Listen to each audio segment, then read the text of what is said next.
relax, unwind, and step into the golden age of radio.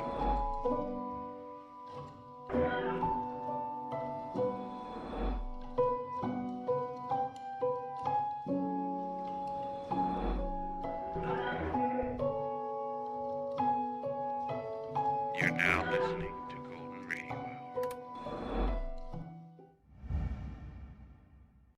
In Cheyenne, I met the richest man in the West. I also met Willie Ringo and was given a railroad train. This is how it happened.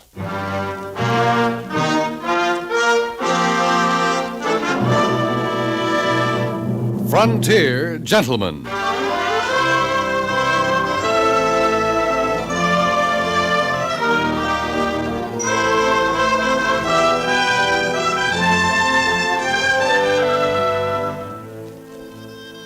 Herewith, an Englishman's account of life and death in the West. As a reporter for the London Times, he writes his colorful and unusual stories.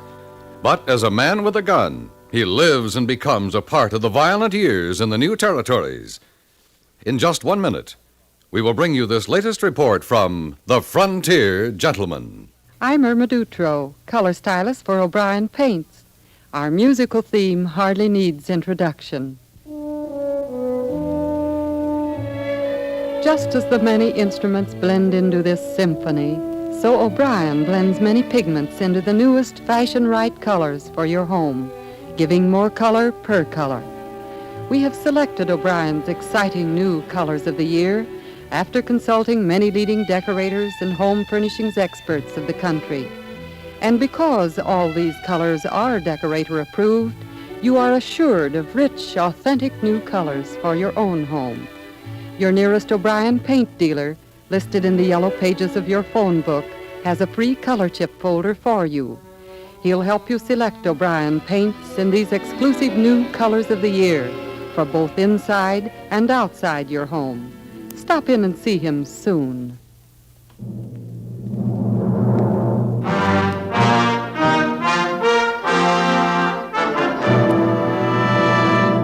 Now, starring John Dehner, this is the story of J.B. Kendall, Frontier Gentleman.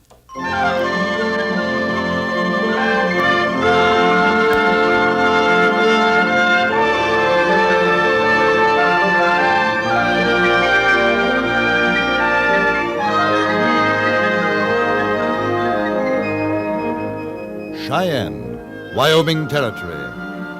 Here for the first time in months I have seen a railroad once again, and here I have had my first glimpse of the capital of a vast cattle ranching area. The town itself is a sprawling maze of streets, thriving business establishments. One feels a vitality which springs in no small part from the presence of that slender but tough link between East and West, the railroad. 2 days after my arrival, I met a gentleman by the name of Carey Chase. He was editor and owner of the Daily Press, and insisted that I join him for lunch at the Cheyenne Club. There's probably more Englishmen at the Cheyenne Club than you'll find in the rest of the country. Oh, really? Sure. I tell you, Kendall, this cattle business is the biggest thing that's hit the West. Bigger than all your mining. Lots of English money in it, too. And your countrymen are over here to protect their investments. Well, to tell you the truth, Mr. Chase, I didn't come to Cheyenne to write about my countrymen. I'm here to write about yours. Well, you'll meet all kinds at the club. If you're lucky, you might get to see Buck Wharton. Guess you heard of him. No, I don't think I have. Just about the richest man in the West. They say he's worth $10 million, and that's just from cattle. Yeah, he'd make a fine story for you. Of course, it depends on whether he likes you or not. Got to get him in the right mood. Real important man in these parts, I tell you. Young man? Buck Wharton, 75 if he's a day. Claims to be 60, but don't you believe it. Wicked old devil. Married to the prettiest little thing you ever saw. Little Minnie. Say, found her in Denver. She was a dancer in a traveling theatrical show. Buck took one look at her and the dance she was doing and married her the next day. That's how the story goes. Do they both live in Cheyenne? On and off. She's here with him now. Oh, here we are.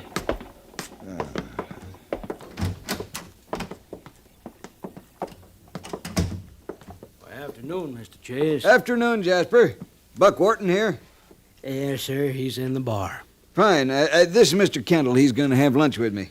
Yes, sir. That's fine. I'll get you a table, sir. Why don't we go in the bar, Kendall? Make any kind of a drink you want, even a cocktail. Though I wouldn't advise it if you drink with old Buck. He's a red-eye man himself. No, that's a little too early for me. But I'd like to meet Mr. Wharton, if he's in the mood. Sure. Don't mind the way he talks. Sometimes he gets a little... Well, you'll see.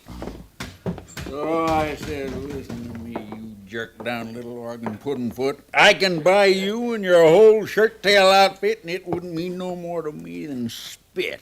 Why, man, I own Texas. I own Texas. That's what I said, boys. Buy 'em out or stomp 'em out. That's the way I made my money. Now, you boys take my advice. If they won't sell to you, just stomp on 'em. Just stomp on 'em. Yes, sir. Hello, boys. Buck.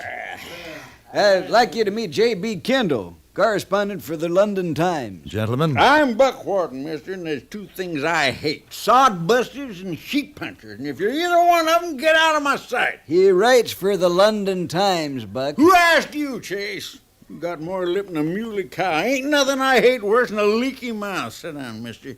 I reckon you want to ask me how come I'm the richest son of a gun in the West. All right, boys. This is a private party. Roll your wheels. Go on, get. Sit down.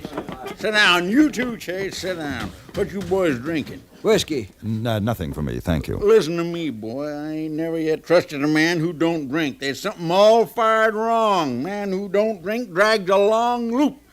Jasper! Yes, 3 whiskeys! Yes, sir. Kendall, your name, huh?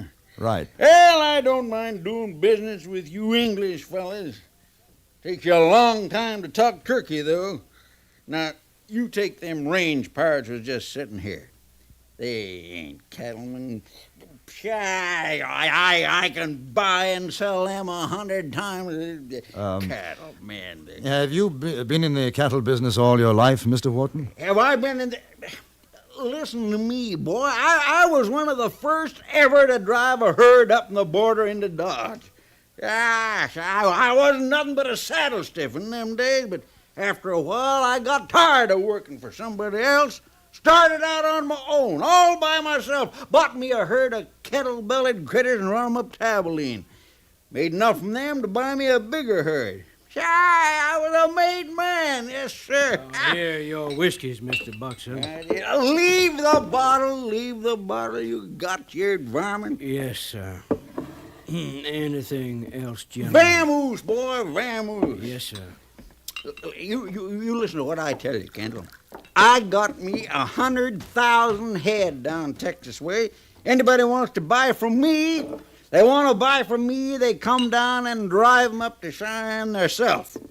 That way I sell 'em before the fat comes off 'em, you see there? Before the fat comes off. It makes sense. What? Sure it makes it. Sure, you ain't drinking. No, thank you very much. Never before lunch. Look here. It ain't every man who gets to drink with Buck Wharton. I can't tell you how honored I am. Well, no, that's all right, boy. I like you. I'll tell you what I'm going to do. You doing anything this afternoon? Not particularly. All right, then you take a ride with me and little men over to Laramie. Laramie? But that's 50 miles from here, isn't it? Well, sure. A couple hours is all. Oh, you mean on the train? That's right, on the train. I got a little business over in Laramie. There's a fella there needs stomping on. Well, I got to meet little men for dinner. Now, you be at the railroad station at 2 o'clock. 2 o'clock, you hear me? Hey, Chase, you ain't paid for them drinks.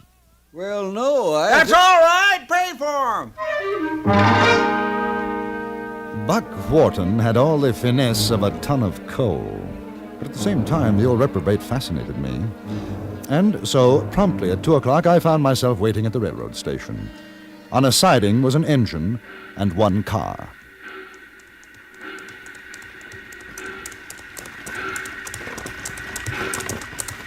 You be waiting here at 7. 7, you hear me, boy? Hey, Kendall! Kendall, this here's the little men. Men, say hello to Kendall. Mr. Kendall, Mrs. hello. Wharton? Buck told me he was coming with us. I think it's just fine. Have you ever rode an engine before, Kendall? No? Well, you're going to today. Well, I've always wanted to. Boy, when you're with Buck Wharton, you do what you've always wanted to do. That's because I could buy and sell any jughead in this whole territory. Buck owns part of the railroad, don't you, honey? Yeah, and before I'm through, I'm going to own all of it. Me and you ride in the car. I don't want you getting no cinders and dust on that there new dress. Set me back $300, that dress did, Kendall. $300. Ah, it's beautiful. Beautiful. I'm glad you like it. Yes, y'all fired up, Hank? Yes, sir, Mr. Warden. You go ahead back in the car now, honey. We can see you and Laramie. All right, honey. Now, you drive careful now. You own this train, Mr. Wharton? Well, of course I own it, but I'm a rich man. A rich man. Kendall, you call me Buck. You got a handle? Yes, J.B. Well, then let's get on this iron horse, J.B.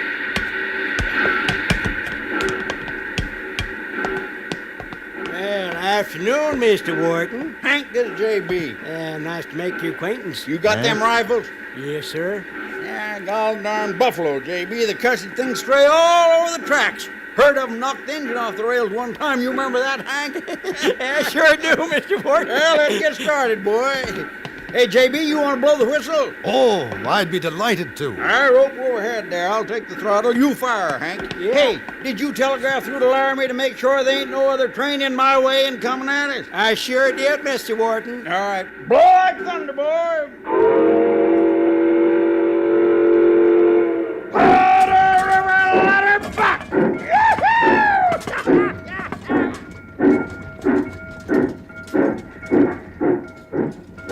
Hey, she's running mighty smooth. Have you ever drove an engine, J.B.? No, never. Yeah, we get out a little ways. I'll let you take her. Oh, fine, fine.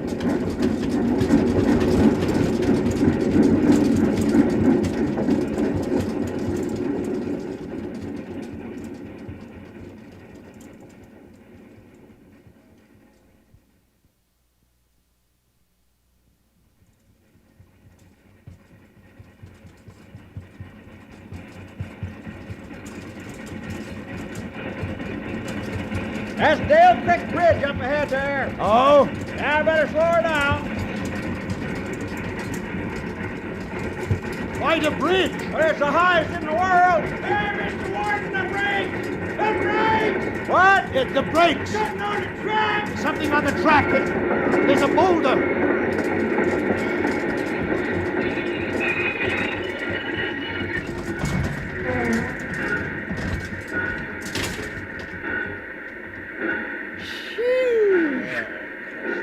Now, how do you figure that happened?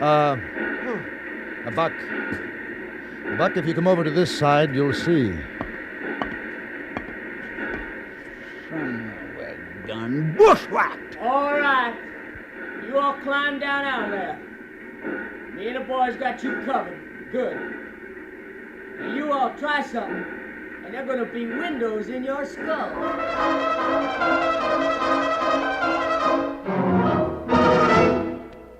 In a moment, we return to Frontier Gentlemen. In fiction, one of the things we enjoy most is the building up of suspense as to the outcome. Every Sunday, CBS Radio brings you a story in which this uncertainty accumulates until the final smashing climax of suspense. Let this reminder serve as an invitation to listen later today as suspense comes to you over most of these CBS radio stations. After that, you'll need no reminder that every Sunday, CBS Radio brings you another thrilling tale well calculated to keep you in suspense. And now, we return you to Anthony Ellis' production of Frontier Gentlemen.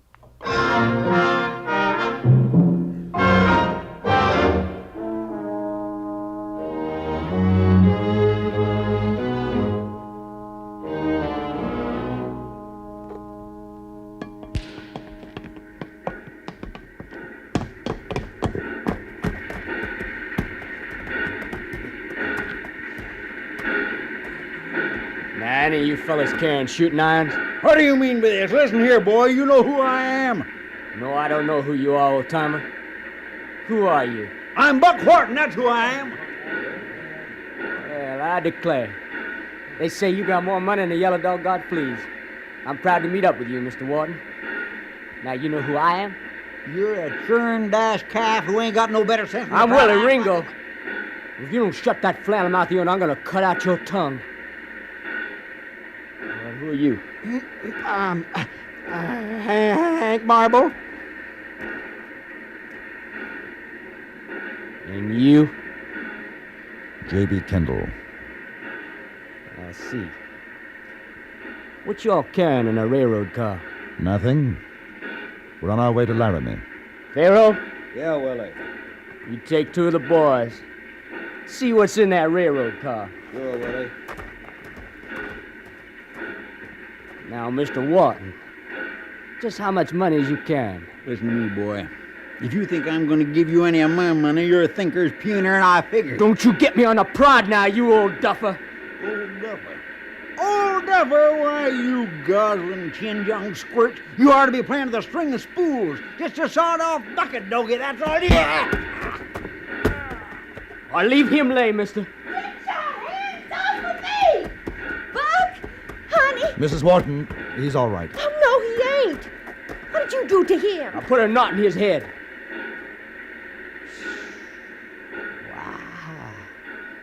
You mean a filly like you is that old dog's wife? I sure am, Sonny. Lady, don't you never call me Sonny.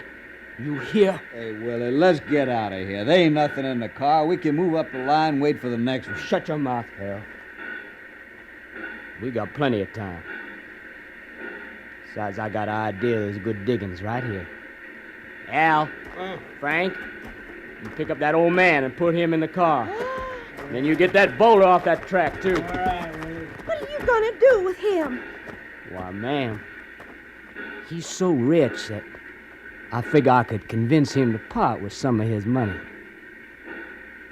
You, mister. What'd you say your name was? I said my name was Kendall. I see. All right, you and this engine driver, you get back on that thing. Pharaoh, stay with them. You see they keep a good head of steam up. Soon as Mr. Wharton's agreeable, we'll start for Laramie. You come with me, little lady. No, I won't. You get... Oh! Let's go.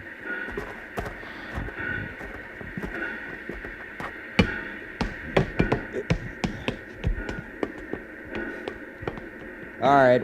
Stand over there, both of you. This thing got enough steam, like Willie says? For a while. You want to stay alive, you see it keeps that way. Where are the rifles Buck was talking about when we left Cheyenne? Up there? Yeah, I seen him. See up there on the rack? Loaded? Yeah.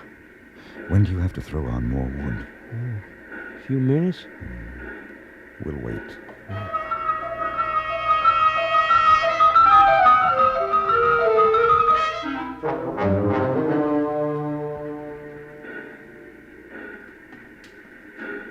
Mr. Kendall, I'm going to have to stoke. All right. Tell him. Mister, I better get some wood on. That fire's going down. Go ahead. I'll help. No. It's better with two. Fire goes down pretty quick. All right. Watch yourself.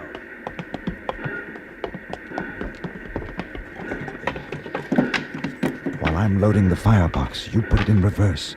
Then open up the throttle. We'll get them off balance. Back up all the way to Cheyenne? Yes!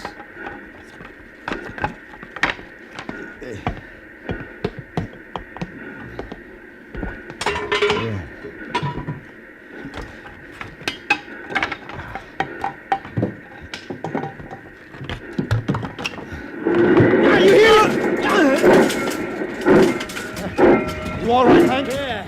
Hey, what we gonna do with this here fella? You just watch him. If he comes to, hit him again. All right. You take his gun. I'll use one of the rifles. Hey, listen, I can't see so good going backwards like this. Don't worry about it. We could back right in another train. There's one bound this way out of Cheyenne in a while. We'll meet it. Listen. Is there any way for me to go back to the carriage? Well, you can crawl over the tender. You better not, though. I can try.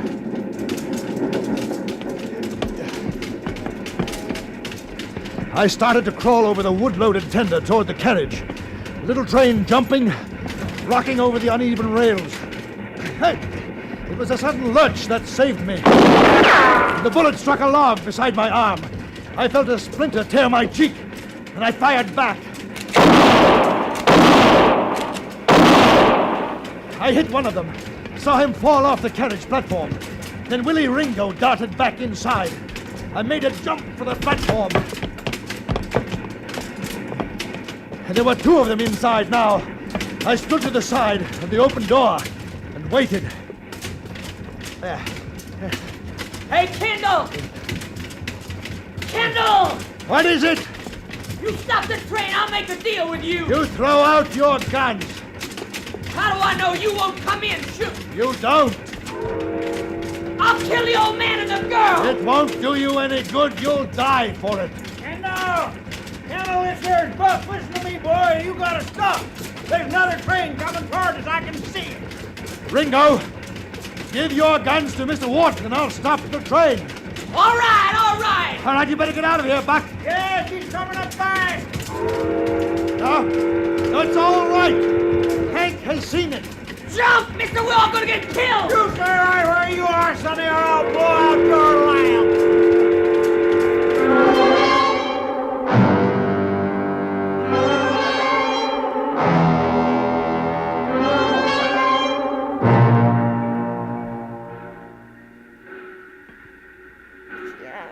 I want to tell you, J.B., I want to tell you, boy, I want to tell you, me and little men here, we owe you a lot. We sure are grateful, Mr. Kendall.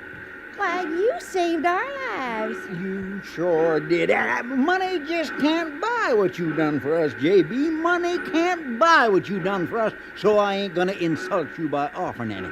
But I want to tell you, I stand here, boy, and I tell you, if there's ever anything, and when I say that, I mean anything at all, if there is, you say the word, boy, you hear me? You say the word. He means that, Mr. Kendall. Anything. I'm a rich man, J.B. A rich man. I can buy and sell any living man in these parts. Now, boy, don't you be bashful. You just name it. No, you don't have to give me anything. Yeah, this train. How about this little train? She's yours, boy. She's yours. No, thanks. Yeah, that company paid for her, and I'd give her to you, J.B. She is yours. But what am I going to do with the train? Sell her back to the company. I'll make them give her to me, and we can split the profit. Now that's what you call a business transaction, boy. Come on down to the club. I'll let you buy a drink on it.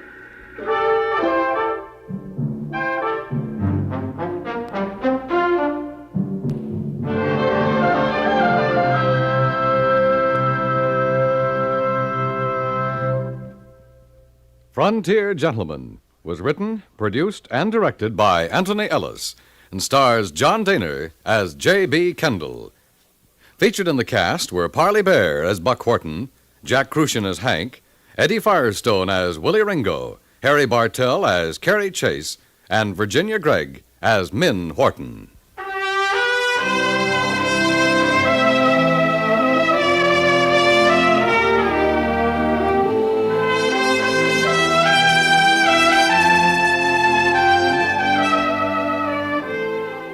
Sundays on most of these same stations, it's the FBI in Peace and War.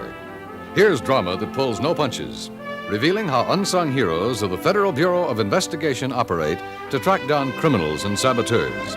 Listen later in the day as the dragnet closes on another public enemy. It's 30 minutes of thrilling, spine-tingling drama on the FBI in Peace and War.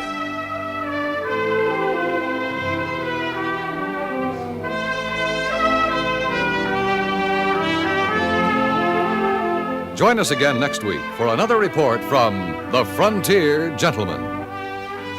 Dan Cubberly speaking.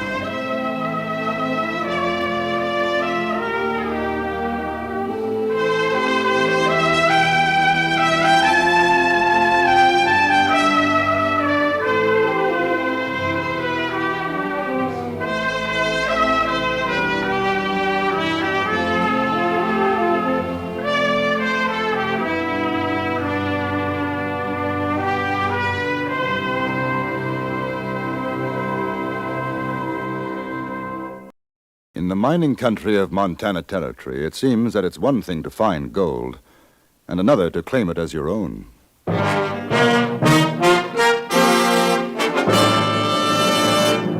Frontier Gentleman.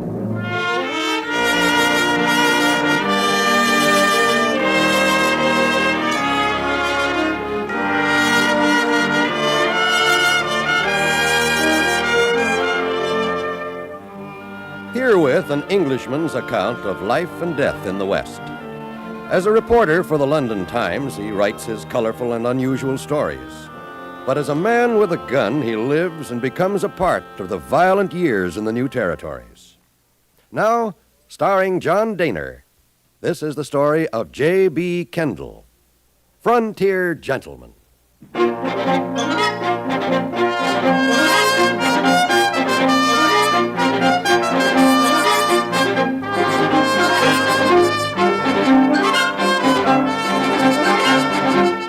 I'd been traveling along the Mullen Wagon Road in Montana Territory, and I was looking forward to reaching Helena before dark when my horse began to go lame. And I realized I faced the prospect of camping out for still another night. I had just rounded a bend in the trail when I saw the small figure plodding along on foot ahead of me. He carried a pack on his back, and as I drew nearer, I saw that he was no more than a boy, 17 or 18. Hi. Hello. Going into Helena? Yes, but I don't think I'll get there tonight. Horse has gone lame. Oh.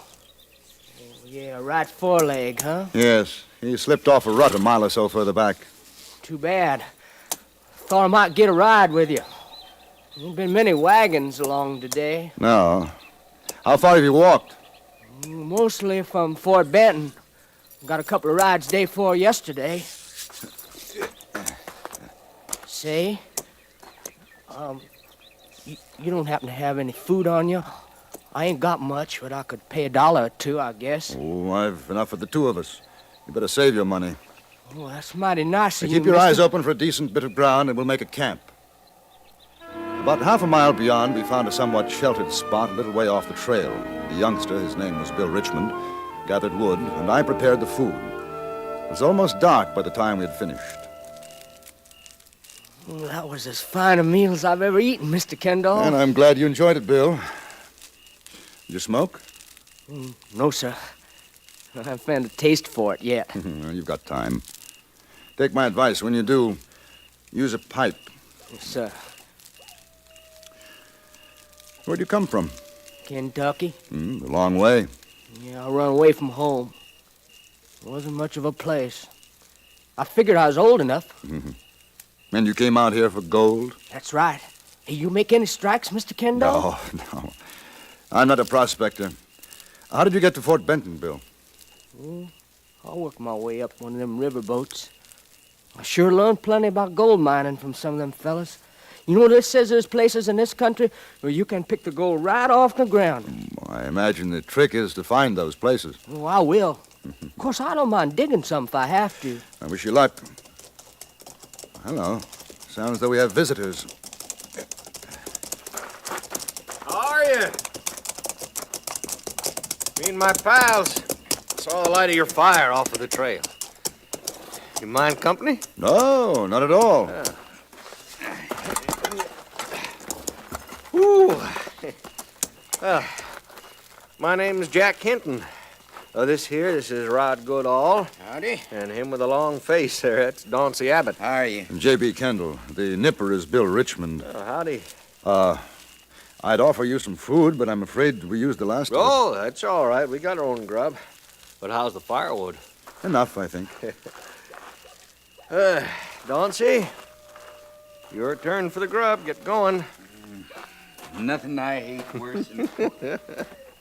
He hates cooking like thunder, but he sure knows how to make a son-of-a-gun stew.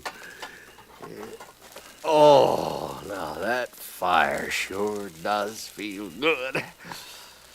You and the kid have any luck? Find any traces around here? And as a matter of fact, Mr. Goodall, I haven't been looking. I'm on my way to Helena. No, Bill is the prospector. Oh, that's so? Boy, we just camping down for the night. I aim to try my luck west of Helena. So, Well, now, boy, how come you wait until you get there? Well, I heard tell of big strikes. That's how come, mister. Oh, now, you listen to me, boy. There ain't no sense going everybody else goes. Why, for all you know, you're sitting on a bonanza right now. Oh, you're joshing me. No, I ain't. Here, Rod, ain't that the truth? It could be. Why, sure it could. Now, listen, I heard stranger happen. Oh, they're pulling your leg, Bill. No, sir, no such of a thing, mister. Now, listen here. Me and the boys, we was working Deer Lodge country a year. Dauncey, you remember? I remember. Why, sure. Now, a couple of fellers right in the next camp to us. They got into a shoot-up. Next thing you know, one of them bites the dust. Other fella, he starts out to bury the poor son of a gun. He digs a grave right there in the camp, and what do you think? Yeah? Pay dirt. Lousy with gold. Oh. Mr. Hinton, you'd take first prize with that one. In a minute, you'd have me believing you. Oh, but that's the truth, though. Oh, I've seen stranger things than that. And that's a fact. It was a pleasant way to pass the night. The three prospectors, hard-bitten, rough men, spinning one tale after another. They'd never find a better audience than Bill Richmond, and they knew it. I could see him absorbing every word. And it wasn't until the fire was getting low that we finally turned in.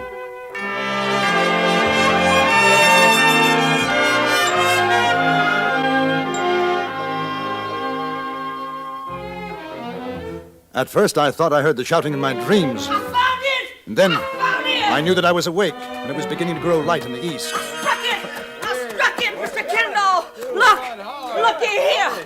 I'm rich! I made it! What are you talking about, Bill? Just like they said here! I found it! Found what? The gold! The gold! Gold? Boy, what's it gold? What? Look, Mr. Hinton! Mr. Hinton, sir, look here, gold. Gold? All night I thought about what you told me, you know? All them stores. I didn't even sleep for it. And this morning here, I got up and I walked up the gulch, and I found this. Now, let me see that. Iron pyrites, I'll bet you. May I see? Ain't it gold, Mr. Kendall? It is. The fellas on the boat, they told me what to look for. Iron pyrites, I tell you. Dauncey, fetch me the hammer. Here, I got more in my pockets. Look at this Boy, one. will you shut your mouth a minute? Where'd you find it? Surface? No, kind of sticking out of a rock in a gully. I can show you. Well, I'm sure obliged to you, Mr. Hinton. Here's the hammer. If you want my opinion, you're wasting your time. That's gold. Sure it is, Mr. Kendall. It don't break. It's soft. Ain't no alloy in it neither. No silver or copper. Look at the color. Pure gold. Show us where you found it, boy. We followed Bill into a gulch which began no more than 100 yards from the campfire. He turned into a shallow gully and stopped. I could see where he had cut into the rocky bank with his pocket knife. And I could see something else, too, in the faces of the men who stood over him, the guarded tones of voice. Bill, I would say that you've hit it. That's a fact. Ain't no question in my mind. No telling how far that vein goes. Said, don't think I'll forget you fellas, 'cause I won't. I'm gonna make a fine present to all of you. Well, that's mighty thoughtful, boy, mighty thoughtful. I imagine one stakes out a claim now. Isn't that so, Mr. Hinton? Then register it in Helena? Yeah. Yeah, that sure is, Kendall. That's the thing to do. Yeah. Bill, I don't guess you'd mind if me and the boys take a look on up the gully a ways, would you? There should be plenty for all of us. Oh, no, sir, you go right ahead. I ain't no hog now. I got all I need right here. Good. Then we'll help you then make out the claim, all proper and legal. Well, that's fine. All right, let's go, boys. Oh, Kendall, you coming? In just a moment. Mr. Kendall, listen. I owe you plenty picking me up, sharing your food with me and all. I'm cutting you in for a share of this. Oh, no. It's yours. If there's more here, I'll stake my own claim. No, you don't have to. Now, this here must be worth hundreds and thousands. Listen to me, Bill. The most important thing is for you to register that claim. Get title to it. You understand? Oh, sure. All right. Have you got a gun? No, I ain't got no gun. Well, you know how to use one. Oh, I guess so, but... I'd take it, just in case of accidents. I'm going with the others now. If any more strangers come, don't tell them what you found. All right, Mr. Kendall. You better go back to camp now. Wait for me there. Sure, if you say so.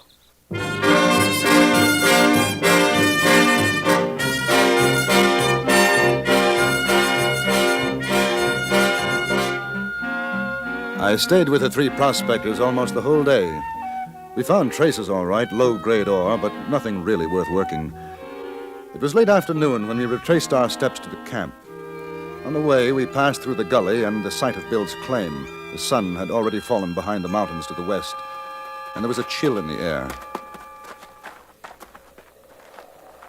Can't just figure it. Just the one vein. Possibly it's a question of digging. Seems to be a number of gullies running off. We looked around these parts a couple of years back. Remember, Rod? That's right. I'd swear what the kid found's a freak. Might not go more than a foot or two and then peter out. No, don't look that way to me. I'd say she'd show better than, $2,000 a ton. Lucky boy. Yeah, ain't he, though? Say, Kendall, you and the boy, you partners or something? Oh, no. Oh. I met him yesterday for the first time. Oh? A man can search a lifetime, not find anything like that. Yeah. Kind of crazy, ain't it? We tell him stories, and he takes us up on it and finds this. Think that'd be worth a share in the claim, wouldn't you? He's sure shooting wouldn't have come looking if we hadn't given him the idea. Sure. What do you think, Kendall? I think, gentlemen, that this is Bill Richmond's claim, and we better get it staked out for him before dark. The way you see it, huh? Exactly that way. Yeah. Well, might as well get on back to camp. Well, don't you think it'd be a good idea to help the boy to stake out his claim before nightfall? I don't know, Kendall. I'm kind of tired right now. How about you fellers? I sure had enough for one day. Oh, that vein been there a long time. Guess you won't be moving tonight. Kendall, you know how to stake out a claim. Unfortunately, no. Oh. Well, I guess it can wait. Do something about it in the morning, huh? Because right now I sure could use some grub.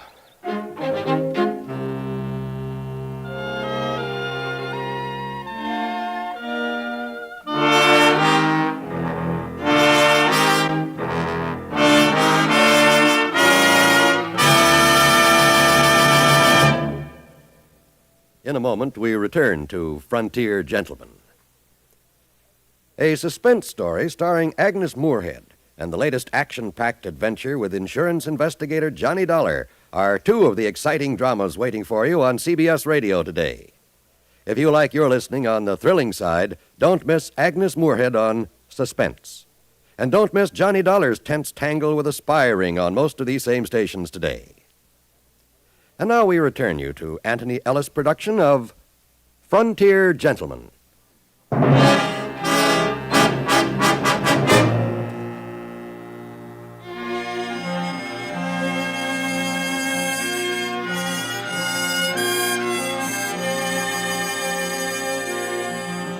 In the camp now, there was a very different atmosphere. Sullen, I think is the best word for it. A subtle hostility had settled like a gray mist. I saw the men huddled together as Bill and I prepared the campfire, and I had a pretty good idea of what they were talking about. Oh, she's going fine now, Mr. Kendall. Listen to me, Bill. I think we may be in for a bit of trouble. Now, no matter what happens, keep your head. How come? No time to explain now, you'll see. Just don't lose your temper. Bill.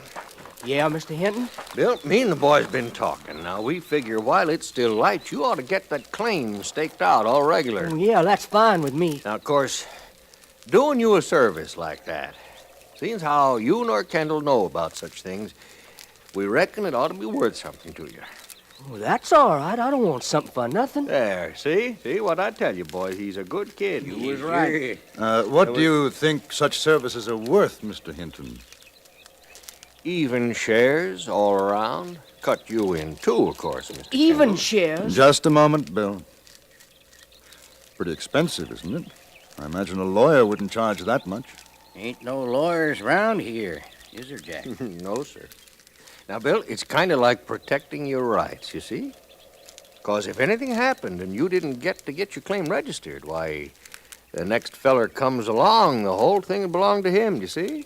Rather awkward situation, isn't it? It sure is. We're taking the gamble as much as you, kid. Why, heck, that vein might not be worth nothing a foot down. I was under the impression you thought it would work out to about $2,000 Now, a ton. look, mister, we're doing Well? business with the boy, not with you. I'm representing his interests. That right, Bill? Yes, sir. Since when? About the same time as you decided to help him register his claim, Mr. Goodall. Well, what's your deal with the kid? We have a gentleman's agreement. Pretty smart. And you come in for half. Presuming that I did. That still leaves him half, which is a lot better than a fifth share. As it happens, I have no intentions of doing so. You believe this dude, kid? Yeah, I believe him. No, we ain't getting nowheres. Dauncey might as well get going on the grub. I did it last night. Well, do it again. It ain't my turn. Come over here. You too, Rod. Have you got the gun on you, Bill? Yeah, stuck in my belt here. And keep your jacket buttoned. Don't let them see it. You figure they're going to take my gold away from me, Mr. Kendall? I think they'll make a good try. Well, I ain't going to let them. Keep your voice down. I'm sorry, sir. That sure gets me mad, though. I heard about claim jumpers, but I never expected to run into them this quick. The price of fame and fortune. Well, they're going to have to kill me to get mine. Well, let's hope it doesn't come to that. The conference is over. All right, me and the boys got an offer to make. Happy to listen to any offer. You and the kid take 50%, we take 50%. I'll make you a counteroffer. You take nothing, I take nothing. Bill takes all. Yeah, you see, I told you. Now, look, mister, you ain't in no position to make an offer.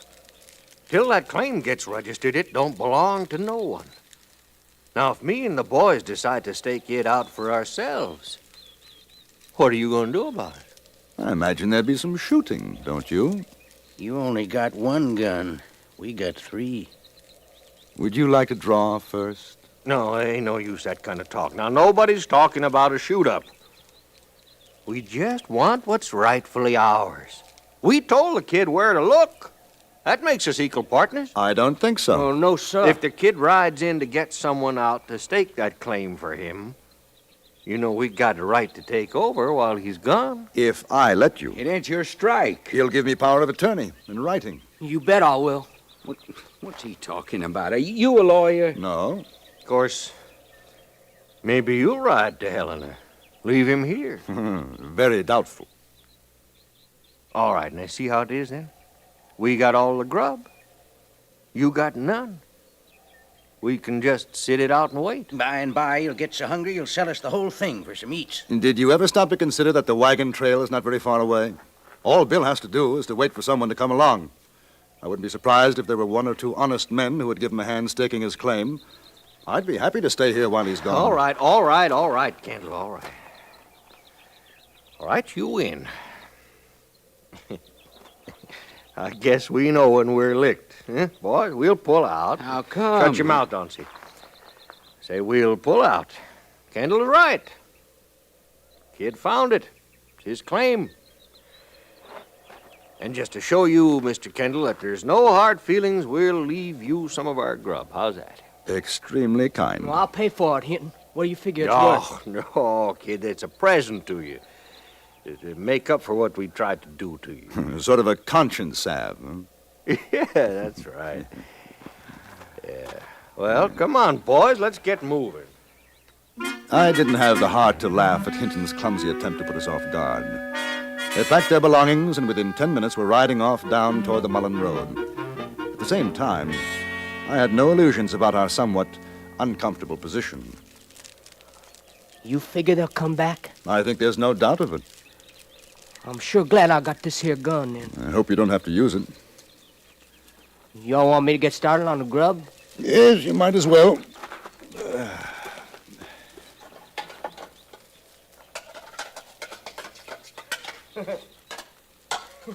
Sure is something.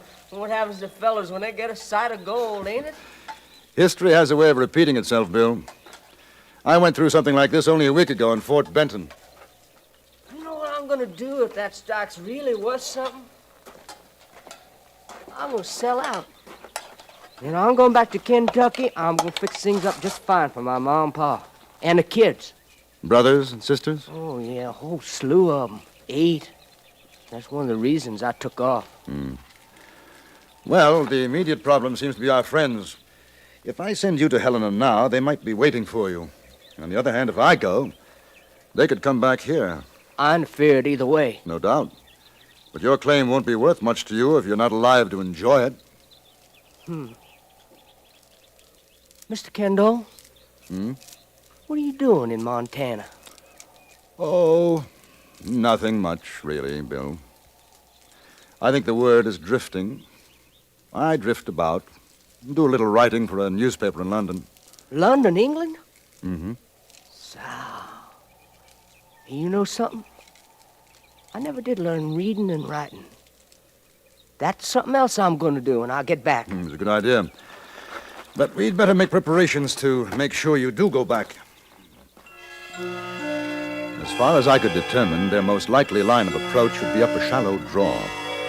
We packed everything we could find under our blankets to make it appear we were asleep in the clearing. An hour passed. The moon rose.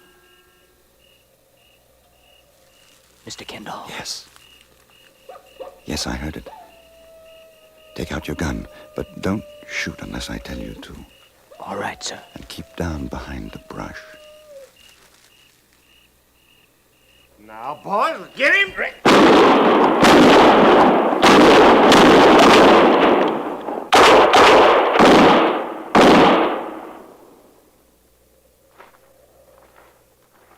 Well, that should ought to have done it, boys. No. What? Wait a minute. It ain't them under the blankets. It ain't. Just a lot Drop of your fellas guns, got- gentlemen. Stand just where you are. We was just coming back to see you was all right. Your thoughtfulness shatters me. Told you it wouldn't work. Pick up their guns, Bill. Sir. Now, gentlemen, we'll wait until it's light enough. Then you are going to stake out a claim. It'll be in the name of William Richmond. Are there any objections? Good. All right, make yourselves comfortable. And then while we're waiting, perhaps you'd like to tell us some more stories.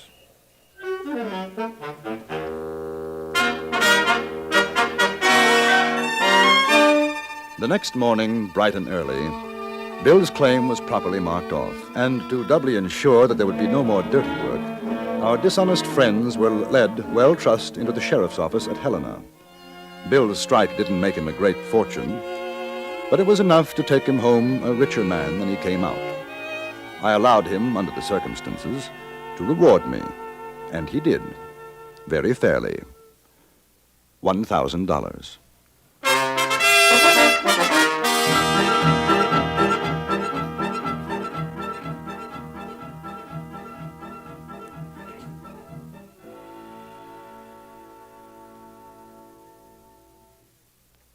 Frontier Gentleman was written, produced, and directed by Anthony Ellis and stars John Dehner as J.B. Kendall. Featured in the cast were Eddie Firestone, Larry Dobkin, Jack Moyles, and Vic Perrin. Music was composed and conducted by Wilbur Hatch.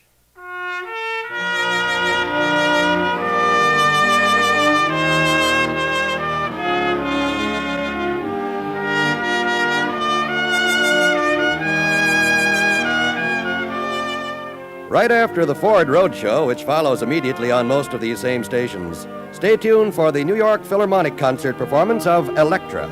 And join us again next week for another report from the Frontier Gentleman. John Wall speaking. This is the CBS Radio Network.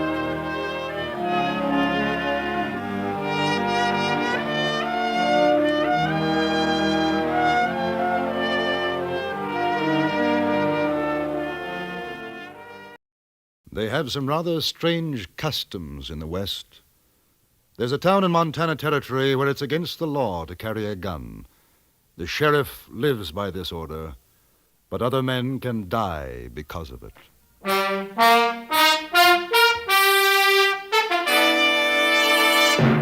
Frontier Gentleman.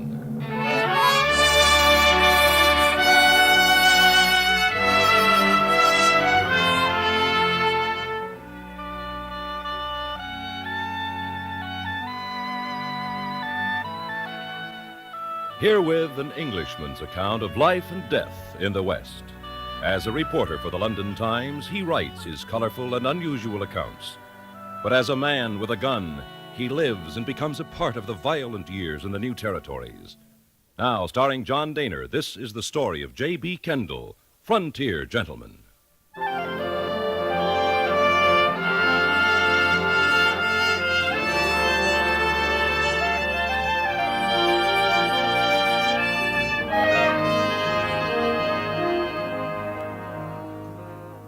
The journey had taken 98 days from St. Louis.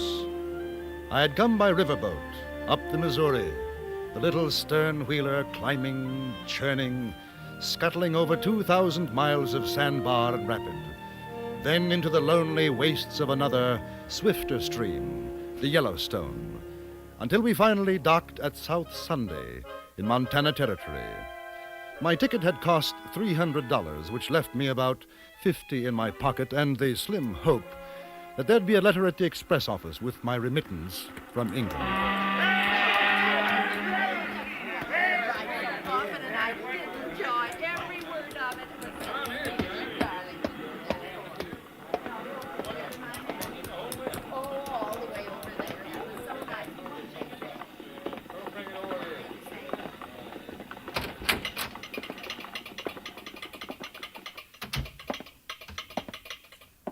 Afternoon.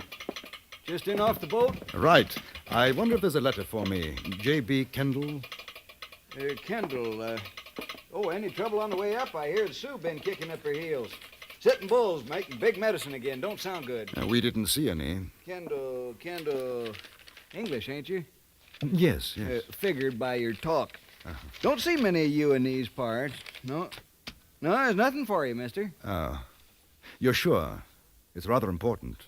From England. No, nothing. Maybe tomorrow on the overland, though. Say, you planning to stay a while? I think so. You better get and register then. Register? Over to Sheriff Clanton's office. Here's a notice on the wall, maybe missed your attention. All strangers to South Sunday will, within 1 hour of arrival, register at the office of the sheriff or be prosecuted. That's Clanton's orders.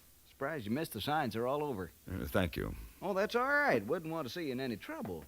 This ain't the healthiest town in the territory, not for strangers. Oh, any particular reason? Well, excuse me. Afternoon, Mr. Farley. This here's Mr. Kendall, just off the boat. I was telling him about registering. Well, that's a good idea. Dake Farley's one of the sheriff's deputies. Helps keep South Sunday law-abiding. Big job in these times, yes, What's sir. your business, Mr. Kendall? Oh, you might call me jack of all trades. I might. I do a little writing for a London newspaper. You know, an Englishman's view of the Wild West, that sort of thing. We don't take to strangers. Oh, really? Shame. I've been looking forward to my visit. Yeah. Well, now you've seen it, you know what it's like, so supposing you get yourself back on the boat and try up the line to Rosebud Junction City, huh? I don't think so. Now, if you'll pardon me, I'll register at your office. You carrying a gun? No. Get your hands up over your head. Higher! Oh. You just hold it. Just so. All right. That your baggage? Yes. Pick it up. I beg your pardon? I said pick it up. Oh. Now, come on.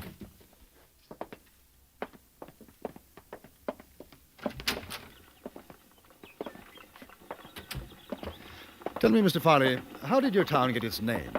How should I know? I thought you'd take an interest as a matter of pride. Civic pride, you know. Mister, I don't like the way you talk or what you say, so you just shut your mouth.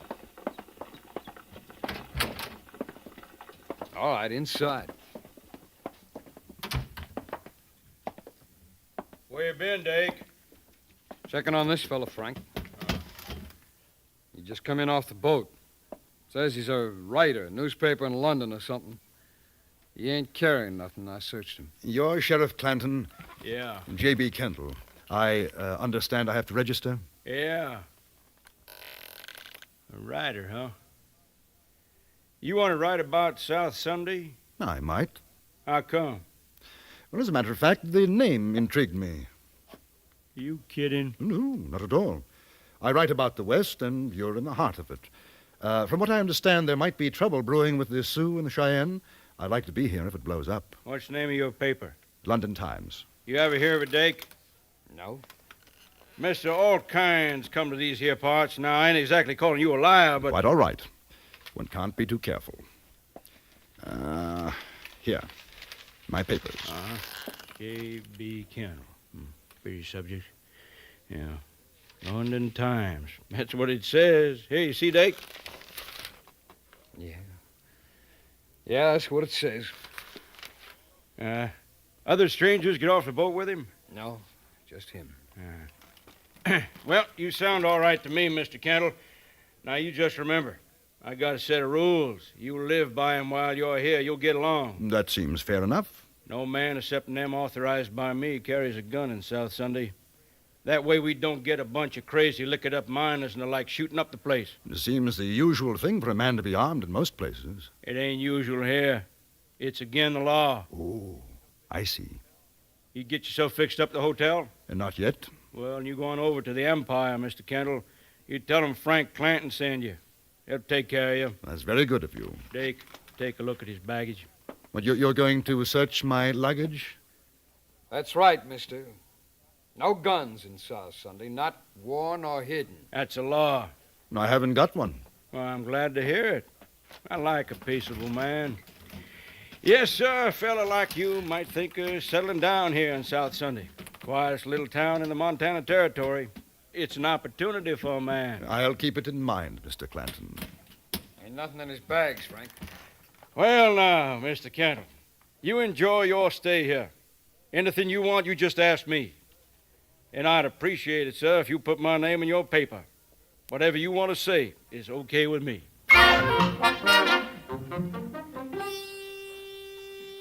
My hotel room was a palace in comparison to the cabin on the riverboat. After cleaning up, I went downstairs to the saloon bar in the hotel, ordered a drink before dinner.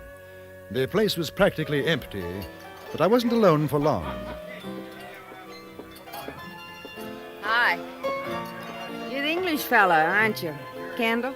Yes, that's right. I'm Lila. I work here. Frank Clanton said to be nice to you. I'm being nice. Want to buy me a drink? It's on Frank. Delighted. Bartender. Champagne, Harry. Yeah. Frank says it's not ladylike to drink whiskey. Hey, what'd you do to that man? I never seen him like this. He thinks I'm going to write about him for my paper. Are you? More than likely. You gonna write about me, too? If you want me to. I'm Dake Farley's girl. Dake doesn't like you.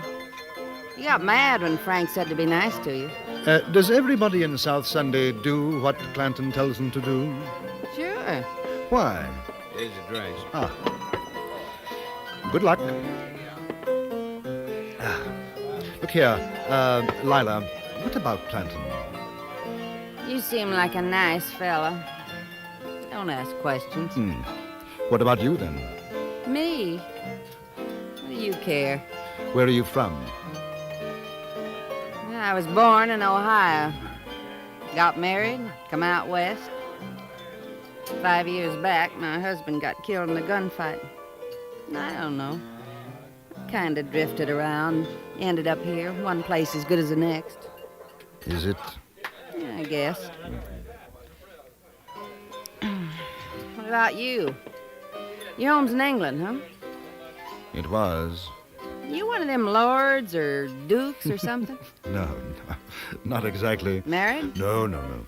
It must be interesting traveling around, seeing new things. Oh, it has its advantages. But I suppose you'll be glad to get back home.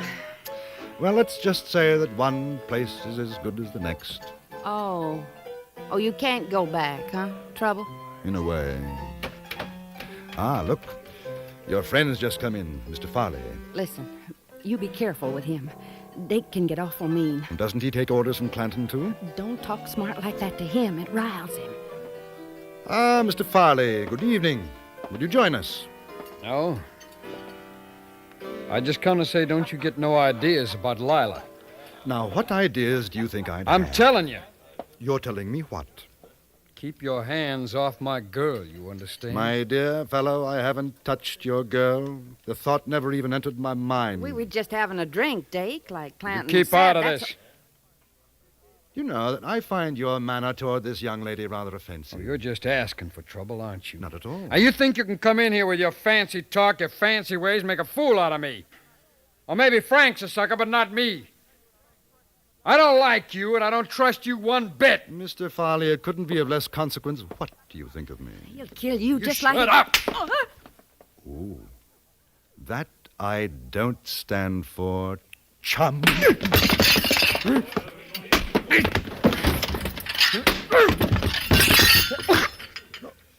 No. No. I imagine it's broken. Now, if you don't mind, I'll relieve you of these. Chap of your disposition has no right running around even with one gun, let alone two. Come here, give me a hand. Yes, give me something. You should have killed him. What on earth for? Listen, there's two more besides Dake and Clanton. They'll get you. You won't have a chance. I think you'd better clear out before Mr. Farley stops bleeding. He's not going to be in a very nice mood. Where are you going? Down to Mr. Clanton's office. I've got to have a little talk to him.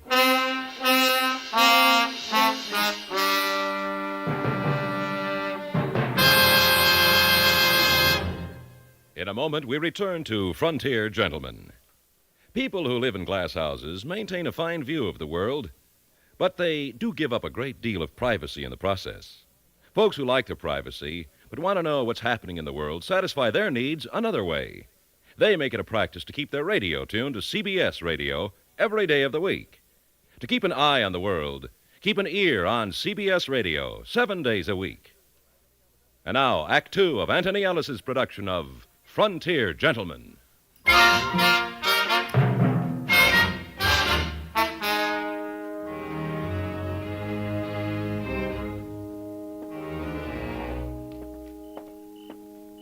Mr. Kendall!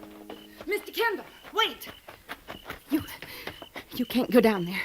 Dake went out the back. He'll have told Clanton by now. They'll be waiting. That's all right. What's the matter with you? You want to die? Of course not. If you're gunning for them... Gunning for who? Now, I'm not gunning for anybody. Then why are you going to see Frank? I told you I want to talk to him. Talk? Listen, you've got to get out of town. Oh, my dear girl. Don't you know who they are? Well, should I? You don't know what you've done. Shh. Quick. This way. She took my hand, and we ran back up the street, ducked down a narrow alleyway, up a rickety flight of stairs, which was a back entrance of the Empire Hotel, then along a musty corridor, past my room, and into hers. I don't think they'll be looking for you here. Well, your friend, Mr. Farley, is going to be quite upset if they do. Oh, his name's not Farley. Clanton isn't Clanton. They're the Shelton boys. Shelton? The New Mexico Shelton boys? There's 4 of them, brothers. Well, what are they doing in South Sunday? Hiding out from Billy the Kid. They killed one of Billy's men. Billy swore to get 'em all for it. That's why Frank won't let anybody carry a gun. How do you know all this? It was my husband Dake killed. Your husband with Billy? We were both crazy young.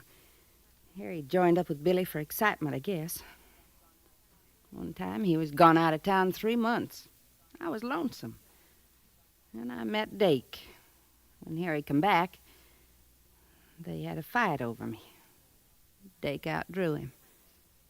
We ran away together. And you thought I'd come after them? That Billy sent me? They'll think it, too, now. Lila, who made Frank sheriff here? Nobody. There wasn't one when we came. He just took over. Funny thing is, I guess he's a pretty good sheriff. He's quit the old ways. Kind of likes it here. Why have you told me all this? I don't know. You talked with me like I was a lady. The Indian treats his squaw better than Dake treats me. Maybe I wanted to see you finish him. It's not going to be very pleasant for you anymore. Pleasant? Mister, you got a funny way of saying things. Lila, is there anywhere you could go? Friends? In South Sunday? Huh. What about home? I mean, Ohio. Home. Know what it'd cost to get there? I got no money. But if you could. If I could. I had nice folks. I don't even know if they're alive or dead. But I'd sure like to take a chance and find out. Well, Lila, we'll see what we can do. Where are you going now? To have that talk with Frank. Do you know how to use a gun? Yes. Now, take this one. Now, lock yourself in after I've gone. You keep it. I've got a Derringer. Oh, all right. Now, here. In case I have any trouble, it's only $50. I don't want your money. At least you'll be able to get out of town. Now, you take it. Watch yourself, will you? Dake's got a mean draw. I'll watch myself. The Shelton brothers and probably two of their chums were out looking for me now. I was pretty certain of that. I was looking for them, too. But the advantage was on their side. The town was strange to me. So I went to the one place where I was fairly sure I'd be safe from a surprise attack.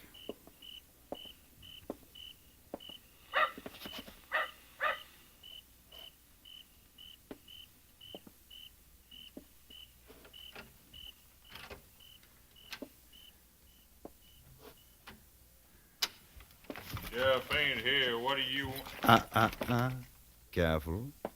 Keep your hands where they are. You're Kendall? I'm Kendall. Billy the Kid sent you. Now listen, You may very slowly, carefully unbuckle your gun belt and let it drop to the floor. If you try to be foolish and brave, I shall be delighted to shoot you in the stomach. Not me, Mr. Kendall. You see, just like you say. Which Shelton are you? Monroe. Very well, Monroe. I'd like you to walk to that cell in the far corner. Go in and close the door behind you. You will then stand with your back to the door. You wouldn't kill me. Yes, I would.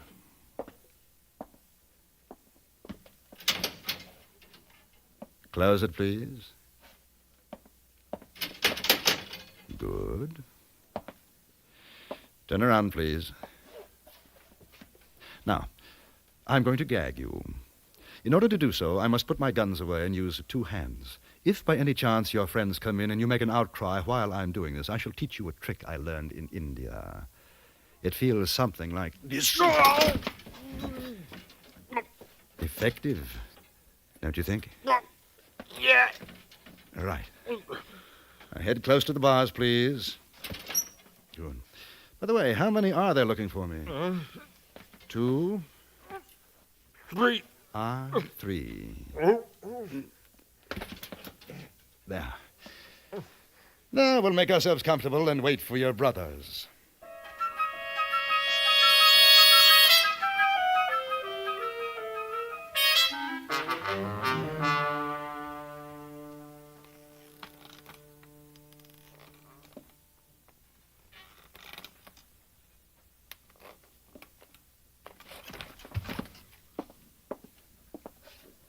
They're coming. Remember what I told you, Monroe. Not a sound. Kendall,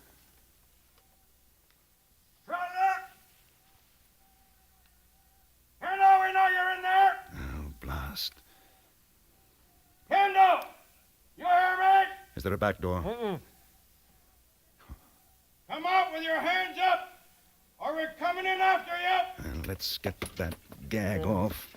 I can see I'm going to need you. What are you going to do? I'll probably have to end up killing you. Nothing personal, you understand. What do you say, Kendall? Out you come. Open the door and throw your guns out. I've got a much better idea. You open the door and throw your guns in. Monroe, you in there? Tell him. Yeah, I'm here, Frank. Kendall, you come on out. Maybe we can make a deal. You can keep your gun. I think it'd be safer if you came in without yours. We could rush you. You couldn't get all 3 of us. You have my permission. I don't know how your brother will feel about it. You want to tell him? Don't do anything crazy, Frank. He's got a gun at my head. He'll kill me. Frank! I hate to do this, but I'm afraid they don't believe me. Oh, no. Hey, Frank! He's going to shoot. Do what he says. All right. Hand up. We'll open the door. Throw down our guns. You give us your word you won't shoot? Not unless you do.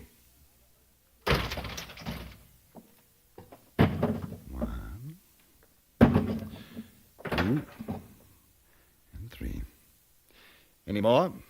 No. We're coming in now. Well, a pleasant family reunion. The brothers Shelton. Keep your hands where I can see them, won't you? Now, look. Billy the Kid made a mistake about what happened down south. Dake didn't mean to kill Lila's husband, did you, Dake? I outdrew him, that's all. Yeah, sure, that's the way it was. Lila knows it was a fair fight. She'll tell you. Speaking of Lila, I hope she's well. Oh, she's fine. Now, we got no fight with the kid or you. Why don't we all go on down to the saloon and have a drink, huh? Talk it over. Me and my brothers, we've been living a nice, quiet life up here. We don't want to make no trouble. Get him, Dake! Completely dishonorable and most unwise. Any more hidden armaments? Frank. You going to kill us? It depends. Mr. Shelton, have you got $500? Well, yeah, I guess so. Well, Lila wants to go home. That's about what it'll cost. You have the money here. Well, it's in the safe. Sure. Yeah. If she could take the boat out when it leaves in the morning, ain't that so, Dake? Sure. Get it.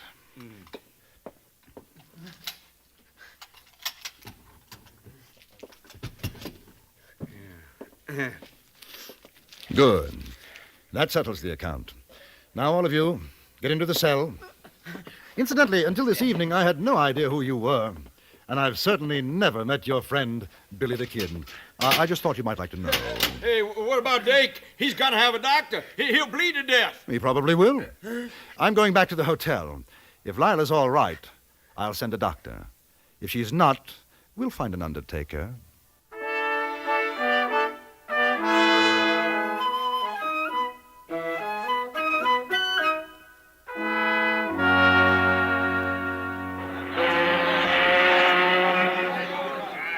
I want to thank you, Mr. Kendall. It's nothing, Lila. Good luck. You ever come on highway, you look me up. You hear? I'll remember that. You're a gentleman. I'll never forget you. Goodbye.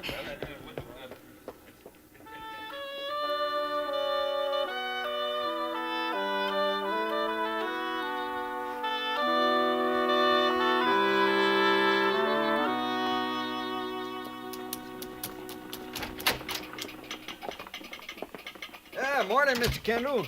Hey, you hear about the trouble last night? Yes. Sure must have been something. According to the sheriff, a whole gang rode in trying to shoot him up. A gang? Yep. 6 of them. Dake Farley got hit in the arm. Really? Sheriff ran him off, though. Marvelous. I'll have to mention that in my article to the Times. Now, I wonder, has that letter from England arrived yet? Nope, I'm afraid not. Mail's already come in. Won't be any more till the next week. Well, when it does come, perhaps you'll be kind enough to forward it to me. Oh, sure. What address? In care of the Express Office, Rosebud, Montana Territory.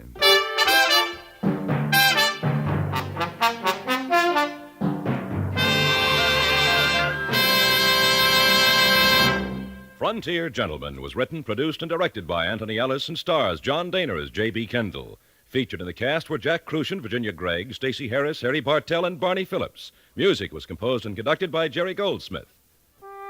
Join us again next week for another report from the Frontier Gentleman.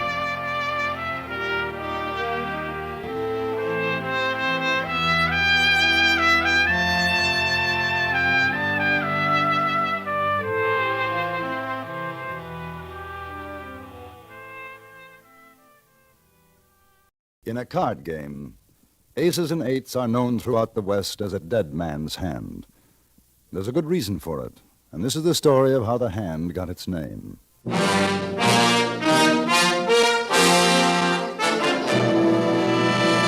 Frontier Gentleman.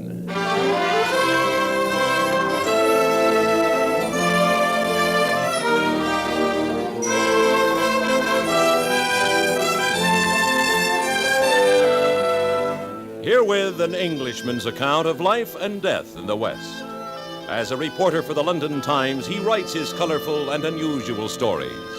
But as a man with a gun, he lives and becomes a part of the violent years in the new territories. In just 1 minute, we will bring you this latest report from the Frontier Gentleman. You know, the couple next door, simple, normal people whose ordinary experiences seem so much more amusing than our own. Well, if you haven't met these delightful young marrieds, by all means, make their acquaintance tomorrow and keep up with them every weekday when they come your way over CBS Radio. Alan Bunce and Peg Lynch, who play the couple next door, are heard over most of these same stations Monday through Friday.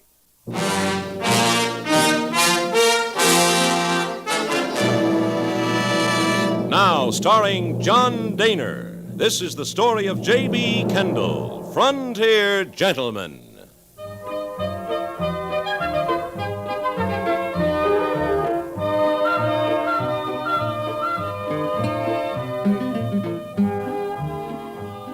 I had gone into the store of an outfitter named Judd Scott in order to purchase a new pair of boots. His was a thriving place of business in Deadwood, and I had to wait a good half an hour before Mr. Scott was able to attend my needs. He was an affable, if somewhat talkative gentleman, and his boots were first-rate. Sir, how's that feel? Seems right snug to me. You walk around in them. Well, the left one might be a little tight. Yes, here in the heel. Oh, she'll ease up, mister. Gotta give the leather a chance to know you.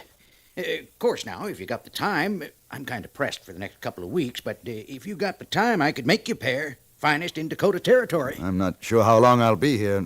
No, I think these will do. Take it off. I'll work it in softer for you. So, you're a newspaper correspondent, huh? We've had 'em come through, but none from England. Must be pretty interesting, your line of work. Yes, it is, quite. Guess the folks back there get a lot of pleasure reading about things hereabouts. You mean in Deadwood? Yes, I imagine it's interesting reading. At least I hope it is. Take a long time for a man to run out of things to write about. You met Wild Bill Hickok yet? Hickok? No. Well, now, that surprises me. You heard of him, ain't you? Well, I think so. Oh, there's talk that folks around's wanting to put him up for marshal in Deadwood. Really? Fact.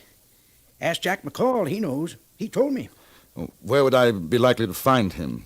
Hickok ain't seen for a while. McCall, he's generally down to Carl Mann's saloon.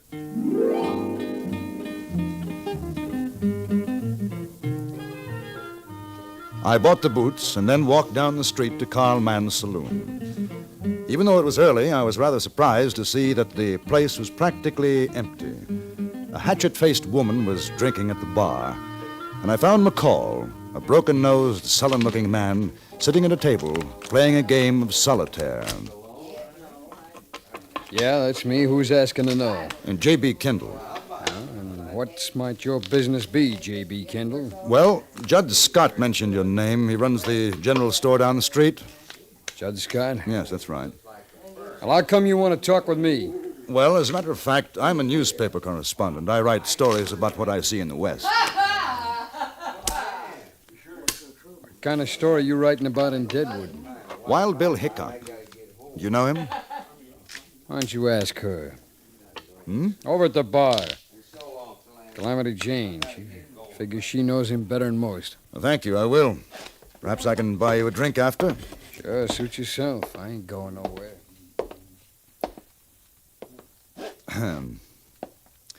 Miss Jane? You talking to me? The name's Calamity. Ain't no miss on it. Calamity Jane. I'm sorry. I'm J.B. Kendall. A gentleman over there mentioned that you were a good friend of Wild Bill Hickok. Who? That ain't no gentleman. That's a stinking pig by the name of Jack McCall. You been sitting with him. Don't foul up the air around me. Hit the trail, mister. Well, I was hoping you could introduce me to Mr. Hickok. Hey, you English? Yes. Thought so. Knew an English feller down in Abilene. Wouldn't quit riding herd on me. Had to shoot him. Oh. New in town, ain't you? Yeah, just arrived. You ain't friend of McCall? Oh, no, I only met him a few minutes ago. What brings you? Well, I'm a writer. Newspaper articles for the London Times. You want to know about Hickok, huh? Guess you heard about me and Wild Bill, huh? Oh, yes. Fastest man with a gun you'll ever see. I ain't too bad myself, but I ain't nothing to Wild Bill. Come on over to the table. Bring the bottle, and I'll tell you about me and Wild Bill.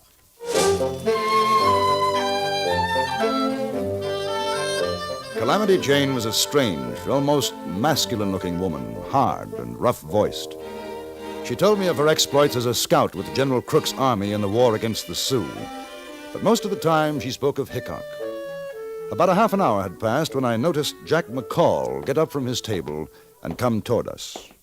Yes, sir. What Wild Bill done in Abilene, there ain't another man could have handled. Mister, I thought she was going to buy me a drink. Oh, not just now, Mr. McCall. I'm talking to the lady. But I see it's mostly listening. Ain't nobody gets to talk much around her. McCall! You want me to put your eyeballs out with this bottle you open that barn door of yours just once more.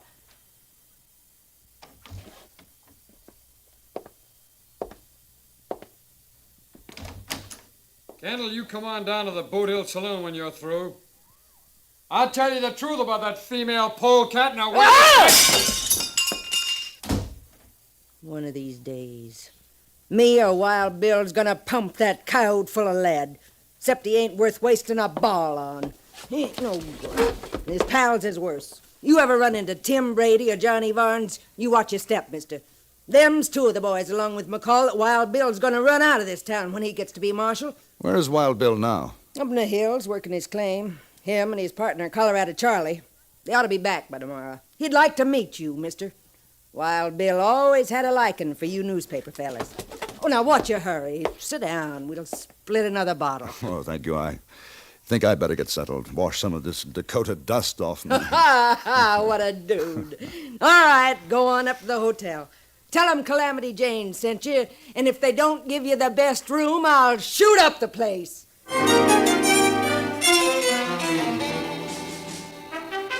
The recommendation was most effective. I got the best room in the hotel. 2 hours later, in spite of Calamity Jane's warning, I wandered down to the Boot Hill Saloon. I was curious about McCall and what he might have to say about Calamity and Wild Bill Hickok. I found him there, very drunk. He was talking to a heavy-set man who was chewing on an unlit cigar. McCall greeted me as an old friend. What do you say, Kendall? You had enough of that female windbag, huh? Tim? Tim, this is the fellow I was telling you about. Kendall's his name. Mr. Kendall, how are you? Tim Brady. Mr. Brady, I owe Mr. McCall a drink. I came down to settle my debt. That's real fine of you, Kendall. Jim Kendall's gone to Deadwood to write a story about Wild Bill Hickok, the new marshal of Deadwood. You go get yourself a drink, McCall. Sure, Tim. The new marshal of Deadwood. Please take a chair, Kendall. I wouldn't pay no heed to what McCall says. Not when he gets too much whiskey in him. Did he say something? About Hickok being marshal. Don't you believe it?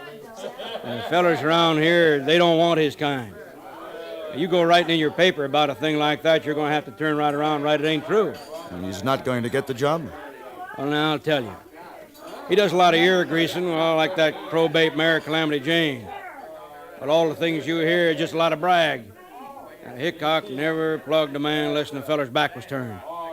No, I was down to Abilene when he dragged out Phil Cole. Was the worst thing you ever seen, shot him in the back. And by mistake, he goes and kills his own pal, Mike Williams. No, sir, Deadwood ain't going to put up a man like that for marshal. You think so? I don't know. I suppose it depends on how many want him. There you are. Well, there's a lot of them miners up in the hills. They're the ones, they figure he's a real big man. They heard all them crazy stories about him. You want to know what I think? I'd be very interested.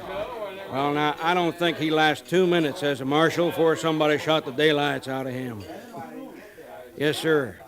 Best thing for Hickok to do is to get out of Deadwood and to stay out. And you see him, you tell him that.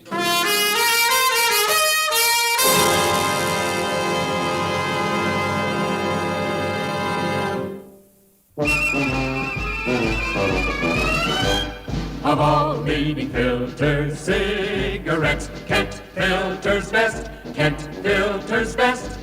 It makes good sense when you smoke Kent, Kent filters best. Of all of the brands of cigarettes, Kent tastes the best, Kent tastes the best.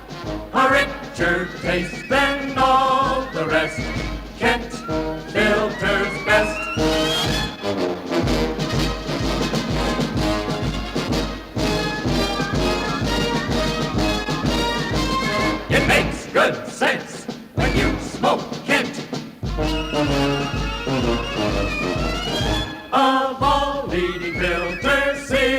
cigarettes. Kent filters best.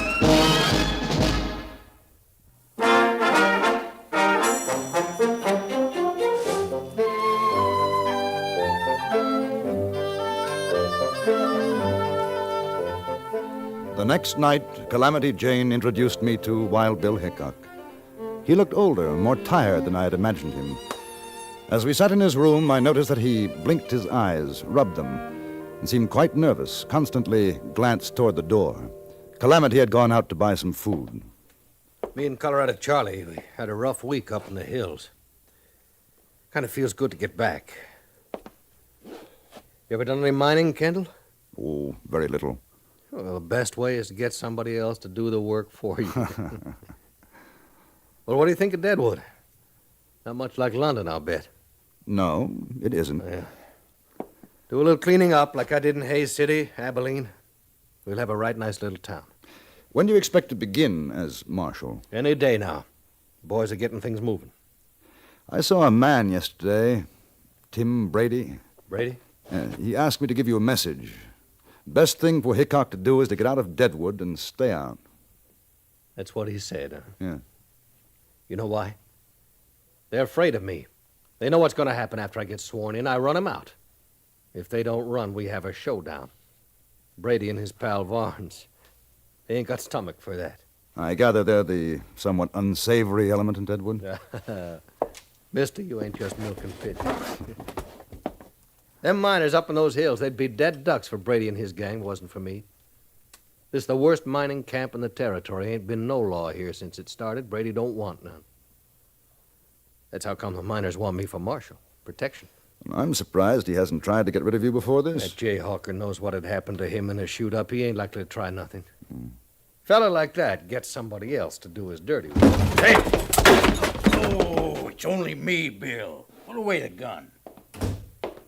Told you, Charlie ought to knock. I keep forgetting. Here's J.B. Kendall.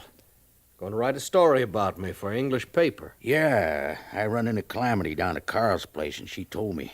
Nice to meet you, Kendall. And you, sir. It's my old pal, Charlie Utter. Colorado Charlie's good enough. Kendall's been talking to Brady. That's so? Rest your saddle, Bill. You make me tired standing. Brady says I ought to get out of town. Oh, he'd like that fine. Yeah, he'd like that. Well, I guess I'll go wash up before Calamity gets back. Charlie, you staying around? Yeah, I thought maybe we'd go down to Carl's later and play some cards. All right. I'll be right back. Sure. Got a lot on his mind, has Wild Bill. He ain't usually like this. He seems to have trouble with his eyes. Oh, you noticed it? Yes. I wouldn't want you to say nothing in front of Bill. He's been scared he's going blind. Things sure don't seem like the old days. Oh, I gotta get these boots off. My feet's killing me. How old is he? But Wild Bill? Let me see. 39. Of course, to hear him talk, you'd think he's closer to 60. I sure do fret over him sometimes. Always talking about dying, this and that. Tain't like the old days. He sure was a rip snorter. Oh, well, maybe when he gets to be marshal, everything will be like it always was.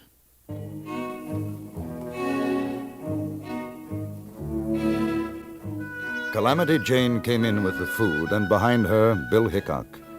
It was a strange supper. Both Colorado Charlie and Calamity kept up a stream of conversation, anecdotes singing the praise of Hickok's past accomplishments.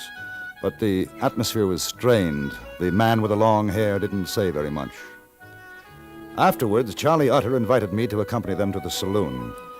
I noticed that Hickok was reluctant. Possibly he had a feeling, a warning of what was to come. It was 8 o'clock when we arrived at Carl Mann's saloon and sat down at the card table. Charlie, change seats with me. I ain't sitting with my back to the door. Oh, Wild Bill, you're getting worse than an old woman. Maybe so, but that's the way it is. I like to see what's coming in. Well, Here, take my place if you like. No, sir. All he wants is a catbird seat. That's how come he's always winning. You ain't moving, Bill. You got the right idea, Charlie. Wild Bill, you got your seat, and that's the way it's gonna be. Carl, bring us a bottle of whiskey and a deck of cards. Marshal Hickok's gonna be the big loser tonight.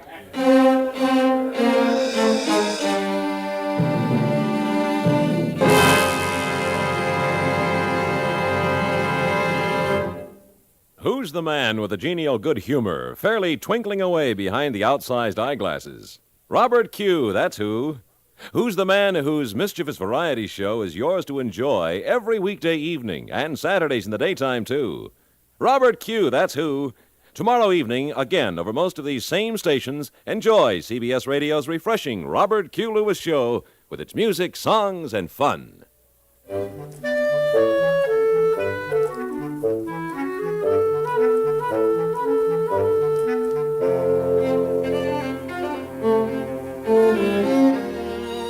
It was a friendly game, and we could see Hickok beginning to relax.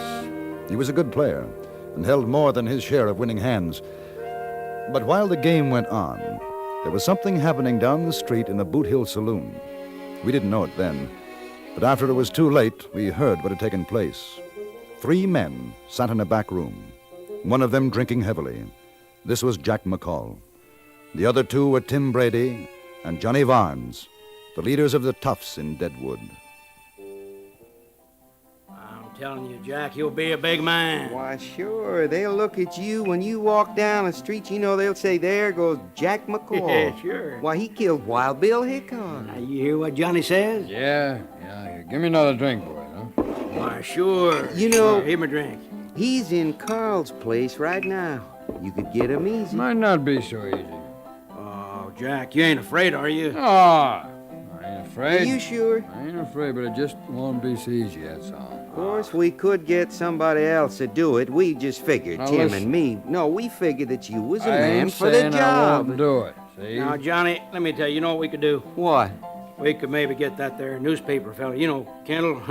Well, he could write something about Jack in his paper. Sure. How'd you like that, Jack? In an English paper, it says there, Jack McCall shoots down Wild Bill Hickok. Why, you could go on the stage and make a lot of money over that. Sure. He's right down the street, Jack. I seen him myself. And you know what? He's sitting with his back to the door. Well, now, you listen to me. How come if you was there, you didn't plug him yourself? Oh, Johnny, it ain't no use. He don't understand. No, all right, no, forget it. no. Forget it, Jack. Now, look. Go on, get out of here. I'm just forget all asking him, about it. that's all. Just tell me, huh? How come? Because Calamity Jane and Colorado Charlie's with him. If they seen me, they'd know something was wrong. That's right. But not you, Jack. They wouldn't figure you drawing on Hickok. Yeah. That makes sense. Sure well, that's does. all I want to know. I just want to know is why, that's all. Well, Jack, what do you say? Well, sure. Sure, why not? Sure. All right, give him a gun, Johnny. And don't you miss, boy, you hear?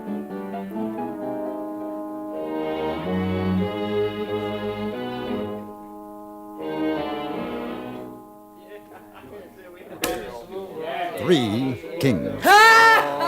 He's beat you, Wild Bill. There'd be a son of a gun if he has. I had you pegged for no more than 2 pairs. Kendall ain't the best player I seen, but he's sure a lucky one. All right, feel him out, Calamity. Yeah, all right. You know, I knew a feller once down in Hayes City. He drew 2 cards to a royal.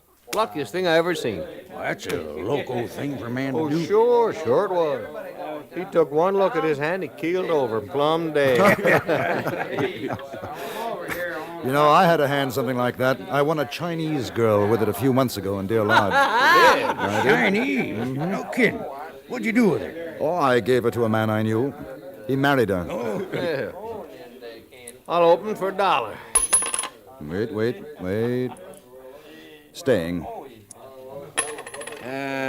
Staying. Me too. I ain't proud. There. Cards?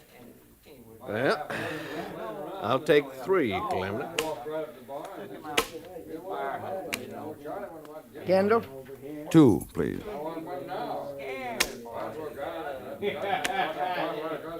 Oh, give me 1. Now, there's a man's gonna drop dead if he pulls it right. How about you, Charlie? Oh, let me see. Two. Gila takes 3. There's an honest woman. That's one thing I ain't nor never hope to be. Your bet, Wild Bill. All right, friends. I tell you, I'll make this just a little rough on you. $2. All right, I call. Not me. I ain't dropping dead, neither. But I'll see you. I'm a sucker. All right. What have you got, Wild Bill? The prettiest 2 pair you ever seen. Aces and 8s. Wild Bill Hickok slumped forward on the table. He still had the winning smile on his face, and the cards crumpled in his tightening fist.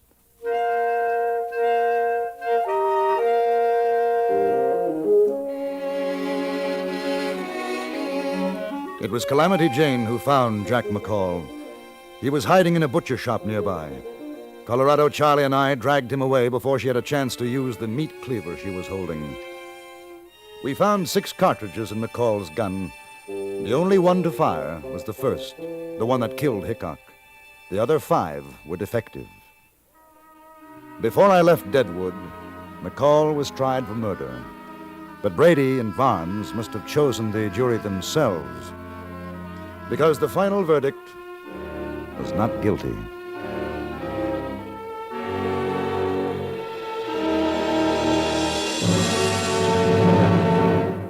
Frontier Gentleman was written, produced, and directed by Anthony Ellis and stars John Dehner as J.B. Kendall. Featured in the cast were Lawrence Dobkin, Virginia Gregg, Jack Moyles, Jack Crucian, Stacey Harris, and Vic Perrin.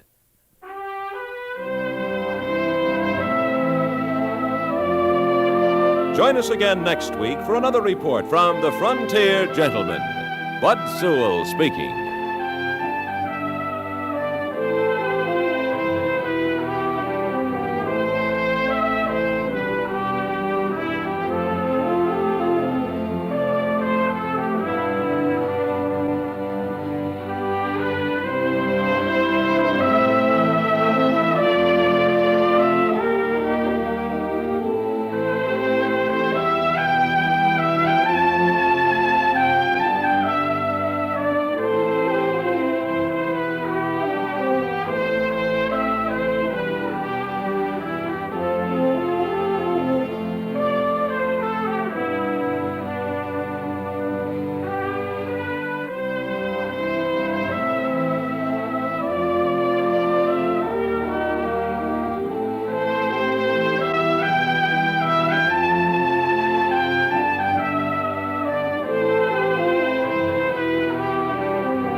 Once again, I met a lady named Belle and learned about a gentleman named Archie McLaughlin. This taking place in Deadwood, Dakota Territory.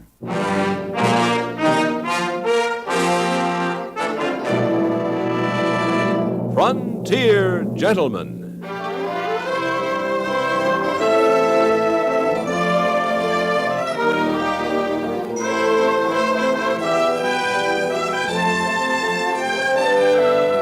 Herewith an Englishman's account of life and death in the West. As a reporter for the London Times, he writes his colorful and unusual stories.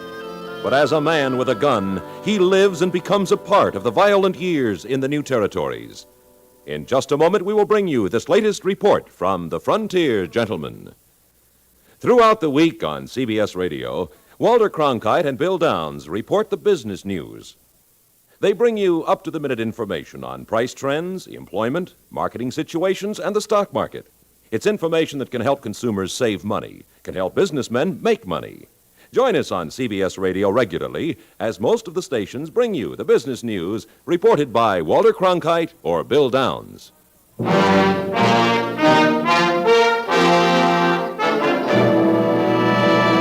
Now, starring John Dehner, this is the story of J.B. Kendall, Frontier Gentleman.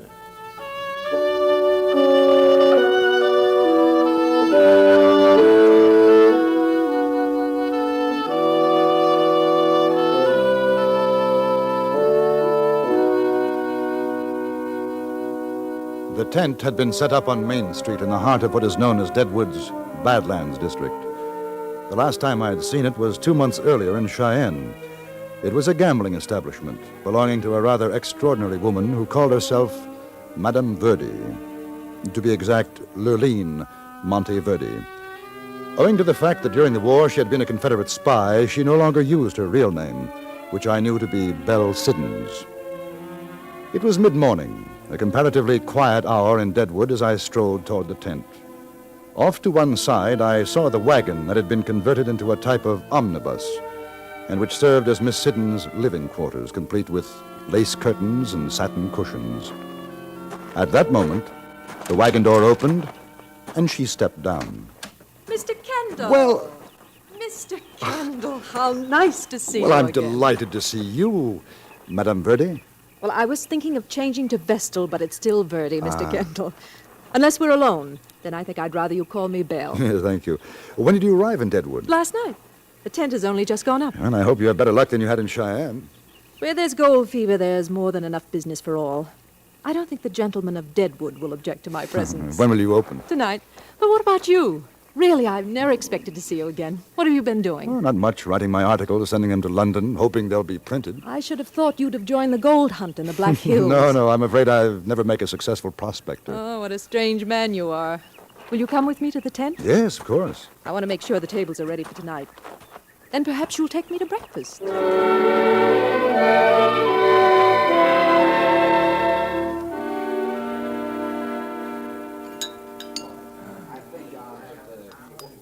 I wish you'd have some. It's very good. Thank you, no.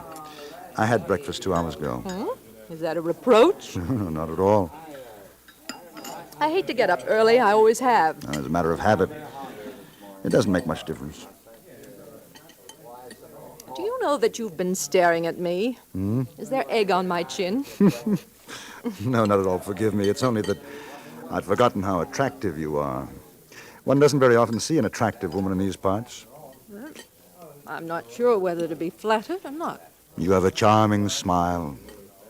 It reminds me of the Mona Lisa, a little obscure. One can never be sure why she's smiling. Probably holding a pat hand. You enjoy gambling, don't you?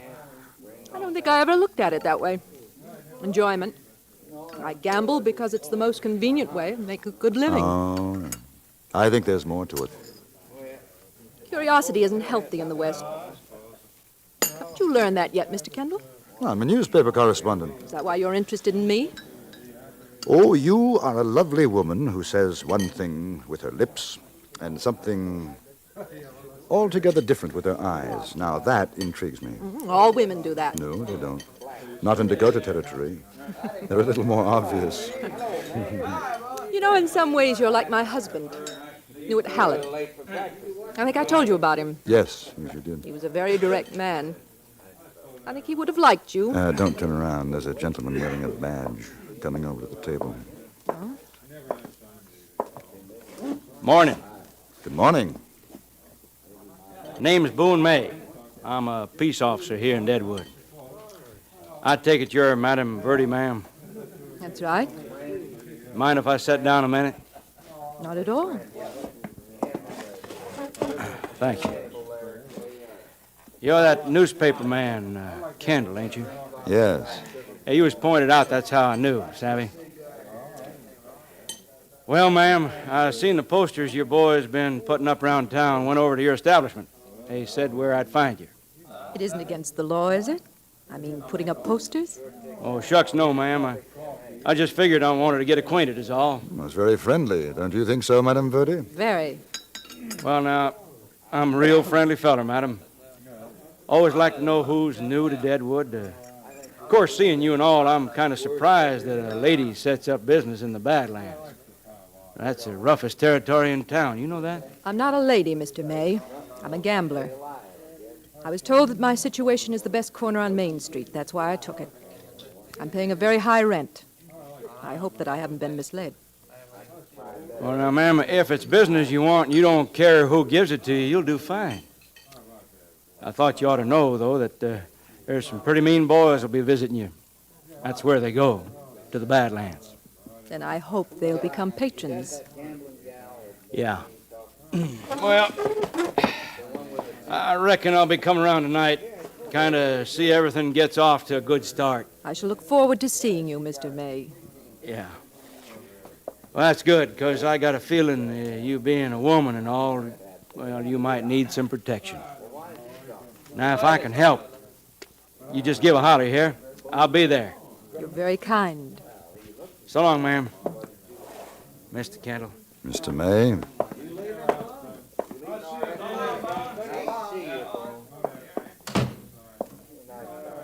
Now, I wonder why. Why? What did he really want? Didn't you hear? I'm a woman. He wants to protect me. You don't believe that? No. Do you think he knows about you being Belle Siddon's? Possibly somebody from Cheyenne has brought word? It's possible, but I don't think so. I hope not. I want to stay open for a few nights before they throw me out of Deadwood. If you don't mind, I'd rather like to come tonight. It'll be worth seeing how Deadwood reacts to Madame Verdi.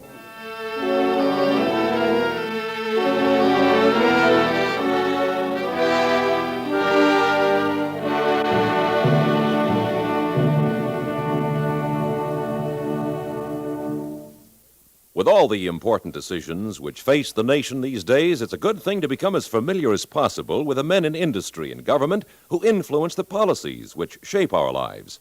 Every Sunday, CBS Radio calls on these leaders to face the nation, and veteran CBS News reporters call on them to answer questions and frankly discuss the issues of today. Democracy depends for its life on your keeping well informed. To be well informed and to keep that way, listen every Sunday to Face the Nation on most of these same stations.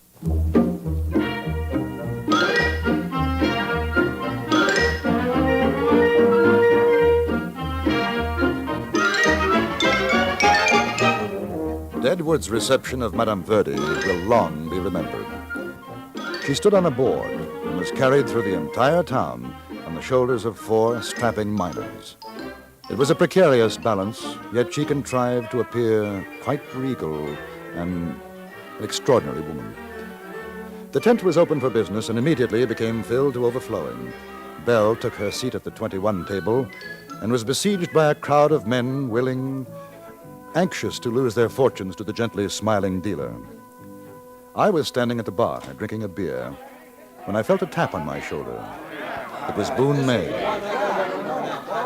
Say, come on out a minute. I want a word with you. All right. Hold bitch down, gents.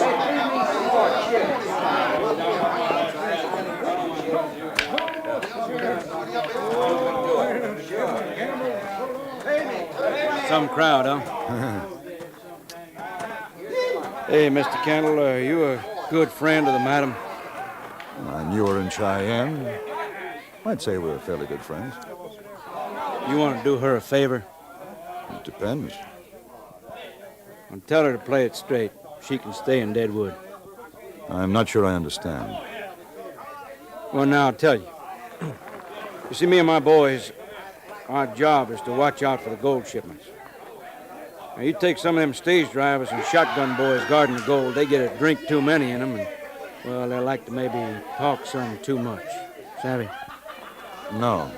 Well, like maybe when a gold shipment's due to pull out of Deadwood. Well? Suppose that talk gets in the madam's pretty ear. Suppose she passes it along to somebody. Suppose somebody holds up a stagecoach carrying a box full of gold, Sammy.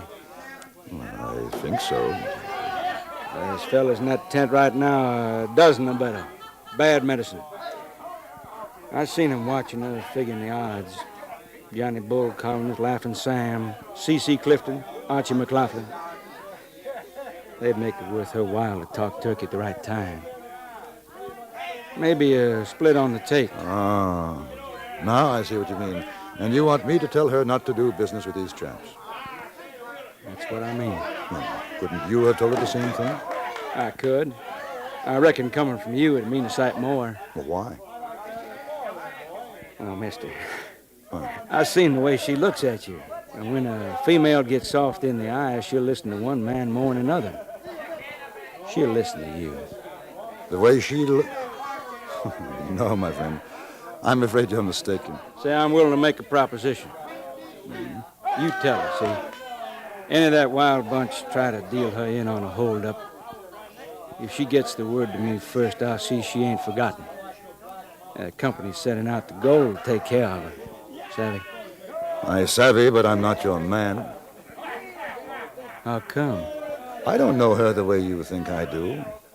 You're quite wrong about her feelings for me. Mister, you couldn't teach a setting hen to cluck. Very possible. But if you have business to discuss with her, I suggest that you do it yourself.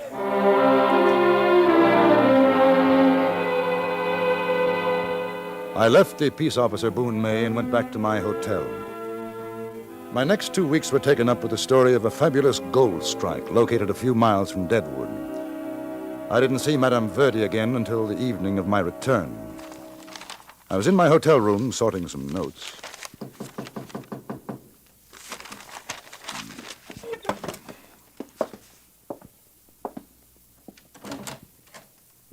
Good evening.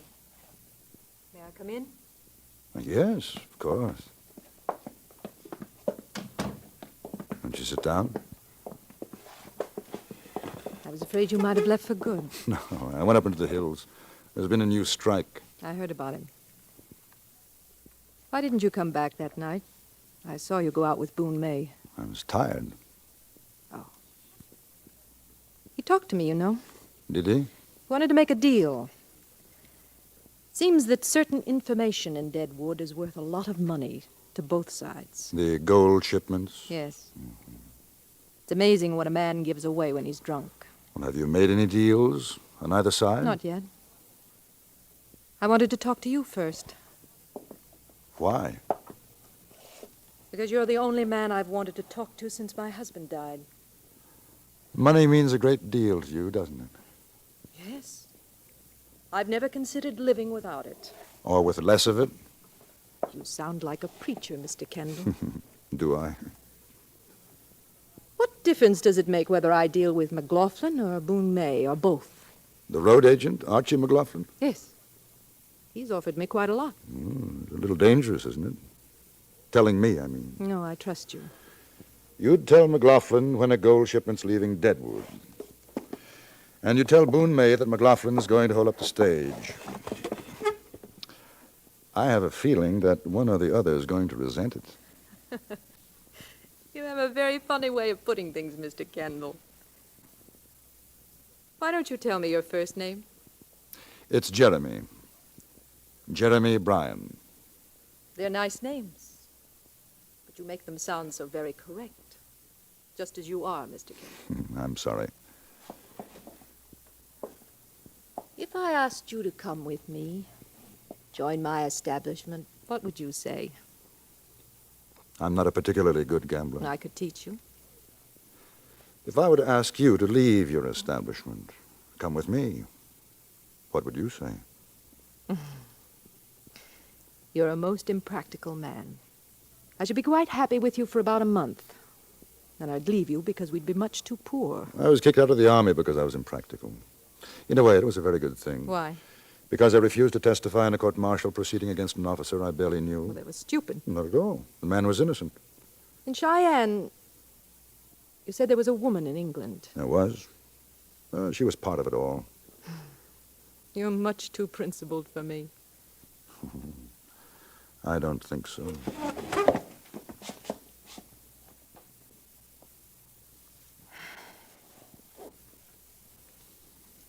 Why did you kiss me?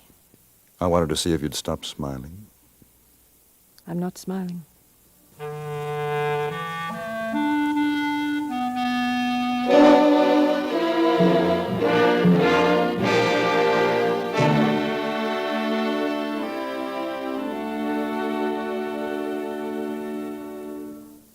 The fastest runner in town can't hope to keep up with the Mitch Miller Show, because every Sunday night, when it comes your way on most of these same stations, the Mitch Miller Show covers that part of the entertainment world that stretches from the bright lights of Broadway to the Klieg lights of Hollywood. For another all-out, all-star variety edition of the Mitch Miller Show, join us right here at the Star's address when Mitch Miller puts out the welcome mat again.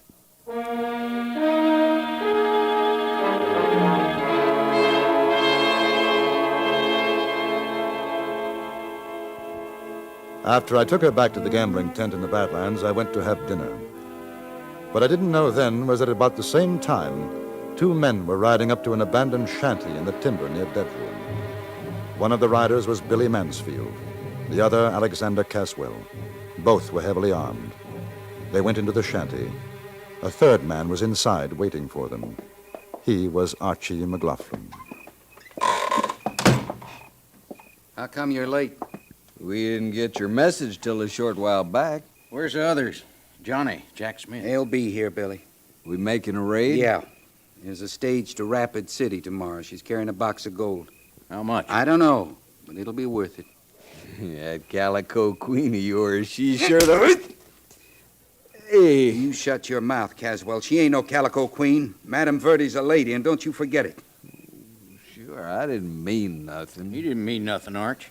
It don't matter. Besides, I didn't get this from her. Johnny Brown heard a shotgun rider talking about it down at Maggie's saloon. Where are we going to take it, Arch? Well, I figure we'll take the coach and whoop up Canyon between here and Rapid City.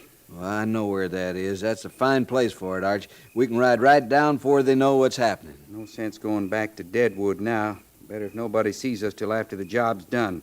We'll hole up here tonight.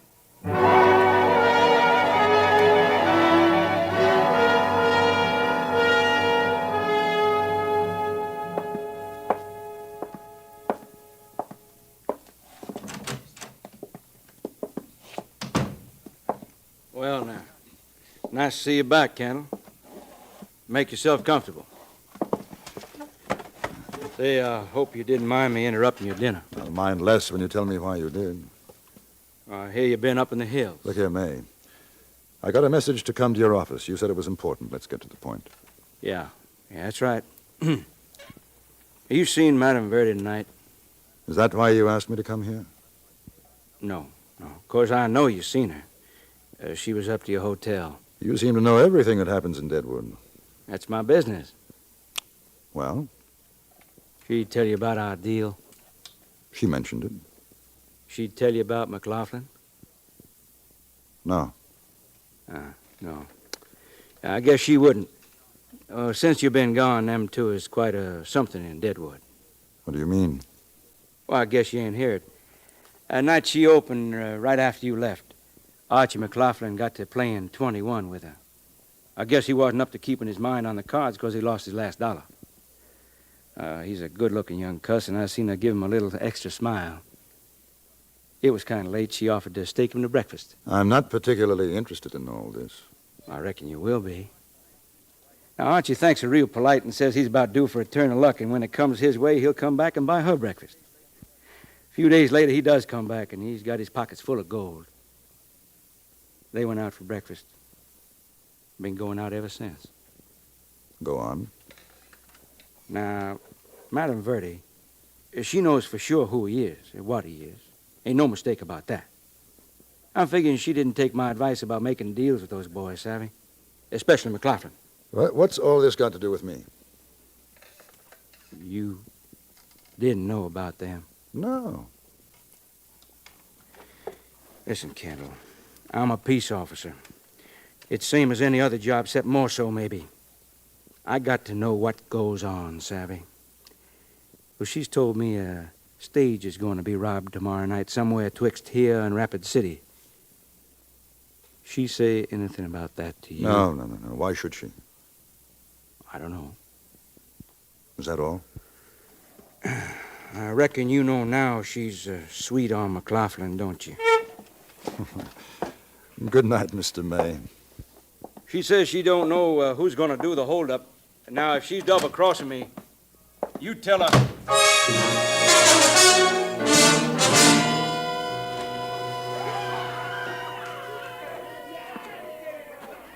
Belle, over here. Hello. Belle, I've just seen Boone May, and he suggests that you don't double-cross him. I think he's talking about McLaughlin. He told you? About Archie? About me? Yes. I suppose I should apologize to him. No, there's no need to. But if you really care about him, I think you'd better start playing straight with Boone May. What do you mean? The holdup you told him about. He suspects something. What? I don't know. Perhaps that you and McLaughlin are working together. No. That's not so. I don't know who's doing the holdup, but it isn't Arch. He would have told me. Honor among thieves. You know, if Mr. May knew what you were doing... He'd probably have me hanged. Why'd you come here to warn me? Why shouldn't I? I'll be writing about you. Oh. Well, there's one thing I'd like to know. Are you very much in love with McLaughlin? I don't know. Perhaps in a way that doesn't mean anything to you. I can't explain. Just be careful. I have to get back to my table now. There's money waiting to be won.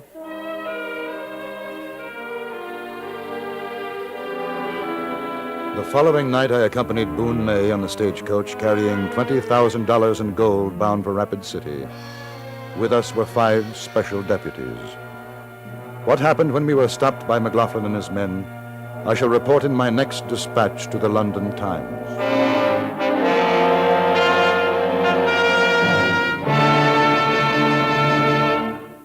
Frontier Gentleman was written, produced, and directed by Anthony Ellis and stars John Dehner as J.B. Kendall. Featured in the cast were Gene Lansworth, Jack Crucian, Vic Perrin, Harry Bartell, and Jack Moyles.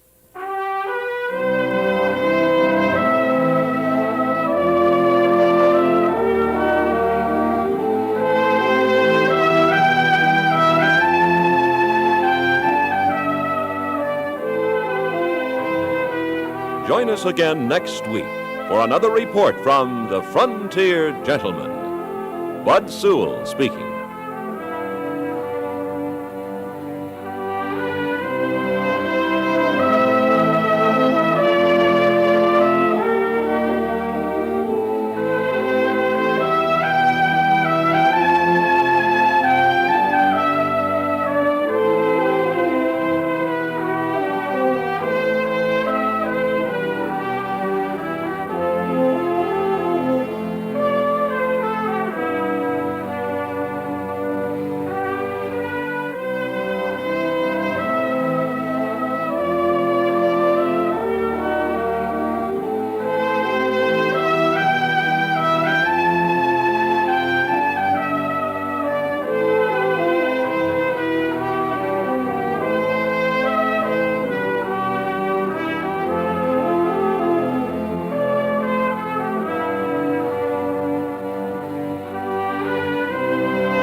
There are many claims to the title of fastest gun in the West.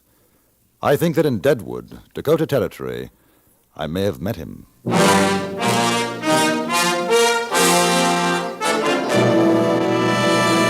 Frontier Gentleman.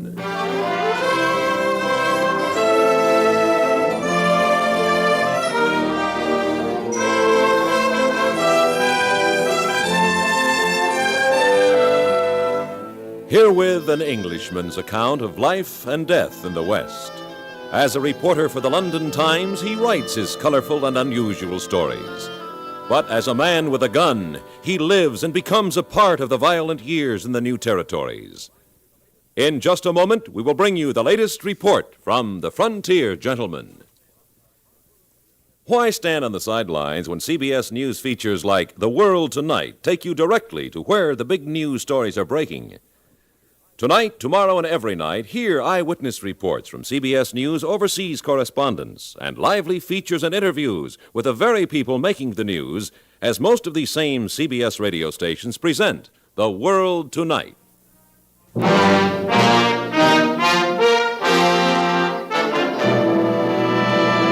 Now, starring John Dehner, this is the story of J.B. Kendall, Frontier Gentleman.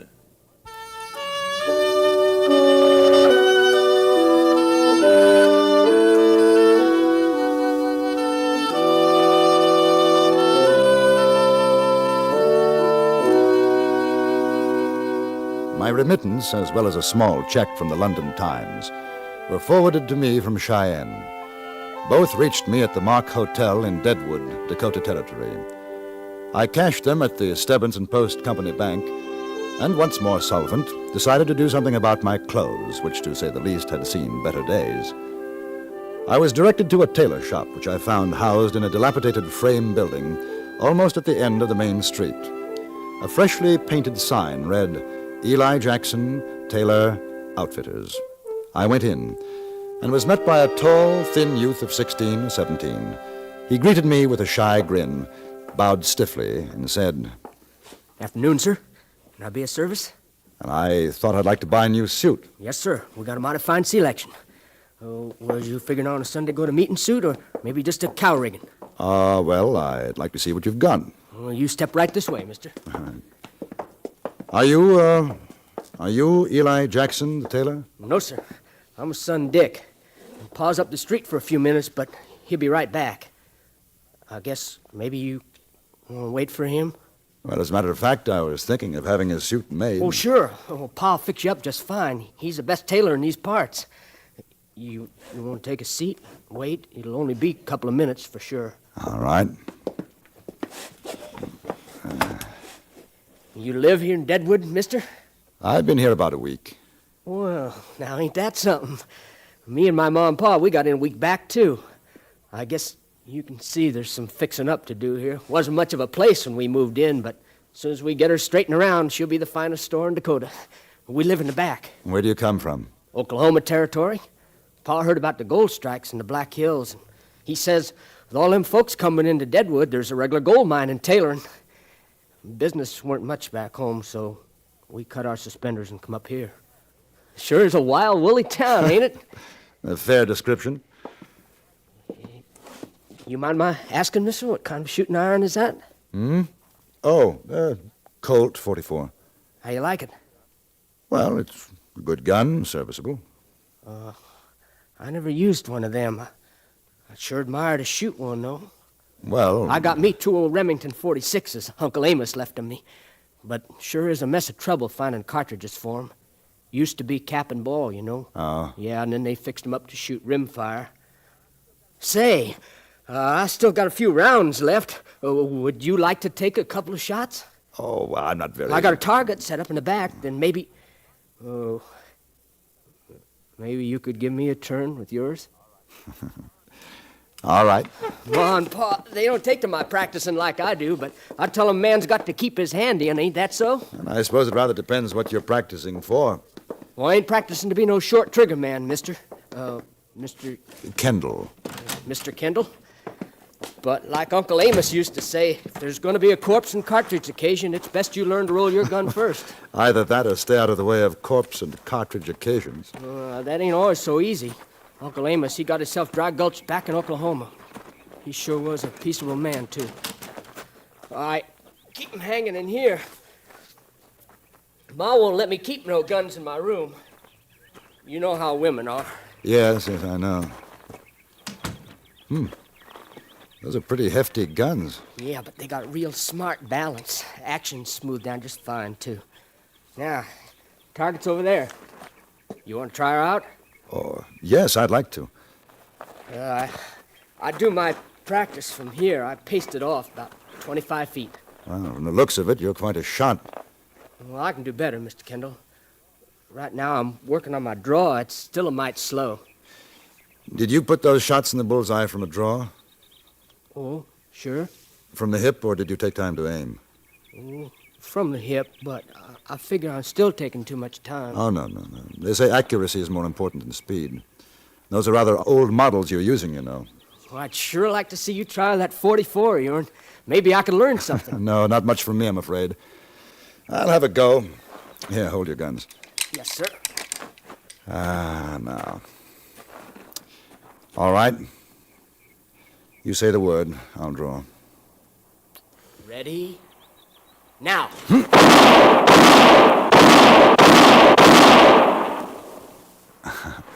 Not bad. Yeah. Yeah, that's mighty fine shooting, Mr. Kendall. Thank you. Let me see you try. Oh, no, I guess not. Come on. No, I reckon not. Go on. Put on the belt. I'm curious to see how you handle those relics. Yes, sir. I should think it'd be a little heavy for you. Yeah, they were at first, but I kind of got used to them. Of course, I can't shoot both at once. No, I've never yet seen a man who could with any accuracy. Say, Maybe we better get back inside. I guess Pa ought to be back by now. In a minute, I want to see how you hit those bullseyes. Yes, sir. Ready? Yes, sir. All right. Now you draw when I say the word. Draw.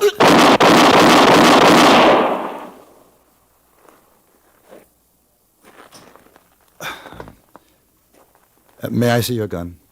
Yes, sir. How many bullets did you have in there? 5. Is the other gun loaded? Do you mind doing that again? I guess so.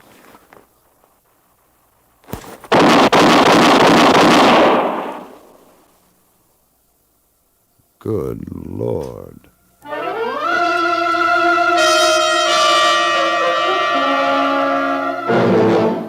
Heard our road show starring Tennessee Ernie? You ought to. It reflects Ernie's warm personality right down the line. Young Molly B. and Doris Drew alternate as the featured feminine vocalists on the show. Join us on most of these same stations tomorrow for CBS Radio's easygoing road show starring Tennessee Ernie. It's as refreshing as a visit back home.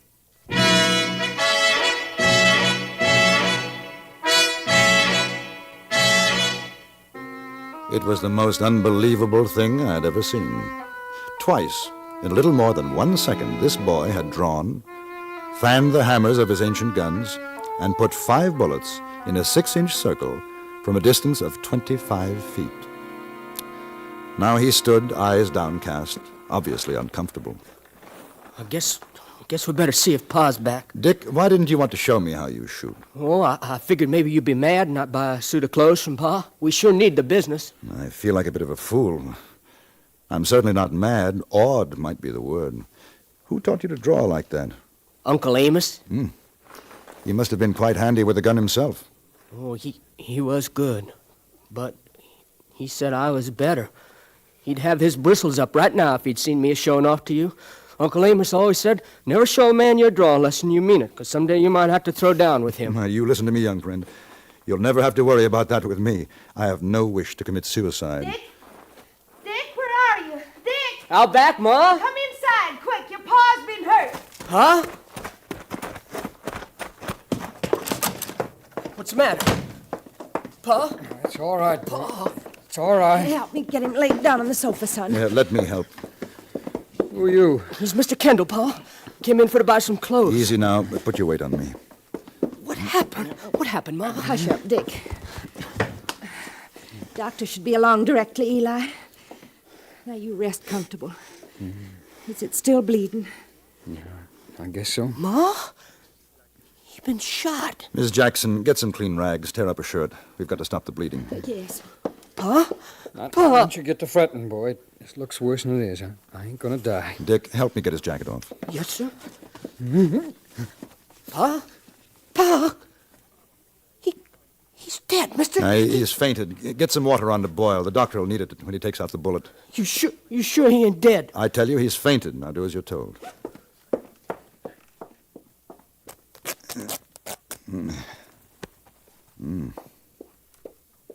Here. I had some sheeting put away for bandages. It's Oh, all right. He'll come around. he's so white. Loss of blood. Have you got any whiskey? No. Eli's not a drinking man. You said the doctor's on his way. Yes, somebody went to call him. There. Hold those against his shoulder. It ought to stop the bleeding. Oh, yes. No, don't try to move, Mr. Jackson. Lie back, dear. I feel some better. I guess I went off for a couple of minutes. I'm truly thankful for your help, mister. It's all right. Afraid you're going to have to wait a bit for your suit, though, less than you're willing to wear ready-mades. Don't worry about that. Just lie quietly. That fella, he had no cause, Paul. I know, dear. I Ought to know. be against the law. Man's got no right. How did it happen, Mrs. Jackson? Well, we'd gone to the warehouse to get some bolts of cloth. A couple of drunks come out of Gerber's saloon, start shooting and deviling around. They seen Eli and me coming down the street. I seen one fella a couple of days back. He come in here to buy a pair of boots. Crowley's his name. I didn't have nothing cheap enough, and he didn't have the money. Didn't look like the kind I'd give credit, so he went off without his boots. They was drunk, Eli. He didn't do it purposeful. The bullet must have hit a rock or something and bounced up. Maybe.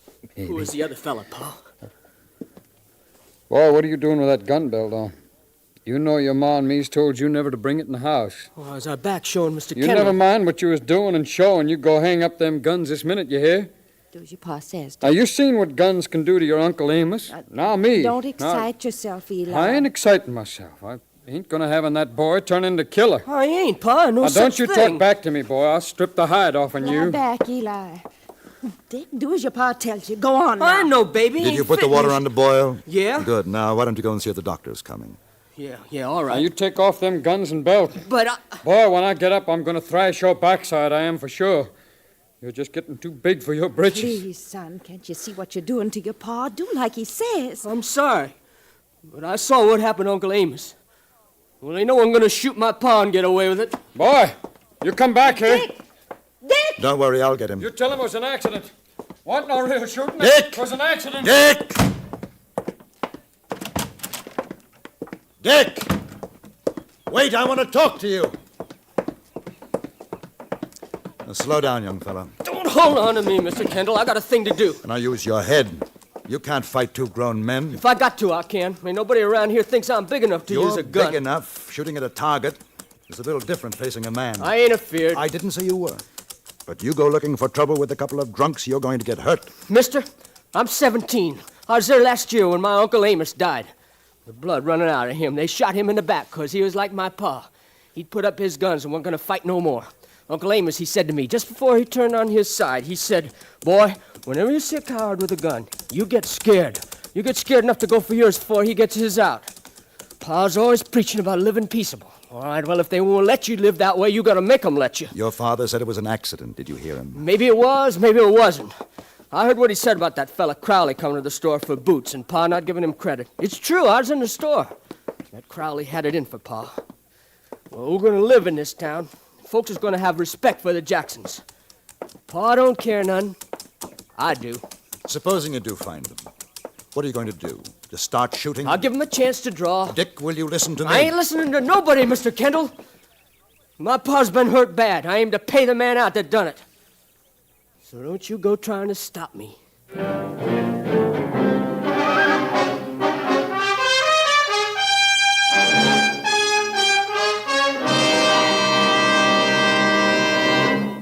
Who says you can't be in and out at the same time? Every Monday through Friday on CBS Radio's House Party, Art Linkletter invites you out right in your own home, office, or car. House Party is just what the name implies. It's loaded with fun and surprises. It's one place you can be sure you'll meet new and exciting people.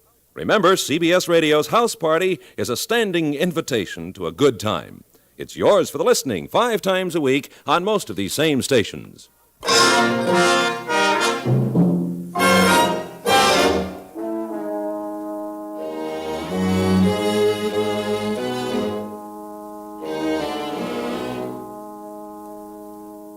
I walked up the Deadwood Street with young Dick Jackson, the 2 old 46s slapping heavily on his thin young legs. I knew that I could have physically stopped him, carried him back to his parents, but I also knew that it would have solved nothing, perhaps only made matters worse. So I did the only thing I could do. I went with him. First to Gerber's saloon, then to half a dozen others, looking for the man named Crowley and his companion. An hour later, we found them in the Deadwood saloon. That's Crowley. That's the one. Over to the bar. You know what you're doing. I know. You know what it's like to shoot a man, to kill him? I guess I'm going to find out, Mr. Kendall. You said you weren't practicing to be a short trigger man. That was a lie, wasn't it? No. Shooting at a target hasn't been enough. You've just been waiting for an excuse. That ain't so. Get out of my way. Dick? Boy, now you ain't never seen nothing like it. He shows up in this here dance, public as a zebra, wearing a fried shirt, a hard-boiled hat, and a smelling of bear grease and lavender-flavored soap. I tell you, he looked as miserable as a razorback hog that's dropping himself on a fence post. Yeah, well, looky here. Hey, boys, come on here, have a look-see. Hey, What you carrying there, son? Buffalo guns. Hey, boy, don't you know packing them great big old heavy things is like to make you a bow-legged before your time? Crowley, you just shot up my paw hour back. I aim to kill you for it. Kill me! You kidding that there mealy-mouthed tailor down the street? Boy, I might have known. Mealy-mouthed little son.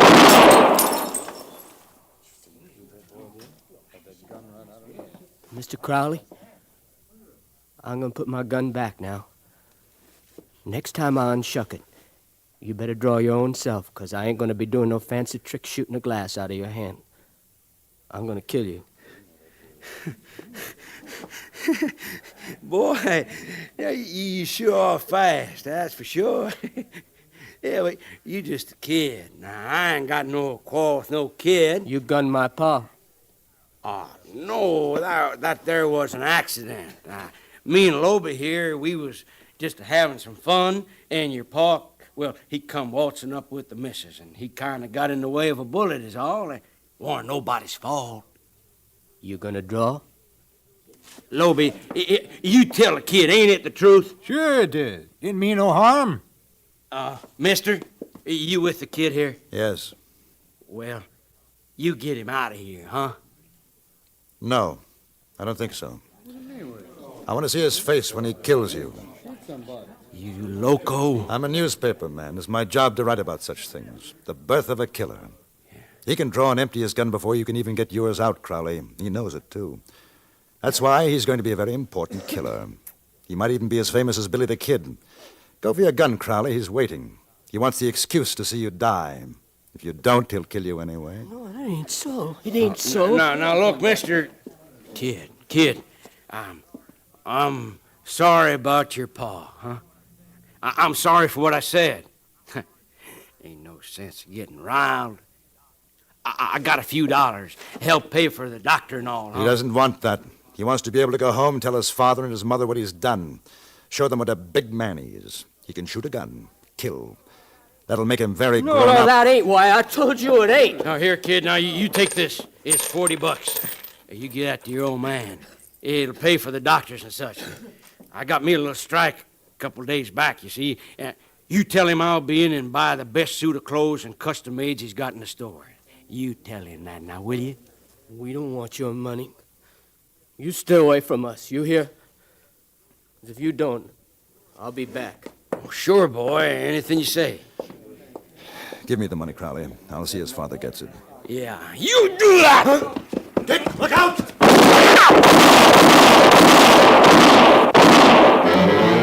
Crowley had pushed me off balance and had gone for his gun. The boy was at the door, 20 feet away, his back turned. Crowley fired, and in that same instant, Dick whirled and shot back. He shattered a bottle on the bar. Both had missed. I was only 6 feet away. My 2 bullets took away half of Crowley's face. I took the boy back to his father's place. The doctor had removed the piece of lead in Eli Jackson's shoulder, and he was resting more comfortably.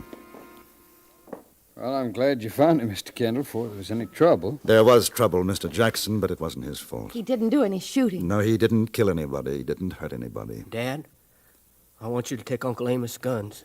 Sell them. I don't want them. No guns. Ever. Shucks, boy. I couldn't get 2 bits on them old things. You figure you've had enough play out of them. You just hang them up. Show them to your grandchildren someday. Yeah. Yeah, maybe I'll do that. Mr. Kendall, will you be in Deadwood for a while? Yes, for a while. Well, now, that's just fine. I tell you come on back in a couple of days. I'll be up and around, and I'd sure like to make you a fine suit of clothes. Thank you. I will. Dick, you show Mr. Kendall out. Yes, ma'am.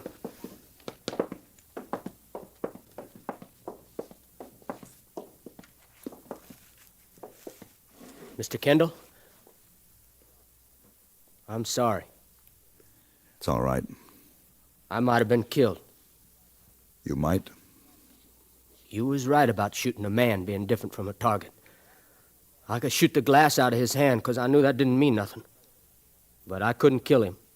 Killing's ugly. You saw what Crowley looked like. I saw. You should have remembered what your uncle told you. Never show a man your draw unless you mean it. Someday you might have to throw down with him. I'm sorry I didn't remember it. But I won't need to again.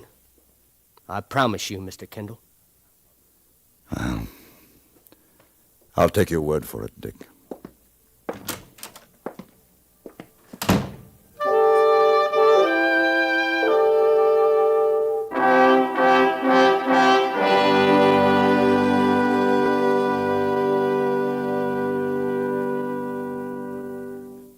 Frontier Gentleman was written, produced, and directed by Anthony Ellis and stars John Dehner as J.B. Kendall. Featured in the cast were Virginia Gregg, Eddie Firestone, Stacey Harris, Jack Crucian, and Ben Wright.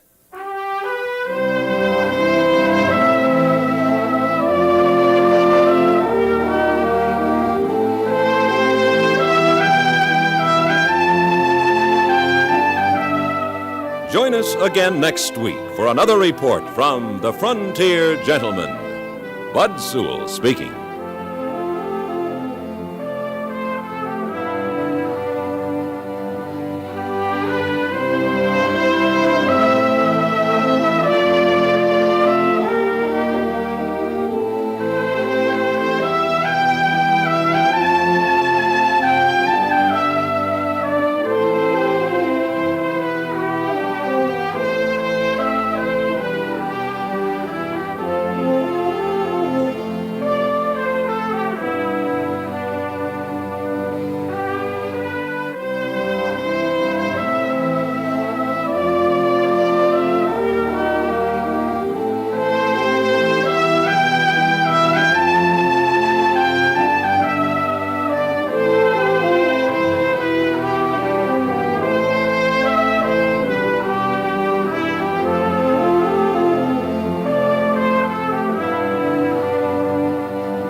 There's a saying in the West that a cowboy is a man with guts and a horse.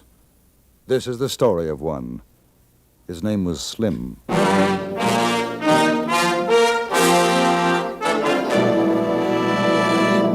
Frontier Gentleman.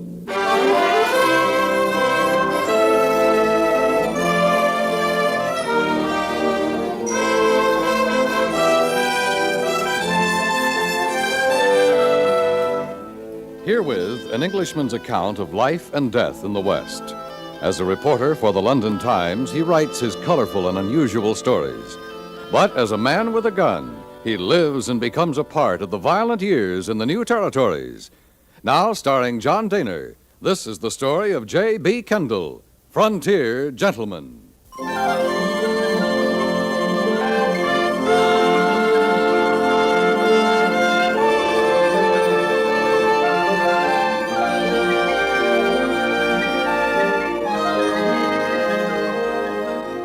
I bought a horse in Cheyenne and was riding to Laramie in Wyoming Territory. I wanted a chance to really look at this grazing country and the thousands of head of cattle dotting its plains. I rode north of the railroad tracks until the telegraph poles lining it were lost in a dusty haze. And I saw clouds, heavy and bronze, over the distant mountains. It was during the afternoon that I came upon the cowboy, a lean man of about 30, with a cigarette hanging from his lips. He was examining the right foreleg of his horse, and he looked up as I approached. Hello. Howdy. You need any help? That fool horse stepped in a gopher hole. Don't seem to be no spring, though. Fine-looking animal. He ain't a bad old buzzard head. Hey, you English? Yes.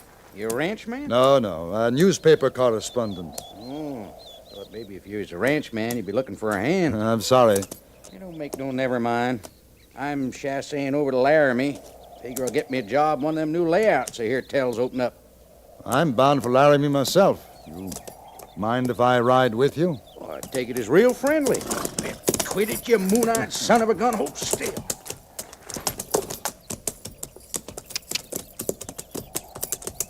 You think we'll have rain?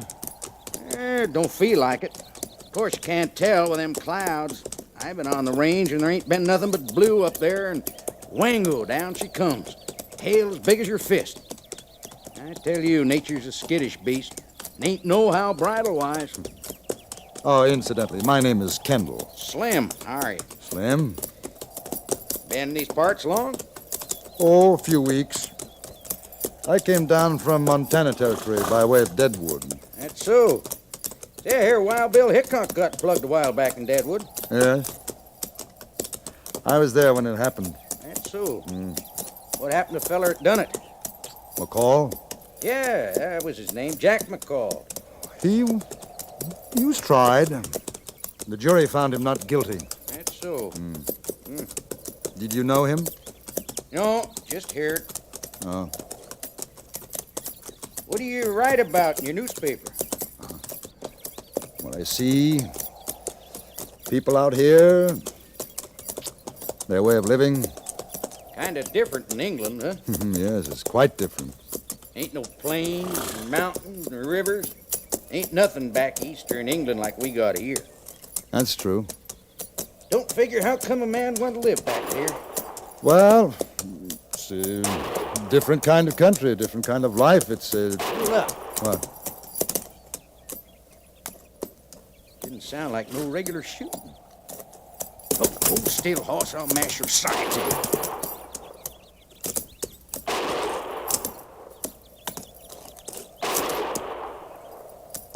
Seems to come from the hills. Yeah, reckon someone's in trouble. Let's go. A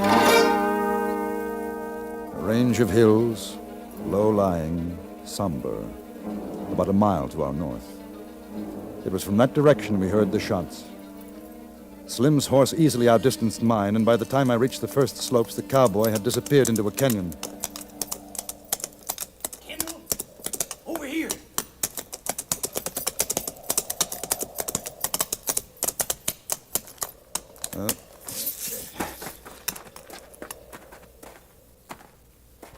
What's the matter with him?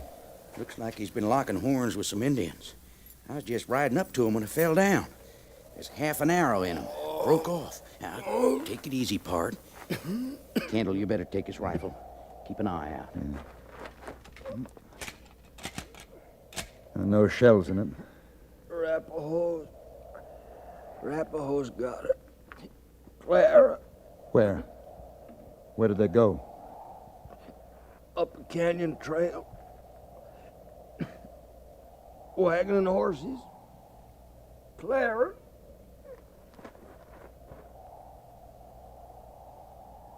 Oh, that's too bad. Too bad. He ain't gonna have no breakfast again forever, that's for sure.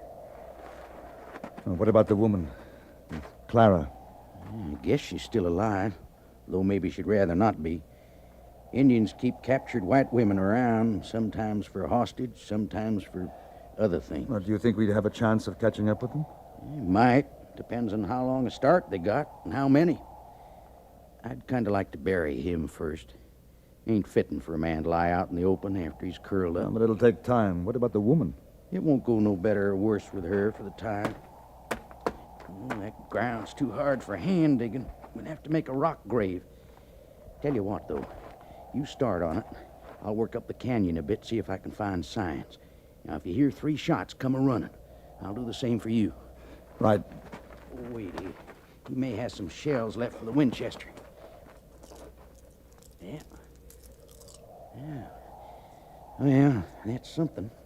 8 of them. You better keep the rifle here. So long.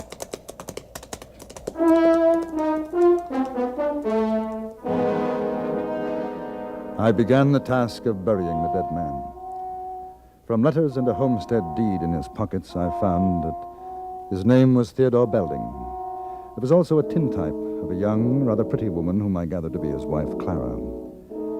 It took the better part of 45 minutes to complete the grave, and it wasn't until almost an hour later that Slim returned.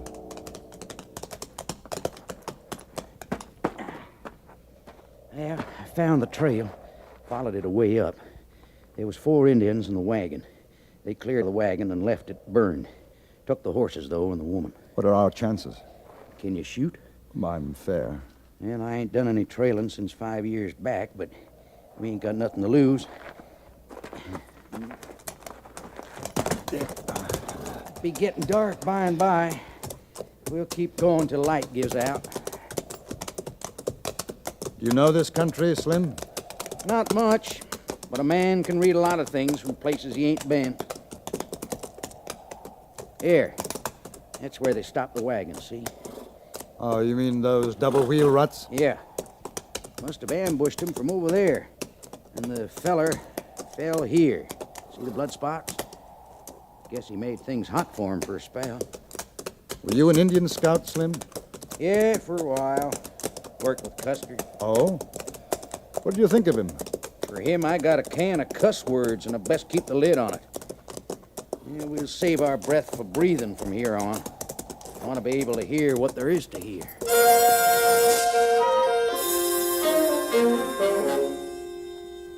We went on up the canyon, Slim reading the ground, or, as he put it, following sign.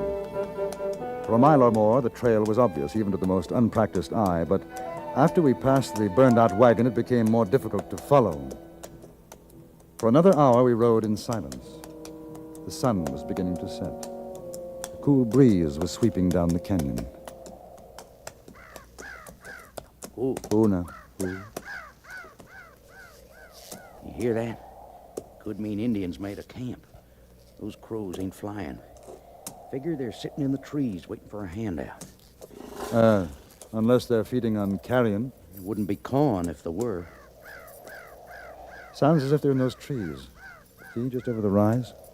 Don't seem smart enough for Indians to make a camp this early. Or they know we're following and they're waiting for us. Shut your mouth, you glandered, spavin coyotes. Hoss smells them. Now, we better tie the critters up. All right. Pull down that injured rubberneck of yours. Pale, pink, wall-eyed son of a gun, I'll skin you alive. Hey, do you think, Slim, it might be an idea to work our way through the trees instead of along the canyon wall, huh? Yeah, I sure do. That old sun's right behind us. We make awful pretty targets. Keep in the shadows as much as you can. We'll just figure they got no weapons, except bow and arrow. That gives us a mighty advantage. You all set? Yes. Come on, then. And watch out for twigs and dry leaves. Walk soft. Ahead of us, through the trees and shrubs, lay the brow of the rise. We made our way upward until we were within 10 yards of the top. That's when I saw a glint in the sunlight and a trickle of sand moving down the slope toward us. Get down!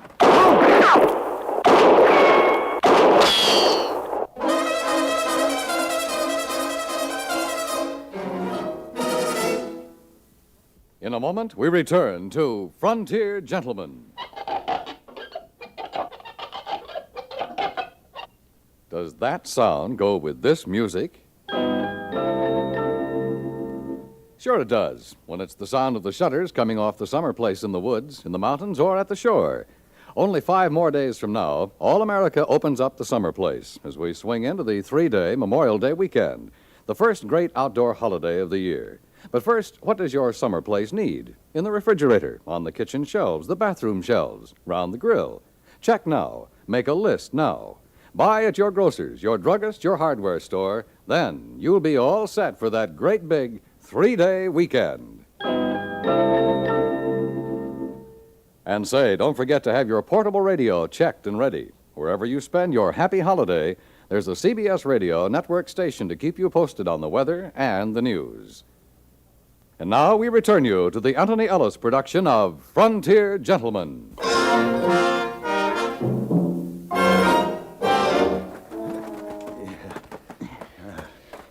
Phew.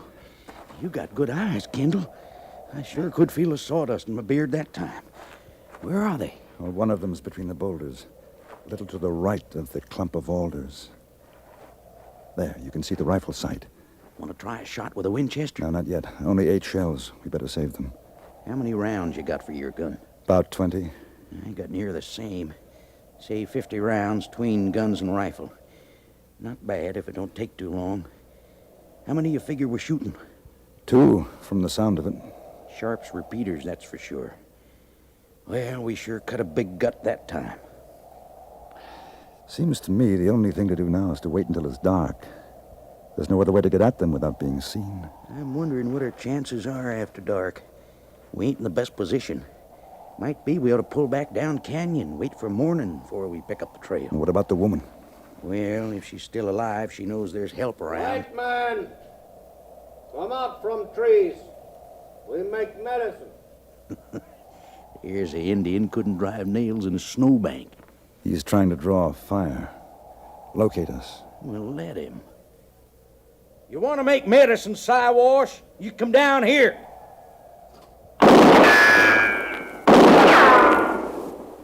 That came from the left, higher up. One of them must be in a tree. I think I can see him. Yeah, there's enough sticking out. Gone now. Not on this side.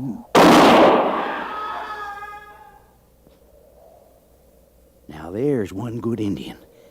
Where'd you learn to shoot like that, mister? Odd places. What? I'm hit. Where? Oh, I'm hit in the arm. Oh, man, that hurts. Oh, that hurts. Let me see now, Slim. Oh.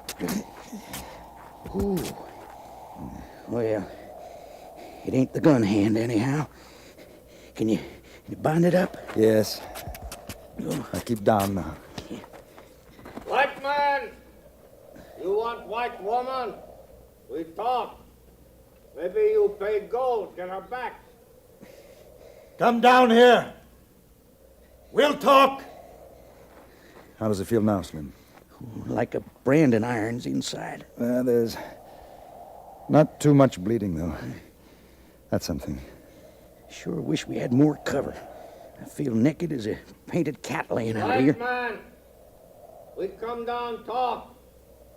You shoot, woman die. What do you think? We might have 'em buffaloed. Let 'em come. But watch 'em for tricks. They got 100. Come down. We'll hold our fire. Only one of 'em. Now, if he ain't a setting duck against that sky... There's 2 more, though. They must be with the woman. Yeah, maybe. Keep your eyes peeled.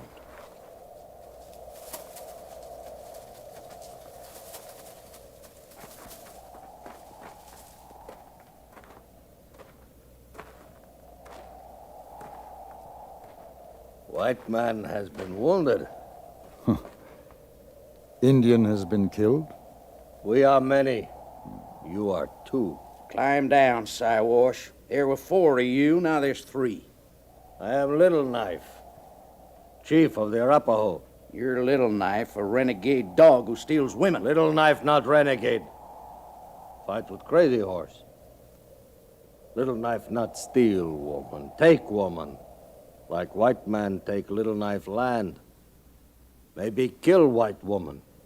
Like white man kill Indian woman and child. The war is over. There's no more killing on either side. White man say war is finished.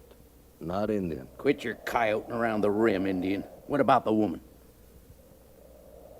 You give me your guns, rifle, and gold. I give her to you. I'll see you hung up to dry first. Not our guns or rifles, but perhaps some gold. How much? How much you got? $100? Not enough. That's all there is. All guns and $100. No. I go back. Maybe you hear a woman die, then you pay. Maybe you don't go back, Siwash. What about that? Like all white man, break word of truce. You speak of honor and murder with the same breath? We can kill you all. We wait for night, then we kill. I got a finger it's itching right now to wait for nothing. Little Knife not afraid to die. Little Knife, you took the belongings in the white man's wagon. Return the woman, and we let you keep it all. That and $100 in gold. You'll let Little Knife keep what he already has. Not a trade. Listen, you double-distilled son of a gun. I seen a fair-sized anthill down the canyon away. How'd you like to be staked out? I make good offer. Woman for guns and $100. You say no, I go back now. Soon as the night, then we take your guns and the gold. The Indian turned and moved back up the slope. For a moment, I had an uncontrollable desire to shoot. Then I thought of the woman, of what would happen to her. I lowered the rifle. We shifted our positions a few yards to the right, and we lay there, waiting. And the darkness settled into the canyon. Funny thing. Huh? What? We ain't heard no sound from the woman. Yeah, I was thinking that myself. Wonder if she's all right. Well, should be better than 3/4 moon tonight. Coming up in a while. They gonna try something. It'll be afore the moon. Slim, I think we'd better sit back to back in case they circle around us. Yeah. I was just thinking. Wish I had me a drink of red-eye right now. I know a place in Dodge.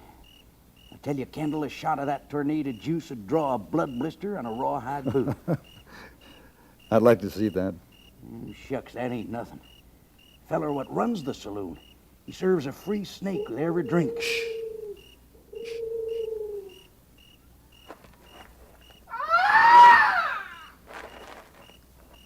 That ain't what you think. It ain't no woman, that's an Indian. I know, I heard him before. They want us to think it's her. Are you sure? I'll show you. Hey, you crow-bait dogs! Which one of you's a squaw? See what I mean? Yes. One thing I don't understand. What's that? Why do they stay here? Why not ride off with the woman? Yeah, I figure there's 2 reasons. First, Little Knife's probably left the reservation. He ain't got no particular place to go. Second, they want our guns. Indian will do a lot of fool things to get hold of a gun. Come to think of it, there's something else. Oh? Yeah. Maybe they're low on bullets. You reckon? Yes. It's quite possible. That's why they haven't attacked. Sure. Sure, they're using Sharp's repeaters. That feller's Winchester ain't the same caliber. So whatever shells they picked up in the wagon ain't worth a thing. In which case, we don't wait for them to attack us. I know what you're getting at, but it won't work. Well, why not? I wouldn't be no good. Not with this busted wing. Slim, you stay here. Cover me with the rifle. No, he'll hear you before you get 10 feet up the rise. Slim, I'll admit that I'm a comparative greenhorn in your territory, but I've had the dubious pleasure of slitting a number of throats under similar circumstances in India. Those chaps didn't hear me. I'll take my chances with these Arapaho. Well, you gonna use a knife? Oh, if I have to, yes. You sure are a funny kind of Englishman. Here, take the rifle. Mister, I sure hope you know what you're doing. So do I. I crawled out of the hollow and inched my way up the slope. I had seen the flash of the Indian's rifle and knew his approximate location. In the direction I was taking, I planned to reach the top of the hill some yards from where I had last seen him. It was slow. Then, as I raised my head over the summit, I saw the great orange glow of the rising moon, and silhouetted against it, the crouching form of an Indian, half turned from me, behind a boulder. I drew out my knife.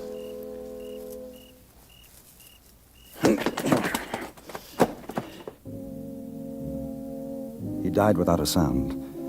Then I made out Little Knife and the remaining Indian. They were a few feet away, standing over a gagged and bound body. And in the constantly growing moonlight, I saw the chief bend down, the glitter of steel in his hand. This time I knew it would be a woman's scream I was going to hear. Little knife! Kendall? Kendall! It's all right, Slim. She's alive. She's all right. I cut the ropes, loosened the gag from the woman's mouth, and for a long moment she only looked at me. Then she began to cry. I carried her down the slope to where Slim was waiting. Then I went back to get the Indian horses and the things which had belonged to Belding and his wife. After that, Slim and I took her to Laramie in Wyoming Territory.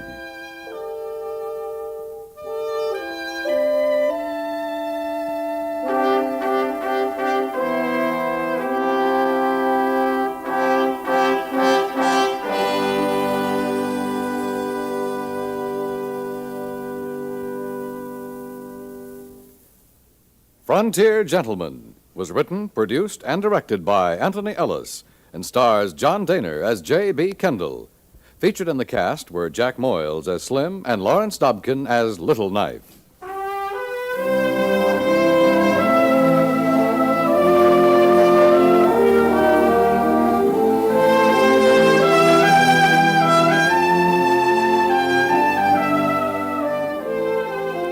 Join us again next week for another report from the Frontier Gentleman. Dan Cubberly speaking.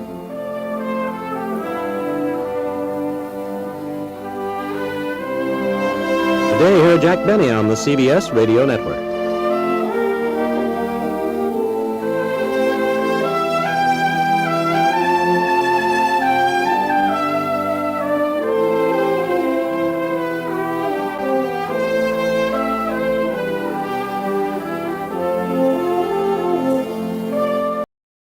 I left Cheyenne without my luggage, and in company with a wild Irishman and his even wilder cargo of freight.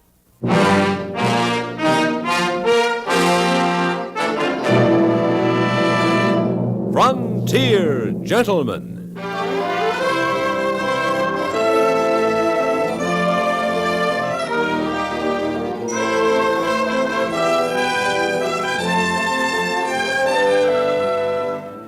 Herewith an Englishman's account of life and death in the West. As a reporter for the London Times, he writes his colorful and unusual stories. But as a man with a gun, he lives and becomes a part of the violent years in the new territories. In just a moment, we will bring you the latest report from the Frontier Gentleman. Whether your marriage license is brand new or your wedding ring is worn thin over the years, you'll get a kick out of every light-hearted episode of CBS Radio's The Couple Next Door. Written by Peg Lynch, creator of Ethel and Albert, The Couple Next Door is a warm and humorous series about a young married couple. Just for the fun of it, join us on most of these same stations 5 days a week as Peg Lynch and Alan Bunn star as CBS Radio's The Couple Next Door.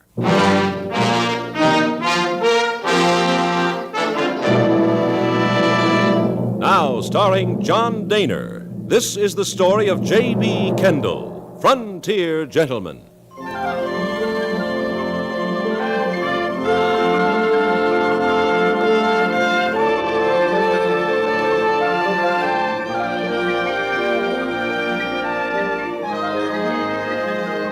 Cheyenne, Wyoming Territory had been good to me.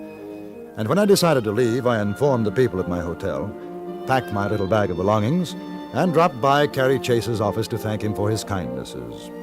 From there, I went to the stage station and made arrangements for my departure. Having several hours' wait, I took a last turn around the town.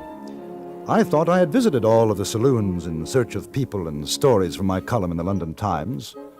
I was wrong. I had missed Dan's Bloody Bucket, a scant 4 blocks from the center of town.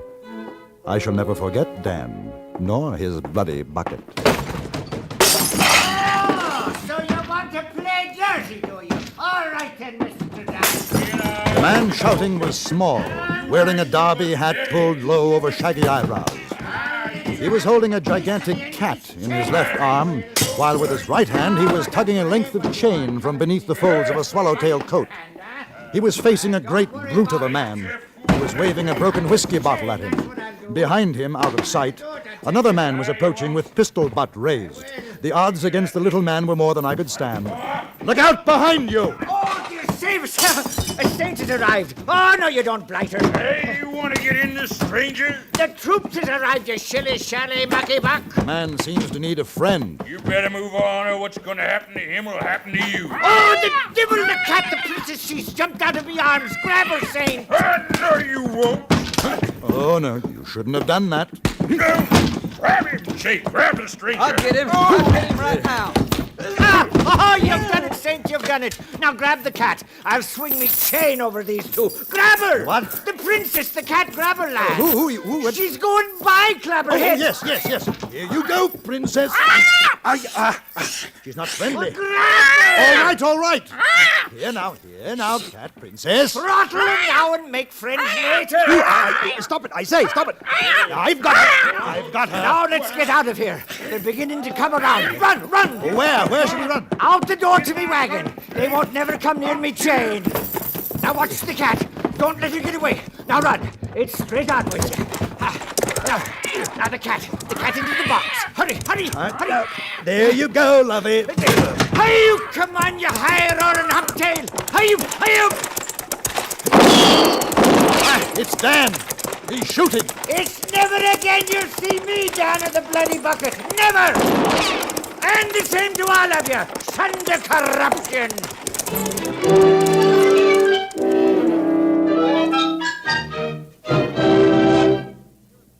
6 times a week, here at the Star's Address, you'll find that the shortest distance between two smiles is the Amos and Andy Music Hall. For one thing, there's always a sparkling tune or two to give your spirits a lift. The guest list reads like a textbook in applied astronomy. And of course, right at the heart of all the light-hearted things that happen at the Music Hall are the one and only two, Amos and Andy. Tomorrow and every Monday through Saturday on most of these same stations, listen for the Amos and Andy Music Hall.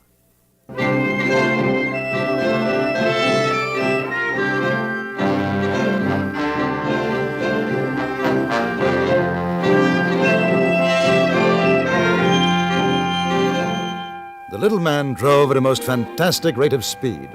I sat in silence atop the wagon seat, holding my hat down with one hand, while the other clutched the side for support. Our exit was punctuated by the princess hurling herself at my bottom side in magnificent rages, and I was thankful for the barrier of wood between us. In the bed of the wagon were numerous large crates full of cats of all sizes and colors. There seemed to be no one in pursuit, and after some minutes the little man slowed the wagon, and without looking at me, he painfully lit a pipe. I presumed we were now somewhere in the barren area between Wyoming Territory and the Dakotas. Perils. Perils of the trade, me boy. I would say. You've done a grand thing, lad. The princess there is the start of a whole new race, she is. I had to have her. What? You mean the princess belonged to Dan? And what did you think, huh? Then I helped you steal the cat? Oh, tush. You merely laid down a blow he'll not be forgetting. But you said grab the cat. I thought she belonged to you. Don't let the technicalities bother you. 'Tis a proper thing you've done. I don't understand. I supplied Cheyenne with her cats in the first place, and I reserve the right to have access, as it were, to their progeny. I see. And if Dan pursues us, then what? Well, if me luck holds, he won't find us. And if it doesn't? Never bother trouble, me lad. Look at me, lad. Yes? You have a bit of England in you. Why, yes, as a matter of fact. Me worst fears. What did you say your name was? I didn't. It's Kendall. J.B. Kendall. And I thought the saints had smiled. My name is Kerrigan, Shane Kerrigan. And you might as well have it straight out. I'm an Irishman. What's your business, Kendall? I write stories concerning the West for the London Times. Oh, that is a good town, London. I was there once when I was a mere boy. Good town. Too bad it's so full of the English. Mr. Kerrigan, I'd be indebted to you if you'd tell me something about yourself for my readers. Oh, wait a minute. Will you stop your blather, pussycats? 'Twas on a bright summer morning when the birds sweetly sang on each bough. that I first saw me Kathleen Mavornian as she sat milking her cow. There. It's a miracle. Now, Kendall, what was it you wanted to know about? Yes, this cat business of yours. I was going to ask, how does it work? Oh, very simple. I'm on my way to save Deadwood at this time. Save Deadwood? I have 62 cats, 62 furry creatures in the proper positions, and the town will be rid of its varmints in a matter of hours. And you intend to sell your cats? That I do, at $10 a head. $10? People pay $10 for them? Now, where have you been, Mr. Kendall? Do you not know that civilization rises or falls according to the number of cats in the towns and villages? But I just never thought of it. The Great Plague in Europe was due to the shortage of cats. I suppose you're right. Of course I'm. Well, when you get to Deadwood, just how do you plan to go about the sale of your cats? I have a staunch friend there, dear Margaret. I shall make me headquarters with this lovely lady, and soon the word will spread that I have arrived with me cats. And will this lady appreciate your coming in with all this baggage? It'll take a bit of doing, me boy, I don't deny that. But Miss Margaret has had an eye for Jane Carrigan these many years. Before 'tis done, she'll embrace me and me cats. Yeah. Well, I'd rather like to ride along, if you don't mind. Oh, 'tis welcome you are. Hurry up there, little one. You've rested long enough. Come here. Your horse. She seems to love her work. That she does. Oh, 'twas on a bright summer morning. Oh, and the birds sweetly sang in each bough that I first saw me Kathleen. Uh-oh. That'll be Dan, the tenacious one. Hiya, girl, hiya! We'll give him a run for his dust. I turned in my seat, and sure enough, it was Dan on horseback, accompanied by another rider. Mr. Kerrigan clamped his jaw on his pipe, leaned forward, and the wagon flew across the rocky ground. Is he there, Kendall? Can you still see the Hayden? Yes! He's closer! Jane! You might as well stop! Stop! Are you daft? I wouldn't suffer the devil himself! Get along there! Hurry up! Then it happened. A rock, half as big as the horse, loomed up in the road. Jane Kerrigan couldn't miss it. Look out! We're going to hit!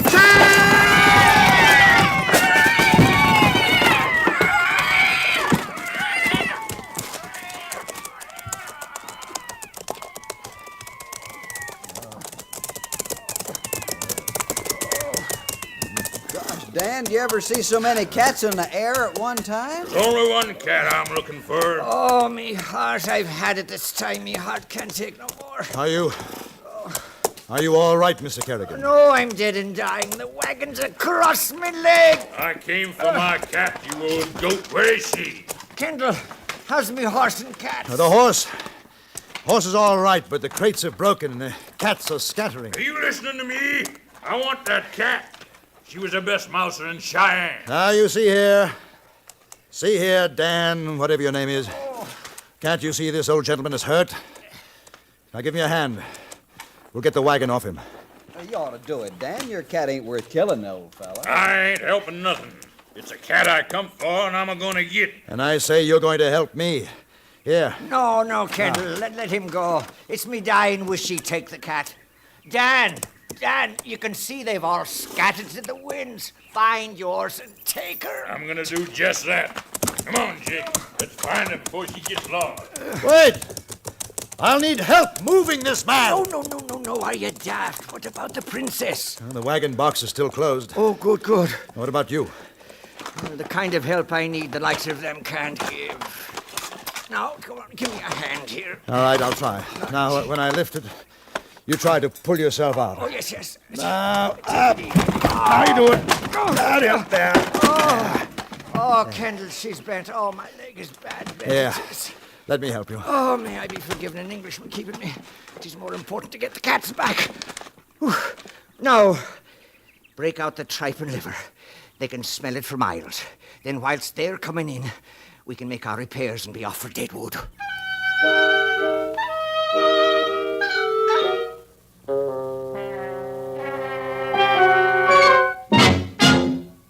Whatever happened to, what's his name? You know who I mean.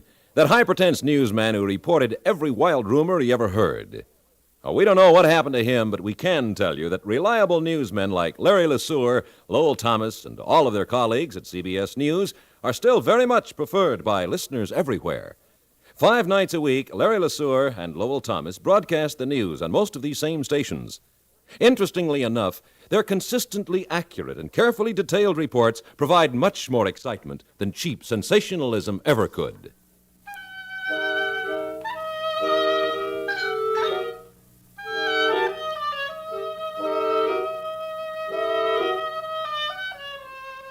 It was true. The tripe and liver could be smelled upwind, downwind, probably in Deadwood itself. The cats came streaming in, and with each group I expected to see Dan and his friend, but we had seen the last of them. Mr. Kerrigan was considerably lamed by the accident, but managed to move about amazingly well. I made all the necessary repairs to the wagon and the crates, and by morning we were underway. We finally arrived at Deadwood, which had the look of all boom towns, a long, narrow street with wooden frame structures along the sides. The dwelling of Miss Margaret turned out to be a large saloon with upstairs lodging quarters. It was called simply Maggie's Place. You're certain this is it, Mr. Kerrigan? Aye, this is it. You go tell Miss Margaret Jane Kerrigan is sick and wounded and needs lodging. All right. Lively with you now.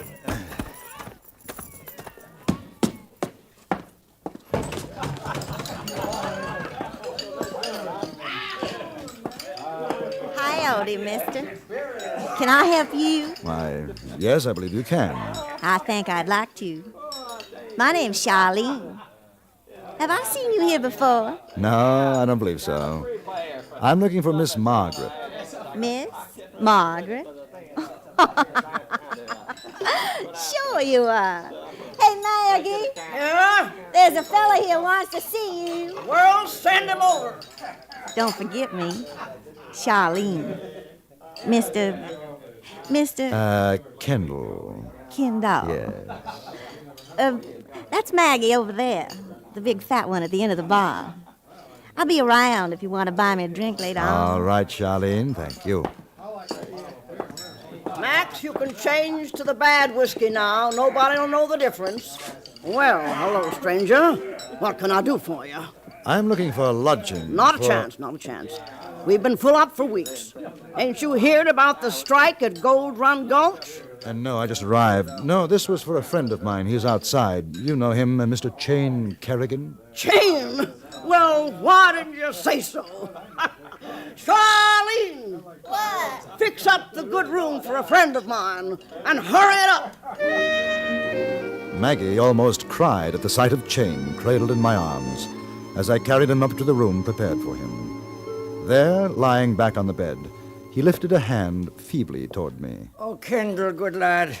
Would you be about bringing up me luggage? Oh, the poor man. You mean you want all... Yes, all of them. And don't forget the rations. It's most important, lad. Now go. Why do you bother the poor ailing man with trivialities now?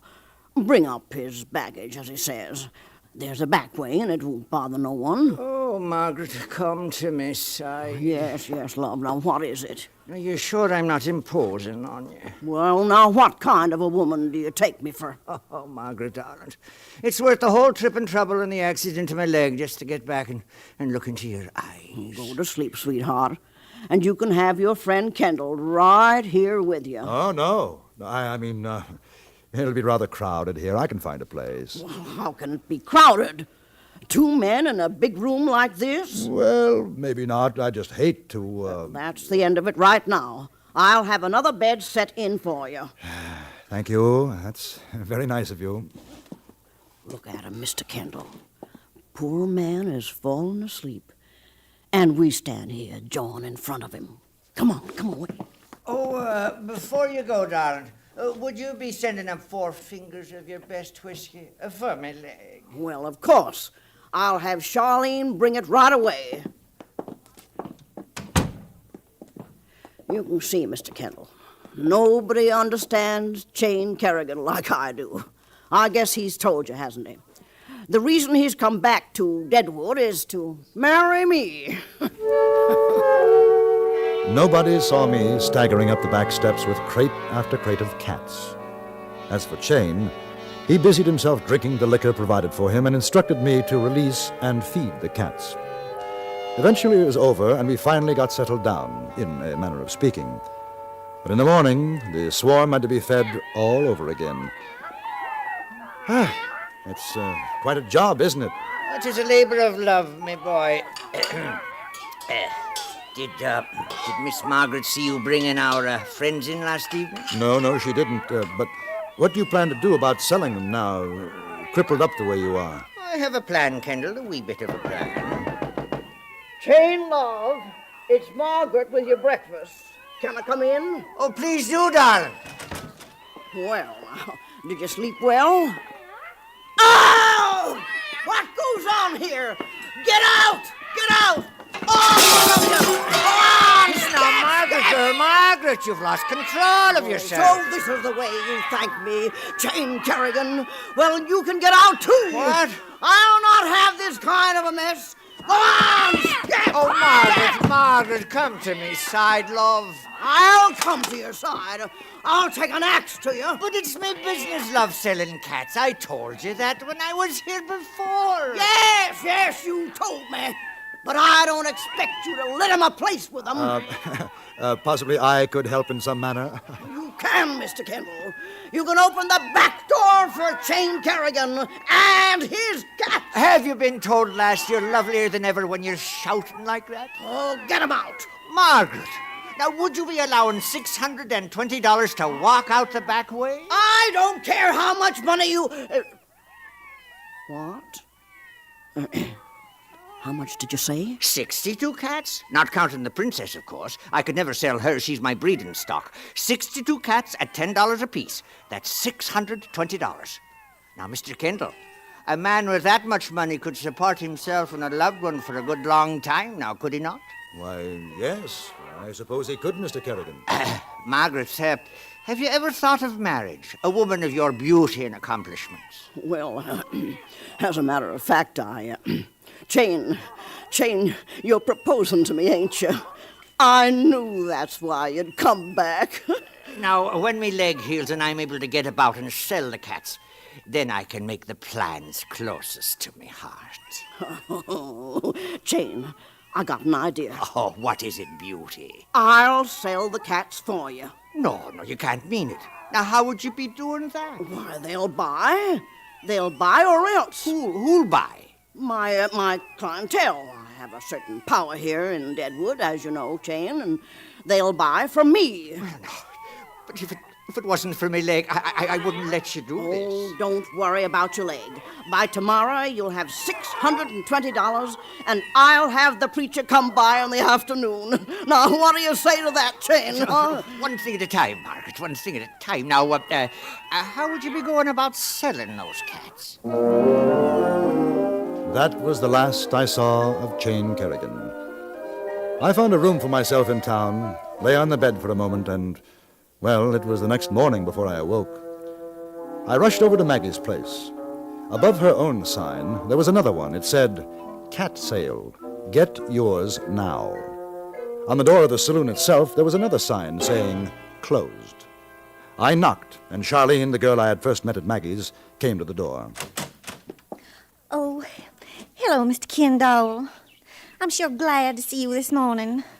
But y'all better not come in. What? Why? What happened? Oh, come on. Let's walk down the street. It's about Mr. Kerrigan. Was he died or something? Worse. He's lived. Oh, well, then, that's good. Oh, no, it ain't. He didn't wait for the wedding and say goodbye to Maggie or nothing. Just got his wagon and left. What about his cats? She sold them all. Last night. Gave him over $600. Why, you never seen so many men buying cats in all your life. How's she taking it? Oh, all right. Every time she feels bad, she counts her money again. Her money? Sure. She sold those cats for $15 apiece. Made over $300 for herself. What? Why, that's marvelous. Charlene. What? You come on with me. I'll buy you that drink I promised you. Why, Mr. Kendall.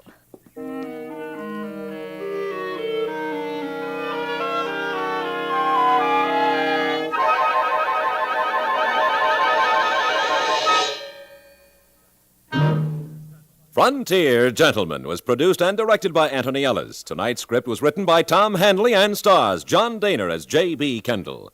Featured in the cast were Martha Wentworth, Charlotte Lawrence, Joseph Kearns, Barney Phillips, and Harry Bartell.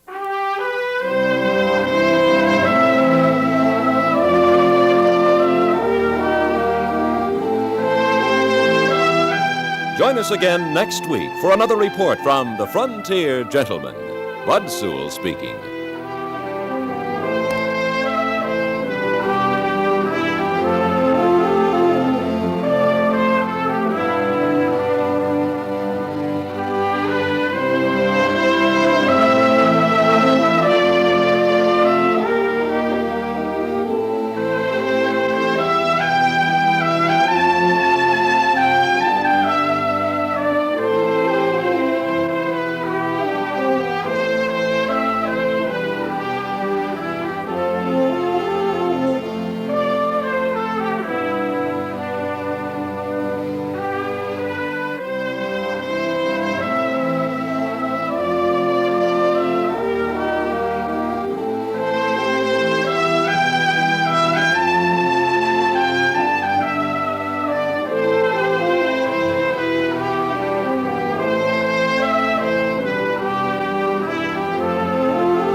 In Cheyenne, Wyoming Territory, I learned a little about trail herders and a lot more about the education of Kid Yancey.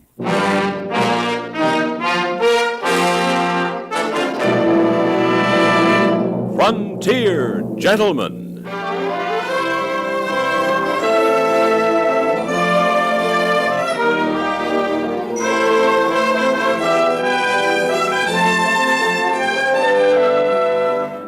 Herewith an Englishman's account of life and death in the West. As a reporter for the London Times, he writes his colorful and unusual stories. But as a man with a gun, he lives and becomes a part of the violent years in the new territories.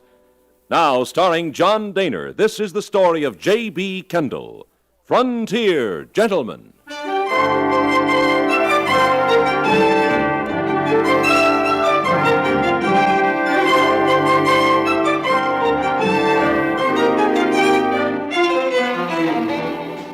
My friend Carrie Chase of the Cheyenne Daily Press had mentioned to me that a herd of Texas cattle was expected in town, and with it its dozen or so trail drivers. They had followed the Texas Trail from San Antonio, across those great plains into Oklahoma Territory, Kansas, Nebraska, fording rivers like the Brazos, the Trinity, Red River, the Washita, Cimarron, Arkansas, Smoky Hill, the South Platte. 2,000 animals traveling 1,000 miles, and 12 men to bring them safely in. The day of their arrival, I was being shaved in a barber shop, one of the several which served the local and transient population of Cheyenne. Suddenly, the mugs and bottles on the barber's shelf began to tremble. The air was shattered with the sound of voices bellowing, shrieking, howling. The hand of Mr. Winters, my barber, began to shake. What is it? Texans. What? Texians. Oh. Yeah, they ain't started shooting up the place yet. Maybe this time they'll let us alone. I guess not. Mister, I'm sorry. I surely am, but I tell you, when those fellas come to town for a blowout, a shooting and a hollering, it boogers the wax right out of me. Do they cause much trouble? Trouble? You see them holes in the ceiling? Yeah? A couple of months back, 3 of them come in here for to get cleaned up. Before they was gone, they drunk up 3 bottles of liniment, emptied out their shooting irons up there. One of them stripped clean naked, poured a dozen bottles of pompadour oil over himself, then got chased down the street by the other 2. I never did get paid for one nickel of it. I'd like to have seen that. I'll tell you, half of Cheyenne did. You tell 3 women fainted dead away. I'm just hoping there ain't none of them gonna come in here this trip. Well, I should imagine that after a 1,000-mile cattle drive, they're rather inclined to let go. Mister, you ain't seen nothing till you seen a Texas cowpuncher letting go. Right now, they'll be up in the saloons heisting a glass or 2, just enough to get the dust out of their throats. Then they'll head for the nearest barber and get the wool cleaned up. After that, the real fun starts. Why, some of them boys has got $200-300 to spend, and it sure don't take 'em long to do it. Then what happens? Day, maybe 2, and they're busted. And they hit the trail for another 6 months' work till they ride back again. That's the way it goes. I tell you, Nick, first I gotta get me a shave. Now, kid, you cut off them straggling feathers of yourn, they ain't never gonna see the light of day again. Let 'em be. Morning, gents. Morning there, Mr. Boss Man. Cool your saddles. Won't be but a few minutes. Yeah, well, now we ain't got too much time, mister. We all gotta be getting up to the whiskey mill. Now, sit down, kid. You ain't going to no whiskey mill. Oh, now look out here, Nick. I told you And I was gonna... told you, boy. Promised your ma I was gonna watch out for you and I ain't going back on it. Ain't gonna be no whiskey and no women. Yeah, but this here Cheyenne, Nick, why, I heard that I don't matter none what you heard. You boys been in town long? Nope. We just rode in. Didn't you all hear us going by? We sure was bellowing fine and loud, man. You Texas boys? We sure are. Now, there ain't gonna be no trouble in here. Shoot, mister, we don't aim make no trouble. Kidding me, we just figured to prettify ourselves. Why, sure. Are you the gentleman who brought in that herd from San Antonio? Us and the other boys, yes, sir. Well, I wonder if I can talk to you about that. Talk? Ain't nothing much to talk about, mister. We just grub 'em up same as we always do, that's all. I'm a newspaper man. I'd like to buy you a drink, get some material for a story on trail herding. Hey, now that's a mighty fine idea, ain't it, Nick? And not for you, it ain't, kid. Oh, man, I swear, one of these days I'm just gonna cut out your lights if you don't quit riding line on me. There you are, mister. That's fine. Thanks very much. Oh, thank you. Next. Yeah, I want a real artistic scrape and a proper curry. Kid don't need no shave, just pluck the wool off him. Yes, sir. My name is J.B. Kendall. Howdy. Nick Carmody. That the yearling's Kid Yancey. Howdy, Kendall. Ain't got a bottle on you, have you, pard? No, I'm afraid not. Listen, kid, while you're getting fixed up, I'll waltz on over to the store and get me some tobacco. Sure. All right, Nick. You don't go flagging your kite out of here the minute I'm gone, 'cause I got your dinero. You ain't gonna get far in this man's town without it. I ain't going nowhere, Nick. All right. Want to come with me, Kendall? Yes, I'd like to. I'll tell you what it's like when we hit a dry stretch. Get so's them cows ain't got no spit left, like to keel over. But if they smell water, they'll go 20, 30 miles at the trot after it, which is just what I'm going to do. Except I'll take that drink you was offering. Where's the closest? Bill's place, a few doors down. Man, playing Mother Nellie to the kid can sure give a man the thirst. Are you related? No. His ma didn't want him to go. His pa said he should. His pa's the old man down San Antone. Old man? Owns the outfit. Told me to keep an eye out for the boy. No drinking, no women.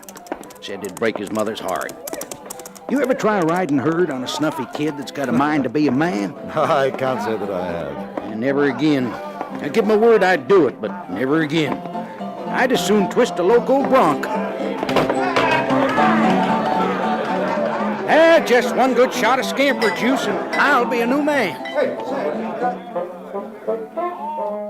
Mr. Carmody's intentions were good, but one good shot led to another, and that was in turn followed by 2 more. 10 minutes later, the cowhand had discovered that walking was a lost art. Tearfully, he begged me to return to the barber shop and claim his charge. He handed me a pouched handkerchief for safekeeping. In it, he told me, was the savings, some $200, belonging to Kid Yancey. Kendall, I hear the owl hooting high. Somebody's gone and stole my rudder. Oh, I ain't no Audition. I think of the kid's ma, cheering and hollering for a boy who learned bad ways on account of there ain't no Nick Carmody to set him on the right trail. You go get him, Kendall. I'll be waiting right here. Barkeep, another bottle of that nose paint. No, look here. I say, come. You won't even listen to me. You tell him Nick said listen, or buy a whiskey, I'll hang up his hide. You tell him that. Yes, but it's really none of my business. Oh, you wouldn't want to see a little calf go straying on this range, would you? We'd get eaten alive. All right. But you stay here, Comedy. I'll bring him back in 2 minutes. Yeah, you should have been a Texan, mister.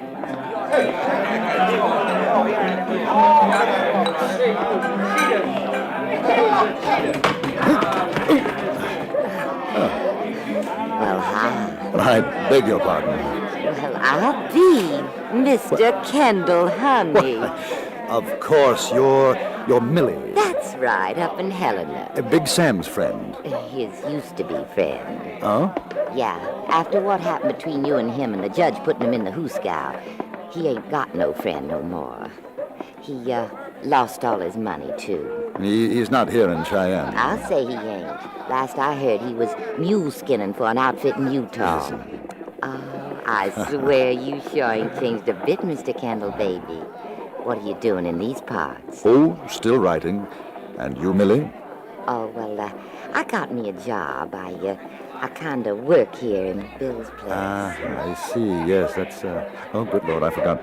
There's a young fellow in the barber shop. I've got to bring him back. Oh, gee, well, it's sure swell seeing you again, Mr. Kendall. And you, Millie? I sure never did think I'd see you again, Mr. Kendall. Millie, I hope you won't think I'm being rude, but... Oh, honey, I'd never think you was rude. Now, let you and me go round up that kid, then you come back and buy me a drink, and we'll talk about old times. Oh, it's them Texas boys. They sure do love to shoot off them things. Just like big, bad... I'm gonna get the law down on you. I'm the toughest, wildest killer in the West. Now stop it. When I'm hungry, I bites off the noses of live Comanches. I can... Hey, howdy, Mr. Kendall. Whoa. Hey. Howdy, ma'am. Your friend is waiting for you at the saloon. Just look at all he's done. Shooting up my place. I told you, mister. I told you what they was like. I was just doing some target practice is all. I've got your money here, kid. You better pay for the damage. Sure. How much, mister? Well, I figure $5 ought to cover it. Here. How much obliged for the wool clipping, mister? Yeah. Say, ain't you gonna introduce me to your friend there, Mr. Kendall? Oh, yes. Millie, this is the kid, Mr. Yancey. Howdy, Mill. What do you say, kid? Well, I heard tell they got some mighty pretty fellas in the north, but I never did reckon on finding anything like you. You ain't got a lot of years in you, kid, but you sure learned how to use them talking to a woman. You better give me that money to hold for you, kid. I'll give it back to Comedy. Oh, there's $200 in there. I ain't to have myself a time with it. $200, my. That's a heap of money. Yes, ma'am. A fellow ought to be able to have a heap of fun with it. Why don't you wait out here? Millie and I'll bring Comedy out. Heck no, we're all going in. I'll be obliged if y'all take my arm, Miss Millie. Ma'am. Why, kid, honey, I'd be honored.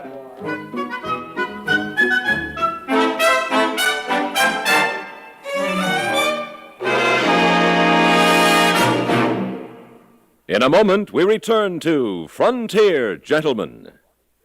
These are stimulating days in America's history, days when our problems arise from positive and dynamic factors, offering opportunities for still more positive and dynamic growth in their solution. The school shortage problem reflects the rapid increase in population and the ever higher levels of education that every citizen wants for his children. Crowded highways reflect the fact that Americans in general buy more cars, travel widely, and enjoy more leisure. Shortages in housing, in industry, in hospitals reflect our rising standard of living. Great changes bring new needs. New needs create endless new opportunities for work, production, and investment. Opportunities that are open to practically every person in America today. To find out how they may apply to you, get a free booklet full of the facts about our expanding economy. Write to Box 1776, Grand Central Station, New York 17, New York, for the booklet called Your Great Future in a Growing America. That's Box 1776, Grand Central Station, New York 17, New York. And now we return you to the Anthony Ellis production of Frontier Gentlemen.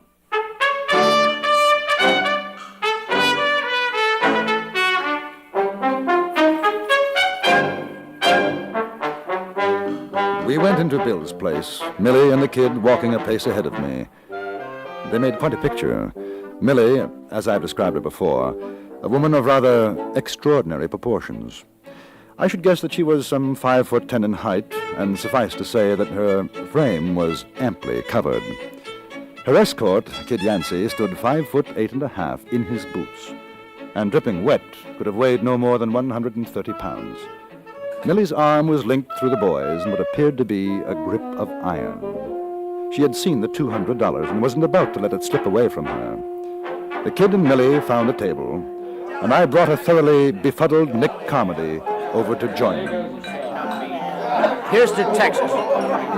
Your mother could see you now, kid. Here's to Texas. Dynamite, ain't it? You gotta drink it down fast, kid, honey, else you're likely to rot your teeth out. Yeah, kid's got a mother. Sweet gray-haired old lady. Oh, everybody's got a sweet gray-haired old mother, honey. Don't you fret none. I'll take care of him just like he was my own kin. Millie, you are a wicked woman. Well, you watch your language, mister. Ain't no one gonna talk to this here lady like that. Oh, that's all right, kid, honey. Mr. Kendall and me, we're old friends from up Montana territory way.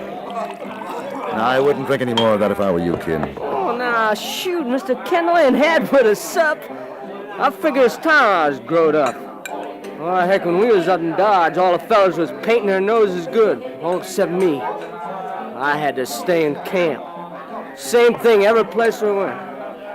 Well, I reckon things is gonna be different now. Ain't that so, ma'am? Oh, it sure is. You're a big boy now, kid. I broke my sweat, his poor old ma. He drinking and he carrying on with women. Oh, now, ain't your fault, Nick. Hey, you know what?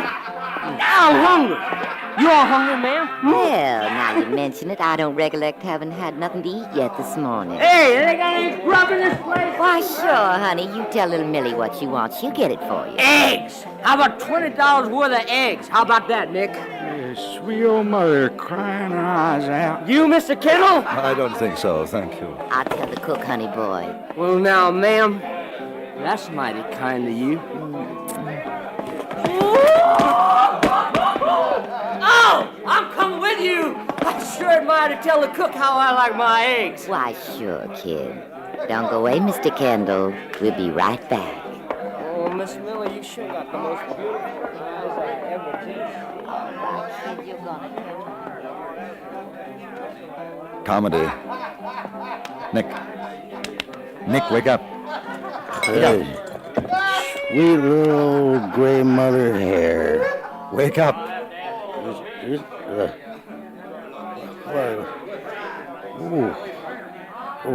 Where's the kid? As far as I can determine, he's gone off to supervise his eggs. Eggs? What's he doing with eggs? Eating them, I should imagine. Oh, I'm a goner. 6 years. 6 years I've been working for old man Yancey. Now let his only kid go the way of sin. Whiskey and women. Oh, I'm going to Kendall. Might as well start looking for a new spread. Yancey won't take me back for sure when he finds out. Hey, Nick. That's Devlin. I guess this is the last round. That's trail boss. Where's the kid, Nick? Oh, he went to get some grub. Thought you had orders to stick close by him. You've been drinking Me? Oh, shucks, Dad. Oh, say, this here's Mr. Kendall. He's a newspaper man. Yeah, howdy. Mr. Devlin? Are you sure the kid's all right, Nick? Oh, sure I'm sure. Why shouldn't he be? He's just going to fix himself some eggs. Well, you watch him, Nick. Because if anything happens, you'll be putting your saddle in the wagon. Oh, I know it, Dad. I surely do know it. So don't you worry. Ain't nothing going to happen to that little boy. No, sir. As to what did happen to that boy, I must take the word of Millie. In effect, the following events took place. First of all, Kid Yancey and Millie left Bill's place through the kitchen exit. The kid evidently found that a chaperone was something that he could well dispense with. On their way to the Silver Dollar, he stopped at a street corner and became enthralled with a 3-card Monte thrower. A small crowd was gathered around watching this expert card sharp. Here you are, the ace of diamonds is the winning card. Here it is, follow it, gentlemen and lady. Follow it with your eyes as I shuffle. Here it is, and here, and now here, and now here, and now where? The game is simple. You win if you point it out the first try. You lose if you can't. Here it is. Simple. Watch it again. The ace of diamonds is the winning card. Hey, did you see that, Mel? Oh, come on, honey boy, you don't want to play that. It ain't on the level, it's just a sucker. No, it ain't. I saw the ace. I could have picked it right on. I can think of better ways to spend your money. Well, sure, but there's plenty of them. Come on, why don't we go down to the Silver Dollar, kid, baby? I bet you ain't never drunk champagne, have you? No, I aim to before I'm through and shine. Oh, let's go, honey. You ain't nothing but a shot. All right, in a minute. I gotta watch this fella. Oh, you're gonna make Mill real unhappy. $20. I'll bet you $20, huh? I'll bet you. Ah, here's a man with guts. Yes, sir. Put her up. Put it up. All right, now, the ace of diamonds. Here it is, and here, and here, and here. Now, where is it? Right there. Sorry, my friend, it's... It is there. Sure, that's it. Sure it is. Now, I reckon you pay me $20, huh, mister? Yeah, that's right, boy. 20. Maybe you'd like to try it again for, say, 50? Sure, ain't nothing to it. Aw, kid, I'll bet your ma don't like you gambling. You come along with me now. Yeah, 50 it is. Find the ace. The ace. Here it is, and here, and here, and here, and here. Now, where is it? There, I swear. There. Ha! He done it. What I tell you? Shucks, this ain't no more than shooting the head off a chicken with a scattergun. Hey, you want to play some more, mister? There's another 50 you owe me.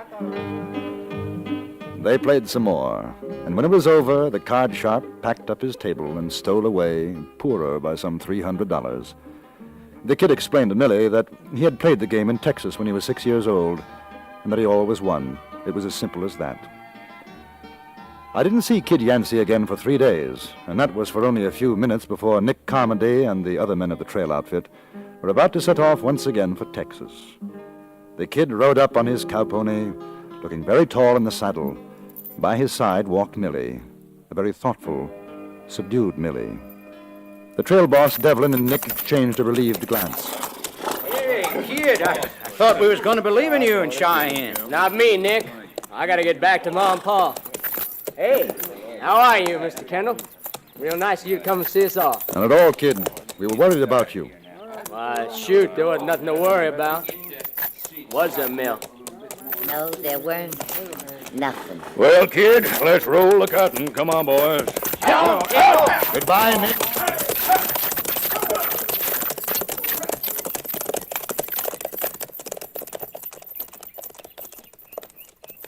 So long, Mill. Here. You buy yourself a pretty, huh? You take it easy there, Kendall. And you.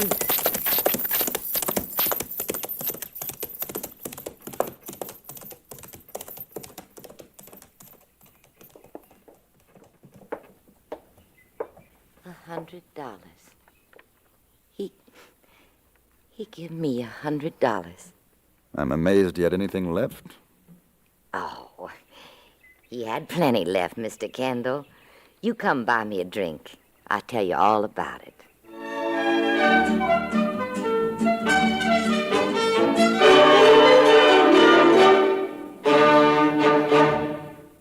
Frontier Gentleman was written, produced, and directed by Anthony Ellis and stars John Dehner as J.B. Kendall.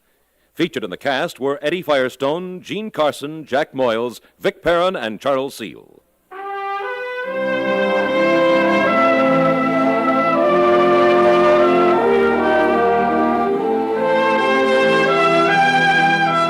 Join us again next week for another report from the Frontier Gentleman. Bud Sewell speaking.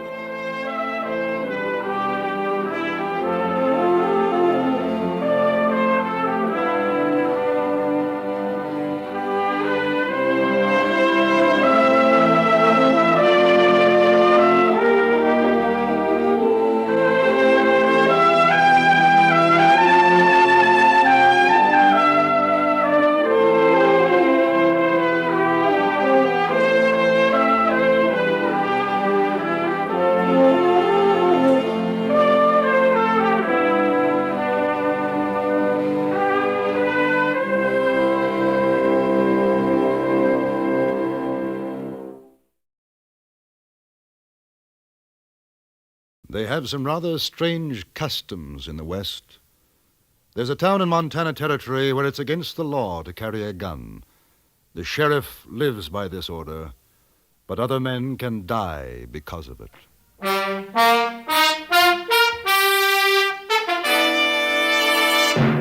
Frontier Gentleman.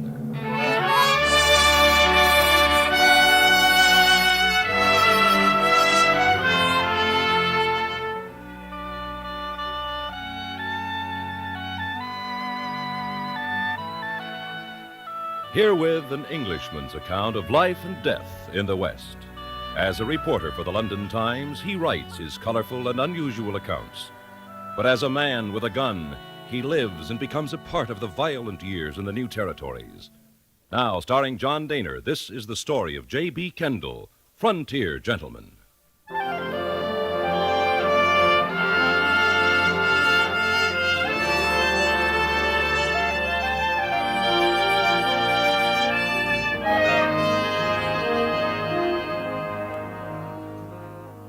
The journey had taken 98 days from St. Louis.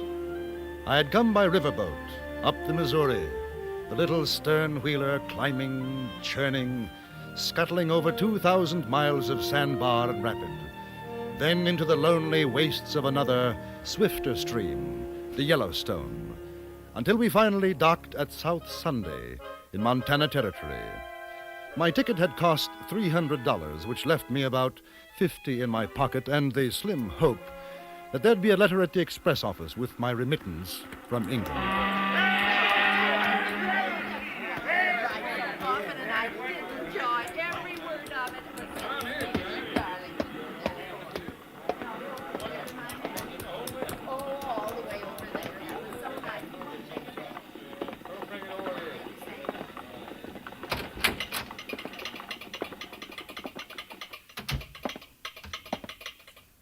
Afternoon.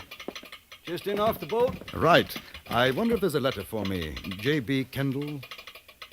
Kendall, any trouble on the way up? I hear the Sioux been kicking up their heels. Sitting bulls, making big medicine again. Don't sound good. We didn't see any. Kendall. English, ain't you? Yes. Figured by your talk. Don't see many of you in these parts. No, there's nothing for you, mister. Oh. You're sure? It's rather important. From England. No, nothing. Maybe tomorrow on the overland, though. Say, you planning to stay a while? I think so. You better get and register then. Register? Over to Sheriff Clanton's office. Here's a notice on the wall, maybe missed your attention. All strangers to South Sunday will, within 1 hour of arrival, register at the office of the sheriff or be prosecuted. That's Clanton's orders. Surprised you missed the signs. They're all over. Thank you. Oh, that's all right. Wouldn't want to see you in any trouble. This ain't the healthiest town in the territory, not for strangers. Oh, any particular reason? Well, excuse me. Afternoon, Mr. Farley. This here's Mr. Kendall, just off the boat. I was telling him about registering. Well, that's a good idea. Dake Farley's one of the sheriff's deputies. Helps keep South Sunday law-abiding. Big job in these times, yes, What's sir. your Big business, job. Mr. Kendall? Oh, you might call me jack of all trades. I might. I do a little writing for a London newspaper. You know, an Englishman's view of the Wild West, that sort of thing. We don't take to strangers. Oh, really? Shame. I've been looking forward to my visit. Yeah. Well, now you've seen it, you know what it's like, so supposing you get yourself back on the boat and try up the line to Rosebud or Junction City, huh? I don't think so. Now, if you'll pardon me, I'll register at your office. You carrying a gun? No. Get your hands up over your head. Higher! Oh. You just hold it. Just so. All right. That your baggage? Yes. Pick it up. I beg your pardon. I said pick it up. Oh. Now, come on.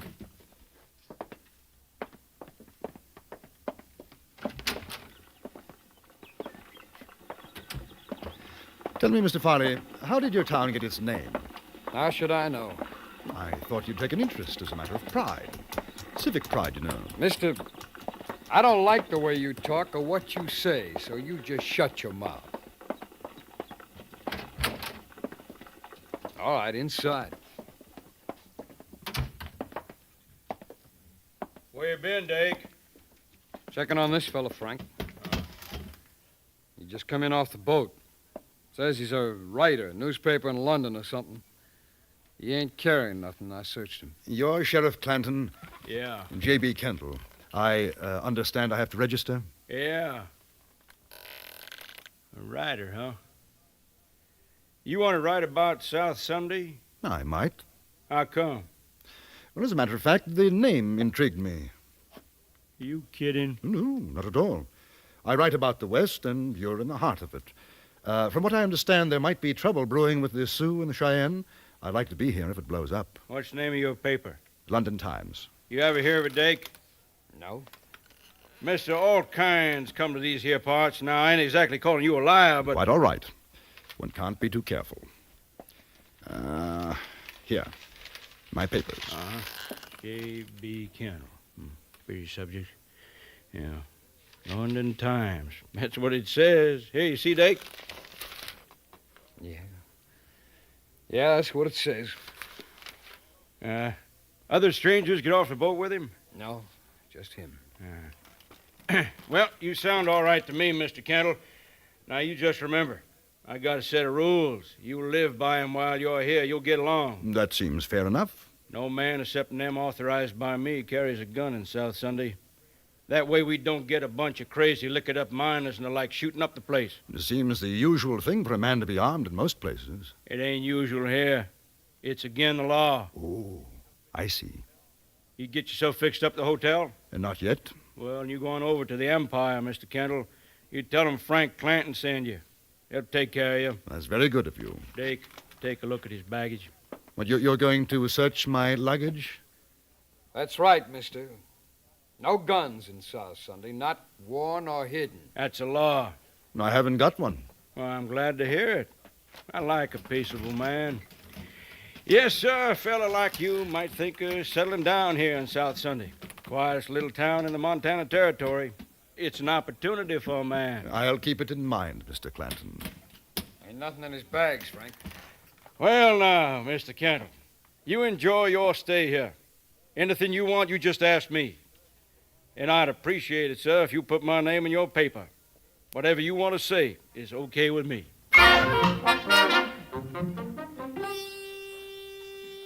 My hotel room was a palace in comparison to the cabin on the riverboat. After cleaning up, I went downstairs to the saloon bar in the hotel, ordered a drink before dinner. The place was practically empty, but I wasn't alone for long. Hi. You're the English fella, aren't you? Kendall? Yes, that's right. I'm Lila. I work here. Frank Clanton said be nice to you. I'm being nice. Want to buy me a drink? It's on Frank. Delighted. Bartender. Champagne, Harry. Yeah. Frank says it's not ladylike to drink whiskey. Hey, what'd you do to that man? I never seen him like this. He thinks I'm going to write about him for my paper. Are you? More than likely. You gonna write about me, too? If you want me to. I'm Dake Farley's girl. Dake doesn't like you. You got mad when Frank said to be nice to you. Does everybody in South Sunday do what Clanton tells them to do? Sure. Why? Here's the drinks. Ah. Good luck. Look here, Lila, what about Clanton? You seem like a nice fella. Don't ask questions. What about you, then? Me? What do you care? Where are you from? I was born in Ohio. Got married, come out west. 5 years back, my husband got killed in a gunfight. I don't know. Kind of drifted around, ended up here, one place as good as the next. Is it? Yeah, I guess. What about you? Your home's in England, huh? It was. You one of them lords or dukes or something? No, not exactly. Married? No. It must be interesting traveling around, seeing new things. Oh, it has its advantages. But I suppose you'll be glad to get back home. Well, let's just say that one place is as good as the next. Oh, you can't go back, huh? Trouble? In a way. Ah, look. Your friend's just come in, Mr. Farley. Listen, you be careful with him. Dick can get awful mean. Doesn't he take orders from Clanton, too? Don't talk smart like that to him. It riles him. Ah, Mr. Farley, good evening. Would you join us? No. I just come to say, don't you get no ideas about Lila. Now, what ideas do you think I'd I'm have? telling you. You're telling me what? Keep your hands off my girl, you understand? My dear fellow, I haven't touched your girl. The thought never even entered my mind. We were just having a drink, Dake, like Clanton Keep said. out of That's this. You know that I find your manner toward this young lady rather offensive. Oh, you're just asking for trouble, aren't you? Not at all. Now, you think you can come in here with your fancy talk, your fancy ways, and make a fool out of me? Or maybe Frank's a sucker, but not me. I don't like you, and I don't trust you one bit. Mr. Farley, it couldn't be of less consequence. What do you think of me? He'll kill you just shut like... up! Ooh. That I don't stand for. Chum.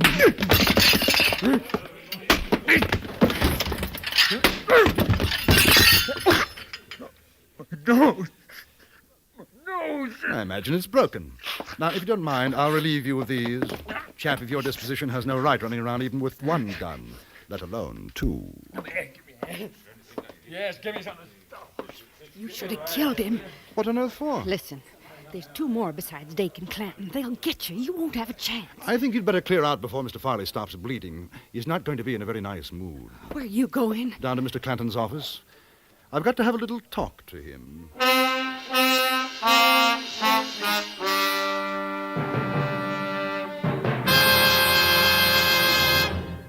In a moment, we return to Frontier Gentlemen.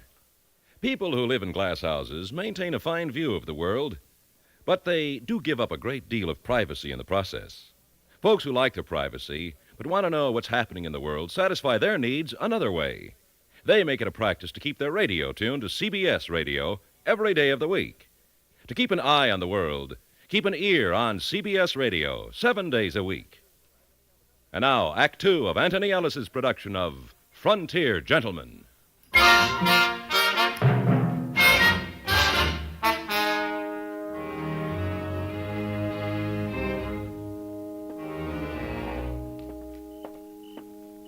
Mr. Kendall! Mr. Kendall, wait! You can't go down there. Dake went out the back. He'll have told Clanton by now. They'll be waiting. That's all right. What's the matter with you? You want to die? Of course not. If you're gunning for them... Gunning for who? Now, I'm not gunning for anybody. Then why are you going to see Frank? I told you I want to talk to him. Talk? Listen, you've got to get out of town. Oh, my dear girl. Don't you know who they are?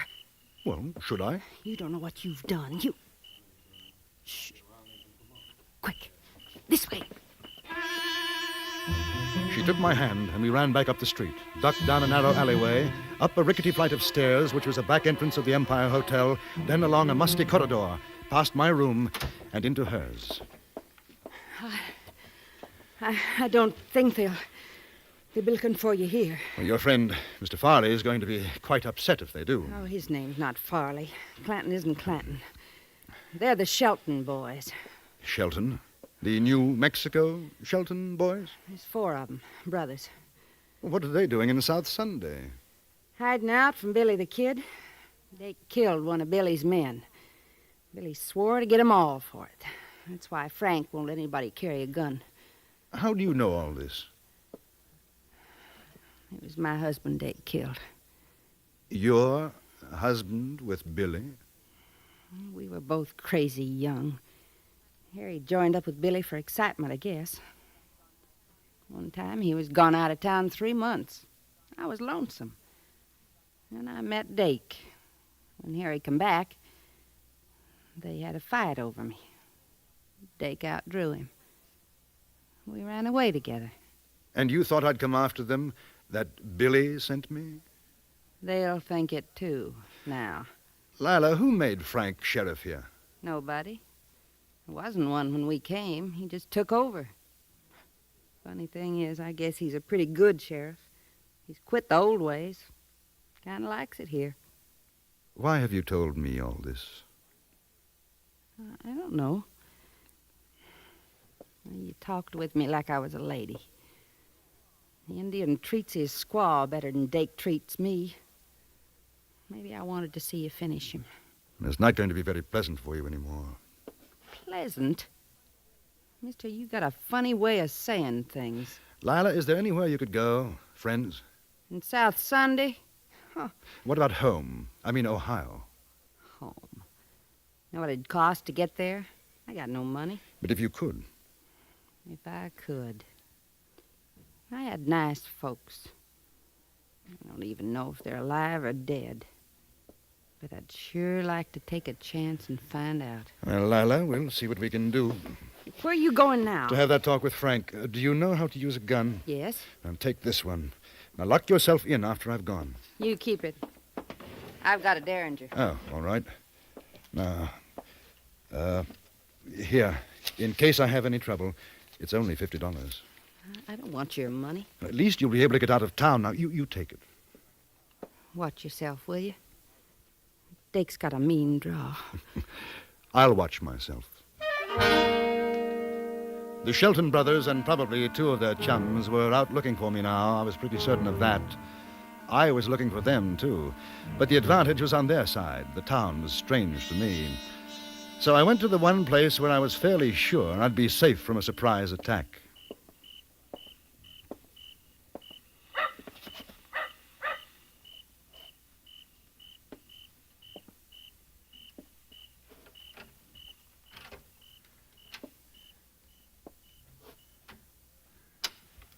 Jeff ain't here. What do you want? Careful. Keep your hands where they are. You're Kendall? I'm Kendall. Billy the Kid sent you. Now listen, You may very slowly, carefully unbuckle your gun belt and let it drop to the floor. If you try to be foolish and brave, I shall be delighted to shoot you in the stomach. Not me, Mr. Kendall. You see, just like you say. Which Shelton are you? Monroe. Very well, Monroe. I'd like you to walk to that cell in the far corner. Go in and close the door behind you. You will then stand with your back to the door. You wouldn't kill me. Yes, I would.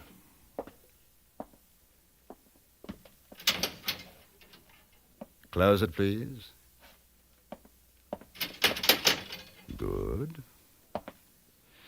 Turn around, please. Now, I'm going to gag you.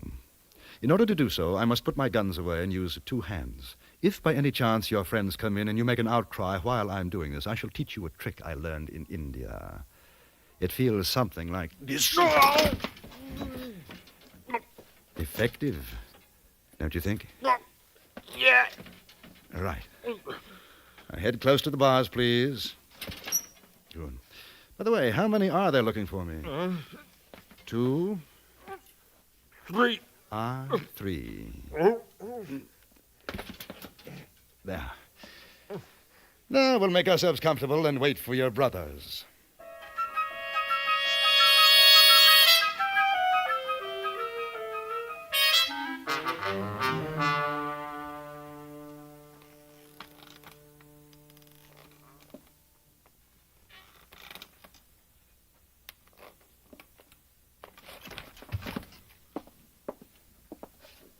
They're coming.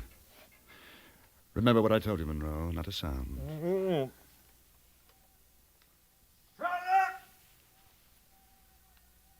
Kendall, we know you're in there. Oh, blast. Kendall, you hear me? Is there a back door? Come out with your hands up, or we're coming in after you. Well, let's get that gag off. I can see I'm going to need you. What are you going to do? I'll probably have to end up killing you. Nothing personal, you understand. What do you say, Kendall? Out you come. Open the door and throw your guns out. I've got a much better idea. You open the door and throw your guns in. Monroe, you in there? Tell him. Yeah, I'm here, Frank. Kendall, you come on out. Maybe we can make a deal. You can keep your gun. I think it'd be safer if you came in without yours. We could rush you. You couldn't get all three of us. You have my permission. I don't know how your brother will feel about it. You want to tell him? Don't do anything crazy, Frank. He's got a gun at my head. He'll kill me. Frank! I hate to do this, but I'm afraid they don't believe me. Oh, no. Hey, Frank! He's going to shoot. Do what he says. All right. Kendall, we'll open the door. Throw down our gun. You give us your word you won't shoot? Not unless you do. 1, 2, and 3. Any more? No. We're coming in now. Well, a pleasant family reunion. The brothers Shelton. Keep your hands where I can see them, won't you? Now, look. Billy the Kid made a mistake about what happened down south. Dake didn't mean to kill Lila's husband, did you, Dake? I outdrew him, that's all. Yeah, sure, that's the way it was. Lila knows it was a fair fight. She'll tell you. Speaking of Lila, I hope she's well. Oh, she's fine. Now, we got no fight with the kid or you. Why don't we all go on down to the saloon and have a drink, huh? Talk it over. Me and my brothers, we've been living a nice, quiet life up here. We don't want to make no trouble. Get him, Dake! Completely dishonorable and most unwise. Any more hidden armaments? Frank. You going to kill us? It depends. Mr. Shelton, have you got $500? Well, yeah, I guess so. Well, Lila wants to go home. That's about what it'll cost. You have the money here. Well, it's in the safe. Sure. Yeah. If she could take the boat out when it leaves in the morning, ain't that so, Dake? Sure. Get it.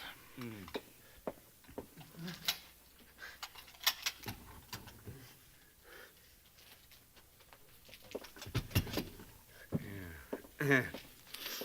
Good. That settles the account. Now, all of you, get into the cell. Incidentally, until this evening, I had no idea who you were. And I've certainly never met your friend, Billy the Kid. I just thought you might like to know. Hey, what about Dake? He's got to have a doctor. He'll bleed to death. He probably will.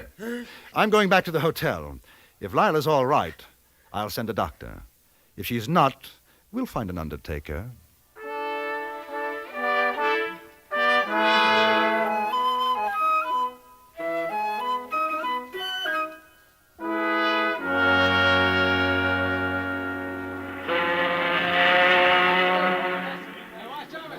I want to thank you, Mr. Kendall. That's nothing, Lila. Good luck. You ever come Ohio way, you look me up. You hear? I'll remember that. You're a gentleman. I'll never forget you. Goodbye.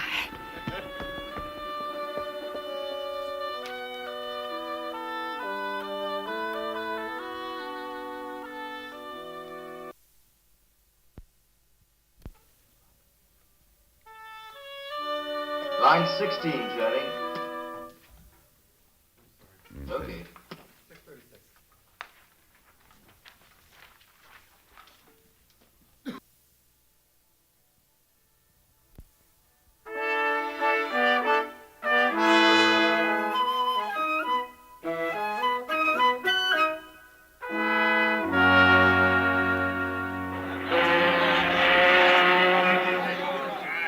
I want to thank you, Mr. Kendall. It's nothing, Lila. Good luck. You ever come Ohio way, you look me up. Here, I'll remember that. you're a gentleman.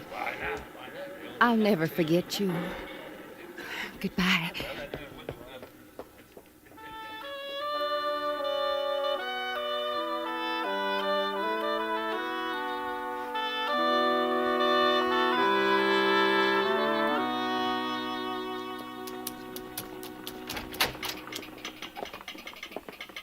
Morning, Mr. Kendall. Hey, you hear about the trouble last night? Yes. Sure must have been something. According to the sheriff, a whole gang rode in trying to shoot him up. A gang? Yep, 6 of them. Dake Farley got hit in the arm. Really? Yep. Sheriff ran him off, though. Marvelous. I'll have to mention that. Pick it up at 7. 7. Yep, 6 of them. Dake Farley got hit in the arm. Really? Sheriff ran him off, though. Marvelous. I'll have to mention that in my article to the Times.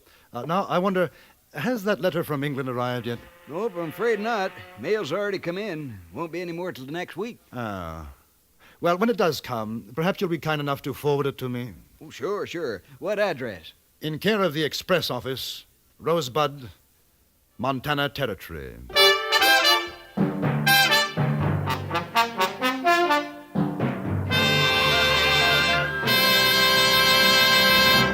Frontier Gentleman was written, produced, and directed by Anthony Ellis and stars John Dehner as J.B. Kendall. Featured in the cast were Jack Crucian, Virginia Gregg, Stacey Harris, Harry Bartell, and Barney Phillips. Music was composed and conducted by Jerry Goldsmith. Join us again next week for another report from the Frontier Gentleman.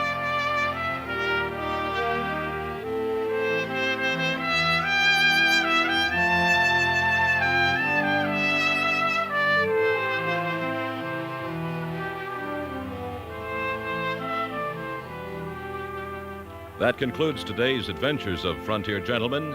We return you now to our New York studios.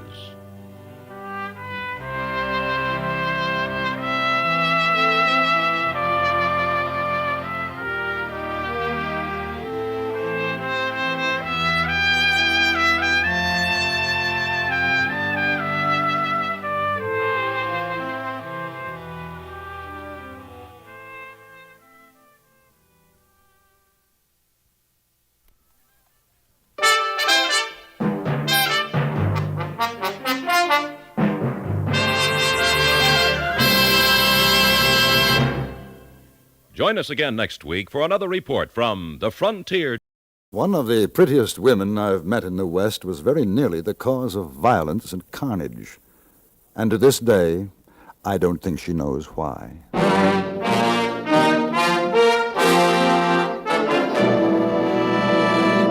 Frontier Gentleman.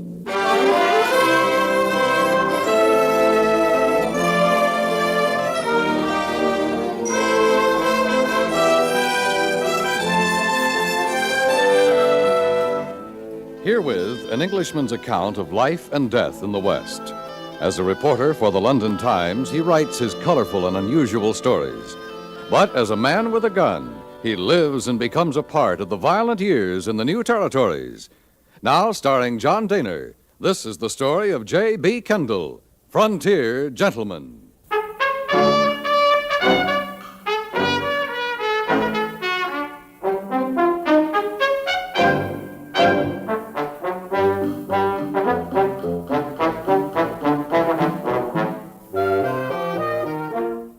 One of the first things I noticed in Laramie, Wyoming Territory, was the intense rivalry between that town and Cheyenne on the other side of the Laramie Mountains. One read the bitter attacks and counterattacks in the opposition newspapers. One heard it on the streets. At the time I arrived in Laramie, gold had been discovered in the mountains to the south, and there was great rejoicing in this fact, which threatened to eclipse Cheyenne's claim of superiority. In the interest of fair reporting, I decided to visit the mining area with the idea of making comparisons between it and that which I had seen in Montana Territory. It was about midday when I saw the sign by the side of the trail reading Rotten Head Gulch, and a few minutes after that when I arrived at a cluster of shacks which constituted said township. I noticed 3 men outside an edifice which bore the legend, Dirty Charlie's Saloon. Look at there.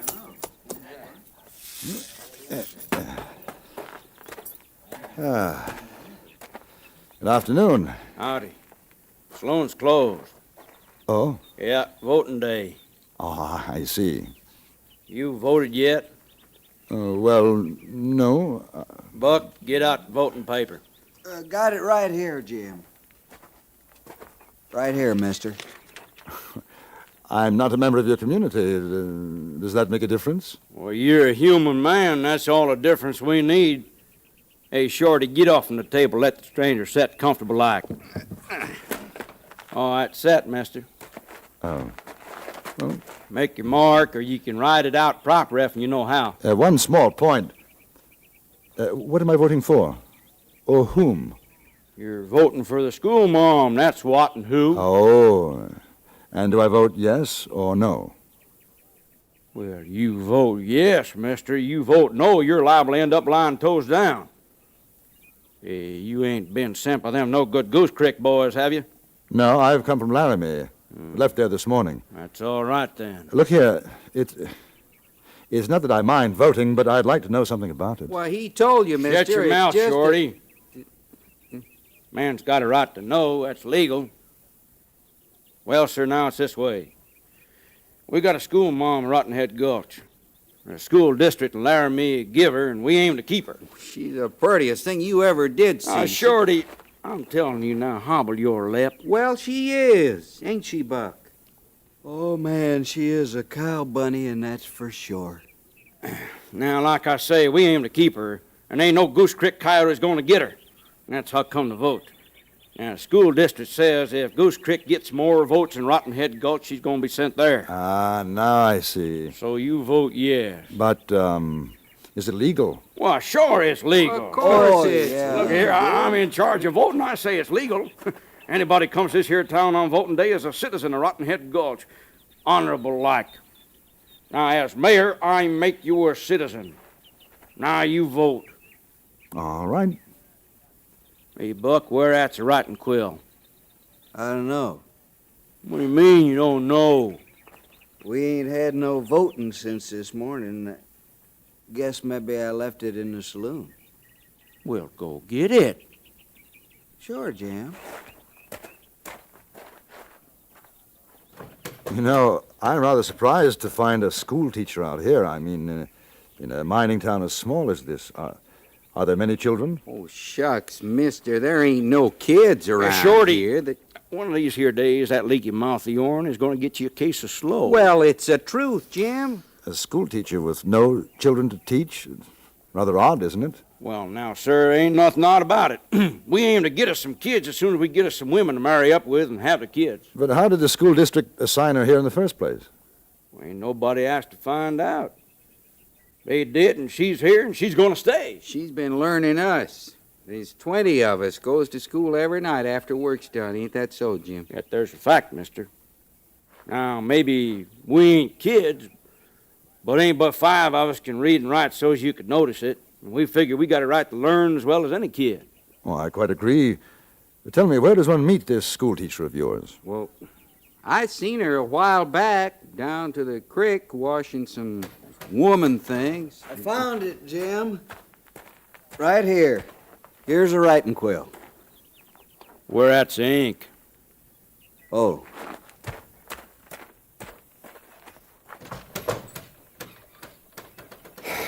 You know something? I want to tell you, that there Buck, well, school ain't going to do him no good. You know, he ain't got enough brains to start with. How many votes will you need to keep her here? Well, more than Goose Creek, that's for sure. You see, we got 20 votes in Rottenhead Gulch. Goose Creek's got maybe 30. So we just got to vote more than they do, so when the votes is counted, then we'll win. Who counts the votes? Oh, back in Laramie. Well, as soon as the day is finished, we seal up the voting boxes and we take them up to Laramie. But won't they know that you've enlarged your voting? They must be aware of the population here. Shucks, no such thing. We just got to be sure we got more signed votes than Goose Creek. That's all. And how will you know that? Well, right now it is kind of a problem. I got the ink, Jim. Right here. Thing. There you go, mister. Good afternoon, boys. Well, now, good afternoon, Miss Jones. Howdy there. But I've met this gentleman. Well, no, ma'am. He's just rode in. As soon as he's finished his business, he's going to be riding right out again. Miss Jones, isn't it? Yes. My name is Kendall, Miss Jones. J.B. Kendall. How do you do, Mr. Kendall? I have been hearing quite a bit about you, Miss Jones. Oh, have you? I'd like very much to talk to you as soon as I've voted. Voted? But you can't vote. James Ponder. Oh, now, ma'am, this here is men's work, I will and not you... have a dishonest ballot. I told you that before. Oh, it ain't really dishonest, Miss Jones. Jim made this fella an honorable citizen of Rottenhead Gulch, didn't you, Jim? I'm very sorry, Mr. Kendall, but you cannot vote. Oh, ma'am, you just don't understand these here political things. I understand that you're trying to stuff the ballot box, and I will not have it. Has everybody in town voted? Oh, yes, ma'am. We sure have. Then in my presence, I want you to seal the box. Oh, Miss Jones, oh, look, we can't do that. Look here, now, it ain't legal. Yeah, not till sundown. It just ain't legal. That's what it says right here in these here instructions from the school district in Laramie. Now, it just ain't legal. Not till sundown. If everybody's voted, it's legal. Seal the box. Yes, ma'am. That just don't seem right. Some of the other fellas didn't get to vote. Shorty, can you help me seal up this here now thing? Now, Miss Jones, why don't you take Mr. Kendall and show him the schoolhouse?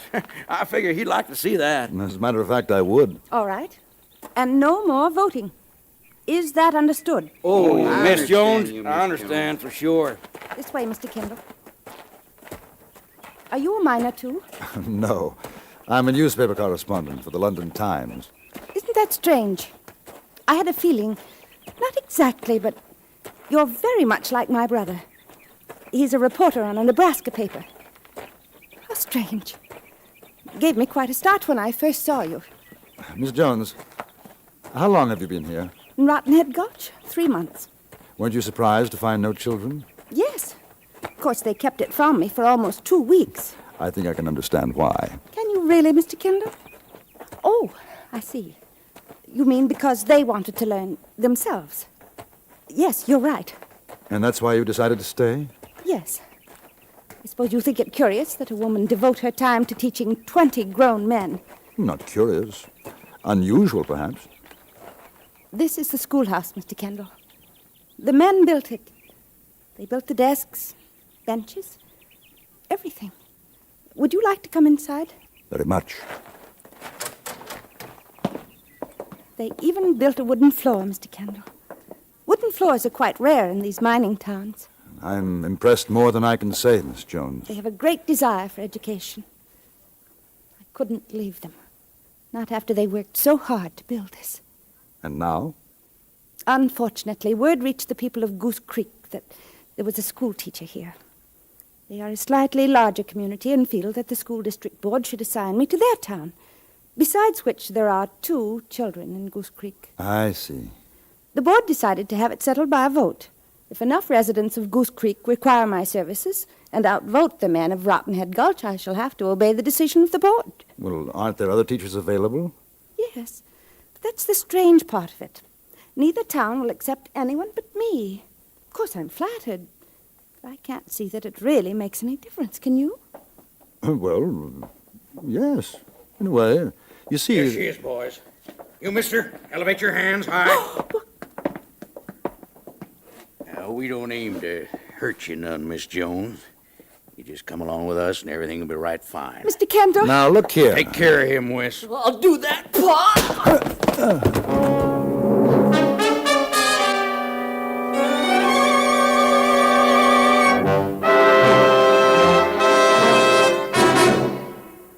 In a moment, we return to Frontier Gentlemen. Another fascinating adventure is waiting for you on CBS Radio today, as most of these same stations present the FBI in Peace and War. Today, these law enforcers go after a pair of swindlers. You'll be amazed by the cleverness of the swindlers. You'll be thrilled to learn, however, that the FBI in Peace and War is cleverer still. And now, we return you to the Anthony Ellis production of Frontier Gentlemen.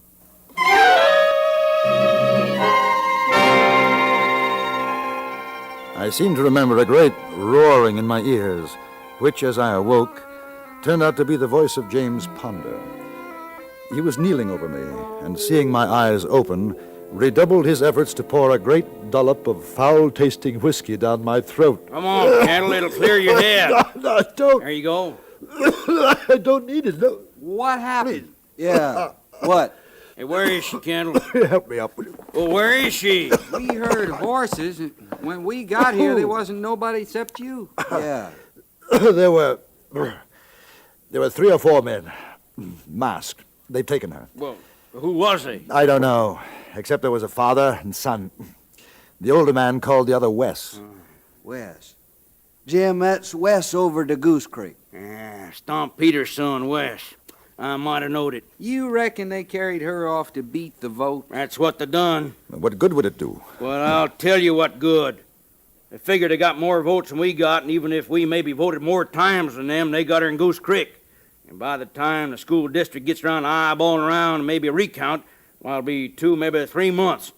And by then, there's going to be a new school district board in, and the whole blame thing will have to start up again. That no-account Stomp Peters, he's about as welcome as a rattler in a dog town. Ah, dally your tongue, Shorty.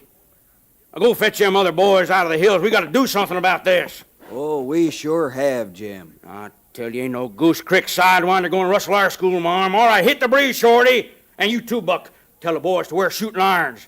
This here's going to be a powder-burning contest. An hour later, 20 men, hard-bitten miners, some of them young, others grizzled, all armed to the teeth, were gathered in Dirty Charlie's saloon. Their mood was black, and it became blacker as Jim Ponder spoke to them. That's Stomp Peters. He's a no-good, bull-windy, oily bronc. He come here looking for our school, Mom, and he snatches her clean out of Rotten Head Gulch. Well, he ain't gonna get away with it. Because we're going over to Goose Creek, and we're going to shoot up that there place like you never seen. And we're going to get Miss Jones right back where she belongs, yeah? Where she belongs. And when we get through with Stomp Peters and that dingbat son of his, we're going to use them to trim a tree, yeah? Trim a tree. All right, now get your horses, boys, and rattle hawks out of here. You coming, Mr. Kendall? Oh, certainly. Likely they'll be shooting. How far is it to Goose Creek? Oh, about half a mile. All right, now, let's go!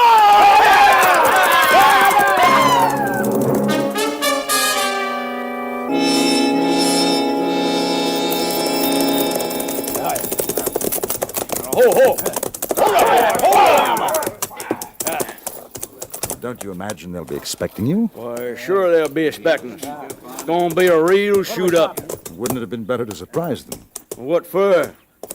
They know we'd be coming after them. Supposing she gets hurt. Well, now, you know, I didn't think of that. Hey, you figure maybe. With shooting, there's a chance. Boys, you hear what Kendall here says? Well, we don't want the school mom hurt.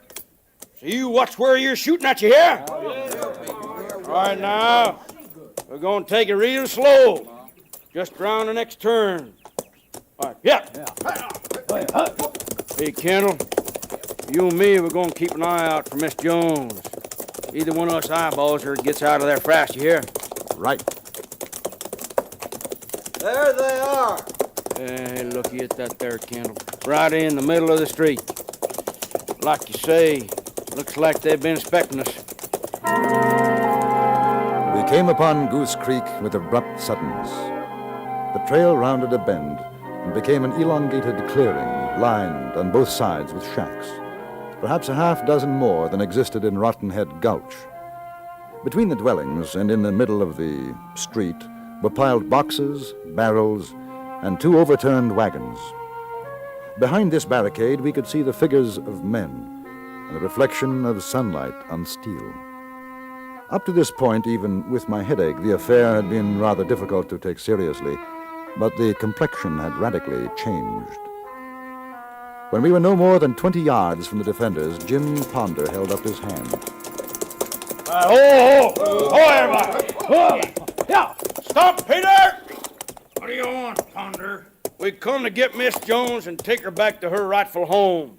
She's in her rightful home, just where she is. And you're a liar. You want to start trouble?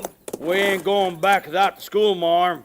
Maybe you ain't going back 'cause you'll be shaking hands with St. Peter. Let me talk to him. This ain't no time for chewing the cud. Let's start throwing lead. Shorty, shut your mouth, will you? They're in a better position than we are. Shucks, we could ride right over them. If you lived that long. What's the matter, boys? Afraid to take the big jump? Come out, Peters. You can bring another man with you. Jim Ponder and I'll meet you between the lines. Who are you? The chap who was with Miss Jones. I told you, Pa. I told you he wasn't dead. All right. You and Ponder get off your horses. Come forward slow. You watch it, Jim. Now, don't you fret. Hey, boys. Hey, start something. You go in and finish it, yeah? We'll finish it. Oh, let's go, Kendall.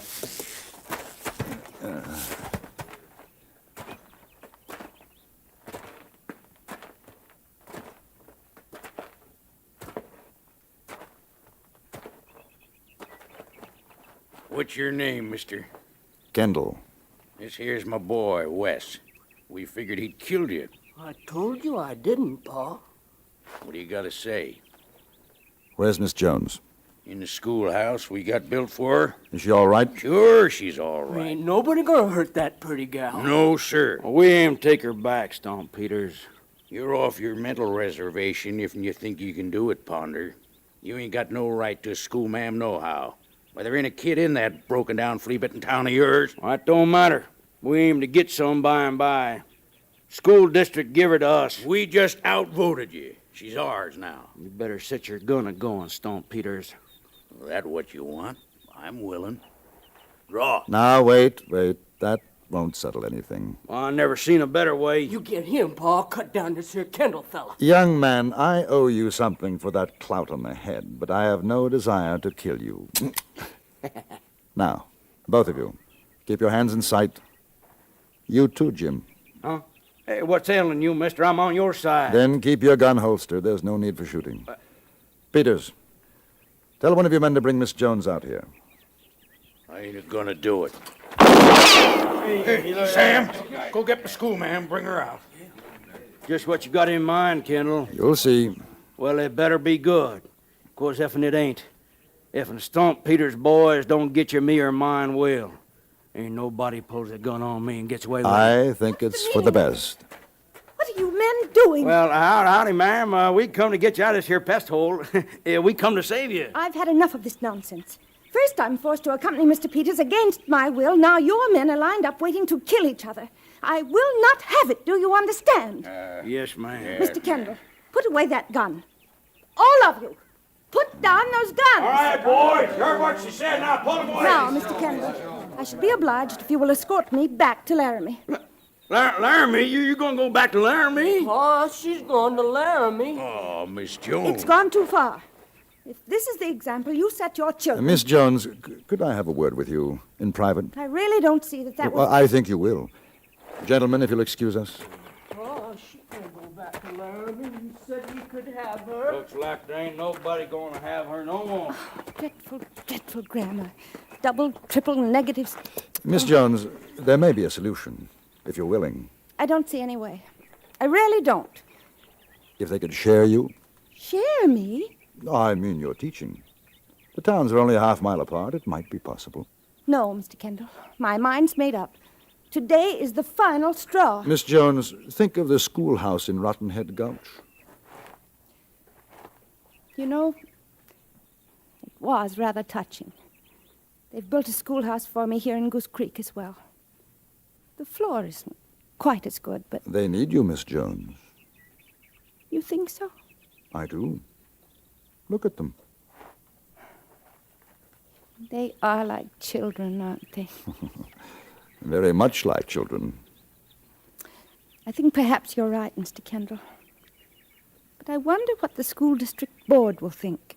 Well, I imagine a joint petition from both towns ought to settle the problem. Yes. Yes, very likely. All right. If the men will agree to your plan... I'm sure they will. All right. I'll stay.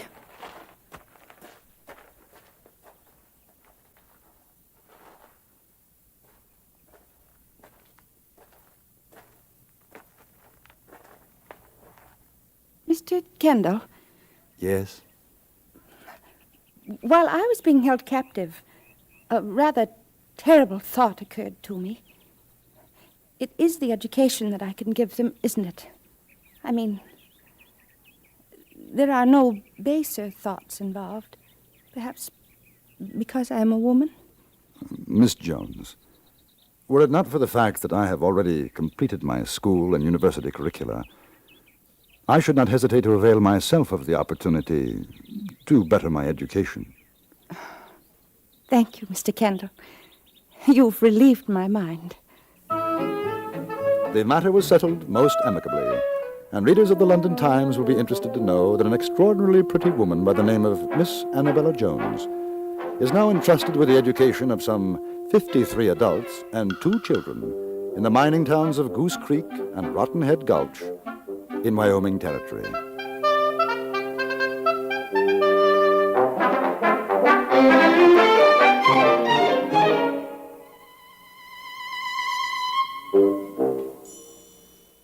Frontier Gentleman was written, produced, and directed by Anthony Ellis and stars John Dehner as J.B. Kendall. Featured in the cast were Jack Crucian, Virginia Gregg, Vic Perrin, Jack Moyles, Harry Bartell, and Eddie Firestone.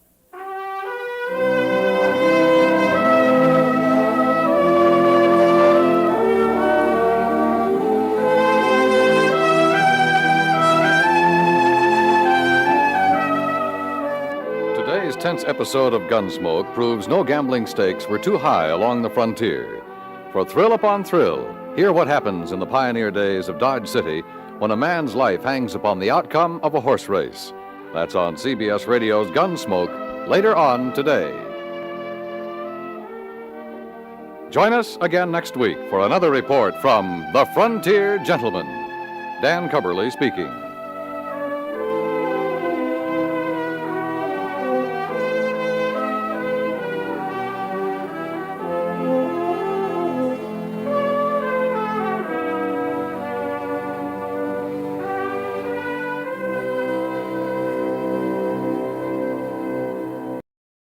My second encounter with the Jesse James gang was a little more fortunate than the first.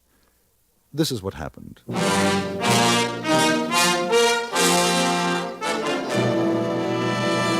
Frontier Gentleman.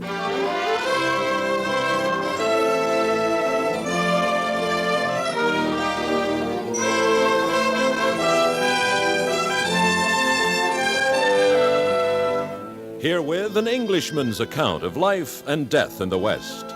As a reporter for the London Times, he writes his colorful and unusual stories. But as a man with a gun, he lives and becomes a part of the violent years in the new territories. In just a moment, we will bring you the latest report from the Frontier Gentleman. Keeping one ear to the ground may offer fine possibilities for calisthenics. But when it comes to keeping up with world affairs, you'll find CBS News much more reliable, much more convenient, too.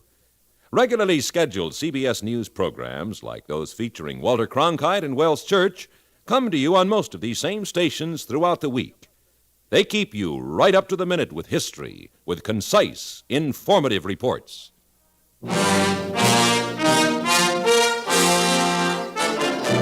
Now, starring John Dehner, this is the story of J.B. Kendall, Frontier Gentleman.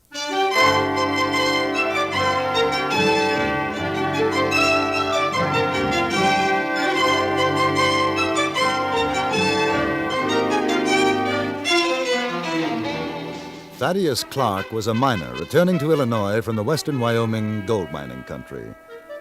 He and I shared a common bond. We had both been held up by Jesse James and his companions outside of Laramie.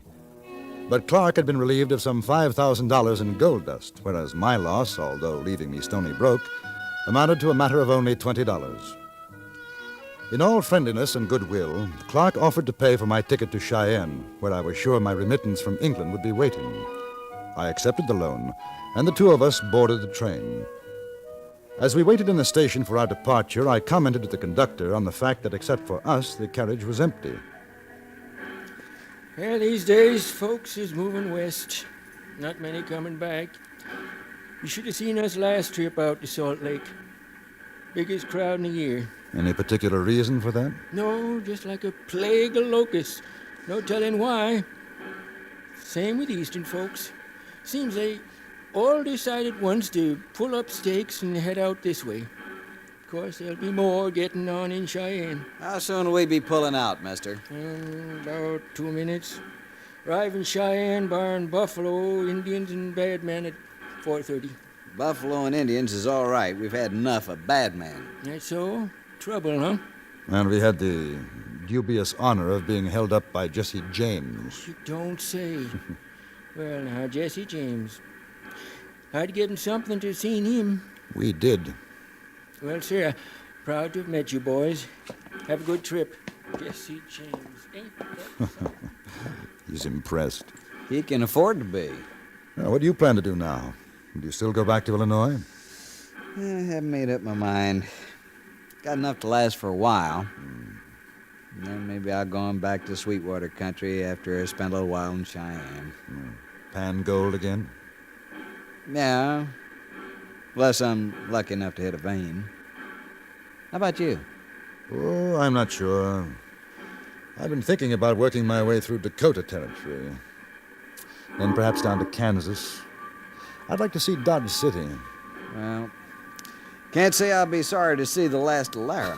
I can't exactly blame you. Hey, Oh, coming out of the waiting room. Those two men.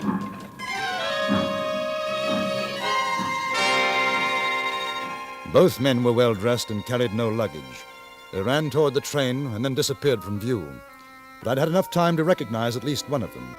It was Jesse James' companion, the one we knew only as C.D. They got on. I'll swear they did.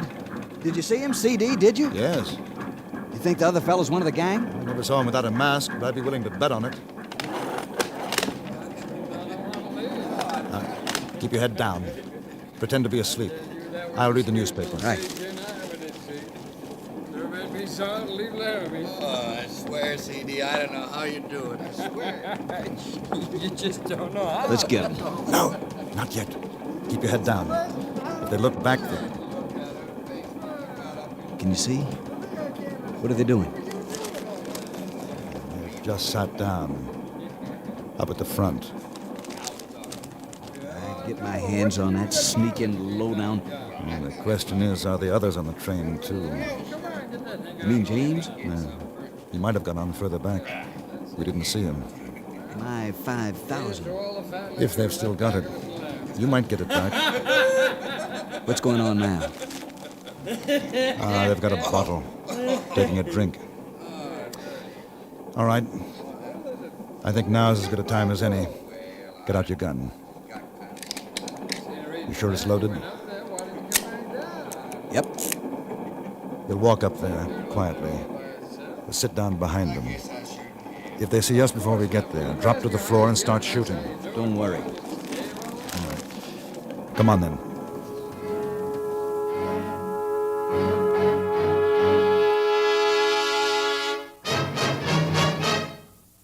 Listening to Arthur Godfrey Time 5 days a week is a virtue that comes with a built-in reward. Arthur and the gang have just one thought in mind, to bring you entertainment. Since their songs and comedy do just that, you do yourself a favor every time you tune them in. Every weekday, join us on most of these same stations for Arthur Godfrey Time.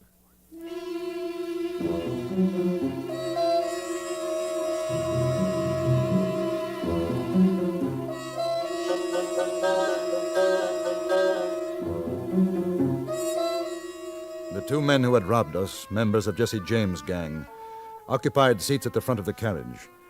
Clark and I moved up the aisle toward them, the carriage rocking and swaying as we rounded a bend. We sat down behind them. Now listen, I tell you, I've seen it myself, Billy. This fella, he's only got one eye, and Frank, he don't like the way the cards is going. Yeah. Well, he figures the one-eyed gent is doing some fancy dealing.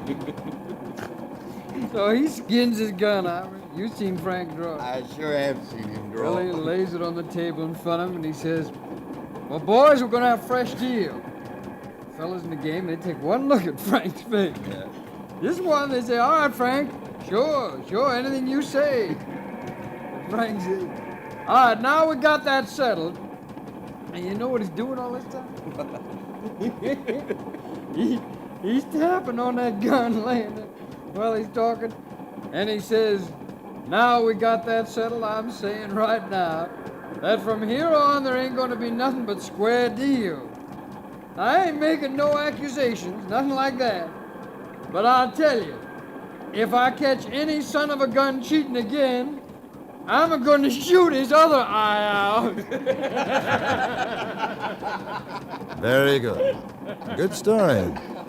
But don't turn around, gentlemen. Just put your hands up. All the way. Hey, don't I know you? Recognize the voice, huh? Kendall? And Clark, where's my gold? All in good time. Better search them first. If they try anything while I'm doing it, Clark, shoot CD in the back of the neck. Right here. How? Just so.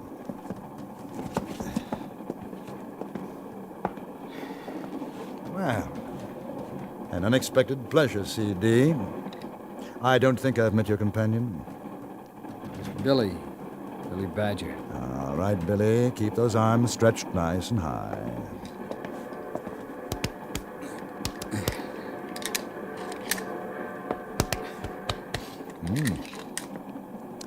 Quite an arsenal. And that does for you. Now, CD. Very carefully. Get up and come out into the aisle. You hold these, Clark?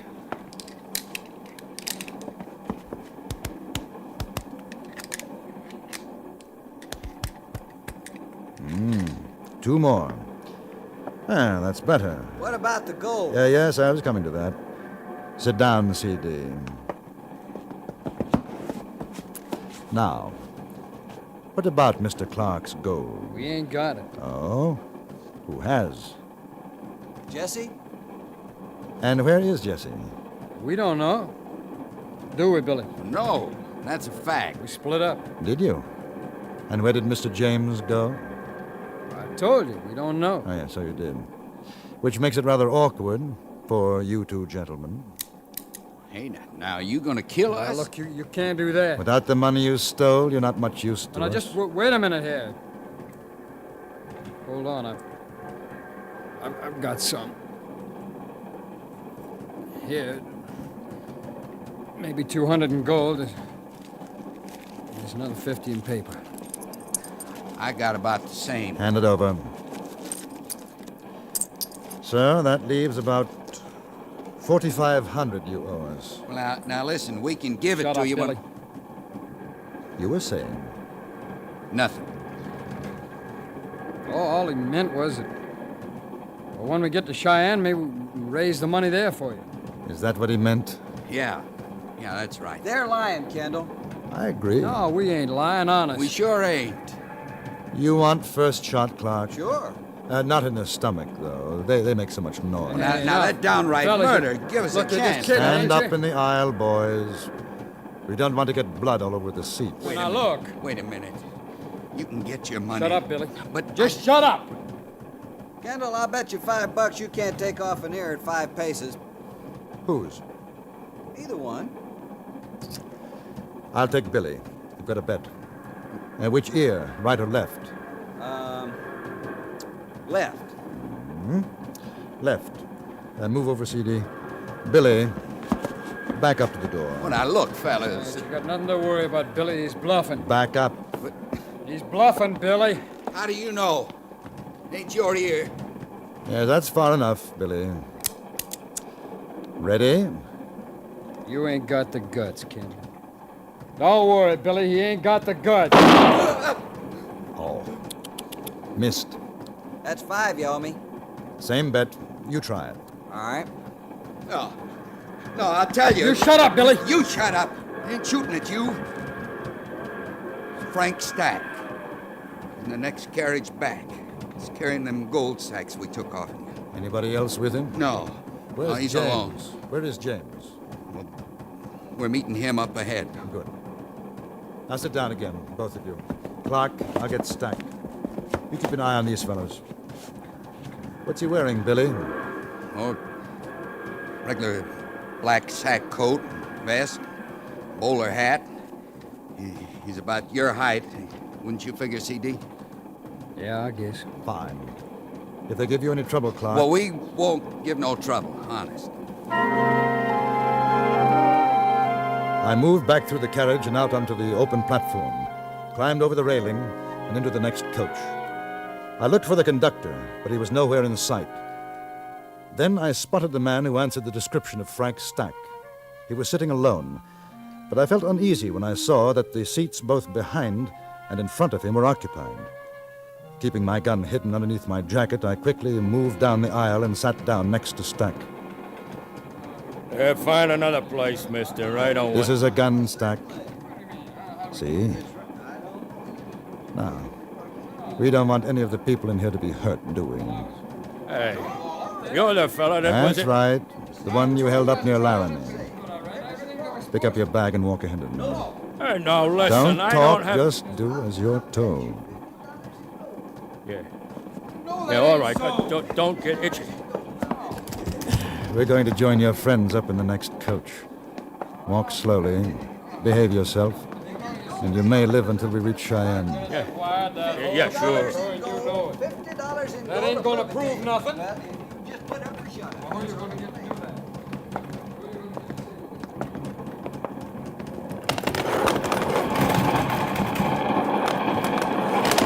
Climb over the railing. Oh, that's dangerous. Man could get killed between the coaches. Man could get killed standing here unless he stops arguing. I'll hold the bag. No, you don't have to. Oh, yes, I do. Thank you. Off you go.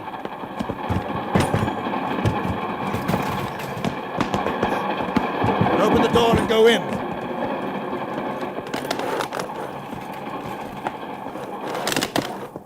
I thought you said... There ain't nobody in here. Clark! Clark! Keeping Stack in front of me, I walked the length of the empty car. Then, where Clark had been sitting, I found him. The miner was sprawled out on the coach floor, wedged between seats. An ugly cut on his head, a trickle of blood running from it.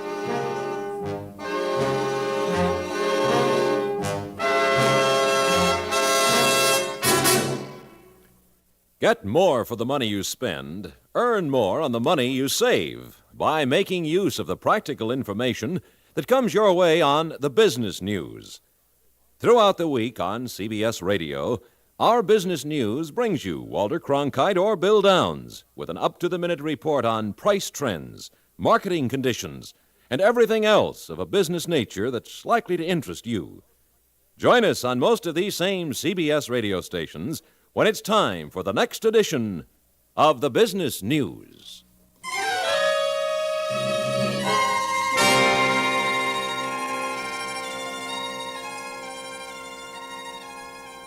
I had a pretty good idea of where the other two road agents had gone. In front of our carriage was the mail and baggage car. I disarmed Stack, then forced him to lie face down on the floor while I tried to help Clark. It took about 10 minutes for him to recover consciousness. Clark. Say, Clark. Clark.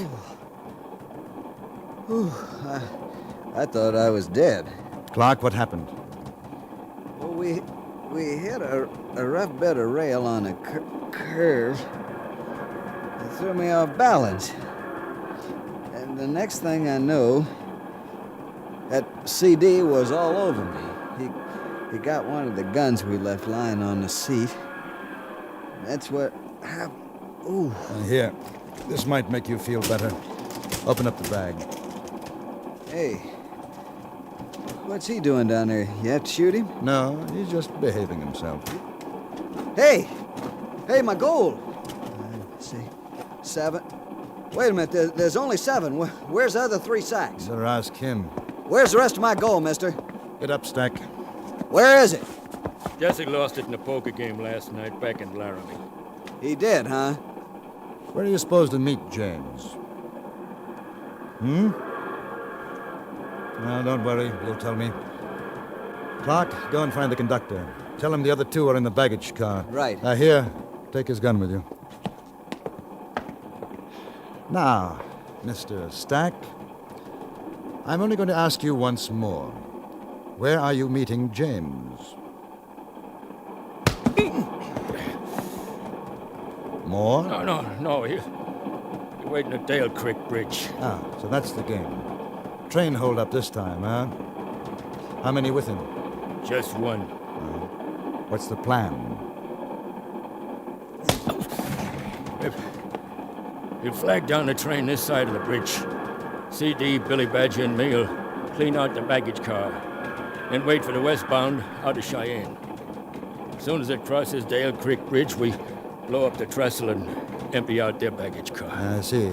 Single track, two trains facing each other, bridge down. The only way to go is Laramie. You fellas hightail it for the east, right? Yeah. Effective. By the time they're able to get to Laramie and telegraph the news to Cheyenne, I imagine you'll be well on your way to Dakota Territory. Well, we'll have to try to do something about this, won't we? He didn't answer. Just stood there, glaring at me. A minute or so later, Clark came back, followed by the conductor. I told him what was in store for us. The first thing we did was to bind Stack securely and place him under the guard of one of the other passengers. Then we had to work out the best plan of procedure. I don't know. Dale Creek Bridge ain't so far off. Maybe 5 minutes, probably less. We're making pretty fair time. Is there any way of getting into the baggage car beside through the door? No, sir. I got no key. Mail clerk must have opened it for them. Side door is sealed, too. Only way to get in is to blow it in. No. If you ask me, we'll keep right on going. Right into Cheyenne. Then we can let the marshal get him out. It's a good idea, except for one thing.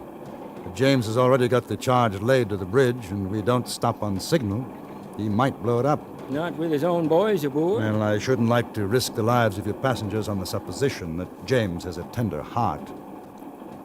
How much gold are you carrying in the baggage car? 100,000? Mister, from what I've seen of Jesse James, for 100,000 in gold, he'd set fire to his own mother. He won't give two hoots and a holler about the rest of his gang. Yeah. Now, if they don't suspect that anything is wrong, when they signal you to stop, you stop. Now, there's only two of them. I want to avoid the possibility of one meeting the train and the other waiting to set off the charge. Once we can get them both in sight, we can shoot it out. Makes good sense to me. I'll go up and tell the engineer. No, you warn the passengers. Tell them not to panic. I'll talk to the engineer. You'll have to go over the top of the baggage car. I'll manage.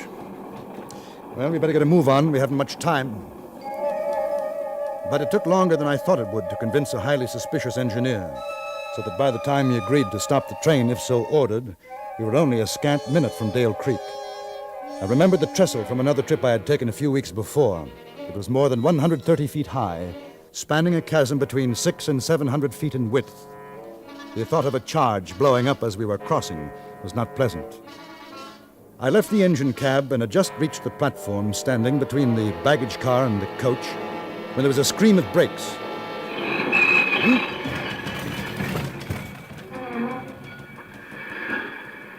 See anything?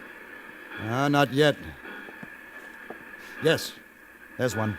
He's on horse, standing by the engine. I can't see who it is. Nobody on this side. Well, unless they're going to blow up the side of the car, James is either going to have to get in through here, or CD and Badger will have to come out. Maybe they're waiting for one of the boys to get off. You figure there's some kind of signal we don't know about? I don't know. Wait a minute. There's another. Both of them now. Come over here. Yeah, that's James on the black horse, see? Yeah. Keep back. Kendall, look out! Jesse, it's a trap! Look out! Get! Come on, Jesse, let's get out of here! Give me your gun, Clark! But it was too late. Jesse James and his companion were gone. When we reached Cheyenne, Frank Stack and the bodies of C.D. and Billy Badger were turned over to the marshal. Thad Clark recovered all but $750 of his fortune, and I, my $20, as well as being able to boast that I had fired at and missed the notorious Jesse James.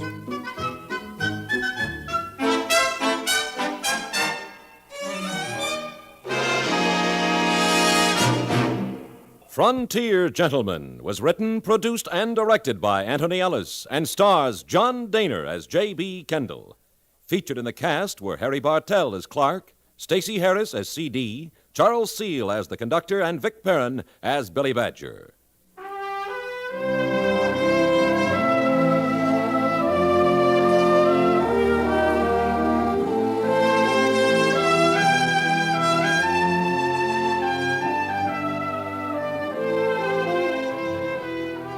Join us again next week for another report from the Frontier Gentleman. Bud Sewell speaking.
The events that took place in Shoshone, Wyoming Territory, are still something of a nightmare to me. This report to readers of the London Times will explain why recent dispatches have been delayed.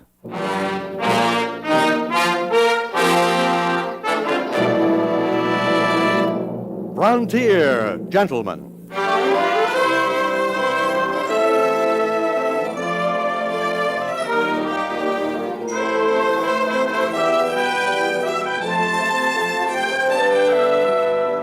Herewith an Englishman's account of life and death in the West. As a reporter for the London Times, he writes his colorful and unusual stories. But as a man with a gun, he lives and becomes a part of the violent years in the new territories. Now, starring John Dehner, this is the story of J.B. Kendall, Frontier Gentleman.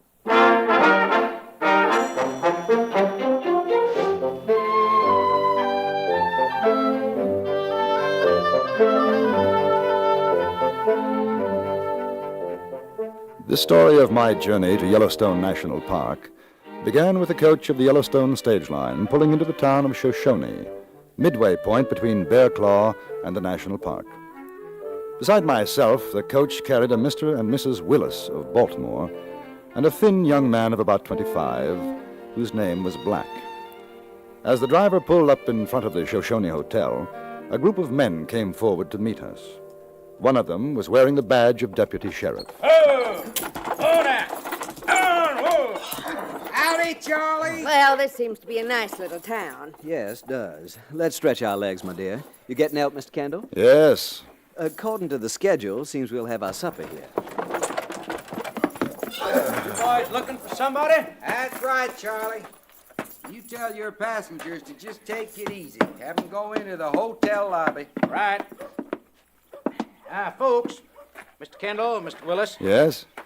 This here's C.B. Belljoy. He's deputy sheriff. Says for you all to go on in the hotel. Well, suppose we don't want to. Well, then, Mr. Black, I reckon you'll have to take that up with him.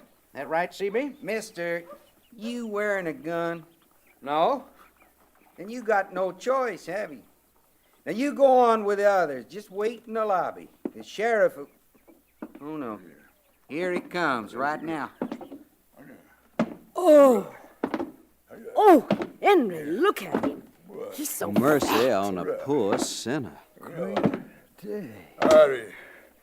Remember, you, Clyde, boy, mine, son, did fine.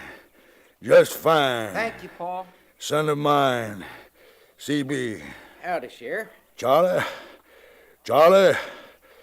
I hope we ain't put you out too much. No, sir. We can lay over here tonight if you say so. Good. And these the passengers, Clyde, son of mine. That's right, Paul. Yeah, ragtail bunch. Well, let's get it over with. You folks go on in the lobby now. Go on.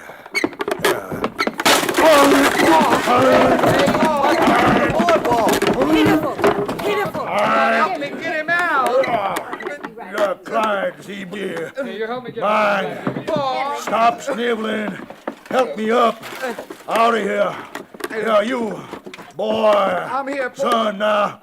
That's it. Give me your hand. Here you are, Paul. Ain't bright, boy. But now then, pull. Pull. Somebody get behind me. That's it now. You two back there. You got push. Shove. Pull. Push. Shove. Hey, that's it. There.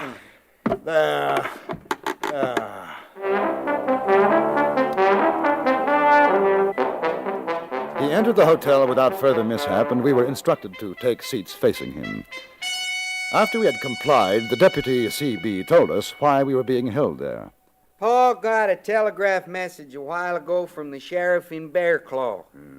Now, it seems like somebody snuck into the Lucky Dollar Saloon office and walked off with a payroll just about when the stage was due to pull out. The sheriff down there... Ben Johnson. Yes, Paul. Johnson. The sheriff... Johnson.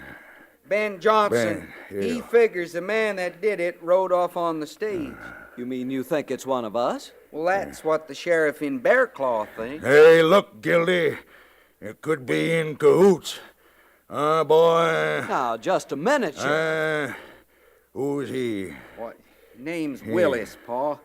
Says it's his wife traveling with him. Woman looks like her. Gotta be his wife. Wife. Sheriff, would you mind Don't telling bother me... me during court, mister. Court? That's right. But this ain't a... Right. I mean, this can't be no court. Where's the judge and the jury? Mr. Black, this here is Paul's court. You mean it's kangaroo court? Hey, why, you call me a kangaroo? Well, you dirty. $50. Give me $50 for what? Contempt or 50 days, which you decide. But you can't... Mr. Kendall. Excuse me, Sheriff. But according to law, a sheriff doesn't have the authority to exercise a fine from anyone in court. Only the judge can do that. A judge just did it. You mean he's the sheriff and the judge? And the jury, and the mayor, and the town council. Council, executioner, boy, you forgot. Executioner. Well, that too. Executioner, All yes, right, sir. all right, now we understand. Let's get on with it. Bring him to attention. Attention, son. Yes, sir. Son. This court's hereby in session. Judge Granger Belljoy presiding. First case, the people against thief of the Lucky Dollar in Bellclaw. Oh, now, which one of 'em you reckon did it, son? Him? Henry.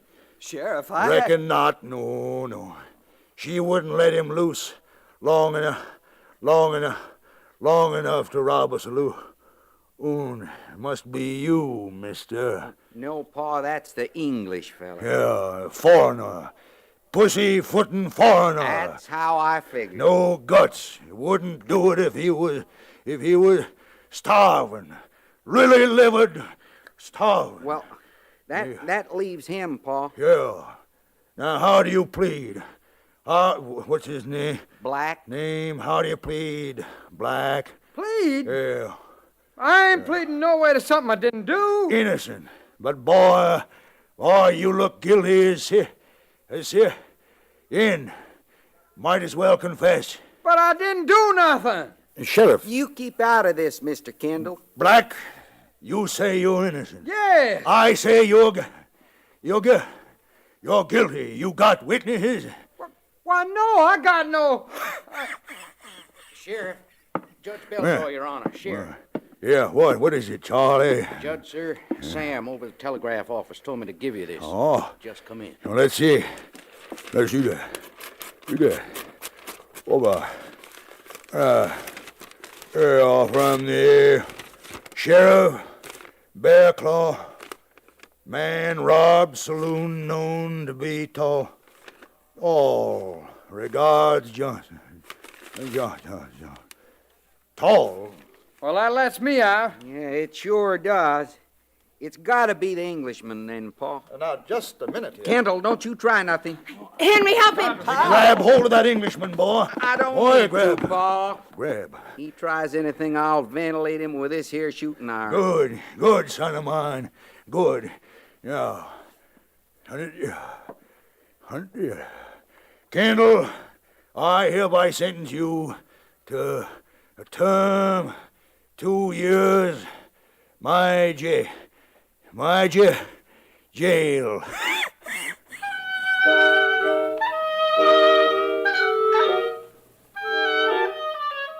Being incarcerated in the Shoshone jail wasn't the most pleasant experience, but I did manage to sleep. And while I was oblivious to the cares of the outside world, I learned later that Sheriff Belljoy received another telegraph message from the sheriff of Bear Claw. Read it out loud, Yeah, Paul. John, read it. It says, a thief captured here has confessed robbing Lucky Dollar Saloon. Release your prisoner, signed John. Why, that lowdown, ornery. Paul, that Lord, mean I ain't gonna have nobody to learn me manners and the like? Yes, you are, child. Your pa promised you, and there ain't nobody makes as good a teacher of manners as such as a foreigner.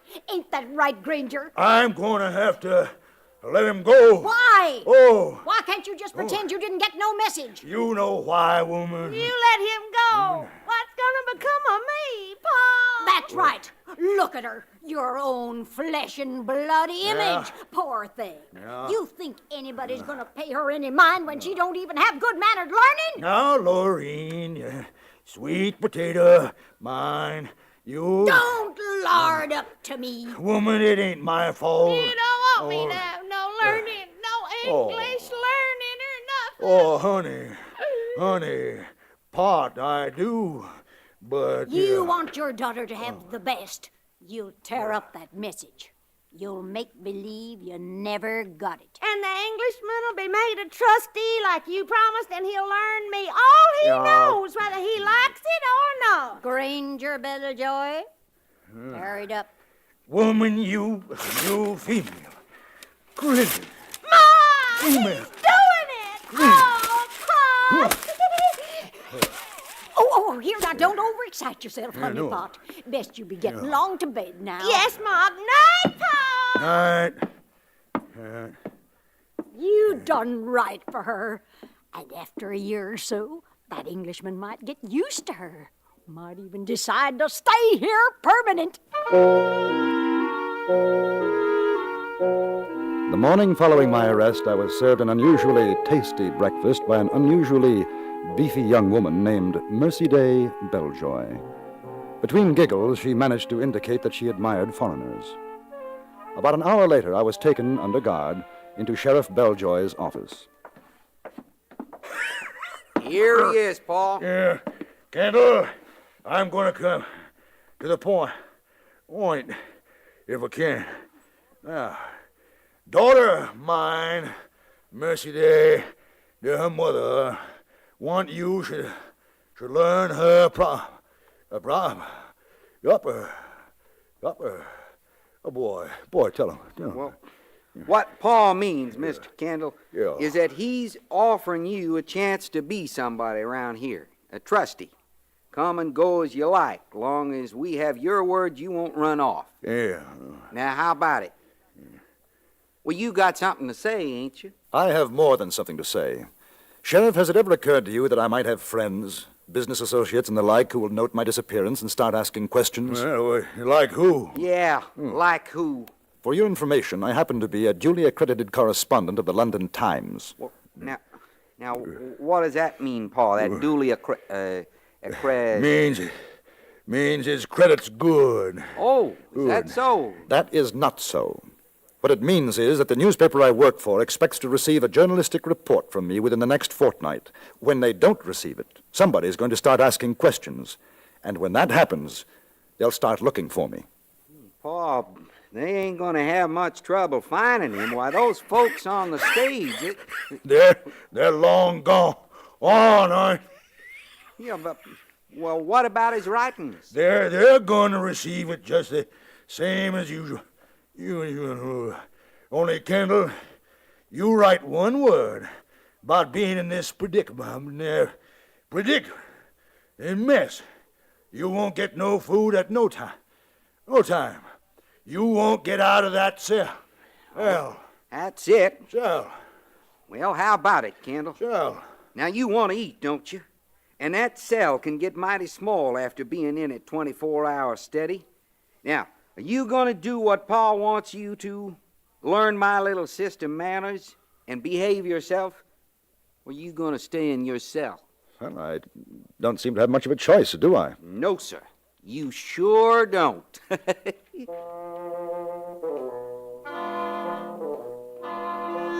The first lesson was arranged in the Belljoy backyard.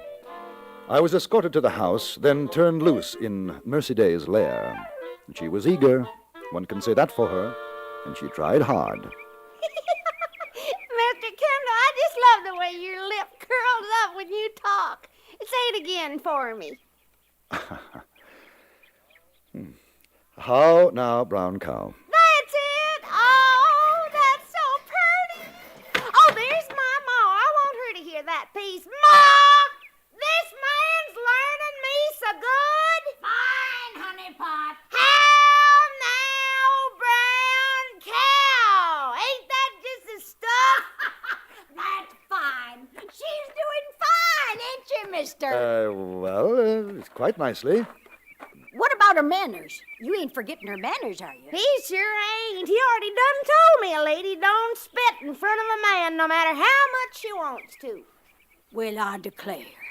What's she supposed to do? That's right. You didn't tell me that, mister, what she's supposed to do.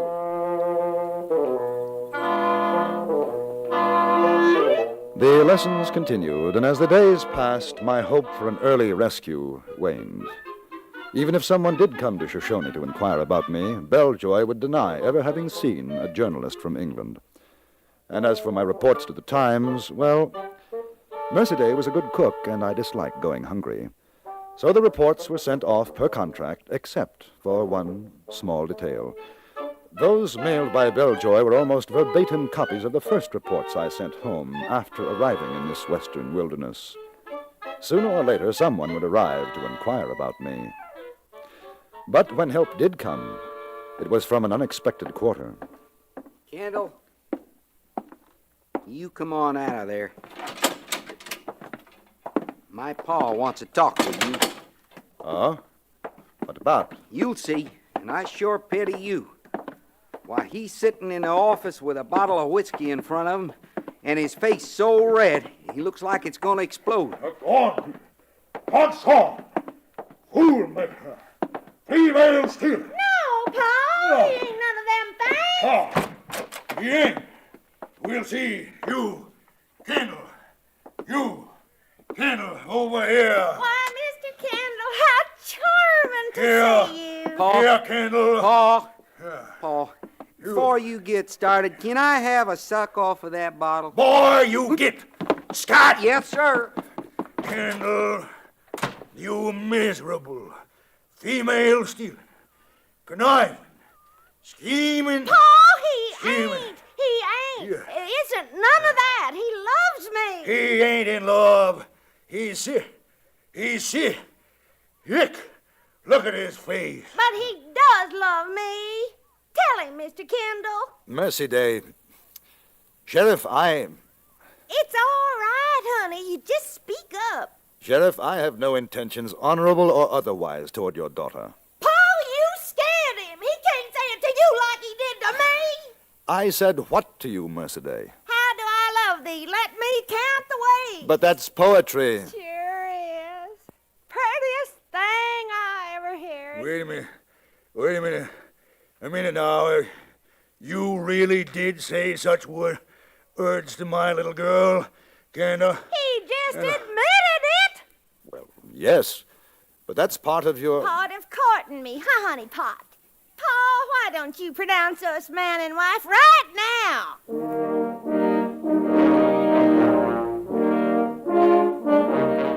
Later, much later, I returned to my cell, still a bachelor, a state Mercedes seemed determined to change. Belljoy had ordered the lessons stopped, my privilege as a trustee rescinded. I was contemplating my dark future when I heard it. A scraping sound just outside my cell. Kendall. You, Kendall. Come over to the window. Who is it? Me. Charlie. The driver. I thought you and everybody else had forgotten about me. No, just waiting for the right time. Besides, I couldn't do nothing long as I was sitting atop the stage. I had to wait for my day off, which is now. Charlie, take a message to... No, don't fool with messages. I aim to get you out of there. If you do, I'll be in your debt forever. Hush all that jabber. Ain't no time for it.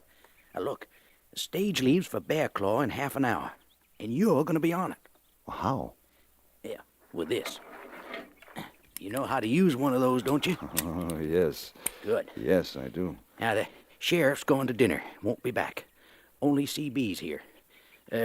Just don't shoot anybody you don't have to. Oh, and remember, half an hour. You just be out front, wave, and the stage will stop. I won't be driving, but it's all set so you can get aboard. Thanks, Charlie. Oh, Charlie.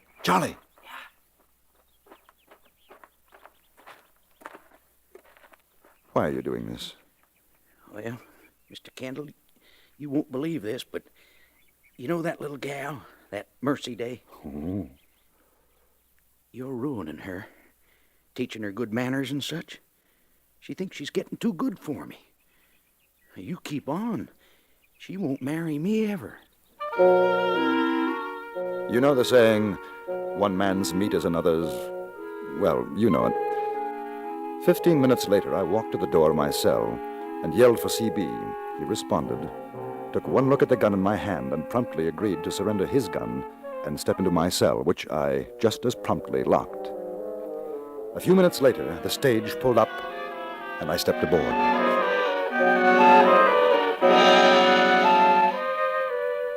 It wasn't until some time after I returned to Bear Claw that I was told what had happened when Sheriff Belljoy learned of my escape.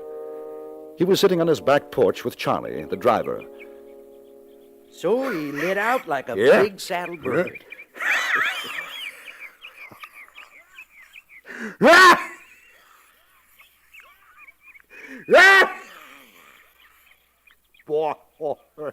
Boy, good. He fell for it, and I really thought he was escaping. Huh? Oh, my. Pussyfooter, huh? Oh, you... Now, Charlie, you remember now, the women gotta think that he really escaped. Yes, sir. Don't worry. I'll remember. Good. Maybe someday you'll be assistant deputy. You like that, Charlie boy? Like it? Why? Yes, sir, Mr. Belljoy. That'd be just fine. Sticky females. Bad enough having them practice manners, talking English. You know, Charlie boy, I couldn't spit in front of them anymore. No. For a fact. And if you think that I'd let that giggle-patch daughter of mine, marry up with something like him, that pussyfooting foreigner, boy, you driver, Charlie boy, How you like to be my son-in-law, Charlie? Well, Charlie. Sheriff, Judge, Mayor. Mayor, I'd like it just fine. Good, yeah.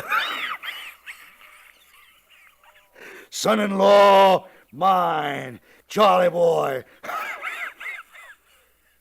Good.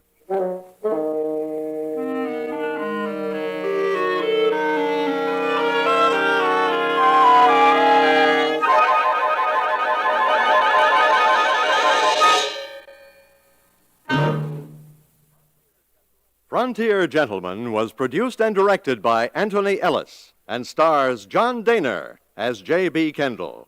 Mr. Dehner was also heard as Sheriff Belljoy. The story was written by Charles B. Smith. Featured in the cast were Richard Perkins, Virginia Gregg, Ron Meader, Jeanette Nolan, Harry Bartell, and Stacey Harris.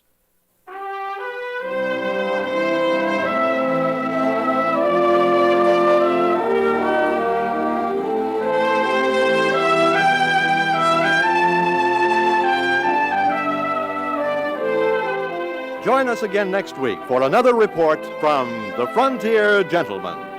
Alan Botzer speaking.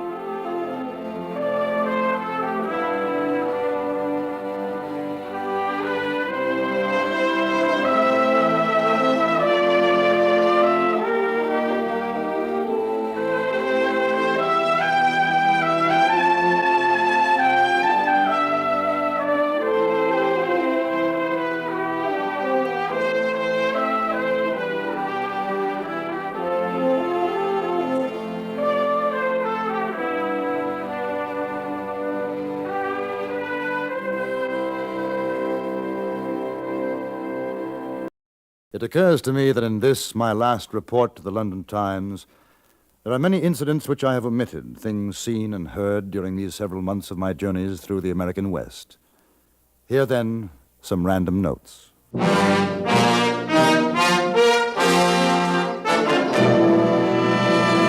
Frontier Gentleman.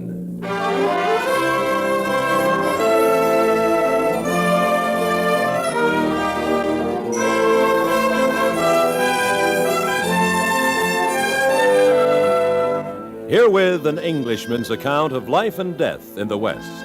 As a reporter for the London Times, he writes his colorful and unusual stories. But as a man with a gun, he lives and becomes a part of the violent years in the new territories. Now, starring John Dehner, this is the story of J.B. Kendall, Frontier Gentleman.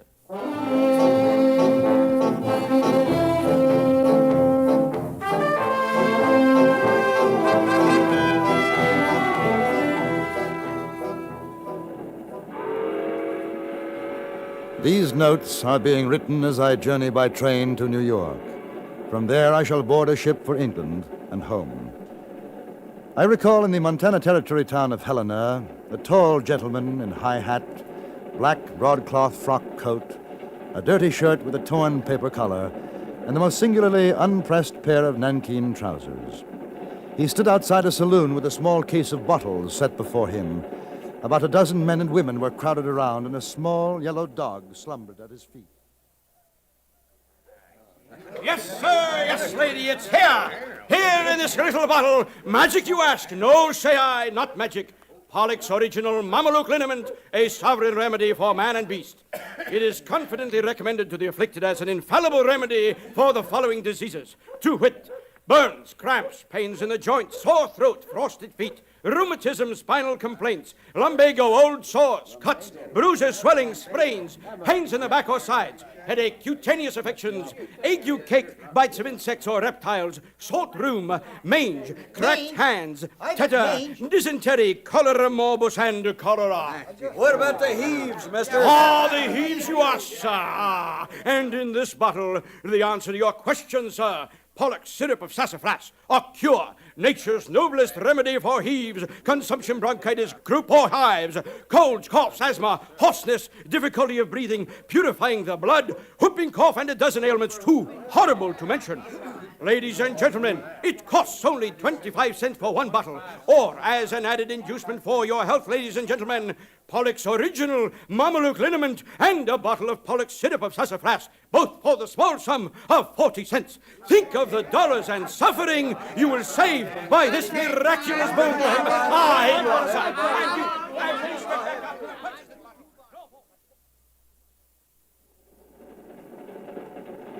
I remember the duel fought between two ladies, rivals for the dubious hand of a swaggering young Lothario named Court Thompson. The entire town turned out for the event. The duelists were Mattie Silks and Katie Fulton. They were to fire at 10 paces, and all was in readiness. Well, sir, if you ask me, my money's on Mattie. Mattie? Why, sure, everybody knows Mattie Silks. You mean you ain't visited? No. I got $10 says she'll blow Katie Fulton's bustle clean out of the county. Aside from Court Thompson, Mattie ain't standing for Katie's bar being on the same street. There's real bad feeling there. Well, which is Court Thompson? Feller standing next to Mattie. Oh, he's a one, he is. You gotta excuse me now, mister. I've been selected to count off the steps. All right, folks. Stay back. Let's get on this here duel of honor. Mattie, Katie, you know the rules. 10 paces and I count 3 and you start shooting. Let's go. 1, 2, 3, 4, 5, 6, 7, 8, 9, 10. Ready, ladies? 1, 2, 3. You've killed me! I'm shot!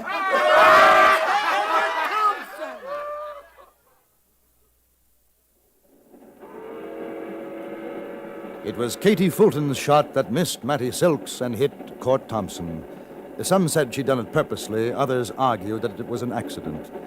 At any rate, Mattie took the wounded Don Juan home, and as far as I know, their love burgeoned from that moment on. I shall continue these notes after the next stop, which is Chicago.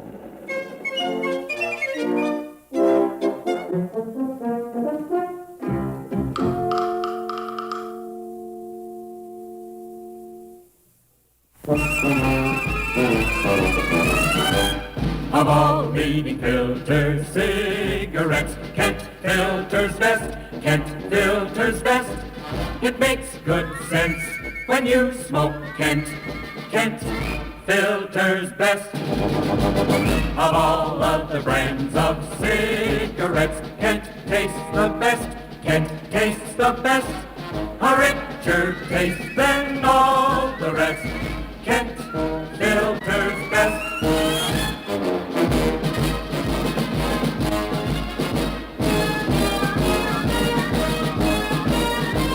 It makes good sense when you smoke Kent. Of all leading filter cigarettes, Kent filters best.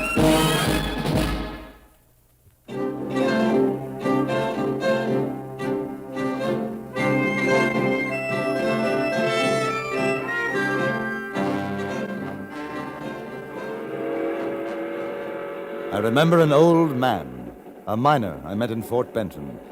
His name was Shorthorn Tom.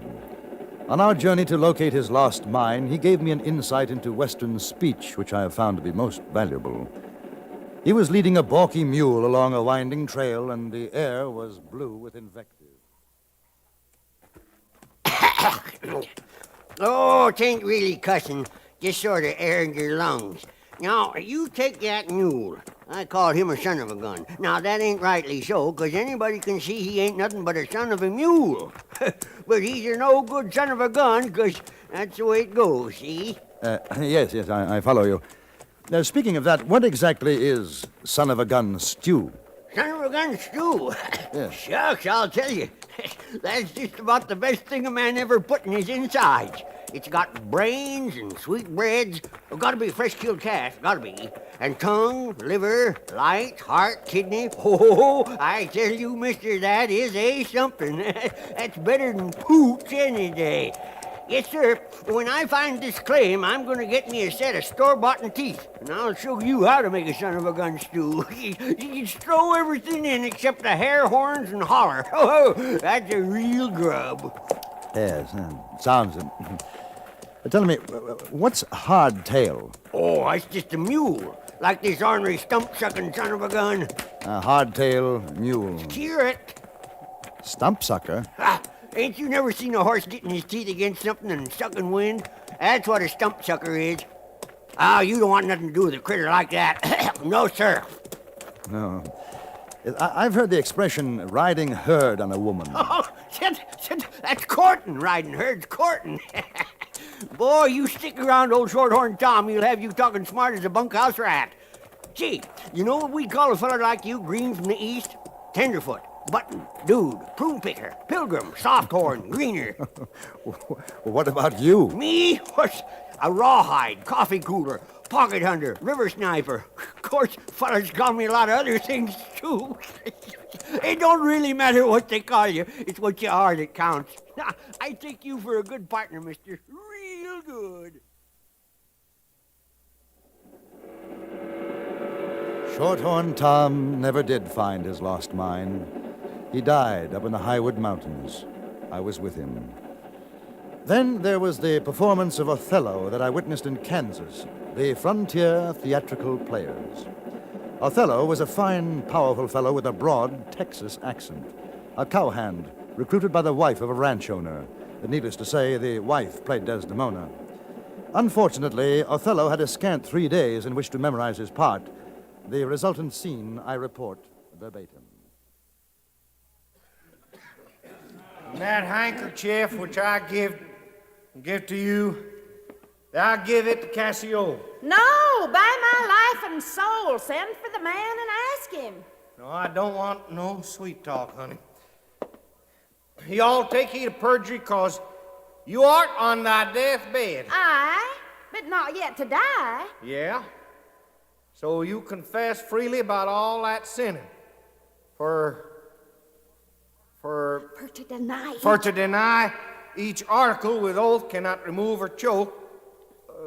Something that I do grunt. Honey, you all gonna die. Mercy. Amen. And have you mercy too. I never did offend you in my life. Never loved Cassio, but with such general warranty of heaven as I might love, I never give him token. I saw, you know, the handkerchief, everything, I saw it. He found it then. I never gave it him. Send for him hither. Let Well, him. he confessed. What, my lord? Well, you know, he been dealing off He of the will not bottom. say so. He won't for a fact. Honest Iago stopped his mouth. Oh, my fear interprets. What is he, dead? Had all of his hair been lives, my great revenge had stomach for all of us. Alas, he is betrayed and I undone. Out strumpet. Weepst thou for him in my face? Oh, banish me, my lord, but not kill me. Down strumpet. Kill me tomorrow. Let me live tonight. No, sir. But half an hour. Being done, there is no pause. But while I say one prayer. It's too late. You take your hands on that food, son. I'm coming up there and rip the hide off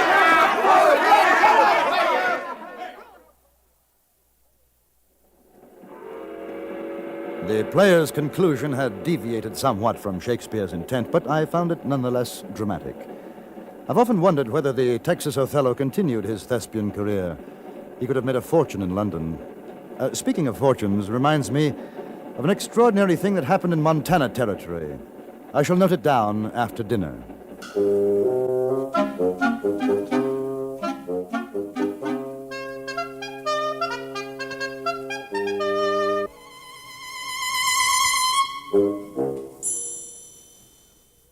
There's a new dimension in motoring today.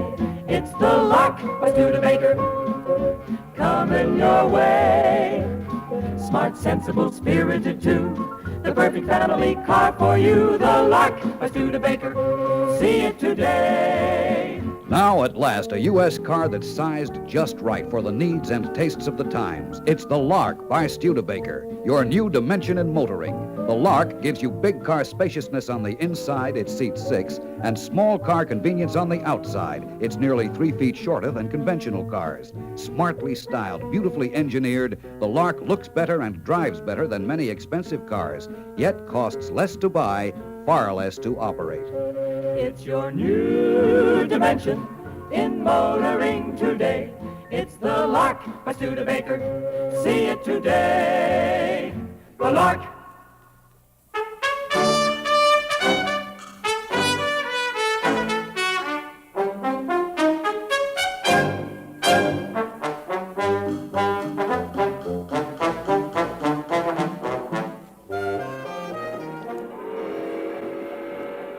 I mention an event in Montana Territory, but it happened to a Chinese gentleman named Li Chao. He was a well-educated man, scrupulously honest, and ran a general supply store in Helena. During the few days of my visit, I had enjoyed several cups of tea and 1 or 2 chess games with him. I remember that one afternoon he seemed quite excited. His hand shook as he poured the tea.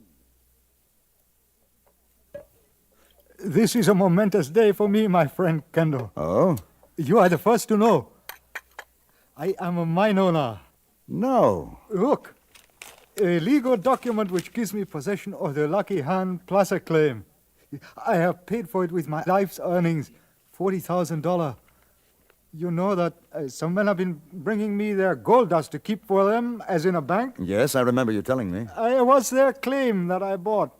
It took much time, much trade talk, but finally they agreed to sell. Now I am a mine owner. As soon as I have made my fortune, Kendall, I shall return to China and live the remainder of my life in peace and security.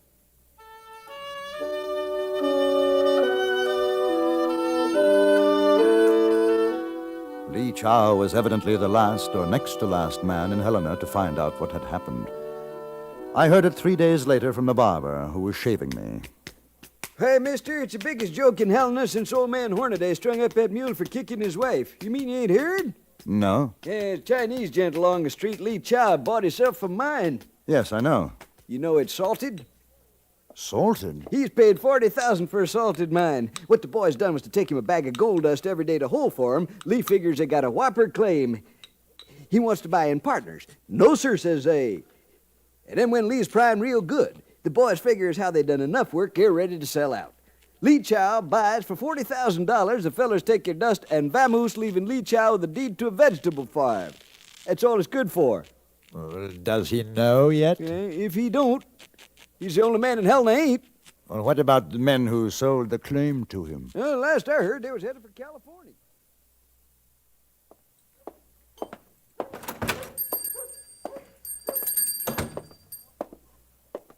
Good morning, my friend Kendall. Good morning, Mr. Lee. You appear downcast. Is something the matter? Well, I've just heard some rather bad news. It's about your claim. Oh? You've been cheated, Mr. Lee. There's no gold. The men who sold it to you knew it. So? But I do not understand. Yesterday, my boys who are working for me, they bring me a sack of dust. Here, see for yourself. It is the same as I have seen before. Your workers took this out of the claim? It is just as it has always been. I don't understand this talk of cheating. Neither do I, Mr. Lee. Here is my friend, Ji Ping. He very fine miner working for me. Good morning, Ji. Good morning, Lee. Good morning, honored sir. Good morning. My friend here, Kendall, he's worried about the claim. You worried? Why? There is talk of salting the mine. Then salt is of gold. Here, from work of yesterday. 1 ounce more than first day. I do not know from where you hear this bad news, my friend Kendall. But if the rest of my life is as unfortunate, I shall indeed be a rich and happy man. Will you take a cup of tea with me? Perhaps a game of chess? A day or so later, I left Helena and didn't return for about 3 weeks. Then it was only to spend an hour or so arranging for transportation to Fort Benton. I went to the store of Mr. Li Chao and found to my surprise that it was closed. I walked to the barber shop and over a hair trimming learned what had happened during my absence. Li Chao. Mister, you whispered that name around these parts. Say, ain't I seen you before? Yes, I came in for a shave a few weeks ago. Yeah, never forget a face. Well, what about Li Chao? Gone. China, they say. Well, what happened? Sold that claim of his. Oh, well, I'm glad to hear it. Yeah, maybe you are, but there's a passel of fellas around here who ain't. You know what that son of a gun did? What? Salted his mine. Ain't that something? Everybody figuring Lee Chow an honest man, and he salts a mine. Shows you. Well, how? I mean, I thought the claim had turned out to be good. What do you call it, a bonanza? Yeah, that's what everybody thought. You know what he was doing? Every day he had one of his coolies bring in a sack of dust, made sure people saw it. After a while, fellas begun figuring that Lee really had struck pay dirt. A couple of them went into Lee's place, showed him a sack of dust. He showed it to me. Sure he did. And he had one other sack. That's all he had. One he kept in the store, the other he'd give back to the coolie who'd bring it in the next day. It ain't nothing to laugh at, mister. You know what he done? No, I haven't any idea. Sold that worthless bit of ground for $100,000. Yes, sir, $100,000. Then skips off to China. No. Biggest swindle I ever seen in the territory. Fellas who bought it found out the next day they ain't.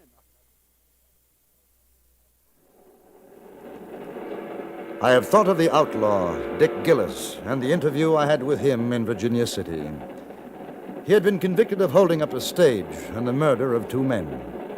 We talked in his cell, the marshal sitting outside at his desk, keeping a watchful eye on us.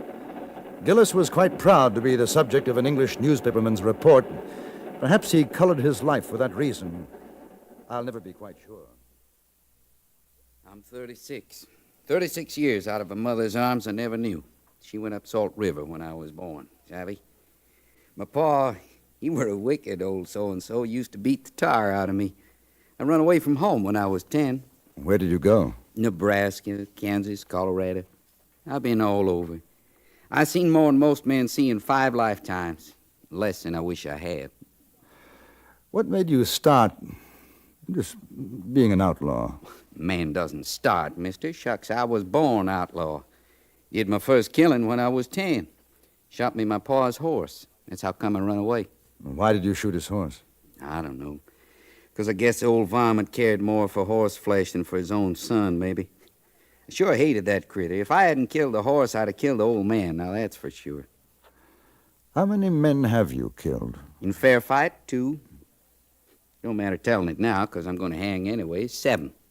7 I killed in hate, for killing's sake. Do you have a girl? I got a wife. Ain't seen her for 3 years now. There's a kid, too. But I never did go back. I guess is how they'll manage along. You know, a man like me oughtn't to take up with a wife and her kids. There's something all fired wrong. Wrong? Fella like me, I know I done bad. I know I'm going to hang. There ain't no one going to sorrow. Kind of wish that weren't so. What do you think? I know what you mean. If I had me a 44, I'd shoot my way out of here and I'd head for the hills and live, you know? Funny how quick a man forgets the smell of grass and sage. I should have been one of them poet fellas. I knew Jack Crawford once. You ever meet up with him? No. I'd like to ask you a favor, mister. What is it? You write what I'm telling you in that English paper of yours. You say maybe somebody sorrowed when I got my neck broke, huh? Make it up maybe like my wife or kid heard, and they sorrowed. I will. Day comes when man gets to be alone. Ain't nothing more to look at except what's inside. I sure hadn't ought to kill that horse, you know?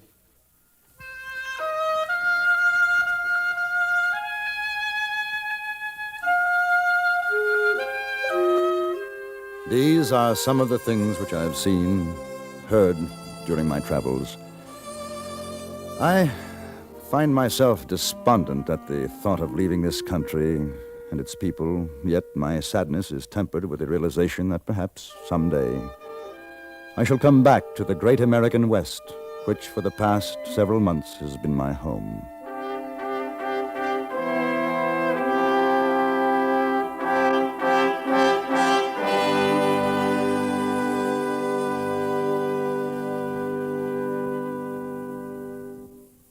Doodle you know about the little white tablets in the little green pocket roll?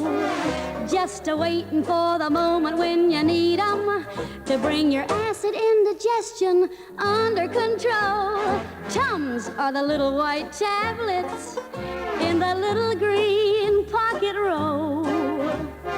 Tums for the tummy, T-U-M-S. Bring relief quicker than you'd ever guess.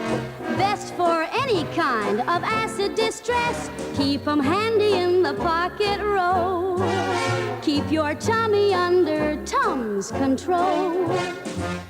Tums are fast, effective, and safe. Tums relieve the discomfort of acid indigestion quickly with no danger of acid rebound, sometimes caused by harsh alkalizers. Always carry Tums, 10 cents. 3-roll pack, a quarter. New 6-roll pack with free metal carrier, 49 cents. Frontier Gentleman was written, produced, and directed by Anthony Ellis and stars John Dehner as J.B. Kendall. Featured in the cast were Ben Wright, Virginia Gregg, Lawrence Dobkin, Joseph Kearns, Vic Perrin, Jack Crucian, Jack Moyles, and Harry Bartell. Bud Sewell speaking. CBS, caution before speed. This is the CBS Radio Network.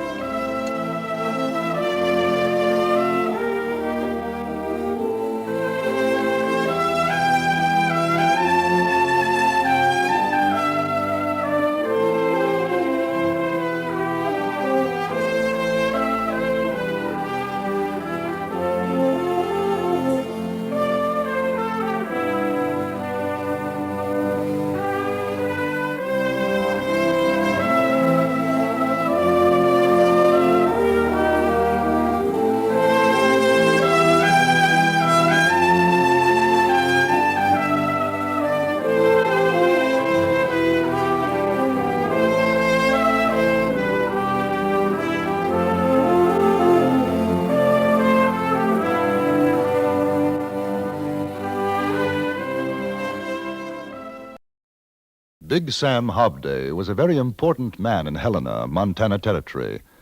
He wanted to be even more important and insisted that I write about him. This is what I wrote.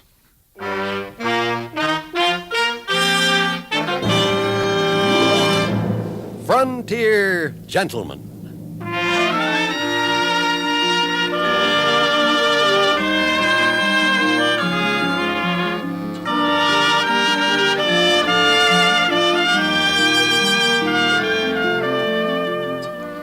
Herewith an Englishman's account of life and death in the West.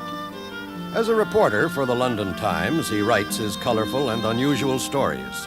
But as a man with a gun, he lives and becomes a part of the violent years in the new territories. In just 1 minute, we will bring you this latest report from the Frontier Gentleman. Did you fill up the gas tank of my swept-wing Dodge? Yes, I did. That'll be 80 cents. She didn't need no oil or nothing. Okay, wipe off the windshield, will you? Yeah. Hey, this is some big windshield, boy. Yes, it's a Dodge picture window windshield. I can't reach the middle part, right up there where it curves back. Hold my ankles and boost me out on the hood. All right, up you go. My, this is a big car. I still can't reach all the windshield. Well, just walk out on the hood and finish it up. Okay. Boy, you must be rich to own a big car like this. Well, actually, Dodge costs less than 59 different models of the low-price field. I just got all the car I was paying for. I forgot my squeegee. Here it is. Why, I could afford a Dodge. Come on, we'll see a Dodge dealer. Well, put up to the pump and I'll swing down.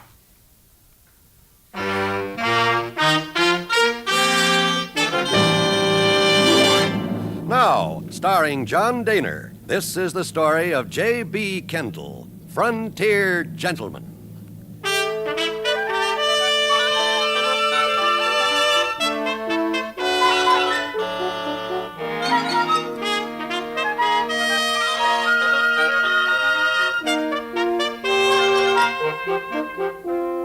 I had been 4 days in Helena, the capital of Montana Territory. It fascinated me, this lusty city, which owed its very existence to the discovery of gold. It was the evening of that 4th day that I was made aware of the fact that my presence in Helena was a newsworthy event. I was eating my dinner in the Hotel Colorado. Mr. Kendall?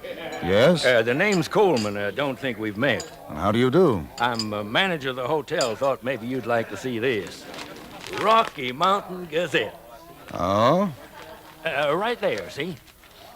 Oh, yeah. Yes, sir. Correspondent for the London Times visits our fair city. That's you. Well, I wouldn't exactly I got the say whole story about you and the kid and them claim jumpers you brought in a few days back.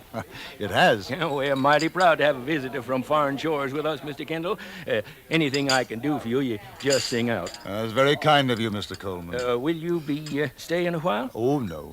No definite plans. I'd like to do 1 or 2 stories from here. Yeah, kind of put Helena on the map if you did. You might mention my hotel while you're at it if it's not too much trouble. No trouble at all, Mr. Coleman. That's fine. I'm obliged to you, much obliged. Now, you be sure... Something wrong? Those fellas just come in, walking over to the bar. Ed Jeffers and Tucson Willie, Big Sam's boys. Big Sam? You've been here 4 days and you ain't here to Big Sam Hobday? Should I? He kind of runs things, him and his boys. Got mixed up with the vigilantes a few years back, and nobody figured yet which side he was on. But when the shooting was finished, Big Sam was top dog in these parts. I'm surprised I haven't met him. Between you and me, Mr. Kendall, he's not the kind of man we want. You Kendall? Yes, that's right. Good evening, Ed. You shake your hocks, Coleman. Me and Tucson here, we want words with this fella. Sure, Ed, that's fine. See you later, Mr. Kendall.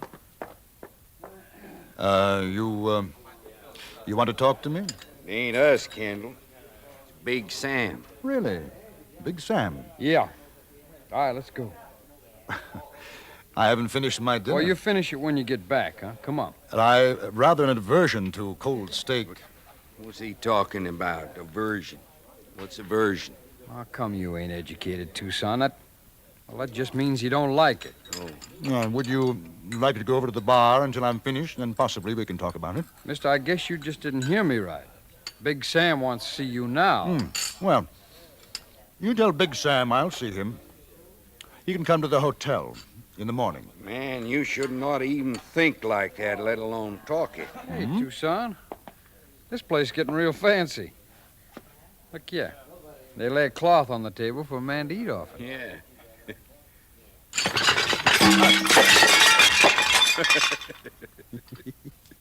You know, I seen a fella do that once. He whooped the cloth off and not a dish was broke. It stayed right there on the table. I'm sorry you did that. Mister, you try and draw iron, I'm going to shoot you full of daylight. Tucson's got the drop on you, Kendall, for a fact. He's an awful fast gun. So I see. This friend of yours, Big Sam, he must be rather anxious to see me. Oh, sure. Big Sam just wants a nice, quiet talk. Ain't that so, Tucson? Yeah. So let's burn the breeze out of here. I was relieved of my gun, and we left the hotel. I noticed that most of the men passing by gave my companions a hurried nod and a wide berth as we made our way down Main Street toward a saloon. It was called a Bonanza, and from the look of the business that was being transacted at both bar and gambling tables, the name was a fitting one. I was taken upstairs and shown into a quite gaudily furnished room. Sitting behind a table was one of the largest men I've ever seen, literally shoveling food into his mouth. Lolling on a couch nearby, a woman of rather extraordinary proportions was sipping champagne. Oh, Kendall, you had your dinner? And I was having it. There was a slight interruption. What's the matter, you Jeffers? Ain't you got no manners? Well, it ain't our fault, Big Sam. He wasn't going to come. That's right. We had to persuade him. All right, go on, get out. Grab a chair, Kendall. All right, Millie, get a plate. Give Mr. Kendall some of them lamb fries. Best doggone lamb fries you ever ate, Kendall. Go ahead, sit down. This here's Millie. Best-looking gal this side of Chicago. How do you do? Tell you what I want to see you about, Kendall. I figured you want to write something about me in that London paper of yourn. Here's your lamb fries, Mr. Kendall. Oh, yes, thank you. Champagne, Millie. All right, see, the Rocky Mountain Gazette says you're in town, Kendall. That was a fine thing you done for that kid the other day. Fine thing, yeah. No good sister Bill claimed jumpers got what they had coming. Should have hung them, though. What'd he do? I ain't read the paper. Shut your mouth, Millie. Where's your champagne? Here's your champagne, Mr. Kendall. Thank you. Now go lie down and don't bother us. So like I say, Kendall, I'm a pretty big man in these parts, and I figure folks read your paper would want to know. Well, is there something particularly interesting about you? I mean, aside from the fact that you own what is obviously a successful business? Hey, mister, this town only breathes when I tell it to. Ain't that so, Mel? Sure. That's right, Mr. Kendall. I got myself one of the biggest strikes in the country. Taking out better than $1 million. How's that? Congratulations. The saloon, that's just a sideline with me. I'm a man that's going a long way, Kendall. You write about me, it'll help. Savvy? In what way? Well, I've been thinking about going in for politics, maybe being governor. Now, a story about me written right, it looked pretty good for folks here and in Washington, reading what you say about me all the way over in England. Well, I'm afraid I couldn't be of much help. Why not? I don't write what people want me to write. I'll pay you $1,000. I don't think so, thank you. Oh, sit down. You ain't even tasted your lamb fries. Some other time. Good night. Hi, Kendall. You going or staying, Big Sam? Staying. Well, now you going back inside, huh?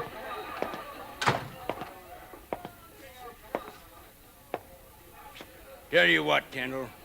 I'll pay you $2,000. Easiest money you'll ever make. Sorry. Look, I'm being nice to you. I ain't used to people saying no to Big Sam. I'd say now's as good a time as any to start getting used to it. Mill, go to bed. I ain't sleepy. Get sleepy. Kendall and me want to be alone. Night. Good night. She's a good gal. All right, what's your proposition? I haven't got one. 2,500. No. Listen, boy, I run Helena. You do what I say. Or? Ain't no use us whittle-wanging. I like you. Now, what do you want? A newspaper here in Helena? I'll buy you one. You're wasting your time. Maybe you ain't hurt. It don't pay to get Big Sam Hob Day on the prod. A Hob Day? I'm getting tired of this nonsense. You might as well get it through that skull of yours once and for all. I haven't any intention of writing glorification of your political charms. Understand? And I'm going to have to teach you why they call me Big Sam.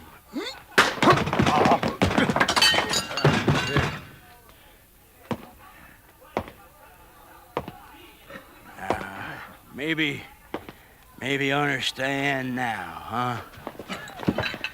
I have an overwhelming desire to see if that stomach of yours is as big a piece of blubber as I think it is.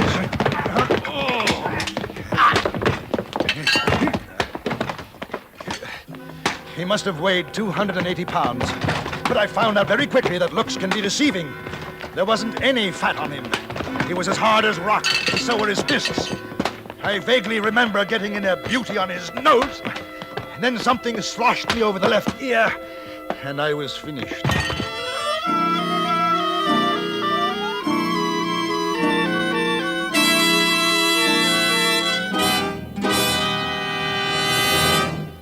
In a moment, we return to Frontier Gentlemen. Today on CBS Radio, Everett Sloan stars in a thrilling drama about a big game hunt on Suspense. You'll find excitement waiting for you, too, on our next high-tension episode of Yours Truly, Johnny Dollar. Today and every Sunday, enjoy one fast-moving drama after another on most of these same stations. And now we return you to the Anthony Ellis production of Frontier Gentlemen.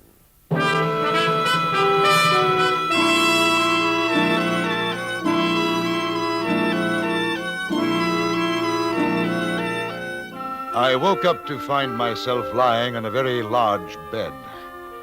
The lady named Millie billowed over me, applying a wet cloth to my head. Behind her, I could see Big Sam Hobday. He had a fat lip and looked worried. Hey, you come out of it, huh? Yes, so I have. I feel. I've got a headache. That Tucson, he could have killed you. Tucson? And it wasn't you? Ain't you never been pistol whipped? Him and Jeffers come busting in just when we was going good. Kendall, I sure do admire your punch. I'm going to have a little talk with that gentleman. Oh, don't you worry none about that. I told him plenty. Yes, I'll bet that made an impression. Mill, go get Mr. Kendall some coffee. Sure. You just take it easy, Mr. Kendall. Millie'll be right back with the coffee.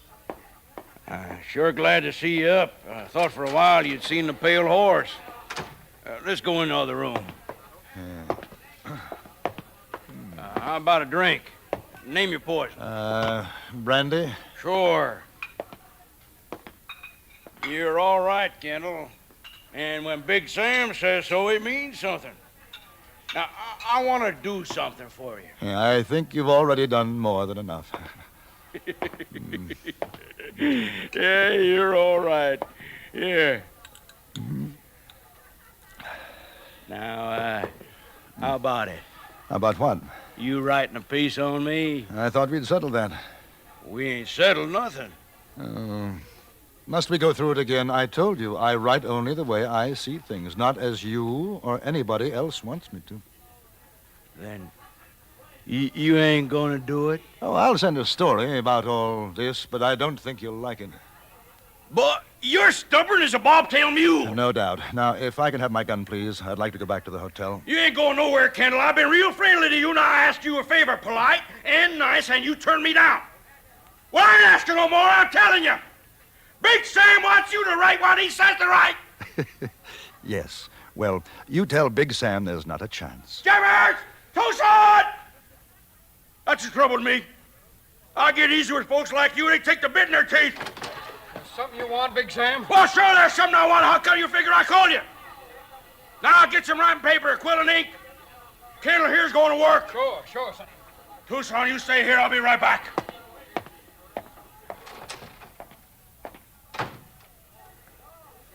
How about you sit down, Kendall? Yeah. That's fine. Don't you do nothing to make me shoot you. Big Sam will be awful mad. Ooh, perish the thought. Here's your coffee, Mr. Kendall. Thank you, Millie. You sure are welcome. Tucson, how come you're holding a gun on Mr. Kendall? I'm watching him for Big Sam. Oh. You know, Mr. Kendall, you shouldn't ought to wrangle with Big Sam. He's a real loving man, when you get to know him, that is. Why don't you do like he says, huh? It'd make him real happy to be a governor. But it would make me very unhappy. Oh. Tucson, put away that gun. Look here now, Kendall. I brung Sheriff Downer. He just happened to be passing by. Hello, Sheriff. Mr. Kendall, sure is nice seeing you again. You walked out so quick after bringing in them claim jumpers, I never did get a chance to properly thank you. Sheriff could tell you about me, Kendall. I could for a fact, Big Sam. Sheriff thinks I make a doggone good governor, don't you, Downer? Well, what I think ain't so much, Big Sam. It's the people that count. You see? Now, we all know what a fine thing it'd be if that London Times of yourn says a lot of purty English words about Big Sam Hobday. Just a point of information. Sheriff, are you aware that I am being held here against my will? Well, sure he is. As a citizen, I've been keeping you for the sheriff because you disturbed the peace. I disturbed the peace? That's right. I invited you up for a peaceable talk and you jumped me. And that's again the law in Helena. Ain't that right, Downer? If a man wants to bring a complaint, I guess it is. Now, I'm a fair man. Don't hold no grudges. As far as I can see, no harm done. So you write what I want, and I don't swear out no complaint. You know, if I didn't have more respect for the people I've met in the territory, I'd do it. What does that mean? The answer is still no. Downer, take him over to the jail. Oh, now, I got my rights. I'm sorry, Mr. Kendall. No, it's all right. And while we're at it, I want to serve a counter-complaint against Big Sam.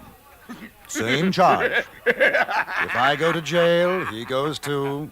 We'll settle it in court. Yeah. My word against his. Ain't a judge in town gonna believe you, Kendall.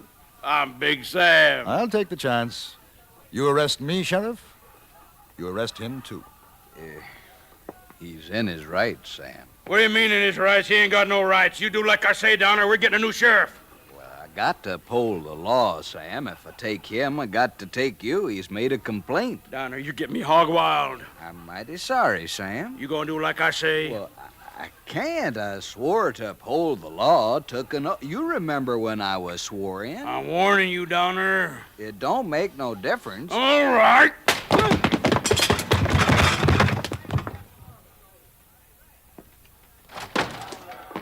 I found paper.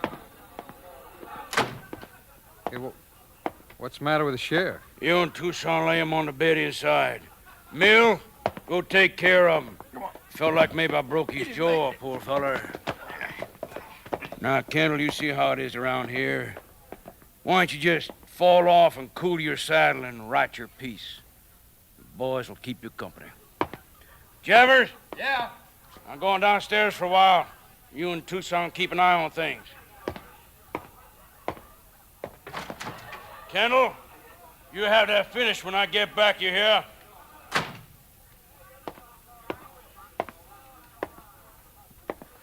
You heard what Big Sam told you. Yes. Oh, yes. Now, how's the sheriff? He's fine. Didn't break a thing. He'll be coming around. Now, you get going, huh? I'll put the paper and quill there on the table. I may need some help. What kind of help? Oh, things about Big Sam's background, his past. Well, Tucson here can tell you. He's been with him longer than me. Good.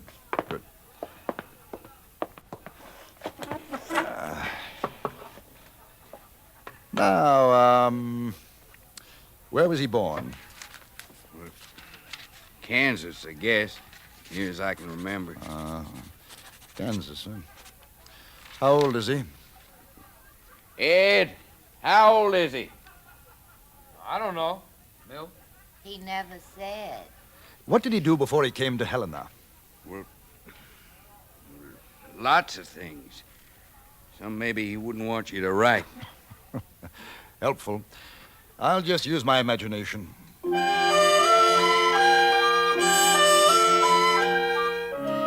I began to write flowery, revolting nonsense. Tucson came closer, leaning over my shoulder. From time to time, I asked him a question. I knew if I could take him off guard for just a moment, it would give me a chance to get his gun. I had filled almost 2 pages when the time came. Well, now, what do you think of this, Tucson?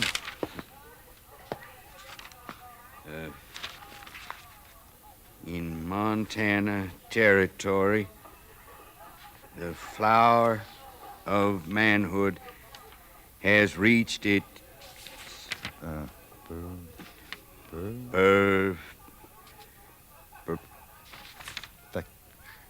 perfection. That's right. In the mining town of Helen. I refer to a stalwart citizen who bears, and with good reason. Hey, what's going on? Put your hands high over your head, Jeffers. I'll take your gun if you don't mind. Another patient for you, Florence Nightingale. Pick him up, Jeffers. Take him in there. Kendall, Big Sam ain't gonna like this. I have an idea there'll be quite a few things Big Sam won't like. This is the least of them. Move over, Sheriff, honey. You got company. I'm all right. Let me up. Millie, you souse him with water. Get him awake. I'm arresting him. And you, Jeffers. Big Sam, too. Mr. Kendall, I'll ask you to be a witness at the trial. My pleasure, Sheriff. Hey, now, you can't arrest Big Sam. Listen, boy. Maybe I ain't the best sheriff in the country, but there ain't a man alive gonna bust me in the jaw and get away with it. Oh, he didn't mean nothing, Sheriff. He's just a big, playful puppy. Kendall! Tucson! Jeffers! Shall we break the news to the playful puppy? Sam, I'm arresting you for doing me a bodily harm. You're fired, Downer. I'm firing you right now. Roll your blankets and pull freight out of here. We'll let the judge decide that.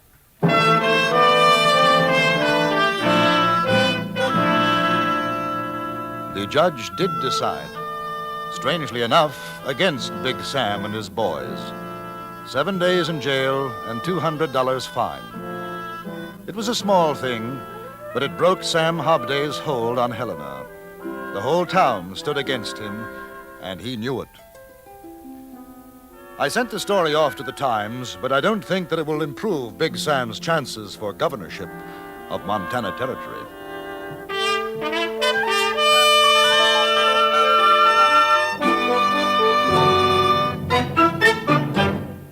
Frontier Gentleman was written, produced, and directed by Anthony Ellis and stars John Dehner as J.B. Kendall. Featured in the cast were Jack Crucian, Stacey Harris, Vic Perrin, Gene Carson, Harry Bartell, and Charles Seal. Music was composed and conducted by Wilbur Hatch.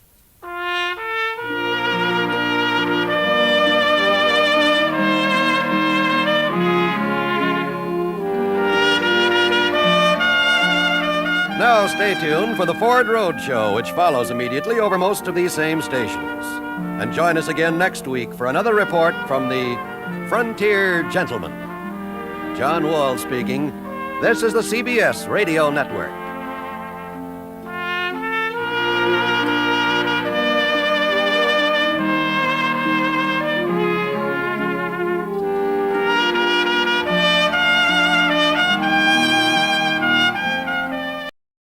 At Deer Lodge in Montana Territory, I met a very unusual young lady. Her Chinese name was Chen Shuk Yi, which in English means gentle virtue. This is her story.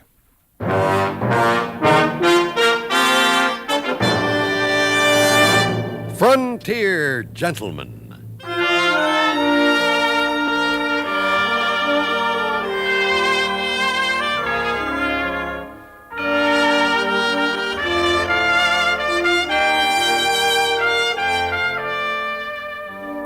Herewith an Englishman's account of life and death in the West. As a reporter for the London Times, he writes his colorful and unusual stories. But as a man with a gun, he lives and becomes a part of the violent years in the new territories.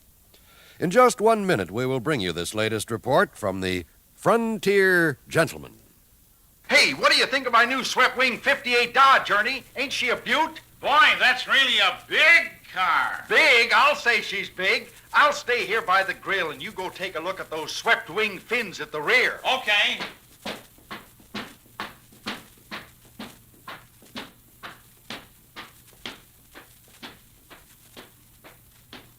This is the longest, lowest car I ever saw. Come on back by the door. I'll show you the inside. Okay.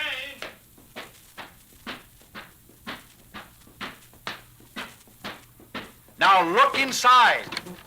Wow, this Dodge is big inside. Look how wide the seats are. Who are those people in here? The neighbors. I'm charging them $1 an hour to sit there. Come on. Wow, you really got a lot of car here. And with all this, Dodge is priced below 59 different models at the low price field. Hey, you want to go for a ride? Let me sit down a minute. I'm exhausted.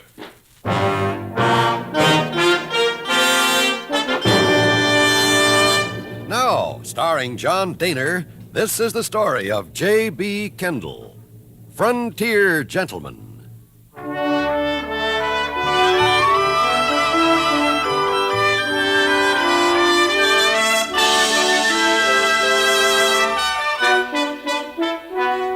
In Montana Territory, there is a mining town which has been known variously as Cottonwood, Spanish Forks, and La Barge.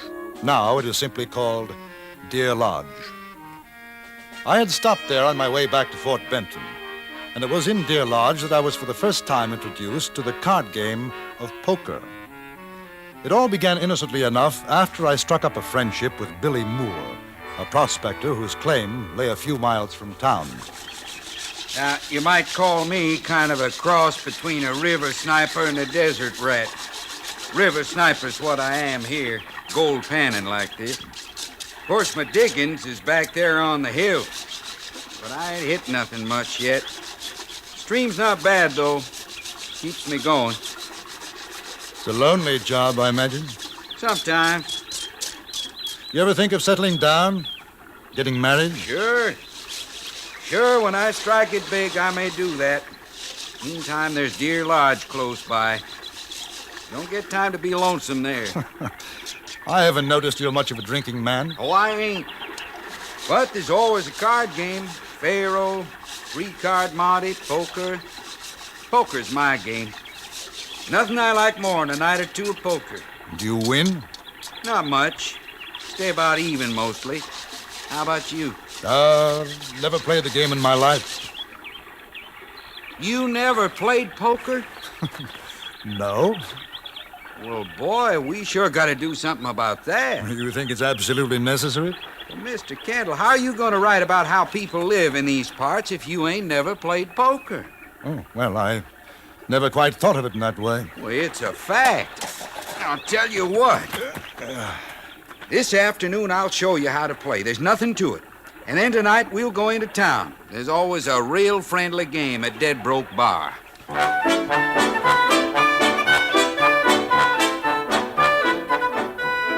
That evening, we rode back into Deer Lodge. Billy had pronounced me an able student, and that with caution, I might even add $1 or $2 to my diminishing funds. I had promised to limit myself to play with $50 and no more.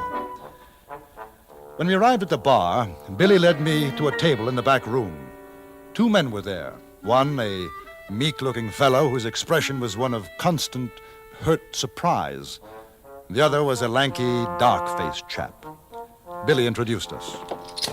This here's J.B. Kendall, boys. Turkey Johnson and Neil Deggers. How do you do, gentlemen? Kendall's a newspaper fella from England, writes for the London Times, out here looking this over. Give us some chips, Turkey. How's it going, Billy? Any pay dirt? Oh, about the same. I ain't complaining. What about you? I'm going to give it another week, then I'm pulling up stakes. You, Turkey? Look, you want to play or talk? Turkey ain't in the mining business right now, Kendall. Oh, I He's see. trying to get a stake play in poker. The trouble is he keeps on losing. You feel lucky tonight, Turkey? And one of these days you're going to get lead poison if you don't shut your mouth. Nice friendly cuss, ain't he? Them blue chips is worth $5, Kendall. The red's 2, the white's 1. High card deals. King, Jack, 8, 4. Your deal, Kendall. Hmm? Oh, yes. Dole of cards, boy. 5. 5. Oh, now, wait a minute. Something the matter? In these parts, we cut the cards, mister. He's kind of I'm Turkey. He don't mean no terribly sorry. harm. I'll cut him. Dole him around, kid. Never did cut the playing with a greenhorn. Sorry. Oh, just deal, mister.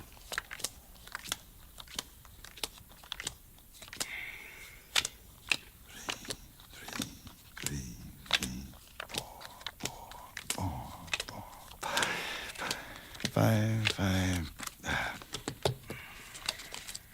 Open, $1. Call. Raise $1. No, thank you. Not for me, neither. I got a feeling you're telling a winded Turkey. I'll see you. Give me 3 cards, Kendall. I'll take 2. Billy won the first hand and the second. I played very carefully, and at the end of an hour was about $5 to the good. I could see that Turkey Johnson resented both me and my playing, even more so because he was losing. His temper slowly deteriorated with the quality of his cards. Then the door opened, and a small, pigtailed Chinese gentleman walked in. He had an ageless face, impassive. Hey, you! I didn't think you'd be coming tonight. Light and rest your saddle. This is J.B. Kendall. He's from England. Mr. Kendall, I am honored. Is it Mr. Yu? Yes. How do you do, sir? Good evening, Mr. Deggers, Mr. Evening. Johnson. All right, come on. Come on, Moore, it's your deal. I know it. Well, deal. Chips, please, Mr. Johnson. $50. You keeps a string of burros, sells them or rents them. Orneriest critters you ever see. Very intelligent. Very noble animals. How's that pretty girl of yours, you? Ain't seen her around. He keeps her hid from the likes of us, huh, you? You ought to see her, Kendall. Real nice little filly. Is your daughter, Mr. Yu? Oh, no, daughter, no. She's girl from Encore. She helps me with business. Talk. It's your play, Kendall. I'll open for $1. Mr. Yu proved to be an astute but unlucky player, and Johnson began to win. For the next 2 hours, the game seesawed back and forth, and after that it became obvious that unless there was a startling change, the big winner would be Johnson. The loser, Mr. Yu. Billy, Neil Deggers, and myself were about even. Then an extraordinary thing happened. I found myself at the end of a draw, sitting with 3 aces and 2 queens. The betting was up to Neil Deggers. At that time, there was $50 on the table. 2. No, I'm folding. 2, and I raise 3. Yeah. Hey, this is a big one, huh? All right, boys. I'm calling and raising 5 of my own. You take it easy, Kendall. Shut your mouth, Moore. Ain't no side playing this game. Now, don't get riled, I ain't Turkey. riled. Just keep your mouth shut. I'm sorry, gentlemen. Just give me a moment. Very well. I'll call. $10. Kendall, you know it's going to be a pleasure to make you holler calf rope. Ain't going to be no beginner's luck in this game. Your play, Mr. Yu. And 25. Sure am glad I'm out of this one. You're 25 and up 25. Kendall, you better get out. Son of a gun, I'm saying for the last time, Moore, you shut your mouth. Now, listen, Turkey, he's a friend of mine. Mr. Johnson's, he's quite right, Billy. I'd like to buy some more chips, please. 100. Well, what's your play, mister? It'll cost you 50. You better not... 50. Man, you ain't gonna have enough left to dust your fiddle. 50 and raise 50. What? There's near 300 in there. Yeah, so there is. I got the deadwood on you boys, but you keep her getting fat. I ain't grumbling. You're 50, you, and my 50. That's another 100, Kendall. Yes. I see. All right. I call. Mr. Turkey, there is $500. I am now without money. Still, I wish to call you back. Oh, that's too bad. Maybe you can get a loan, huh? I no take a loan. Well, what do you say, you? You in or out? Oh, how about them burrs? You want to stake them, huh? No, not burros. But maybe chain shoki? Hey, now ain't that something? You kidding? The girl should be worth another 100. I seen her, Turkey. She's a looker. If you lose, can you guarantee I'll get her? I guarantee.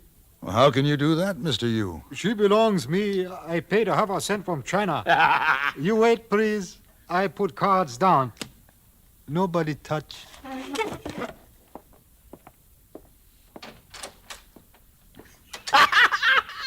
What you got, Turkey? Had's gonna make you happy as a duck in Arizona. What's the matter, Kendall? Is game too rich for you, huh? No, not at all. I find it very interesting. Well, boys, my luck has turned. Yeah, I'm gonna get me a grub steak with the winnings and have me a real nice score to take care of grub slinging and the like.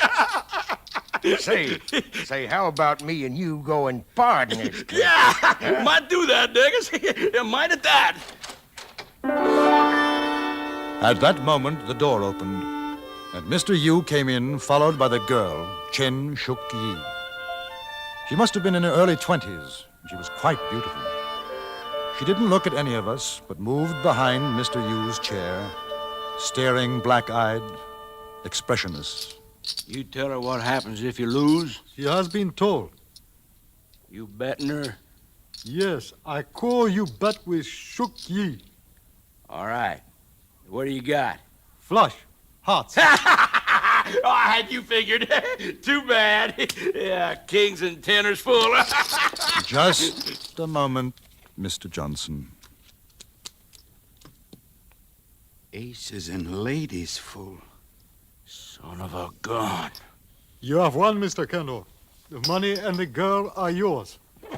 Most honored to meet you, Mr. Kendall. Shookie's belongings are at my house. Do you wish her to bring them now? Well, I understand it is a matter of delicacy. You live at the hotel, Mr. Kendall? No, I'm staying with Billy Moore. Her belongings will be brought tomorrow. Most happy gentleman. Good night.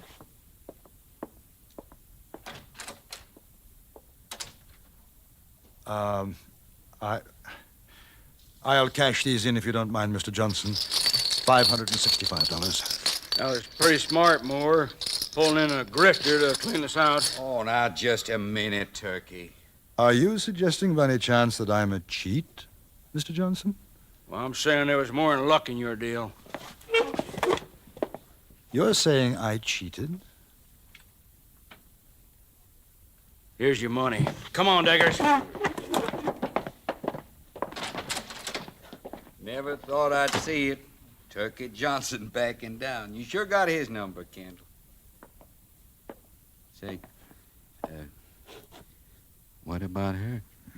I've been wondering. Shookie? Yes, master? No, not master. I'm Kendall. Kendall. I think you'd better go back to Mr. Yu's house now. Oh, no. Me belong Kendall now. Mr. Yu.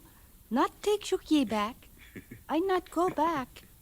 It ain't gonna do no good, Kendall. He wouldn't have her back. Old Yu's got a lot of pride. He lost her fair and square. She's yours. But I can't. What the devil am I going to do with her? Well, now. A good cook. Men clothes. Very good. You're good enough for me, girl. Billy, we'll have to put her up in your shack until I can think of what to do with her. Well, that's fine with me, Kendall. That's just fine. You and I will sleep outside. Well, now, hold on, boy. I don't mind giving up my bunk. I can sleep on the floor, but there ain't no sense in freezing to death and maybe getting the rheumatics or the heaves. Well, perhaps she could stay at the hotel. I'd get her a room. There ain't room for a skinny tick in there this time of night. All right, then it's got to be your place. Come on.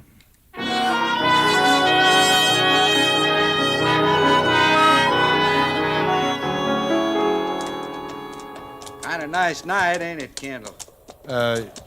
Yes. Stars sure do look pretty. You comfortable, Shookie? Very comfortable. Very nice. Thank you, Kendall. How long have you been over here? 4 years. What made you come? I was slave girl. Mr. Yu sent to buy me. I come. Oh, I like you better. I be good slave to you. no. A slave is not a good thing, Shookie. No one should be slave. In this country, no slaves. You understand? No. If I no slave, what I do? Well, what did you do in China? Slave. Very rich gentleman. Lots of slave. But he get dry gulch by other rich gentleman. Then I his slave. Then second rich gentleman sell me to Mr. Yu. He sell many slaves come to America. Now I you slave. No, I don't want a slave. Then why you buy me? I didn't. I won you in the poker game. If you lost, you would have paid money? Yes. Then you see, it's same. I am glad I not be won by that no good son of gun, Turkey Johnson. She sure got him pegged. You shouldn't say that, Shookie. Bad words. I hear many people say so. I no like the way he look at me, son of gun. Here, Shookie, I'll help you. I'll get the horses fed and watered. You want to show her where to sleep? All right.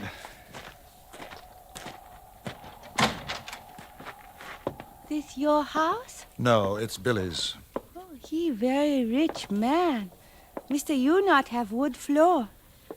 You'll sleep here on this bunk, Shookie. Where you sleep?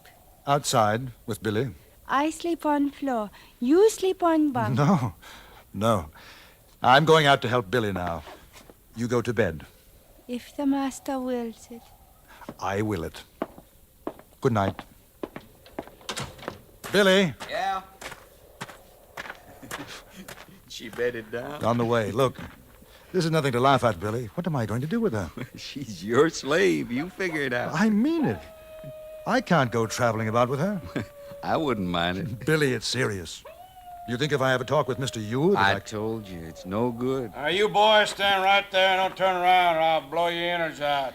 Turkey Johnson. Take the guns off of them. Sure, Turkey, sure. All right. Now you got my money, Kendall. You throw it behind you real easy like. All right, pick it up, Daggers. Now you go and fetch your gal out. Sure, Turkey. I'd advise you to keep your hands off her, Johnson. Get going, Daggers. You ain't advising nothing, Kendall. I'm going to get you, Turkey. You'll stretch hemp for this. Why, you got me scared plumb to death. Hey, Turkey! She ain't here. What do you mean she ain't there? You must have heard us and gone out through the window. Well, find her. What? It's dark. All right. Forget the gal. Let's tail out of here. So long, boys. Thanks for the grub steak. I'm going to get the Wait horse. a minute. No, there's no sense without a gun. Should have known. And low down, Shook ye? no... Shook ye! It's Kendall. They've gone. Where are you? I come, Master. You got another gun, Billy? Yeah, in the shack. A rifle and a Colt. I heard voice of son of gun Turkey Johnson. I go out the window. Yeah, very sensible. You stay here with Shook Ye, Billy. I'm going after them. Well, I'll come too. No, you better stay in case they double back.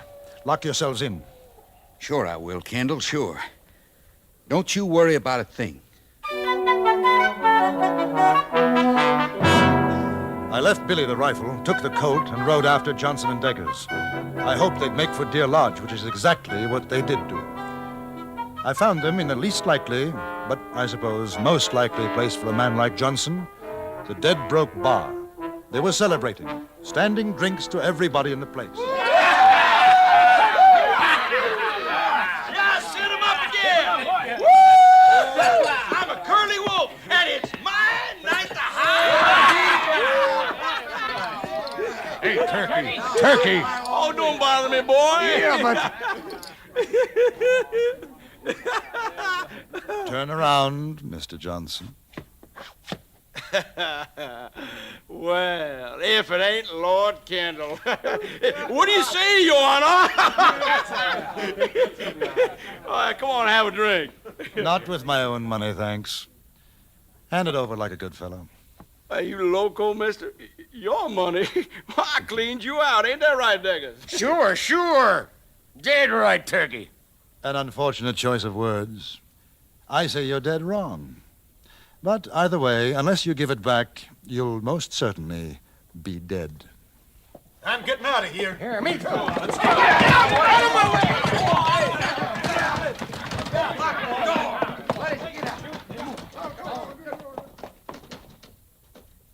You want to draw first? No shooting in the bar, boys. You take it outside. Well, you want to... Draw first? I have. Hey, I was only kidding. I'm not. Throw your gun belt on the bar. You too, Deggers. Now, Johnson, I have taken a great dislike to your face. Hold this for me, will you, barkeep? Get him, Deggers! Get up! Hit him!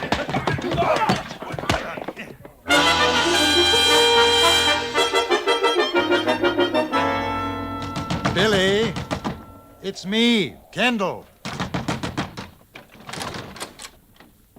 Here's your guns. Oh. Hello, Shooky. Hello. Well, what's the matter? Well, Kendall, I hope you don't take this wrong, but I'd kind of like to buy Shook Ye from you. What? Well, you see, me and her, we had a little talk while you was gone, and she takes to me, sort of, and I thought maybe if I married her... He's strange man, Kendall. You sell me to him. He wants to marry. Well, do you want to marry him? I like.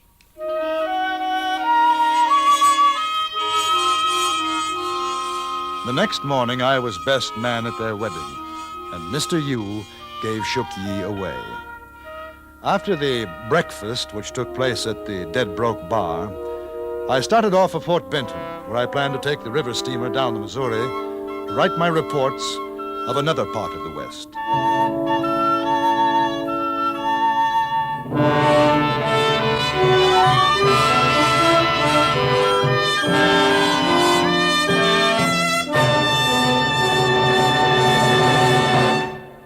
Frontier Gentleman was written, produced, and directed by Anthony Ellis and stars John Dehner as J.B. Kendall. Featured in the cast were Virginia Gregg, Vic Perrin, Jack Crucian, Ben Wright, and Charlie Lung. Music was composed and conducted by Wilbur Hatch.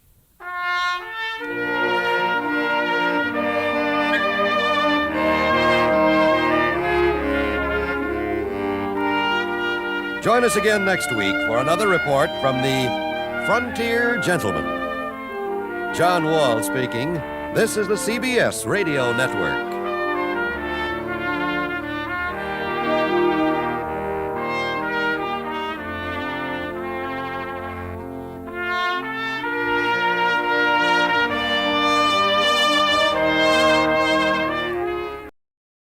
Last week, I reported an incident involving a gold mining claim. This is the story of an altogether different type of claim.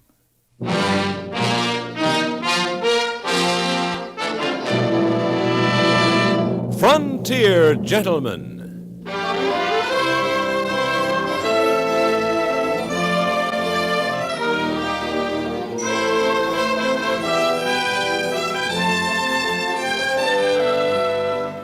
Herewith, an Englishman's account of life and death in the West. As a reporter for the London Times, he writes his colorful and unusual stories. But as a man with a gun, he lives and becomes a part of the violent years in the new territories. In just a moment, we will bring you this latest report from the Frontier Gentleman. Like a season ticket to the ballpark, CBS News admits you to every major event going on. Regular features like our World News Roundup, broadcast 7 mornings a week on most of these same stations, make you spectator to the most spectacular events of our time. They take you right to where the news is happening, let you learn the details from experts who've watched the news develop. Every morning on CBS Radio, join CBS News correspondents on the World News Roundup for reports from the major news centers of the world.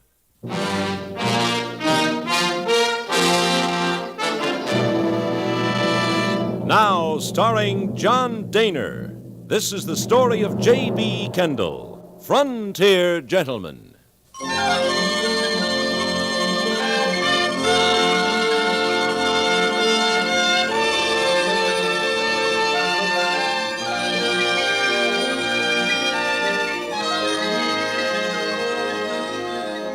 On the western shore of the Missouri River in Dakota Territory is a town called Fort Pierre. Across the river, a tiny wood frame extension of Fort Pierre called simply Pierre. But it is here that the United States government has established a land office, and it was here that I journeyed in search of a story on homesteaders. The land office was closed, but a local citizen told me I might find homesteaders some 25 miles east of there. Instead, there was only desolation. And I was turning my horse for the trip back to Pierre when the afternoon air was shattered by an exchange of gunshots. Riding towards a puff of smoke that rose from a dry wash some distance away, I found a woman who appeared to be in her middle 30s busily firing a rifle at a shack that stood some 100 yards beyond me. Come out of that cabin with your hands in the air while you can still walk. Do you need help? Don't come any closer, mister. I'm not going to harm you. I said don't come any closer, I'll shoot. Well, I'm sure you would, but you'd be making a mistake. Are you with him? I assume you're talking about the party you were shooting at in the cabin? No, I assure you I'm not with him. It's a trick. You're on his side. No, I happened to be in the area, heard the gunshots, and came over to investigate. You sure? I'm sure.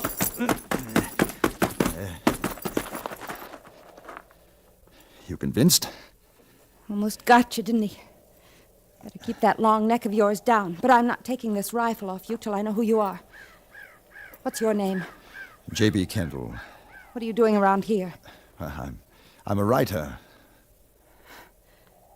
Mister, do you think I'm just fooling with you? No, not at all. I am a writer. I write for the London Times. I'm a correspondent. No, you don't. Keep your hands where I can see them. Miss, please believe me. If I could be of help, I want to, but a shotgun interrogation is hardly to my liking. Do you want to tell me what this is all about? I don't trust you. I'm not used to this kind of thing. People out here. Something tells me Dakota Territory is a good deal west of your home. My husband died in Massachusetts. I've just come from there. I'm sorry. You haven't told me your name. This is James Danworthy, Elmira Danworthy. Mrs. Danworthy? What are you doing out here, besides trying to kill somebody? It's not a joking matter, Mr. Kendall. I didn't My mean... husband and I came west almost a year ago. We'd seen one of those advertisements in the eastern papers. They're cheats. Advertising towns in the west that don't even exist. Yes, I've heard of that. It took all our money, which wasn't much. He'd been a soldier 4 years of war and several years after, and I was a librarian in Boston. I was 30 when I married him. I'd waited a long time for him to get his fill of the army. Then we came west, and nothing worked out. We'd paid for a house and lot in a town that didn't even exist. That was in Kansas. Well, how did you happen to come to Dakota? We wanted to get out of Kansas. We heard about this homestead land here. Kind of dry sometimes, but we liked it. I guess because we could have it. We preempted it right away and... Preempted? What? If you're 21 and a citizen, haven't borne arms against the United States, you can have 160 acres. And you've got 160 acres? If I'm living there a week from now, I have. Oh? What do you mean? You get 6 months to prove up on your land. When Jim took sick, we had 3 months more to go. I took him back to Massachusetts, but it was too late. He died there. Oh, now you're back and somebody has moved in on your claim, is that it? Yes. I have to be living here or I lose it. I see. Well, do you know who the man is? No. I just got here today. He chased me away. Said it was his place. Have you talked to him? No. Just shooting at him? Yes. He came out several times, but I couldn't hit him. I'd kill him if I could. Jim and I worked hard for this. Why did you come back? It was to be our home. Now it was mine. It's still yours. What are you going to do? Well, first take that rifle. You're with him. You are. No. It's been a trick the whole time. All of this talk. No. Now listen to me. I'm going up and talk to him. Get down. Look out. You're not fooling me. He's just doing that. Trying to make me think he's shooting at you. You're together, stealing my land. Give me that rifle. Now, I'll kill you for tricking me. Wait. I'm going up there. I'll talk to him. Don't shoot. Don't shoot. I'll kill you, both of you. If it's the last thing I do.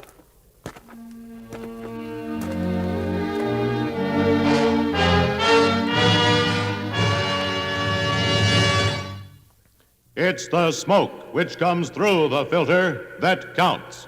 Yes, in a filter cigarette, it's the smoke which comes through the filter that counts. The P. Lorillard Company, makers of Kent, learned that fact a long time ago. That's why research played such an important role in the development of Kent cigarettes and Kent's exclusive micronite filter. And today, as before, you get less tars and nicotine in the smoke of Kent than in any other leading filter cigarette in America. That's the reason behind Kent's famous statement, of all leading filter cigarettes, Kent filters best. Try Kent today. Regular, king size, or crush-proof box.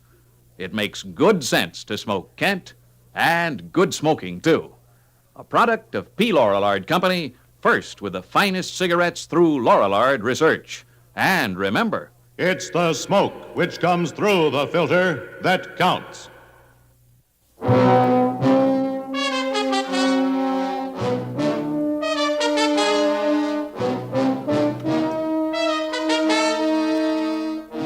walked toward the cabin. At any moment, I expected gunfire, but nothing happened.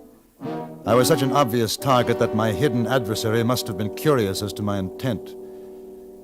It was with a feeling of relief that I finally confronted this stranger in the cabin, a young man, but haggard and hungry-looking. He stood in the doorway and waggled a long rifle barrel at me. Well, looky here. I got me a brave Yankee. Just dying to walk right down this squirrel gun. All right, stop in your tracks, Yankee. You move that rifle, you're 1 inch, I'll blow your innards out. I have no quarrel with you. Whoo-wee, why, that ain't even a Yankee. Throw down that rifle. No. I came to talk, not give up my gun. I told you, I have no quarrel with you. I can shoot you down right now. You could. Then you'd never know what I have to say. Mister, you got a lot of nerve walking up here. No more than you have, taking over the lady's claim. That's what you want to say? You come here to say that? I'm asking you to leave. You got any shuck on you?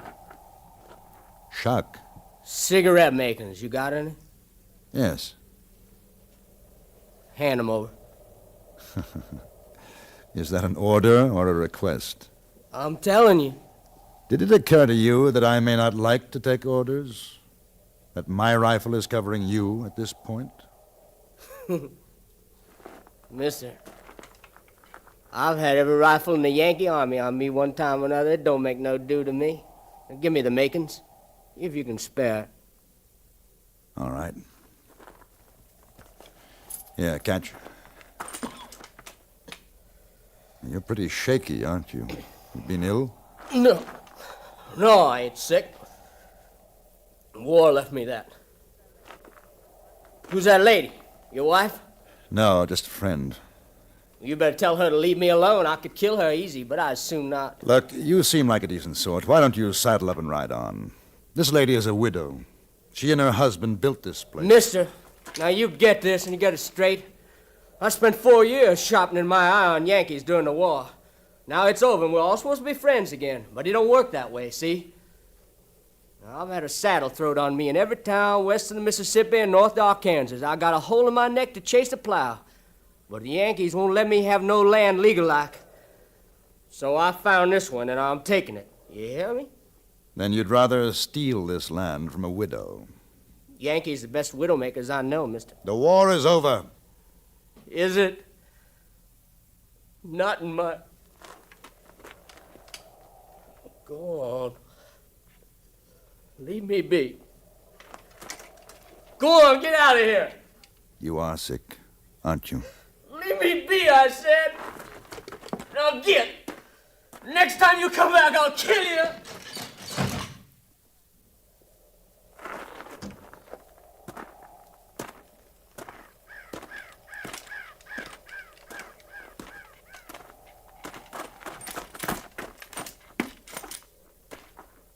I never expected you to come back. Did you really think I was in partnership to steal your property? I don't know. I saw you talking to him. I thought... I understand. Who is he? War-sick Confederate soldier. Can we get him out? And I don't want to shoot him. He's had enough of that. Now, we'll go to the land office in Pierre. They'll see you get it back legally.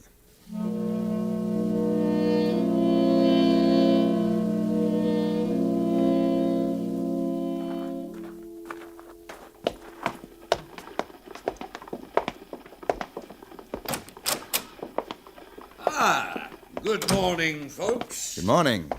I'm Mr. Kendall, and this Now, don't tell me. This is the charming Mrs. Kendall. No, this is Mrs. Danworthy. Mrs. Danworthy. Bartley Quill, United States Land Agent par excellence, your humble servant, madam. Yes.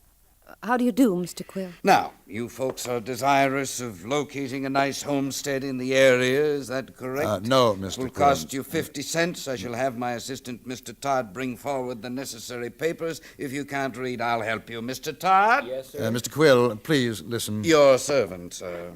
Yes, I know. Well, then? Yes, well, Mrs. Danworthy and her late husband already have a homestead claim some 25 miles east of here. Oh, a widow. Madam, I am sorry. Mr. Todd, never mind. Yes, sir. Mr. Kendall, maybe I'd better work this out my own way. Work what out, madam? There's a claim jumper on my property. Claim jumper? Do you mean some foul citizen has moved onto your land? Worse, into the cabin. He's taken it over. And you want him out, of course. Of course. We thought maybe you could advise us. No. As government land agent, I am not allowed to advise in these matters. Oh, I see. What you need is a land attorney, a person familiar with the law. Yes, not only familiar with it, but conversant and persuasive. Well, may I ask, are you allowed to recommend such a person? Oh, yes, indeed. Madam, your worries are over. The land attorney, Mr. Quill, you were about... Fortunately, sir, there is one in these parts, but only one. His name? Bartley Wilkinson Quill, attorney at law, Yale 54. Yes, of course, I should have known. All right, what can you do? In time, good sir, in time. Mr. Todd, bring me my book covering claim jumpers. What? I don't understand. There's no book written. Oh, Todd! Pardon, sir, for the stupidity of my assistant. Stupidity is the problem these days, all phases of government. Well, now, I wouldn't... You found it, of course, Todd. Yes, sir. Is this it? Mr. Quill, Mrs. Danworthy hardly has the time for such legal work as you apparently intend to do. But a matter of weeks, Kendall. Have him out in no time. Yes, that's just it. What is? She has less than a week in which to be living on her land. No, it has to be done quickly, now. A widow, you say? Yes. Now, madam, there will doubtless be many legal affairs of another nature to be taken care of. Wills, estate settlements, affairs in the East, Baton. Mr. Quill, it is not necessary to hang your shingle on Mrs. Danworthy's doorstep. Nor should one hide under a bushel, my dear sir. Not a chance, Mr. Quill. Sir. Thank you, Mr. Quill. You've been most entertaining, but the lady needs more instantaneous help. Do I detect a reflection Detect what you will. Good day. Just a moment, sir. I perceive that this is a matter for the sheriff. You? Your servant, sir. I'll get up a posse. Isn't that proper? A posse, Mr. Kendall. And we'll go hang the man.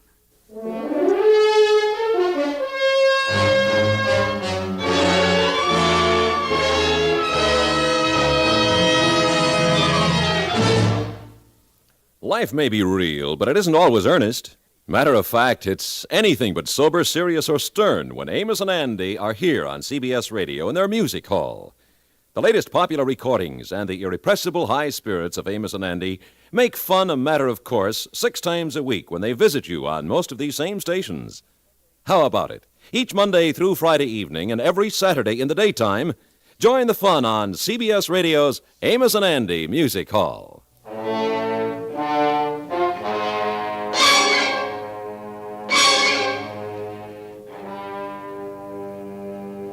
Not knowing how long Mr. Quill would take to organize his posse, I insisted Mrs. Danworthy engage a hotel room to rest. Then I went out and watched the tiny town of Pierre come alive with excitement as Mr. Quill spread the word that help was needed. By noon, 20 men with horses were lounging about the land office waiting for Mr. Quill, whom I knew to be inside with his books, looking up the proper procedure for handling a posse. I felt it was a good opportunity for me to tell the men my feelings in regard to the man in the cabin. Least of all, did I want him hanged.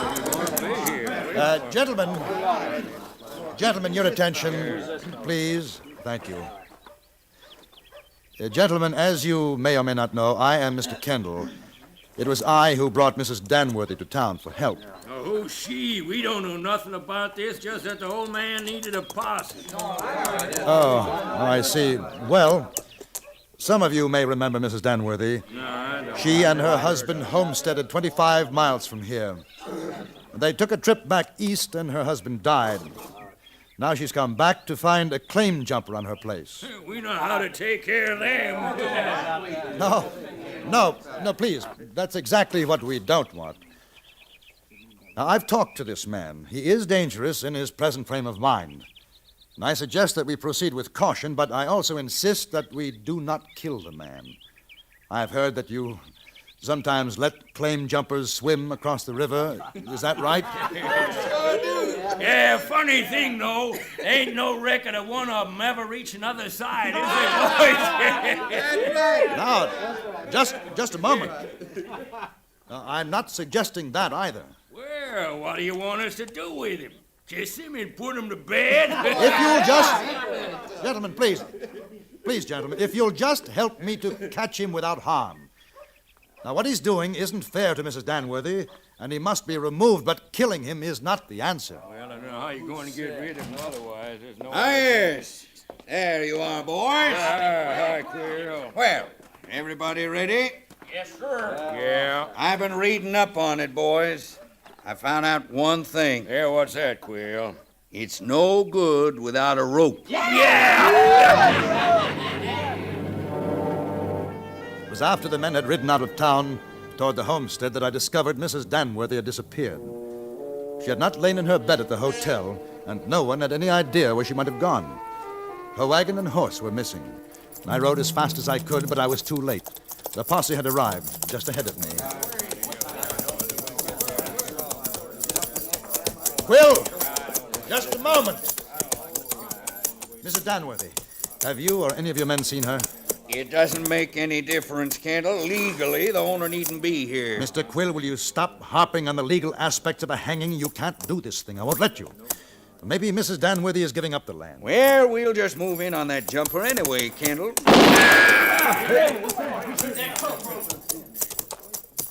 I want every last one of you men off my property. Right now. Now get. Widow Danworthy, it's your friend, Mr. Quill, the attorney.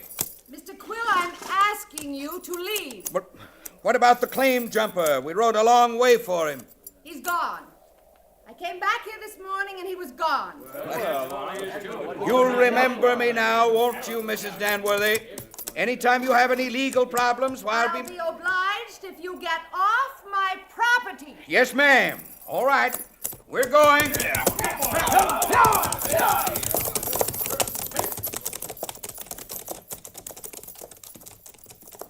Mr. Kendall, Yes? would you come here, please? Yes.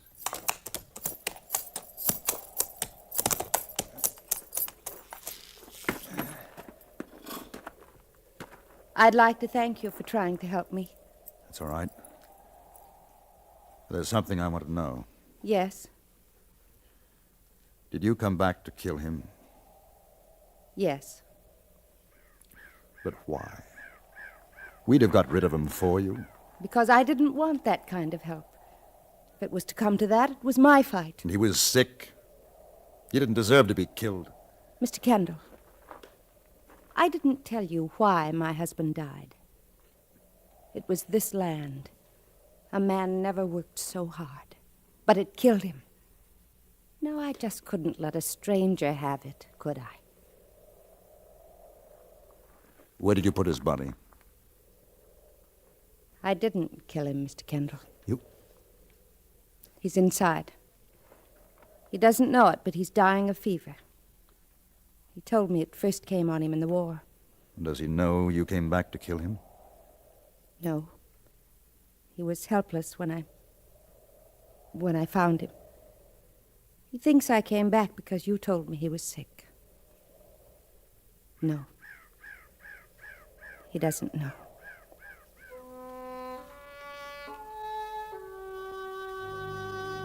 I stayed there 2 days. Almira Danworthy nursed him to the end.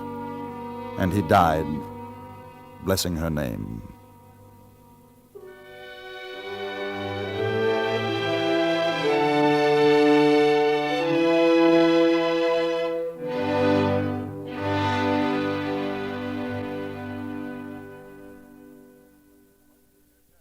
Frontier Gentleman was produced and directed by Anthony Ellis. Tonight's script was written by Tom Hanley and stars John Dehner as J.B. Kendall. Featured in the cast were Virginia Gregg, Eddie Firestone, Richard Perkins, and Charles Seal.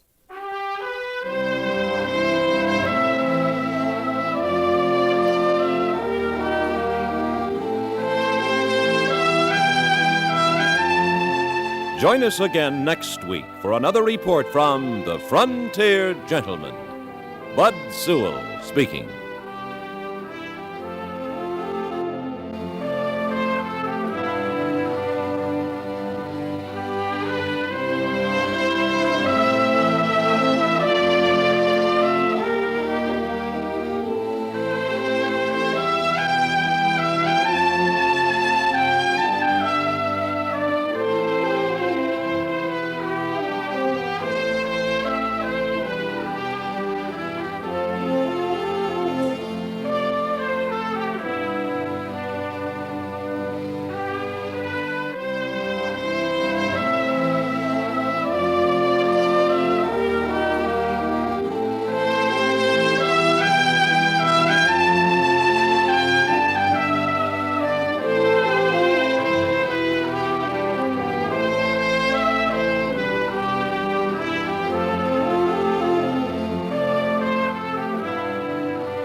I learned two things in Cheyenne.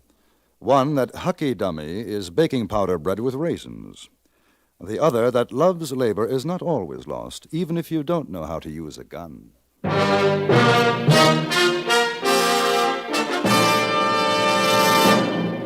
Frontier Gentleman.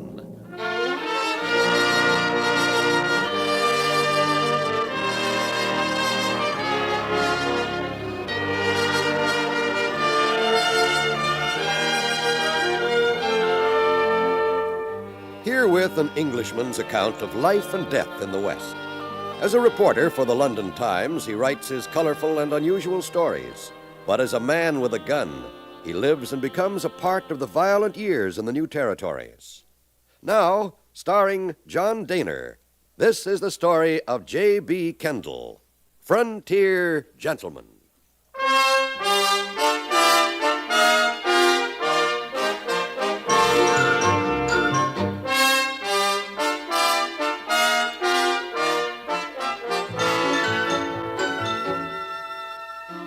I had spent a week in Chugwater with Hyena Bob Saunders, who ran the Cheyenne and Black Hills stage station. Now, I was on my way back to Cheyenne to send off to the London Times one or two of the more choice stories he had told me. There was only one other passenger in the stage with me, a man in his middle 20s. He introduced himself as Tom Hart. He was well-dressed, and at first glance I took him to be an Easterner. No, I was born in Kansas, reared in Montana Territory. Now I call Wyoming my home. How about you? Born in England. I'm trying to make a living writing articles on the West for the London Times. Oh, you been in Cheyenne yet? Oh, yes. How are things? Well, that's hard to say. I haven't seen too much of it. 3 years since I was there. I guess the town's changed some. But this road sure hasn't. Well, Cheyenne's thriving, I can tell you that. Yeah, I've heard. Big cattle interest. I gather you're coming back from the east. These fancy dude clothes, huh? Yeah, I've been in the east and other parts. Man gets tired of drifting, though. Comes time to go home, that's where I'm headed. Cheyenne? Yeah. I made me some good money. Now I figure to get married, raise a flock of kids. That's a worthwhile project. There's a girl in Cheyenne, Kendall. We've been writing.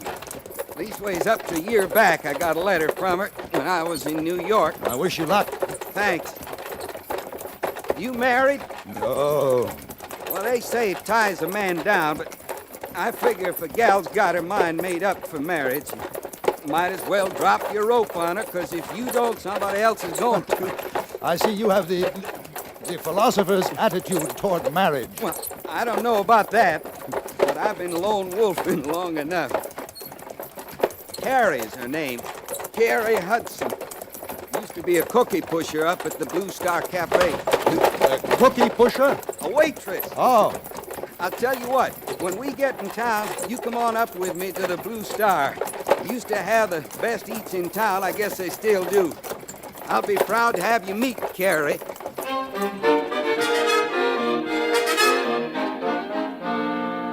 We spent the rest of the journey discussing matters of both consequence and triviality.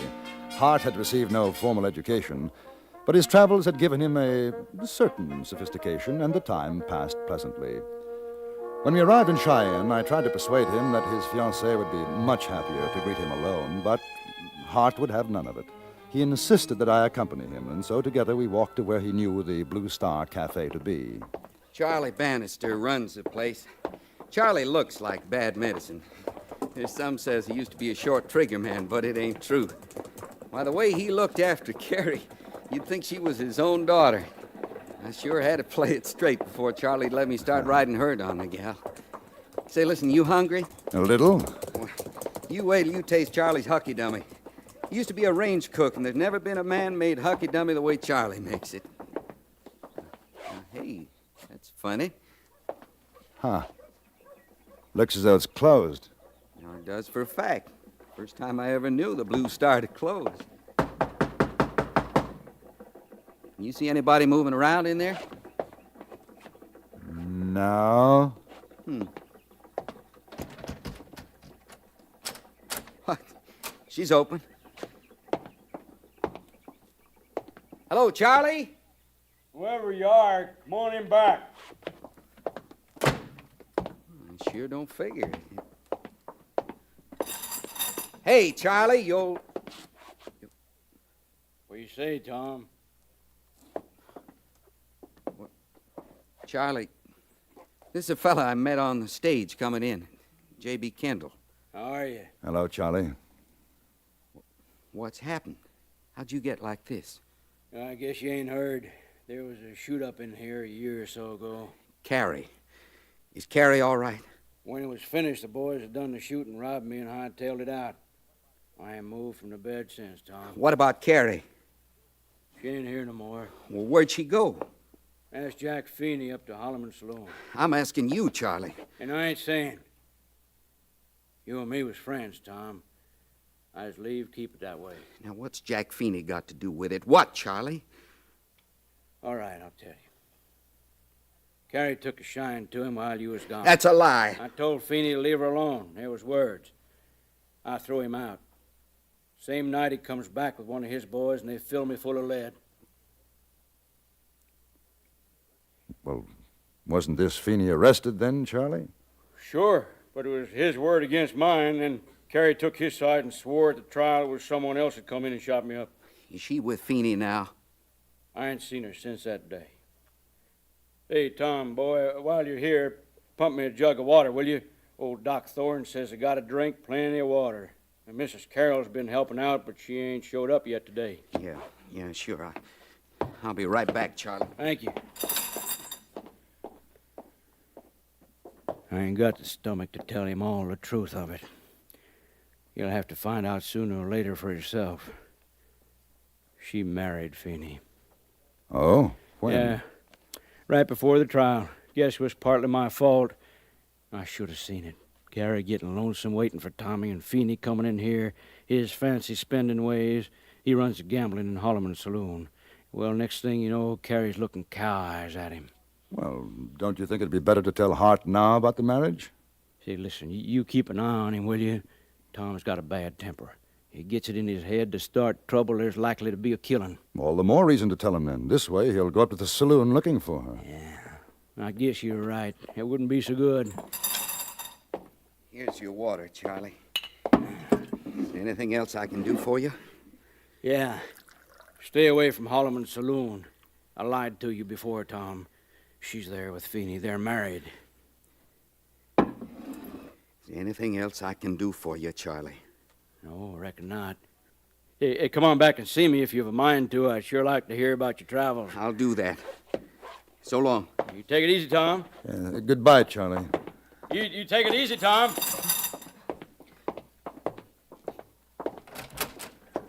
Well, I guess I'll be seeing you, Kendall. Where will you go, Tom? Not that it's any of your business, but I guess you ask out of kindness. I'm going up to Holloman Saloon and have me a few drinks. Oh, well, mind if I come along? No, I don't mind.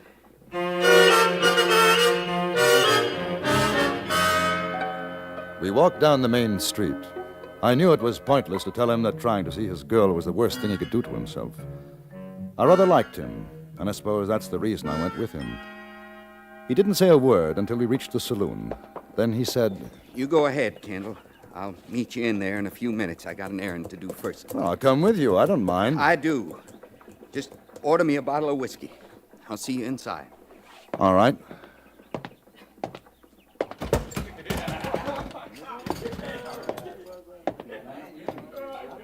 Well, hello, stranger. You're a little early, but what's your pleasure? Cards? A dance? Drink? As a matter of fact, I'm looking for Carrie. Oh, for what? Are you Carrie? Yes. Can we sit at a table? I don't sit with customers, mister. That's for the girls. You want to talk business, you can talk to my husband. A friend of yours is in Cheyenne. Tom Hart. Tom? He's just heard about you. He'll be coming in here in a minute. I thought you ought to know. Thanks, mister. How did he take the news? He got it from Charlie. Well, he'll probably get very drunk. I imagine I'd do the same. He won't make trouble. I'll try to see that he doesn't. Has he said anything about me? Only that he was expecting to marry you. He didn't write. I thought... Doesn't matter. Anybody got the price of a drink in his pocket's welcome. That goes for Tom Hart as well as the next man. You want a table, mister? Yes, a table would be fine. This way.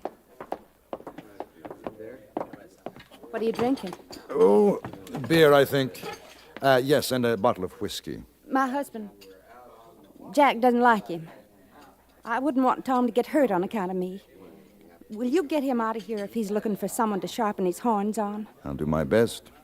Thanks. Beer and a bottle of whiskey, Lister. Beer and a bottle of whiskey.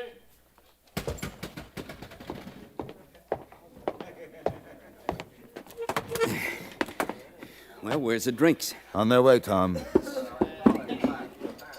What's the gun for, Tom?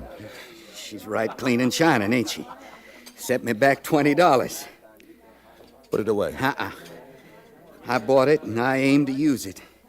As soon as I get drunk enough, I'm going to kill me a skunk called Feeney.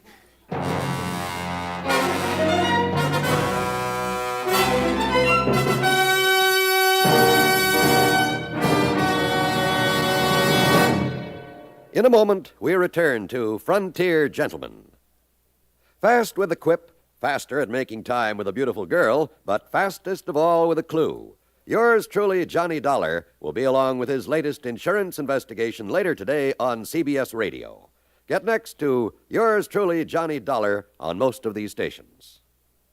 Now, we return you to the Anthony Ellis production of Frontier Gentlemen.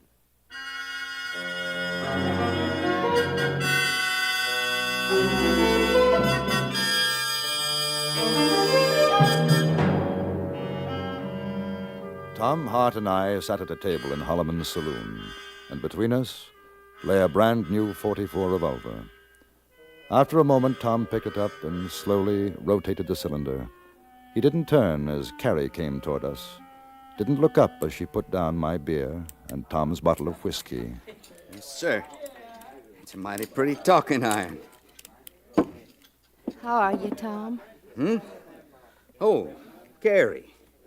Yeah, I heard you was here. Well, you're looking good. You know, back east, they drink a toast to new married folks. So I drink to you, Carrie. Well, where's your husband, Mrs. Feeney? Jack's out. Don't make trouble, Tom. What's done is done. That's the way you see it, huh, Carrie? You never wrote. I didn't have to. You were my girl. I told you I'd be back, but you couldn't wait. I waited 2 years. You was in such a hurry you had to get Feeney to put Charlie out of the way, too. That's not so, Tom. Charlie, he's lying in bed. He don't move anything but his arms anymore. Your husband did a right fine job. You ain't even been to see him since. That doesn't do much good, you know. She's not the same anymore. At first I thought she was, but she's not. She was a girl. A nice girl when I left. She got too much paint now. Looks like a honky-tonk woman. Finish your drink, we'll go. There's time. There's plenty of time. I want to have a talk with Jack Feeney. He shot up a friend of mine, you remember? You want to leave, it's all right, Kendall. You go ahead. I'll stay. You want a whiskey to chase down that beer? No, thank you. You know why I'm going to get drunk? I've got a rough idea. Yeah? How rough? Well, Tom, you know you really haven't got any right to start trouble with Feeney. What about Charlie? What about him? The court said Feeney was innocent. Charlie says he did it. And if you shoot Feeney, they'll find you guilty. What'll you have proved? She said she was going to wait. She said she loved me. Now, ain't that a laugh? Love. That's why you're getting drunk. Then you'll be able to get angry without thinking. You talk too much. Well, you asked me. Where'd she go? Up the stairs. Hey, you figure she was lying. Maybe Jack Feeney's here. She's gone up to tell him. I don't know. Well, I'm going to find out. No, I wouldn't. No, sit down, Tom. Give me that gun, Kendall. Now, you sit down. You're not that drunk yet, and you're not going up there to start shooting. Give me the gun. No. You're bigger than me, but I ain't afraid to tangle with you. I didn't say you were. All right. I'm going up there without a gun. Oh, don't be a fool. Tom. Don't rile me, mister. Tom, she's married to him. You'll find another girl. Hey, where are you going? How come you're going up to me and my wife's rooms? I figured to find you there, Feeney. Well, Tom Hart. That's right. I stepped out for a while. If I'd known you was going to pay a visit, I'd have come back sooner. Have you seen my wife, Tom? Yeah, I've seen her. Well, we'll have to get her down and have a friendly drink together. I haven't had the pleasure of meeting your friend. J.B. Kendall. Put her there, Kendall. Carrie, come on down. Hey, Lester, bring a bottle of champagne. I didn't come to drink with you, Feeney. I came to kill you. Well, sure, you can do that anytime, but you'll have a drink first, huh? Here, sit down, boys. When'd you get back in town, Tom? Today. And I seen Charlie. Yeah?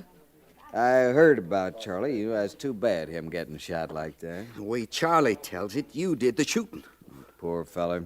They say it made him a mite loco. Here's your champagne, Mr. Feeney. And here comes the prettiest little woman in Cheyenne. Sit down, Carrie. I hear you've met Mr. Kendall here, and Tom. Yes. Well, it's like old times, except a thing or two has changed. I got me a new wife. What'd you get back east, Tom? I'm telling you something, Feeney. I had a gun, which a friend of mine didn't figure I was drunk enough, or maybe sober enough to use. Well, I'm going out and get another one. And the next time I see you, I'm going to be using it.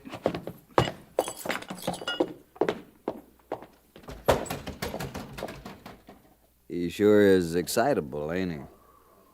You figure he's still galling over you, Carrie? What does it matter? What do you think, Kendall? I think that Tom Hart's in a mood for murder. Whether it's because of your wife or Charlie, I don't know. Jack didn't shoot Charlie, Mr. Kendall. I know he didn't because we were together that night. That's true. Must have been a couple of cowboys dropped into Charlie's place or robbed him, gave him lead poison, but it wasn't me. Why does Charlie say it was? That was at the trial. He said it then, too. Of course, my lawyer, he showed where it was dark in Charlie's cafe, and Charlie couldn't rightly tell who was in there that night.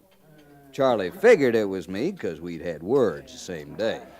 I think I better find Tom. Nah, don't you go worrying, Kendall. You cool down. Besides, Tommy ain't no kind of a hand with a gun, and he knows it. If he comes looking for me, we'll take care of him. Which was exactly what I was afraid of. I spent the next hour going from one saloon to the next, looking for Tom. I couldn't find him. And so I went back to see the one person who I thought might be able to help. No, he ain't come back here. Took it bad, huh? Yes. Yeah, it's the trouble with that boy. Everything nice and easy with him. Never could figure what he was really thinking, but when he busted loose... Charlie, are you still positive it was Feeney who shot you? Sure am. Well, Carrie says he was with her that night. She's lying. Why would she lie? Well, don't ask me how come a woman does what she does. I think the one reason that Tom's going after Feeney now is a matter of pride. He doesn't want to back down.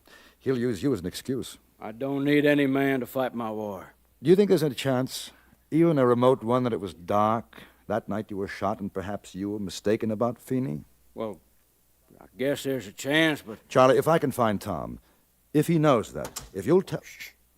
Come outside. Carrie. Is he here? No. I had to come. I don't want him to get hurt. I wanted to talk with him. Ain't much for you to say, seems to me. I made a mistake. I'm not making another. It was Jack shot you, Charlie. I lied for him. He said if I didn't either he or his boys, it'd get you for good. He said he'd kill me, too. Then why'd you marry him? I had to. That doesn't matter now. We've got to find Tom. Jack sent 2 of his boys out looking for him. He wants to kill Tom. Why? I guess he knows. He's always known how I feel. And I'm going back to the saloon. You'd better stay here, Carrie.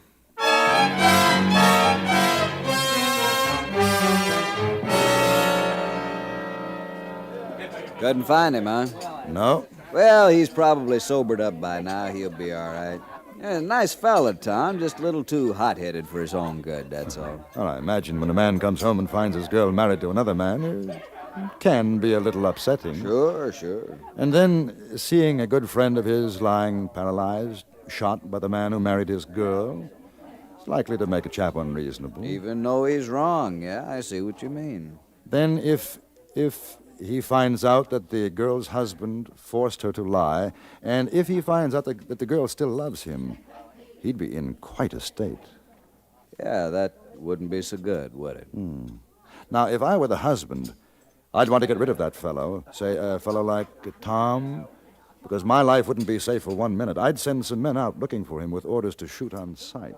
You got any more ideas along that line? Well, if a man like Tom had a friend, the friend wouldn't want to see Tom bushwhacked, I think is the word. That friend is talking himself into mighty trouble. You think so? Then the friend would make another suggestion. Yeah? The husband is quite obviously a most unpleasant person. And the best thing he could do would be to give his wife a divorce so that she can live a decent life with Tom Hart. I'm back, Feeney. Yeah, I see you are, Tom. Kendall, get away from him.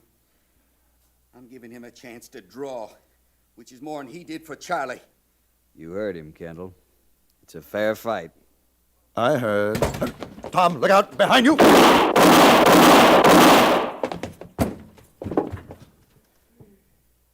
Thank you, Kendall. No, not at all. Those are 2 of Mr. Feeney's chums. They've been looking for you.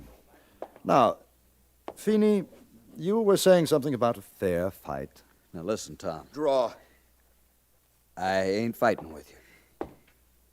You ain't got the guts of a lizard. Draw.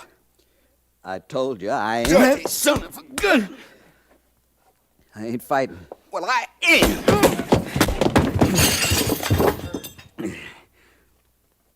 Oh, my. Sounded as though you broke his jaw, Tom. Yeah, didn't it? I think Mr. Feeney will be leaving town. I also think he'll want to give Carrie a divorce. Oh? I thought you might be interested. Incidentally, what would you have done if he had drawn on you? I don't know. Never thought about it. He probably would have killed me. Yes, I think he would. Well, I'll take care of the arrangements here. You better go over to Charlie's now. Carrie's waiting. Waiting? For me? Well, I don't imagine it's for me.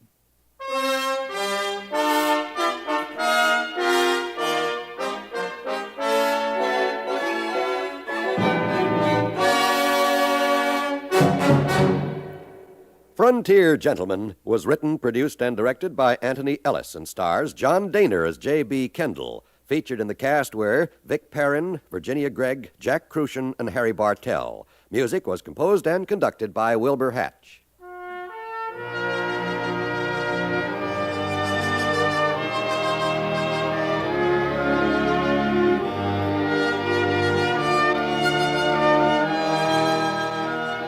Join us again next week for another report from the Frontier Gentleman. John Wall speaking. This is the CBS Radio Network.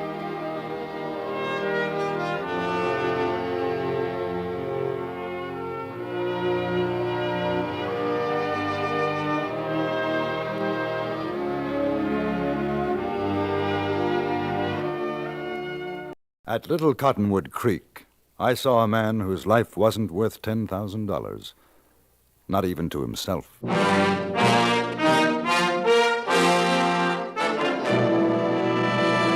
Frontier Gentleman.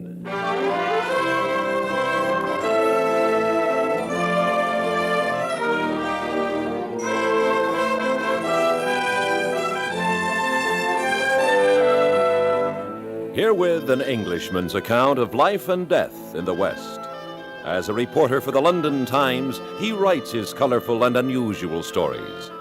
But as a man with a gun, he lives and becomes a part of the violent years in the new territories. In just a moment, we will bring you this latest report from the Frontier Gentleman.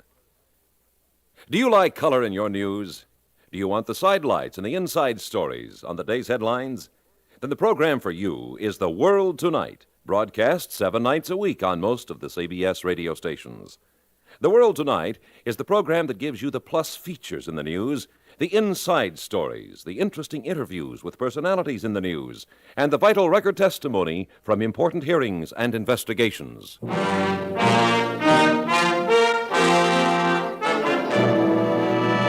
Now, starring John Dehner, this is the story of J.B. Kendall, Frontier Gentleman.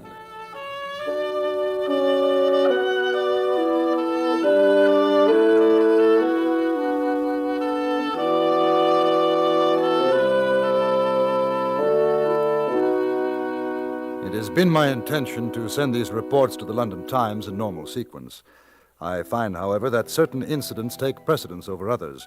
Therefore, I shall postpone writing of several unusual occurrences which took place in Dakota Territory in order to speak of the final chapter in the matter of Belle Siddons, alias Madame Verdi, Archie McLaughlin, and Boone May.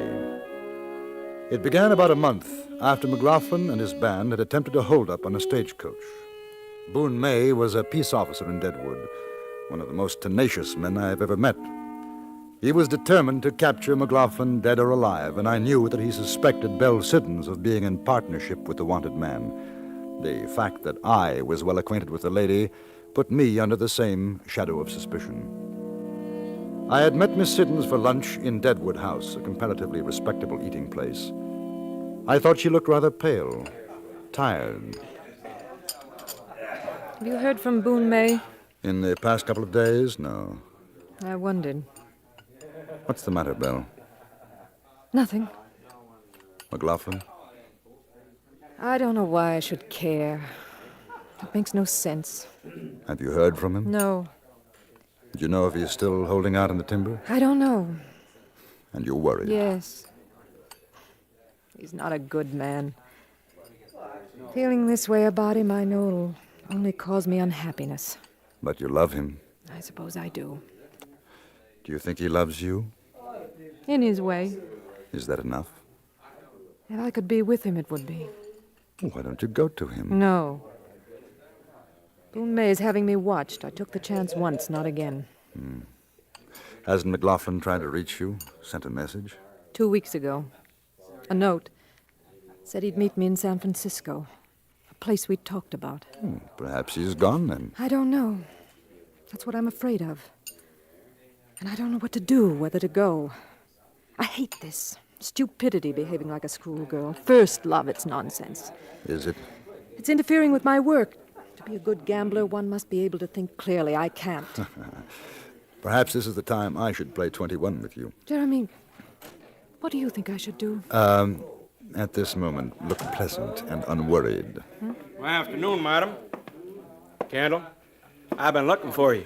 And will you sit down, Mr. May? Well, now, thank you.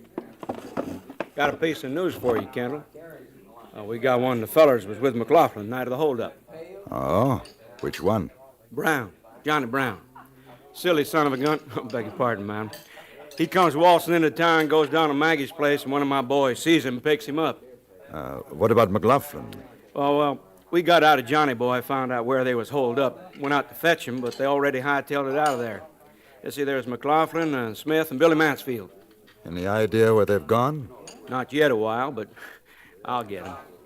Oh, you wouldn't have heard any talk around, would you, madam? No. Why should I? Well, now I'll tell you why, ma'am. It seems that Johnny Brown was nigh to sacking his saddle a month back when a lady comes along and digs a hunk of lead out of him. Johnny Brown says the lady was you. He's a liar. Well, now, madam, right now it'd be his word against yours, and, well, I ain't so sure which one to stand up in trial. I don't see much sense in arresting you for a merciful act that you done. But I could for not informing the law where a wanted man was hiding out. The man's a liar. I've never even heard of him. Now, he says different. But it ain't worth arguing. Now, this Johnny Brown, he done a lot of talking. And he figures McLaughlin's gone to pick up the buried loot he's been collecting, and he'll be heading for San Francisco. Johnny says he's got a lady friend in San Francisco. You ever hear tell of such a thing, madam? Mr. McLaughlin never confided in me to that extent. Well, now, I thought maybe he had. You and him being kind of close. What do you think, Kendall? I don't. Of course, now, maybe McLaughlin's still around, waiting for a chance to see you, madam, before he goes. Now, I'd surely take it as a kindness if you'd tell me if and he shows up. But I guess that's asking too much now, isn't it? Mr. Kendall, please excuse me.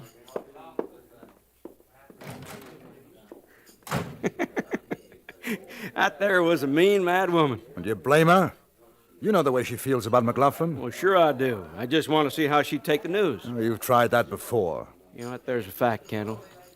Except in maybe you noticed that I had better luck this time. You still think she's working with McLaughlin? I tell you she's not. Well, she's his woman. She already broke the law going to him when he asked her to take the bullet out of Brown. You went too, Kendall. You knew? I told you that there Johnny Brown, he talked like a Texan. If I was mine to, you know I could arrest you for that. I imagine you could. I just kind of figured that you and me thought together. Now, why didn't you tell me you was with her when she went out to fix up that Johnny Brown? 2 reasons. First, I'm a newspaper correspondent. It was my job. I wanted to protect my story. Ain't your job to protect outlaws, is it? No. But I gave my word. That's the second reason.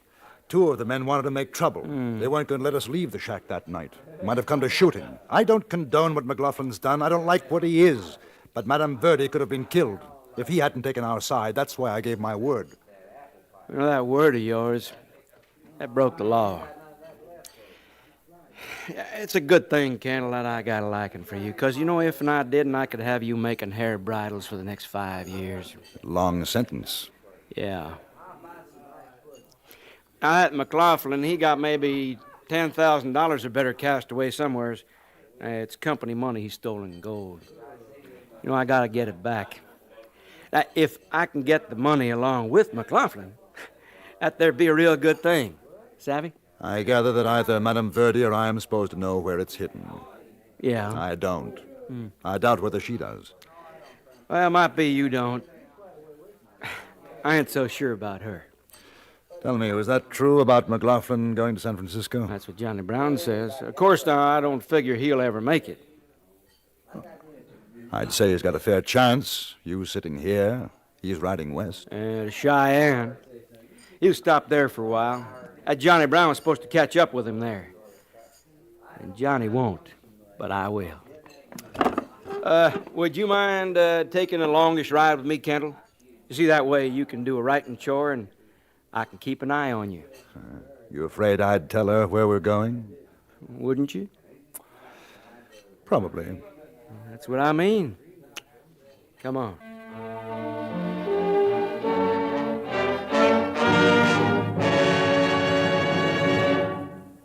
Maury Amsterdam, Joan Alexander, Bill Balance, and Jim Backus will make up the panel of experts later today on CBS Radio's lively guessing game, Says Who.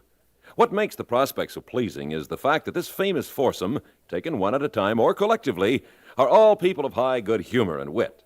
For fun and excitement, join them on CBS Radio later today as most of these same stations present Says Who.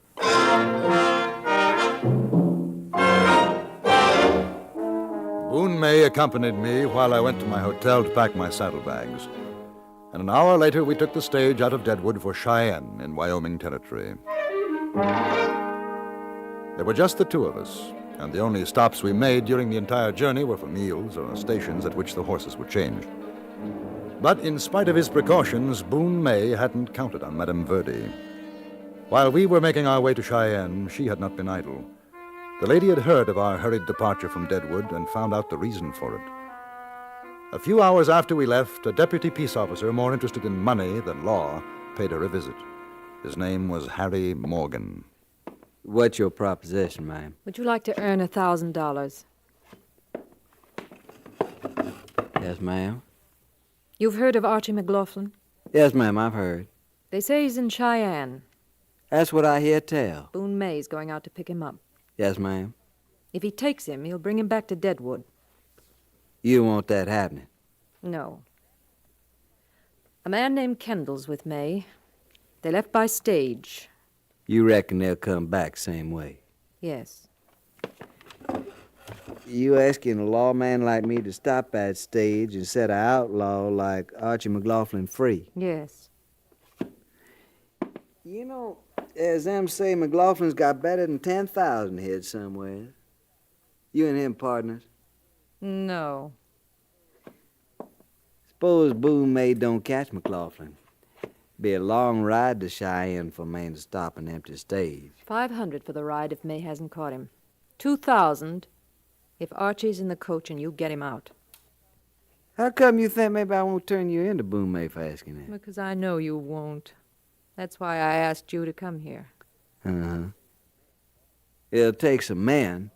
Boone might have other guards with him. It's no job for a man alone. Figure 4 others would be safer along with me. That's up to you. 2,000 don't go far. Split up between 5. 2,500 then. That sounds fair. When will you leave? As soon as I round up the boys. All right. If you get to him, tell him to go to San Francisco. Tell him I'll meet him there. Yes, ma'am. One more thing. Do you know what Mr. Kendall looks like? Yes, ma'am. He's that newspaper fella. I seen him. He's not to be hurt. Well, no telling what happens in a shooting match. Boone May ain't likely to give up McLaughlin so easy. You reckon you better give me some money before I go? The boys will want some. I'll give you 500 now. The rest will be on deposit for you at the bank. Collectible if Archie's free. Uh-huh.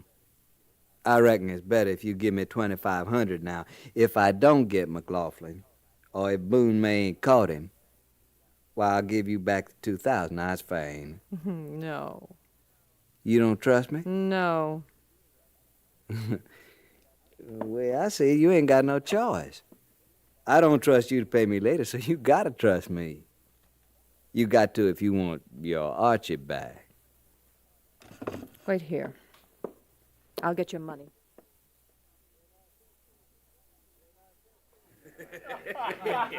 And I says to her, you got to if you want your Archie back. And she hands over the whole thing, 2,500. Now, boys, seems to me we're working mighty cheap to take a chance like getting a prisoner away from Boone May. I ain't all fired anxious to get in a powder-burning contest with Boone. I seen him use artillery. He ain't the fastest, nor he ain't the slowest by long way. Against 5 of us, Boone May ain't no bigger fool than another man. Besides, we ain't gonna take that big a chance. If he got too many for us, we'll take to the Tule, split the dinero, let it go at that.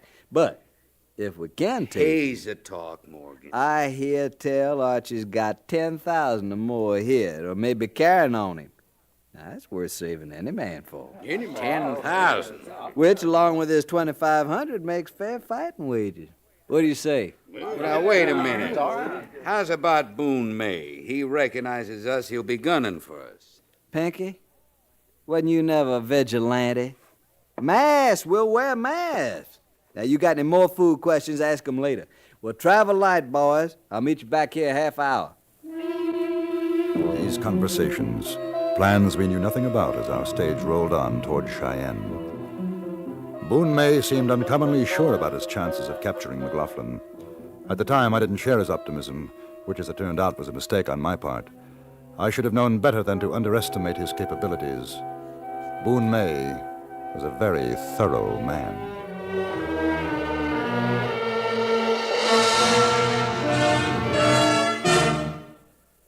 A gentleman of sentiment, our man about music is Mitch Miller on CBS Radio. Sunday evenings, he gathers unto himself a group of show folks of equal sentiment and talent for a bull session on the trade. Mitch and his friends do their talking right before CBS Radio's microphones, where everyone can hear them. Tonight and every Sunday, over most of these stations, get the inside story on show business from The Mitch Miller Show.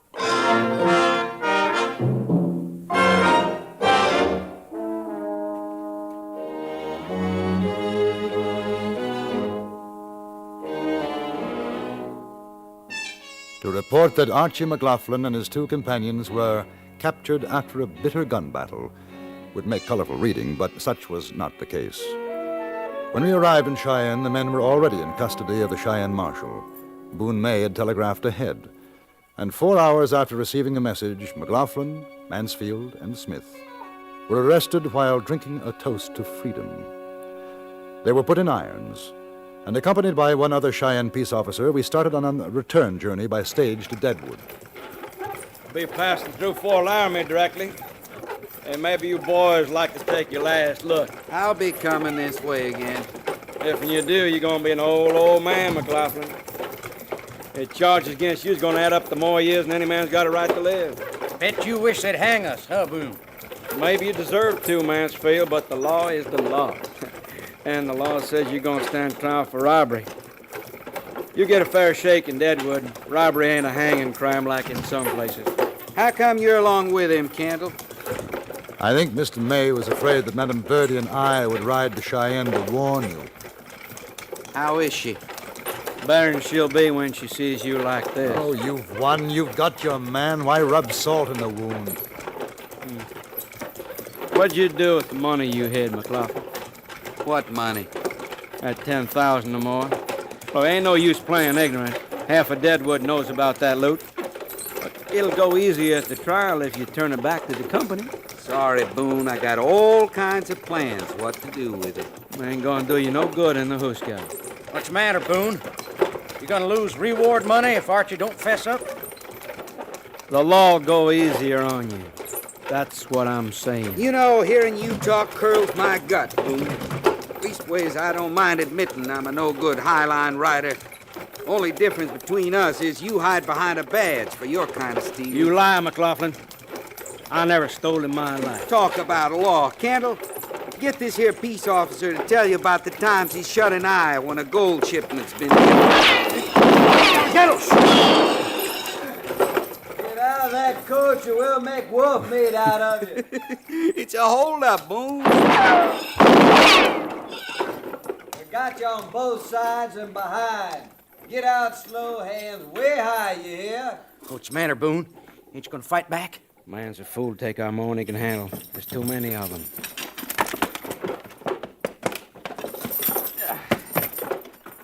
Well, I'm right glad to see you, boys. Archie McLaughlin's the name. This here's Boone May, peace officer in Deadwood, taking me and my pals in. You're Boone May, huh? That's right. Thank you. Take your gun. Sure.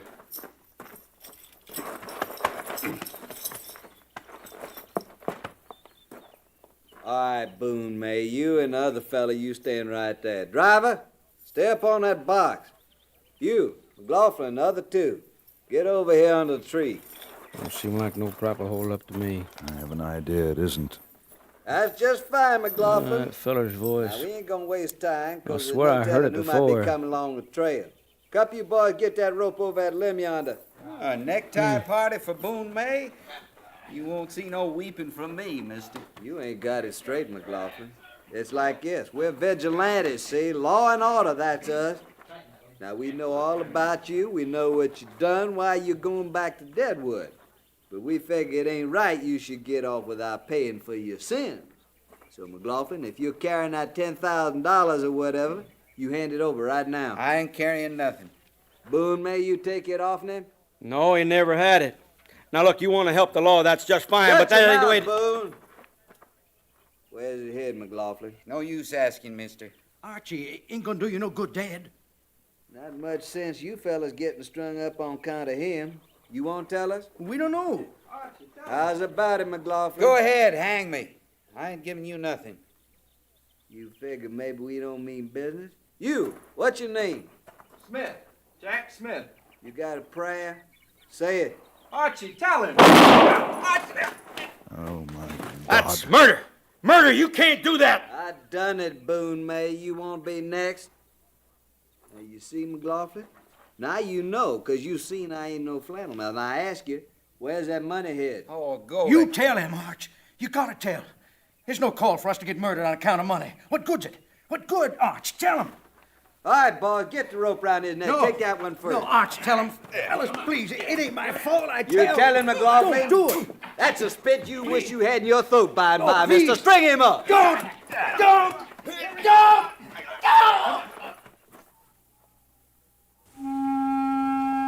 A moment later, the rope was put around McLaughlin's neck. He didn't fight, only stood there waiting. And then they lynched him. After that, the 5 masked men rode away. Boone May and I cut down McLaughlin's body and buried him under the tree with Mansfield and Smith. Then we went back to Deadwood. It was early morning when we arrived. I went straight to Belle Siddon's. She'd been asleep. Looked very young, fragile. She listened dry-eyed. He didn't tell? No. He should have. I wish he had. It was my fault. I wanted to help him. You knew what was going to happen? Those men? I sent them. I killed him. Please, go away. Yes. I'm sorry.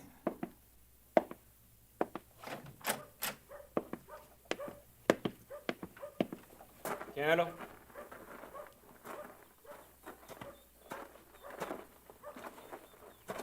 You tell him? Yes. Oh, that's good. Oh, I'm glad you did. A fellow like you knows how to do a thing like that. Yes, I'm very good at things like that. Well, how about a drink? I could use one after the ride. No, thanks. Oh. Well, I'll see you. Kendall? She say anything about where the money was hid? No. Nothing. Yeah. Too bad. So long.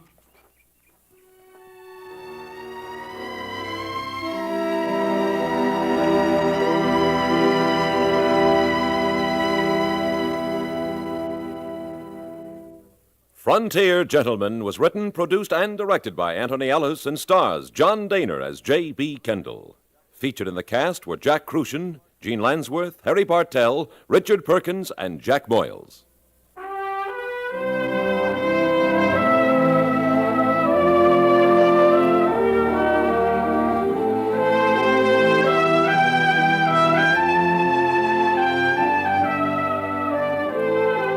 Join us again next week for another report from the Frontier Gentleman. Bud Sewell speaking.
I met a justice of the peace in Wyoming Territory and saw two kinds of justice done.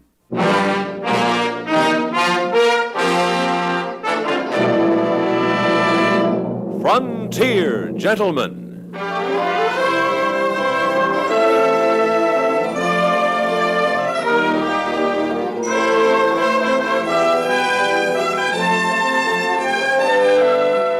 Herewith an Englishman's account of life and death in the West. As a reporter for the London Times, he writes his colorful and unusual stories. But as a man with a gun, he lives and becomes a part of the violent years in the new territories. Now, starring John Dehner, this is the story of J.B. Kendall. Frontier Gentlemen.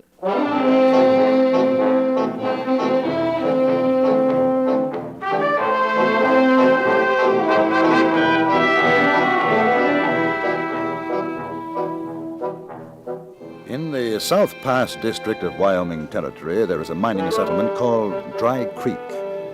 Carrie Chase, editor of the Cheyenne Daily Press, had mentioned the fact that a new justice of the peace had been appointed to Dry Creek. This in itself was not particularly newsworthy, except for the fact that the JP was a woman, Mrs. Amy Robinson, and as far as we could determine, one of the first of her sex to fill such an office in the United States. 300 miles to the west and a few days later found me in Dry Creek. I had expected to see the usual rip-roaring mining community and was surprised to find instead an atmosphere of complete contrast. There was an oppressive quiet to the place. Small groups of men stood here and there, talking in low tones, pausing as I walked by to stare at me suspiciously. Outside the assayer's office, I saw two miners coming out and stopped to ask them directions. Stranger around here, ain't you? Yes. And how come you want to talk with the Justice of the Peace? Well, I should think that's a matter between the lady and myself. Are you a friend of Mrs. Robinson? No. You a lawyer fella? No. She's down the street there, runs the general store. Thank you. You see, we don't like strangers asking questions around here. So I gathered. Good afternoon. Hey, you tell Mrs. Robinson we ain't changed our minds neither. That red dog, he's going to get a stiff rope and a short drop no matter what she says.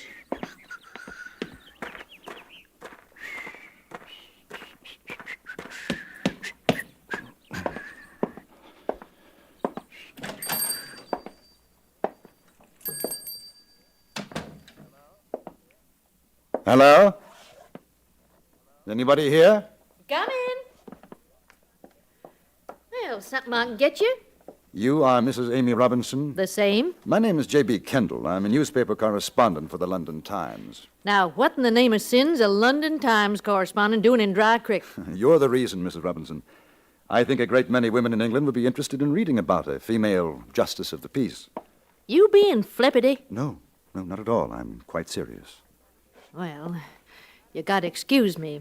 There's a lot of folks hereabouts ain't taking my appointment to heart. I think perhaps I met one of them on my way here. Oh, who? Oh, a miner. He suggested that I tell you that they haven't changed their minds. I get the feeling that there's some discussion about a hanging. Your feeling's correct, mister. Sheriff Godey's got the accused locked up and waiting for trial. Jack Red Dog's the fella, a Arapaho Indian.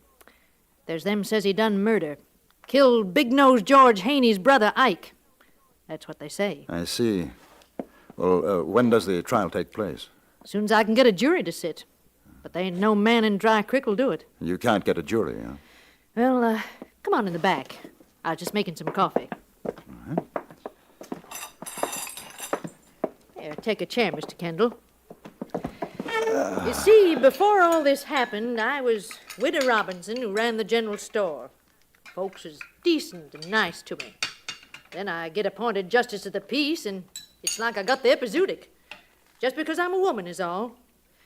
Well, I tell you something. This here Jack Red Dog case is my first, and I aim to see fair trial done, whether they like it or not. Oh, thank you. What about the talk of hanging? Well, that's Big-Nosed George and Tip Butler. They're trying to get the fellas riled up to take the Indian out and string him up without a trial. From the looks of the men as I came into town, they seem to be making some headway. Well, they ain't going to do it. I swore to uphold the peace and justice in the community, and Amy? by... Amy, you there? Oh, is that you, Sheriff? Yeah. Well, come on back. Now, you better come out yourself. Oh.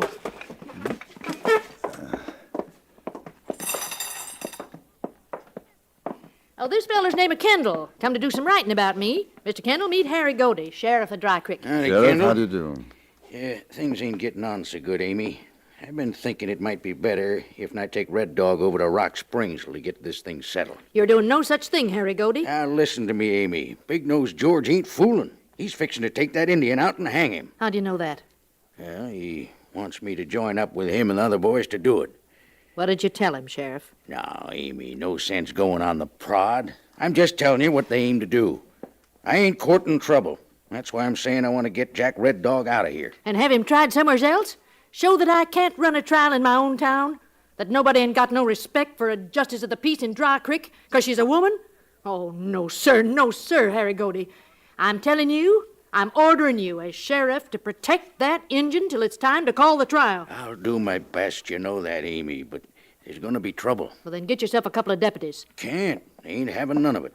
Well, what about Dollar Bill Orpin? He's up in the hills. So it's the whole town, huh? I told you, Amy. I told you they wouldn't stand for a woman judge. You didn't believe me. And I told you a woman's got as much right as a man. Not in a man's work, she ain't, Amy. What do you want, Big Nose? We're a committee. We come here to tell you... Tell me what? That Injun's guilty. We already tried it. Not legal, you didn't. We found him guilty, didn't we, boys? Now, we ain't got nothing against you, Amy. Right now, I'm declaring court's in session, boys. The name's Judge Robinson. Now, go ahead and say your piece, but I'll remind you about contempt. Yeah, all right, Judge.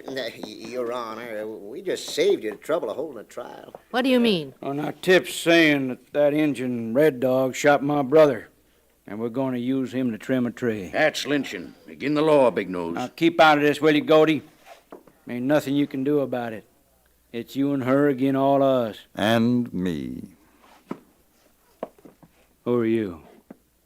Kendall, Deputy Sheriff. Hey, since when? Listen, this fella just waltzed into town and asked to wait Amy. That's contempt, Tip Butler. It's Judge Robinson. $10 or 2 days in the hoosgow. Oh, come on now, Amy. Ain't no use. $20 or 5 days. This fella ain't no deputy. Sure he is. Godey just swore him in, didn't you, Sheriff? I sure did. $20 or 5 days, Butler. Which is it? Well, which is it to be, Butler? Now, that'll cost you another 10. Pick up that money and hand it over. You make me, Amy Robinson. You go ahead. Anybody's got ideas of starting something over this, just remember there's only two of you, Sheriff. Now, I wouldn't want Miss Amy here to get hurt. So supposing you all just stay in here till we finish what we got to do with that there Injun killer. All right, come on, boys.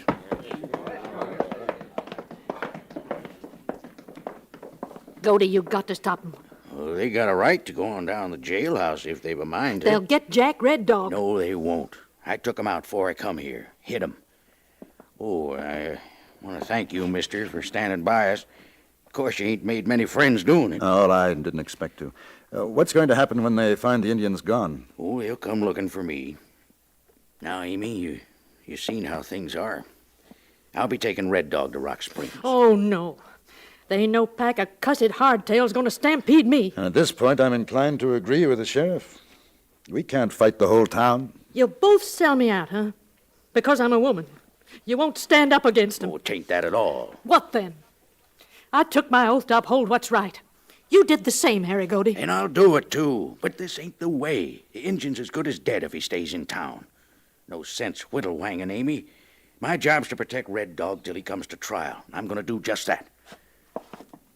Kendall, you want to be a deputy? No fooling? If you need me. Oh, I need you. You're sworn as of right now. Got a horse? No, I came in on the stage. We'll get you one. Amy. Yeah?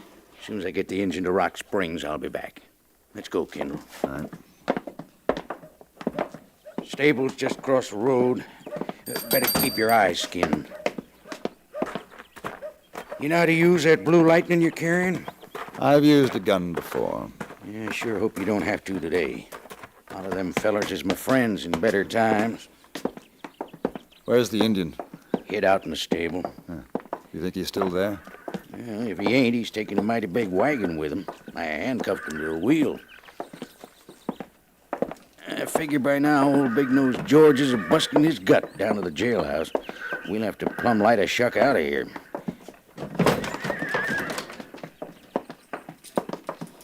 Hey, Jack. Yes? Well, Injun, you don't know how close you are to catching the rope crook. Oh, we'll take them 2 horses already saddled, Kendall. Jack will ride with me. Right. Goody. Easy, boy. You no gonna let them hang, Red Dog? I no kill like Haney. Come on We'll now. get you over to Rock Springs. If you're gonna hang, you'll hang legal, that's for sure. Which one do you want me to ride, Sheriff? Take the roan. He's a salty devil, but if you can handle him, he's a lot of horse. All right, now let's lead him out. That's just fine, Goody. Now, you boys stop right there unless you want us to start throwing lead. Well, sir, I guess you figured you was right smart, didn't you, Sheriff? This Injun's in my custody, boys. I'm warning you. Yeah, don't you worry none about that, Goldie. We'll take care of him, that Injun boy. He's going to be the guest of honor of the string party. Ain't you, Red Dog?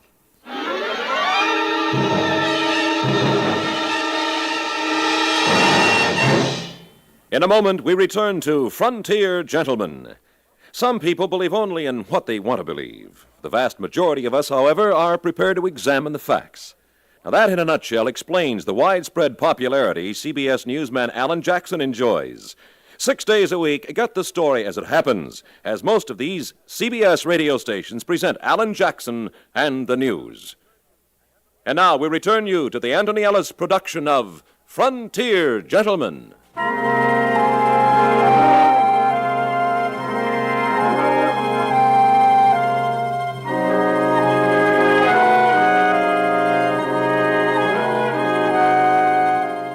We stood near the door of the stable, Sheriff Godey, Jack Red Dog, and myself. The Indian's face was bathed in a shaft of dust-speckled sunlight. I noticed a scar running from the bridge of his nose across his cheek. His eyes were very dark, frightened. A dozen or more men crowded into the entrance, 2 or 3 carrying rifles, the others drawn guns.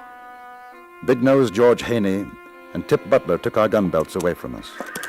You can't do it, boys. Want to bet on it, Goldie? Why not give the man a trial? If he's guilty, he deserves to hang. He's guilty right enough, ain't no doubt. Couple of you boys help me get a rope over that beam. It'll be murder, Tip. Can't murder an Indian, Sheriff. They're just plain dying which way. Nobody's accountable killing an Indian. Are you afraid to give him a trial? I told you, mister, we done it. Not legal, you didn't. Not legal. That's how come we got a justice of the peace. Woman justice, you know better than that, Goody. I ain't a-shouting for suffrage, but she was appointed. Now, boss, you weren't. Man-law's good enough for me. Mr. Big Nose, I no kill your brother. I was asleep that night with Red Eye, much whiskey. You ask Tip Butler. I'd be asking the wrong feller, because he's the one seen you do it. That's fact. Ike Haney and Red Dog friends. Red Dog didn't have need for killing. He was drunk, Jack. You shot him in the back. I saw it. Let's get it over with, boys. Bring him over. No, they're my son, my woman. Who care for them? Give him a chance. Maybe Butler was mistaken. Sure, it was dark, Tip. Might have been another Indian, somebody else. I seen with my own eyes, I'm telling you. Well, if you saw him, why didn't you catch him then? Instead of waiting till morning, you and Big Nose sending me over to arrest him. Like you said, it was dark. Couldn't catch him. Tie his hands back of him, Tommy. All right, I give you my claim. Much gold in it. All yours. You let me go. I give you... Injun, if you gotta die, die like a man. This ain't no time to crawl. We'll give you a chance to say a prayer. You got an Indian prayer in you? How many white men you kill without they got a chance for prayer, huh? I kill no man. Except my brother. That's enough for the hang. All right, help me get him up on a horse. You can't. It's lynching, and we're finished with that. Listen to me. No, hang. No. Take your hands off him. Put away the scattergun, Amy. This ain't no concern of yourn. What's got to be done has got to be. Sheriff, take your prisoner down off that horse. Walk him up to the jailhouse. Get her! Take your hands off. Stay right where you are, mister.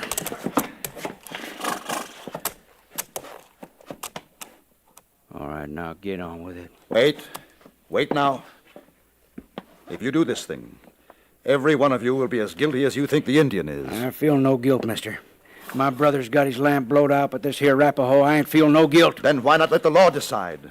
You're the law, all of you. Give him the right to defend himself. Form your jury. Prosecute him.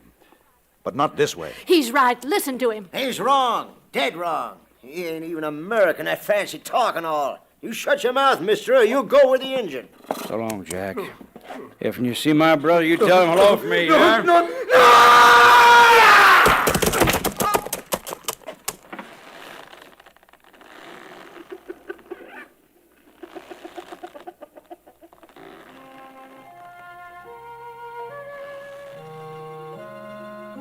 They didn't look at Jack Red Dog when they finally cut him down. That is, they tried not to. Nor could they look at each other.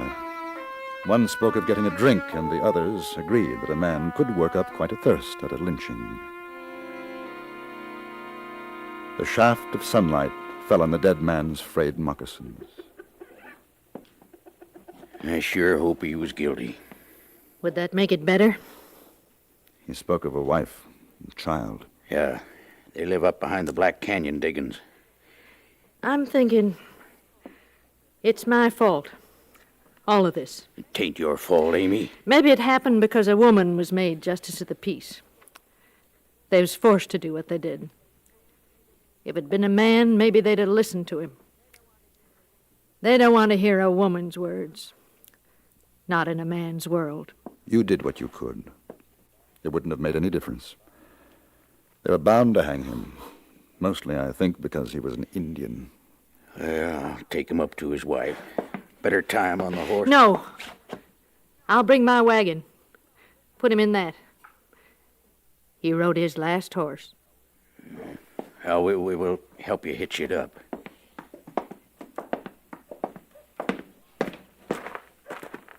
Hey, Goldie! Oh, that's Dollar Bill Orpin. Howdy. Hey, I hear Indian Jack Red Dog's in the Hoosgow for shooting Ike Haney, that's so? Not anymore, it ain't Dollar Bill. He's in there. He just had us a necktie party. Hey, now, that ain't so good. How come? Thought you was Justice of the Peace, Mrs. Robinson. I thought so, too. Well, they sure hadn't ought to done that. Arapaho Jack, he didn't kill nobody. What do you mean? I mean, just that, stranger. Night Ike Haney was killed, Jack Red Dog come round to my diggings looking for whiskey. He was sure high lonesome.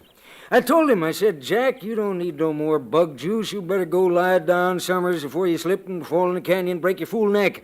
Well, man, he was so drunk he fell down 3 times going down the hill to his wiki up. Dropped his gun. Hey, I got it right here. So if he shot Ike, he did it with somebody else's thumbbuster. He was telling the truth. He said he was asleep, drunk when it happened. Yeah, and Tip says he saw him shoot. Funny how certain he was about that. Sheriff, you swear in Dollar Bill right now as deputy. You're sworn, Bill.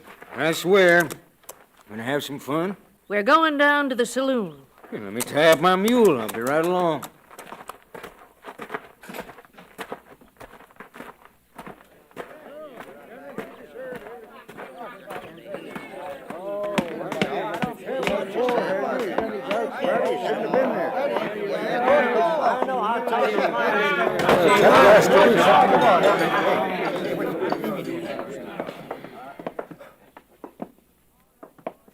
All right, boys. There'll be no more drinking. Court's in session. Oh, go on home, Amy. We don't One want more word out of you, Big Nose, and I'll have you arrested. Your Honor, may I speak for the court? Yes, sir. You go ahead. This court is going to investigate 2 murders. 1, the shooting of Ike Haney by persons unknown. And 2, the strangulation of Jack Red Dog committed by those present. He's loco. Set up another round of drinks. Sheriff, arrest that man for contempt. Tip Butler, you make a move and I'll blow your head off. Now go on, Mr. Kendall. We have a witness to the fact that the Indian Jack Red Dog may have been telling the truth when he said that he was asleep at the time of Haney's murder. You're lying. No, he ain't. I seen him that night. He was so drunk he couldn't have plugged nothing. Besides, he didn't have no gun. I sure he did. I seen him. You saw him shoot. Yeah, I saw. How many times did he fire? 3, 4. It was dark? Dark. And you were close enough to recognize Jack Red Dog? Yeah, I was close enough. What did he do with his gun after he shot Haney? He threw it away. No. He put it back in his belt. Which? Listen, mister, I don't have to answer no fancy law wrangler questions. Yes, you do. You're a witness in this trial. Answer the questions, Tip. Did he throw away the gun? No. Sheriff, when you arrested Red Dog, did he have a gun? Nope. Of course he didn't. He dropped it up to my diggings the night Haney was bushwhacked. Yeah, I got it right here. How come you had time to see Red Dog shoot Ike 3 times, put the gun back in his belt, and not do nothing about it, Tip? I told you it was dark. I couldn't catch him. But it wasn't too dark to see him. That's right. How close were you? I don't know, a few feet, I guess. How come you didn't start shooting yourself, Tip? I never got the chance, Big Nose. What was you doing? Just watching? No. How come you was up there anyway, snooping around Ike's diggings that night?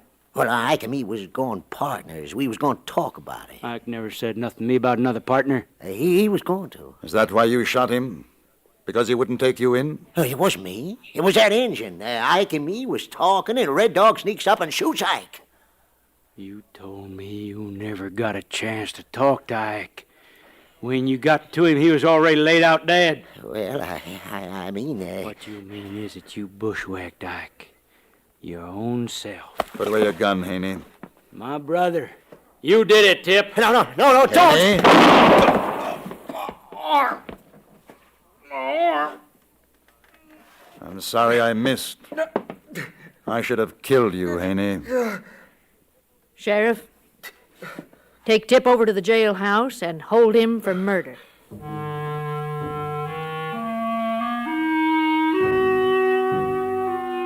I didn't attend the trial of Tip Butler for the murder of Haney's brother. The jury that lynched Jack Red Dog found Butler guilty. Justice of the Peace Amy Robinson pronounced sentence, and I heard a few days ago the man was hanged.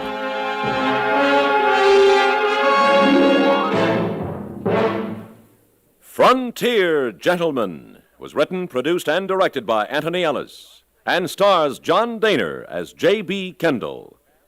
Featured in the cast were Paula Winslow, Jack Moyles, Lou Krugman, Jack Crucian, and Tom Holland. Congratulations to CBS radio affiliate WVAM Altoona, Pennsylvania, observing its 10th anniversary this month.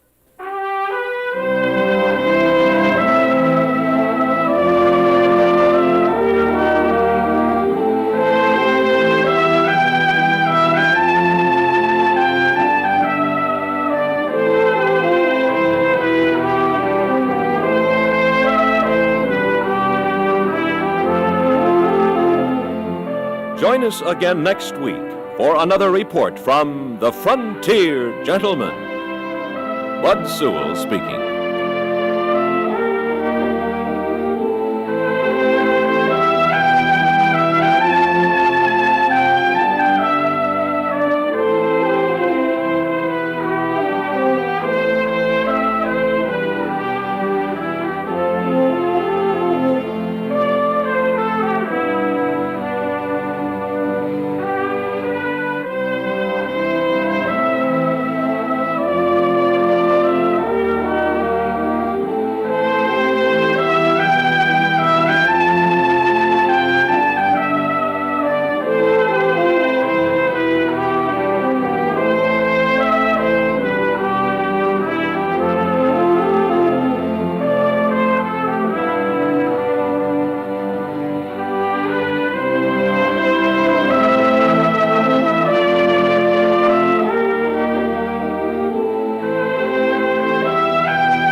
In a card game, aces and eights are known throughout the West as a dead man's hand. There's a good reason for it. And this is the story of how the hand got its name.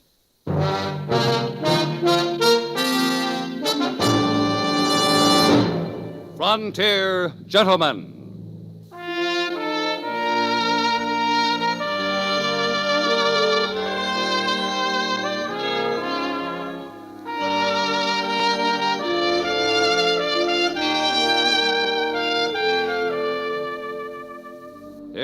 an Englishman's account of life and death in the West. As a reporter for the London Times, he writes his colorful and unusual stories. But as a man with a gun, he lives and becomes a part of the violent years in the new territories. In just 1 minute, we'll bring you this latest report from the Frontier Gentleman. This is James Matthews with official results on the automobile competition the whole industry watches every year, the famous Mobile Gas Economy Run. This year's run, 1,883 miles from Los Angeles to Galveston, Texas, ranging from sea level through mountain passes. And once again, Chrysler Corporation cars took the lion's share of firsts. Plymouth, Chrysler, and Imperial again this year for the second straight year, winning first place over all other cars in their class in the famous economy run. Imperial, by the way, was sweepstakes winner, too, getting 62.7188 ton-miles per gallon. The forward look is a lot more than look. You get a better engine, brawnier brakes, torsionaire ride at no extra cost, and winning performance and economy in cars of the forward look from Chrysler Corporation.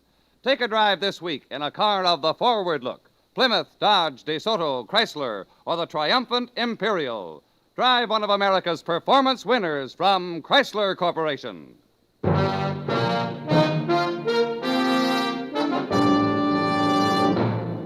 Now starring John Dehner, this is the story of J.B. Kendall, Frontier Gentleman.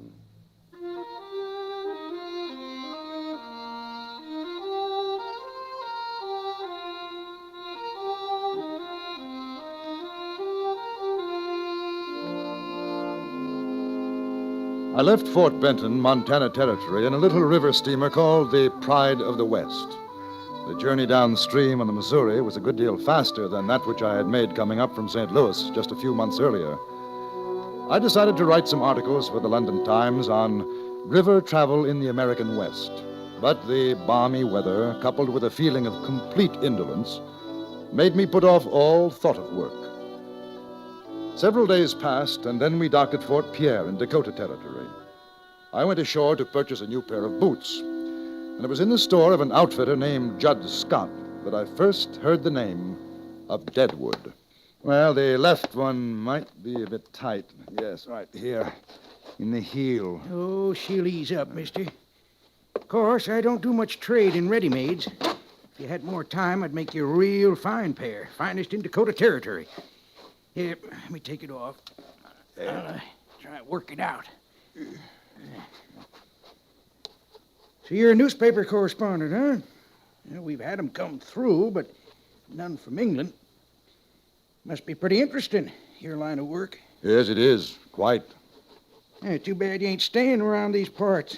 Your folks back home would get a pleasure out of reading about things we got around here. You mean in Fort Pierre? Well, there ain't too much going on here.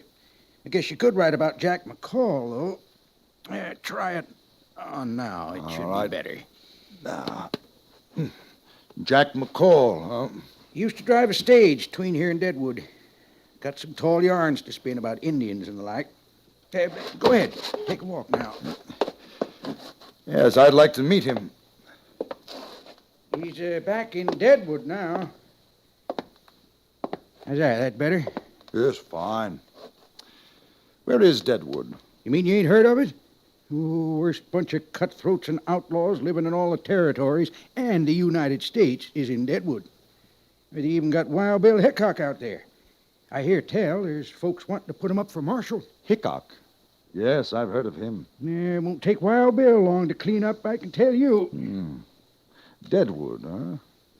Oh, you taking the boots? I'm taking them.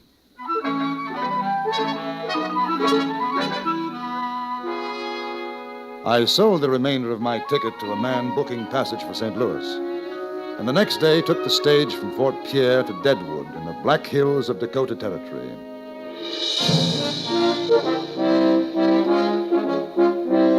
At the stagecoach station in Deadwood, I inquired after Jack McCall and was directed to Carl Mann's saloon. Even though it was Sunday, I was surprised to see that the place was practically empty. A hatchet-faced woman dressed in black was drinking alone at the bar, and I found McCall, a broken-nosed, sullen-looking man, sitting at a table playing a game of solitaire. Yeah, it's me. Who's asking to know? J.B. Kendall. What's your business, J.B. Kendall? Well, a gentleman in Fort Pierre mentioned your name. He runs the general store. Judd Scott? Yes, that's right. How come you want to talk with me? Well, as a matter of fact, I'm a newspaper correspondent, and I thought there might be a story to write about Deadwood, and your friend suggested that I get in touch with you. What kind of story are you thinking about? I understand that Wild Bill Hickok is in town. Do you know him? Why don't you ask her? Hmm? Or at the bar. Calamity Jane. Figures she knows him better than most. Oh, well, thank you, I will. Perhaps I can buy you a drink after? Suit yourself. I ain't going nowhere.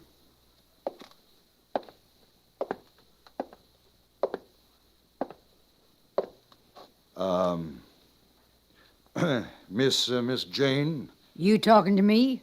The name's Calamity. Ain't no miss in it. Calamity Jane. I'm sorry. I'm J.B. Kendall. The gentleman over there mentioned that you were a good friend of Wild Bill Hickok. Who? Why, that ain't no gentleman. That's a stinking pig by the name of Jack McCall. You been sitting with him. Don't foul up the air around me. Hit the trail, mister. Yeah, well, I was hoping you could introduce me to Mr. Hickok. Hey, you English? Yes.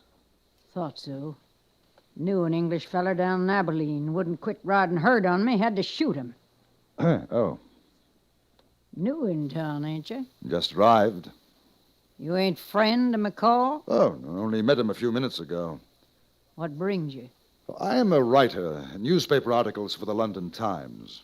Hey, I guess you heard about me and Wild Bill, huh? Oh, yes. Fastest man with a gun you'll ever see. I ain't too bad myself, but I ain't nothing to Wild Bill. Come on over to the table, bring the bottle, and I'll tell you about me and Wild Bill. Calamity Jane was a strange, almost masculine-looking woman, hard and rough-voiced. She told me of her exploits as a scout with General Crook's army in the war against the Sioux, but most of the time she spoke of Hickok. About a half an hour had passed when I noticed Jack McCall get up from his table and come toward us. Yes, sir. What Wild Bill done in Abilene, there ain't another man could have handled. Why, Hey, he's mister, I thought you was going to buy me a drink. Oh, not just now, Mr. McCall. I'm talking to the lady. Oh, yeah, I see. It's mostly listening.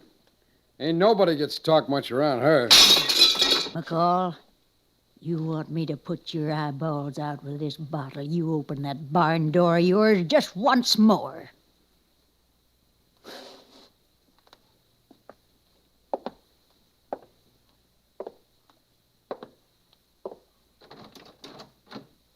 Kendall, you come on down to Boot Hill Saloon when you're through. I'll tell you the truth about that female polecat there and her windy friend. One of these days, me or Wild Bill's gonna pump that coyote full of lead. Except he ain't worth wasting a ball on. All I know about him is that he used to drive the stage between here and Fort Pierre. Yeah, lost that job because he couldn't hold his liquor. Used to be a buffalo hunter till the feller he worked for caught him stealing hides. He ain't no good, that one, and his pals is worse. You ever run into Tim Brady or Johnny Varnes, you watch your step, mister. Them's two of the boys, along with McCall, that Wild Bill's gonna run out of this town when he gets to be marshal. Where is Wild Bill now? He's up in the hills working on his claim. Him and his partner, Colorado Charlie. They ought to be back by tomorrow. He'd like to meet you, mister. Wild Bill always had a liking for you newspaper fellers. Well, what's your hurry? Sit down. We'll split another bottle. Oh, thank you, but I think I'd better get settled. Wash some of this Dakota dust off me. What a dude. All right, go on up the hotel. Tell him Calamity Jane sent you, and if they don't give you the best room, I'll shoot up the place. The recommendation was most effective. I got the best room in the hotel. 2 hours later, in spite of Calamity Jane's warning, I wandered down to the Boot Hill Saloon. I was curious about McCall and what he might have to say about Calamity and Wild Bill Hickok. I found him there, very drunk, He was talking to a heavy-set man who was chewing on an unlit cigar. McCall greeted me as an old friend. Hey, what do you say, Kendall? You had enough of that female windbag, huh? Hey, Tim, this is the fellow I was telling you about. Kendall's his name. Kendall. Hi. How are you? Tim Brady. I owe Mr. McCall a drink. I came down to settle my Well, debt. that's real fine of you, Kendall. Oh, Tim Kendall's coming to Deadwood to write a story about Wild Bill Hickok, the new marshal of Deadwood. You go get yourself a drink, McCall. Sure, Tim. Sure. Take a chair, Kendall. Marshal of Deadwood. I wouldn't pay no heed to what McCall says. Not when he gets too much whiskey in him. Did he say something? About Hickok being marshal. Oh, well, it's not particularly news. I heard that in Fort Pierre 5 days ago. Well, don't you believe it? Oh? Fellers around here, they don't want his kind. You go writing in your paper a thing like that, you're going to have to turn right around and write that it ain't true. He's not going to get the job? No. I tell you, he does a lot of ear greasing, like that crow-bayed mare, Calamity Jane. But all them things you hear is just a lot of brag. Hickok never plugged a man unless the feller's back was turned. I was down to Abilene when he dry gulched Phil Cole. It's the worst thing you ever seen. Shot him in the back. Then by mistake he goes and kills his own pal, Mike Williams. No, sir. Deadwood ain't gonna put up a man like that for marshal. You think so? Oh, I don't know. I suppose it depends on how many want him. Oh, well, there's a lot of them miners up to the hill. They're the ones. Figure he's a real big man. Heard all them crazy stories about it. You want to know what I think? I'd be very interested. I don't think he'd last 2 minutes as marshal before somebody shot the daylights out of him. Yes, your best thing for Hickok to do is get out of Deadwood and stay out. You see him, you tell him that.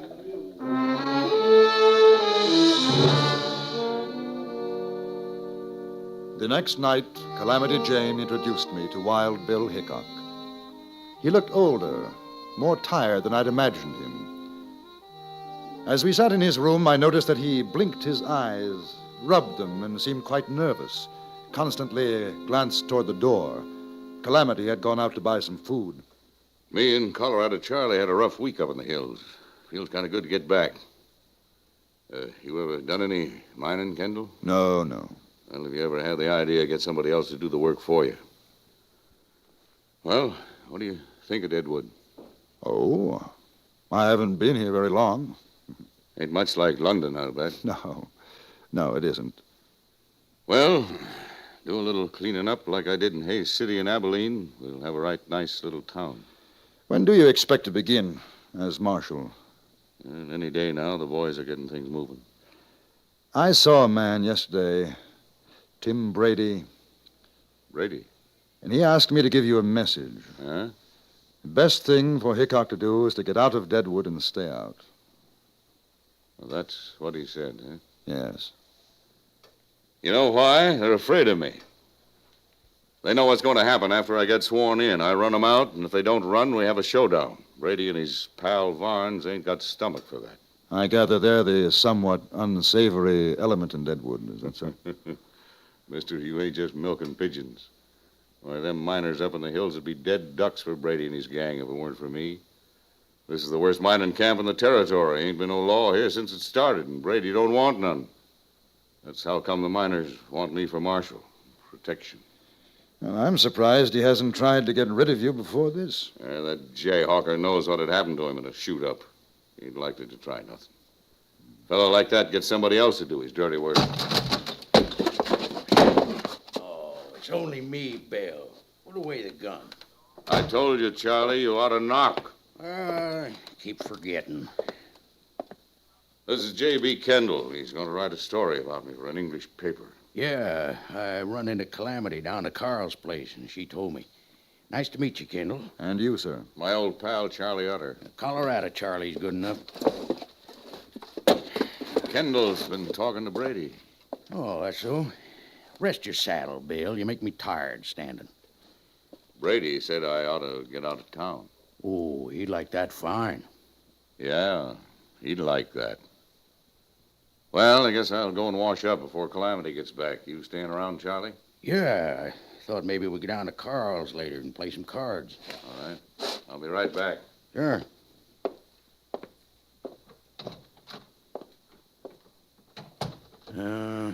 Got a lot on his mind, has Wild Bill. He ain't usually like this. He seems to have trouble with his eyes. Oh, you noticed, huh? I wouldn't want you to say nothing in front of Bill, but he's been scared he's going blind. Yeah, things sure don't seem like the old days. Oh, I gotta get these boots off. My feet's killing me.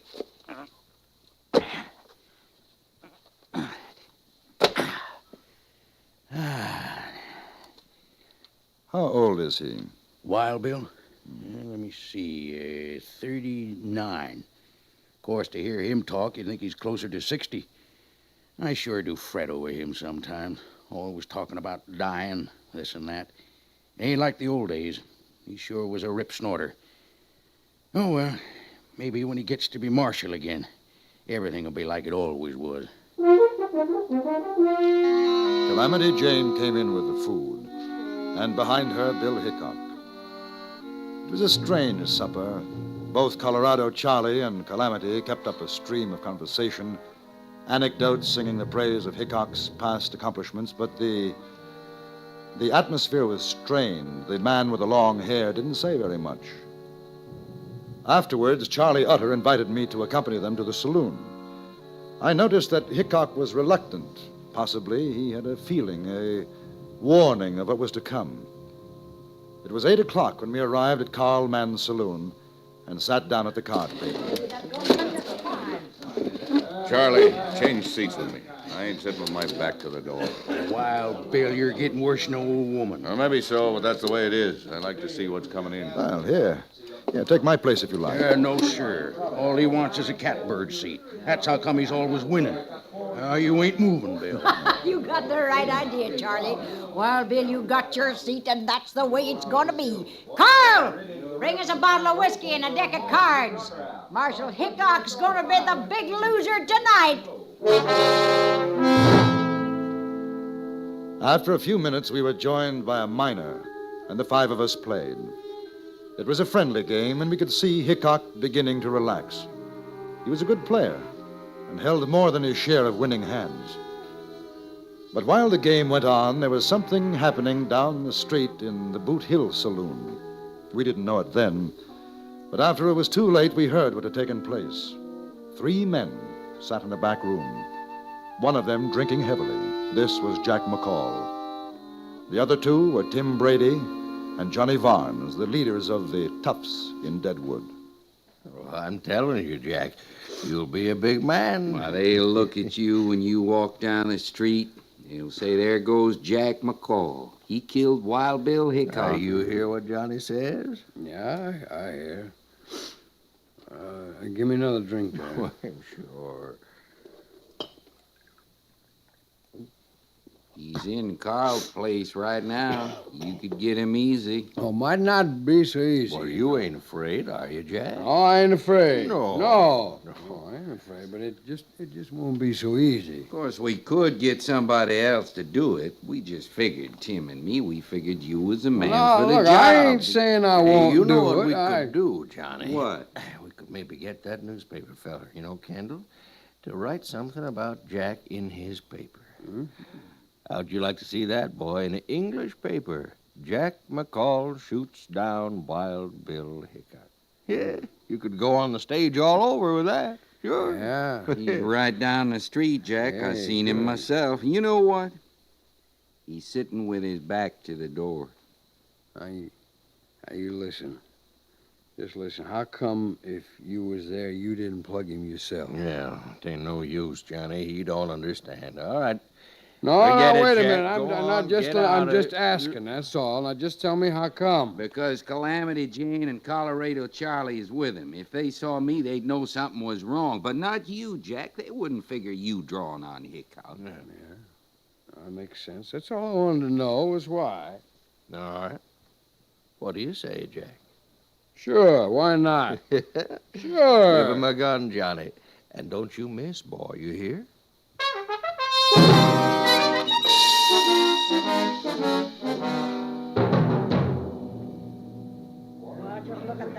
Three kings.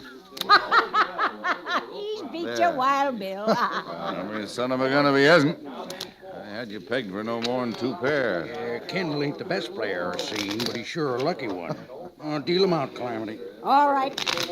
Knew a feller once in Hayes City drew 2 cards to a royal. Luckiest thing I ever seen. That's a loco thing for a man to do. Sure was. He took one look at his hand and keeled over plumb dead. Oh, you know, I had a hand something like that. I won a Chinese girl with it a few weeks ago in Deer Lodge. Chinese? I did. No kidding. Sure. What did you do with her? Well, I gave her to a man I knew.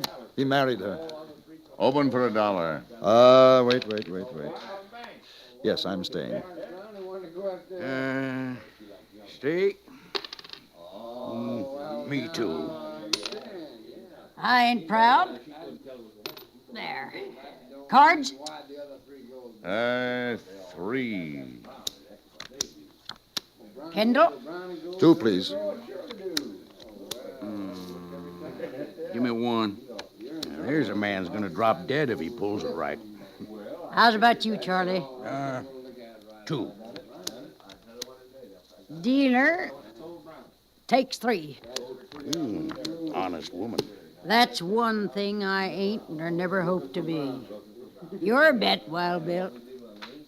Well, I'll tell you, friends, I'm going to make this rough on you. $2. All right. I call. Not me. And I ain't dropping dead, neither. Well, I'll see you. I'm a sucker. All right. What do you got, Wild Bill? Prettiest 2 pair you ever seen. Aces and 8s.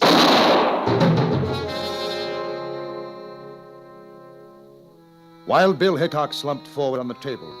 He still had the winning smile on his face, and the cards crumpled in his tightening fist.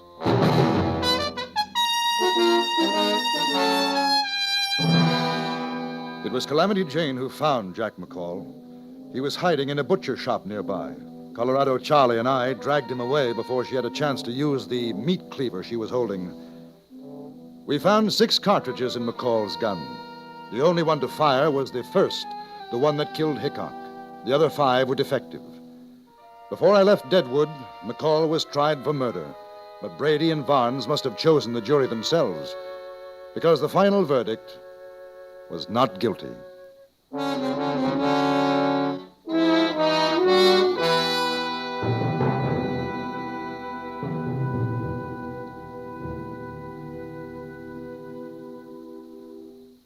Frontier Gentleman was written, produced, and directed by Anthony Ellis and stars John Dehner as J.B. Kendall. Featured in the cast were John McIntyre, Jeanette Nolan, Jack Moyles, Larry Dobkin, Stacey Harris, and Vic Perrin. Music was composed and conducted by Amerigo Marino.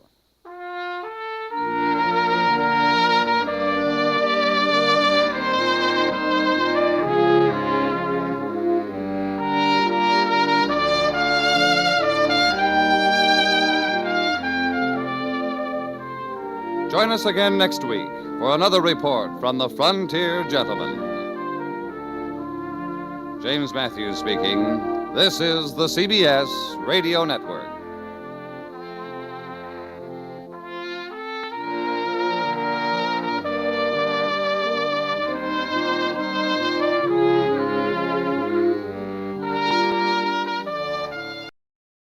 Before I left Deadwood in Dakota Territory, I saw the beginning of winter and the end of a man.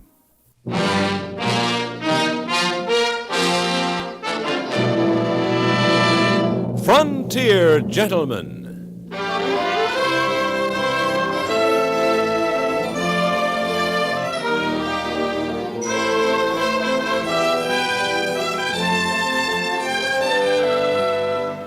Herewith, an Englishman's account of life and death in the West.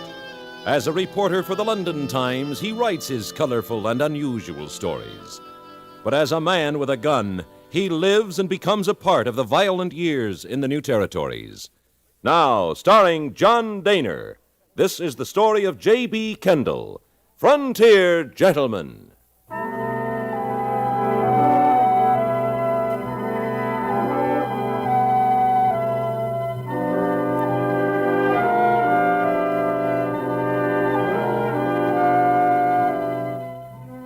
I had seen him several times in Deadwood, a tall, lean, almost cadaverous-looking man, wearing a black frock coat, shiny with age, and trousers which were fraying at the knees.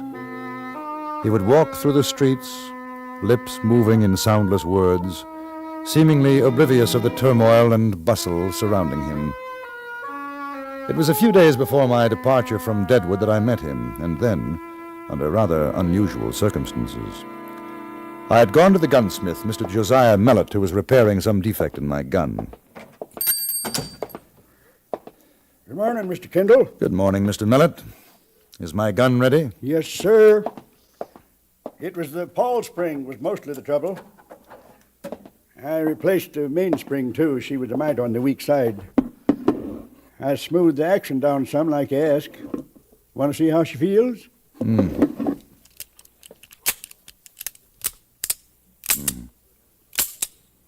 Yes. Yes, very good, Mr. Mellett. Thank you. Don't see many of those double-action Frontiers. Kind of new on the market. How do you like it? Very much. Good weight and quite accurate. Oh, I'll need some cartridges. Box? 2, I think. So you're pulling out of Deadwood, eh? In a couple of days. Going east? As far as the Missouri. I'll be taking the boat down to St. Louis. I'd sure like to see that old town again. Been more than 15 years since I was there. Oh? Will there be anything else, Mr. Kendall? No, I don't think so, thank you. How much do I owe you? Let me see now. I wish to purchase a gun. Yeah, be with you in a minute, mister. Please, there's no time. I must have it now. As soon as I'm through. You don't understand. There's a man looking for me. He'll kill me. No, he won't. Not in here, he won't. You can see I him don't right allow out the shooting in window my there. place. Not with all this black powder around. No, sir. Please. Now, you just take it easy, mister. No, it's all right, Mr. Mellett. I don't mind waiting. Thank you, sir. So you want a gun. What kind of a gun? It doesn't matter. Something with which I can protect myself. And, mister, you take my advice. You go on up to the marshal's office. Tell him what's what, and he'll give you protection. No, I wish to buy a weapon. If you're not used to shooting, it won't do you much good. Mr. Mellett's right. He's out there waiting for me now. When I leave here, he'll kill me. Who? It doesn't matter. I beg you to sell me a gun. Look here, I think Mr. Mellett's idea is the best. Let me walk with you to the marshal's office. It wouldn't do any good. You don't know this man. He'll stop at nothing. Well, I don't mind taking the chance. It's quite possible if he sees you with someone, he won't be as anxious to start shooting. Yeah, good advice if you ask me. Mister, you're as good as dead if you try throwing lead against a man who knows guns. You wouldn't have a chance. If you'll just wait a moment while I load. $3 will about do it, Mr. Kendall. Right. Sure hope you have a nice trip. You come back this way, stop by. Yes, I will. Well, it smells like we're going to have an early winter. You won't be missing much if we do. It surely can whistle up a mean freeze around here. Yes, so I've heard. There. $3? Yeah, that's right. All right. Yeah. Much obliged. Thank you, Mr. Mellett. You know where the marshal's office is at? Yes, thank you. Goodbye, Mr. Mellett. You don't mind if I watch from the door, do you? No, not at all.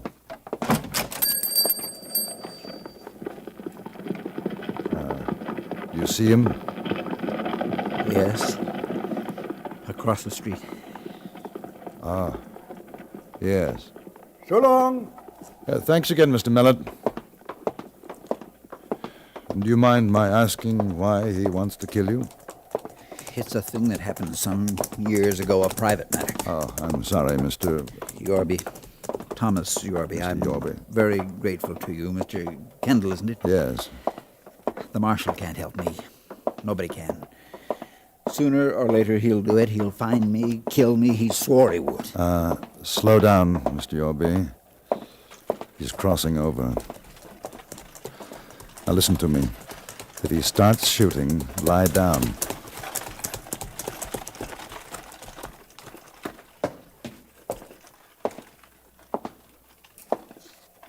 Morning, preacher. Said your prayers today? What do you want? What do you think? You mind standing to one side, mister? I've come a long way to kill this fella. He's not armed. Doesn't matter none. Get out of the way. I don't like murder. Me neither. But shooting the preacher ain't murder. It's a kindness.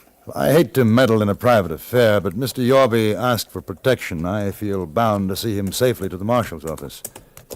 I got no quarrel with you. Nor I with you. But I'm not letting you shoot an unarmed man. I won't take no chances swapping shots with you, mister. You might just be good enough to beat me. I got too much to live for. You're lucky, preacher. You're lucky you talked this fella into helping you. But he better stay almighty close to your side, because when you're alone, I'm coming looking for you. And next time I'll get you.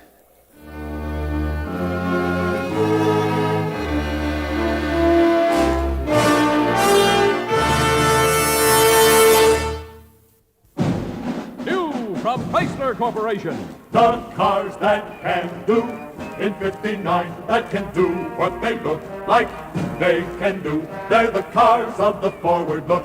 59, they can do more than other cars can do. For you, drive the cars that can do. Drive the cars that can do. Plymouth. Can do. Dodge.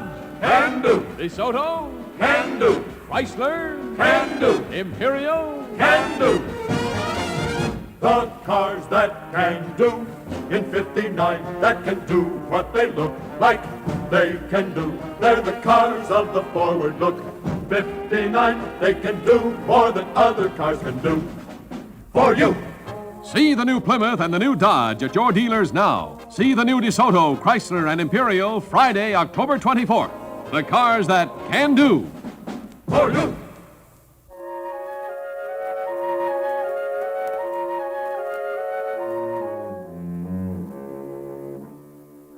The stranger was a man of somewhat slight stature, hair graying. As he walked away, I noticed that he had a limp. Then he disappeared into a saloon. My companion, Thomas Yorby, passed a shaking hand across his face. It would have been better to have had done with it. Let him kill you? I'm tired, Mr. Kendall. He'll keep his word. There'll be no rest, no peace for either of us. Let the marshal take care of it. No, it's useless. He can't arrest the man for something he hasn't yet done. But what are you going to do? Wait for him to find me again. Why not leave Deadwood? Go somewhere else. It would be the same wherever I went. He'll follow. Sooner or later, he'll find me. Listen to me, Mr. Yorby. I don't know what you've done, but I shan't sleep very well at night unless I do my best to see you're not murdered. I shall be leaving myself in a couple of days. If you wish, you can share my hotel room and travel with me to Fort Pierre. You have no reason to do this.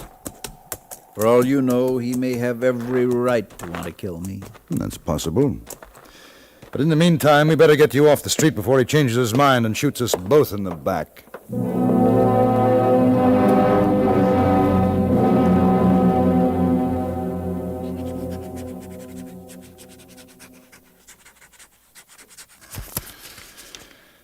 There. I envy you. Oh, I thought you were asleep. No.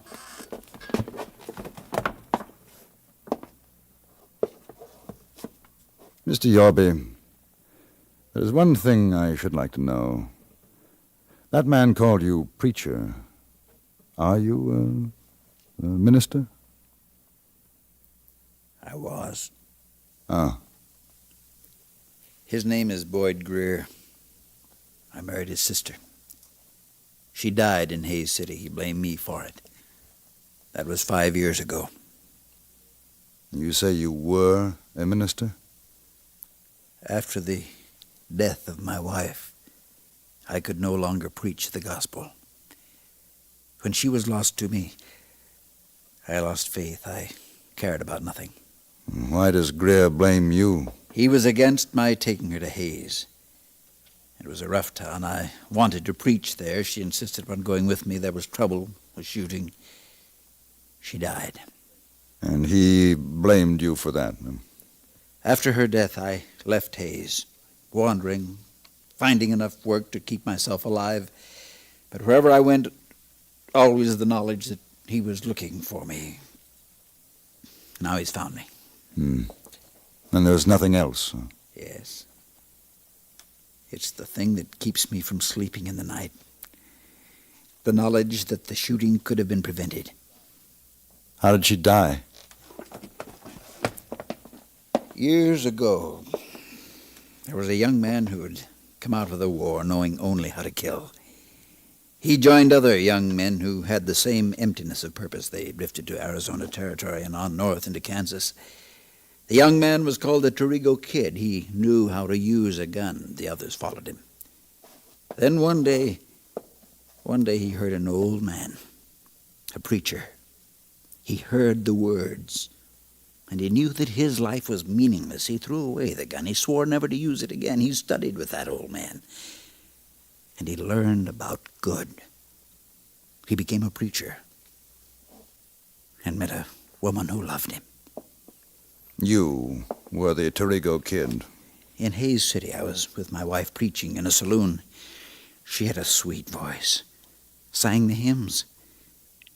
Then somebody recognized me. There were words. It happened so quickly. A gun was put into my hand, and there was shooting. When it was finished, the man who knew me was dead, and she was dead, too. I threw down the gun and ran away. Does Greer know about the Torigo Kid? He found out.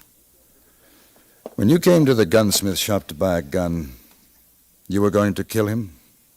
I couldn't. I knew I couldn't. That's why I let you talk me out of it. If you had a gun? He would be dead now. I'd rather die myself than that. Stay here. Where are you going? To find Greer. He won't listen to you. Why should he? I don't know, but he might. It's better if I face him myself alone and stop running. I've sinned. I used to think that turning to the Bible would cleanse me, but how could it? I have yet to complete payment for my sins. Perhaps my death will be an atonement. I don't think so. Will you stay in the room? All right, Mr. Kendall. I'll stay.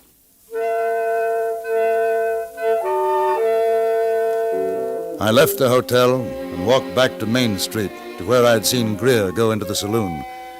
I found him there, sitting at a table in a dark corner, staring moodily into a glass of whiskey. Is he hiring guns now? No. I came to talk. I have nothing to say to you. Are you drunk? No. I can't get drunk. If you kill him, will it bring back your sister? She'll rest easier. Will you? He lied. Coming into the house, that oily tongue, preaching about God, and all the time knowing what he'd been, what he was. A man can change. Not him. My sister was a nice girl. Pretty. She could have married a decent man, had kids. She could be alive today. He killed her as sure as if he shot her himself. Taking her to Hayes, throwing lead. Yes, he told me about it. Maybe he wasn't to blame. You finished what you come to say? He was going to buy a gun and shoot it out with you. He didn't. Gun shy. No. He says he could kill you in a gunfight. I'm inclined to believe that he could. You'll never get the chance. Seems to me you're taking a lot on yourself, sitting in judgment. There isn't anybody else to do it. The law won't. The law might be more just. The law's wrong. And what does the law say about a man who kills in cold blood? It's execution. There's the difference. All right. Now I'll tell you something. I don't think you'll do it. Don't you push me too hard, mister. I might take my chances with you first. I'll make it easy for you. He's in my hotel room. I'll take you there. I won't interfere. If you think you can pull the trigger, do so. I say you won't, because you know it'll be murder, and they'll hang you for it. You lead the way, mister.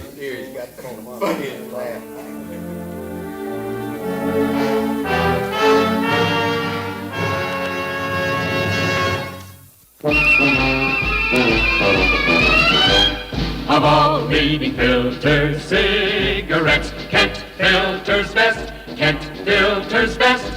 It makes good sense when you smoke Kent, Kent filters best. Of all of the brands of cigarettes, Kent tastes the best, Kent tastes the best.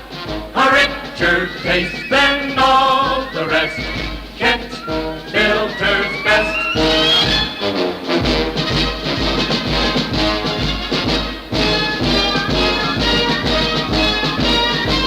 It makes good sense when you smoke Kent. Of all leading filter cigarettes, Kent filters best.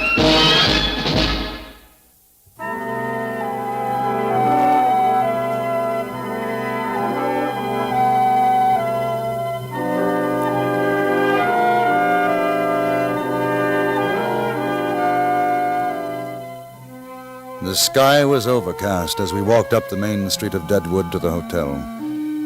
There was a chill in the air, and the steep slopes on either side of the road closed in over us, oppressive, dark.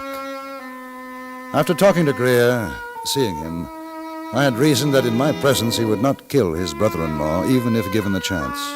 It was a risk, but the risk of allowing the two men to meet alone was greater. We walked down the shadowy hallway to my room.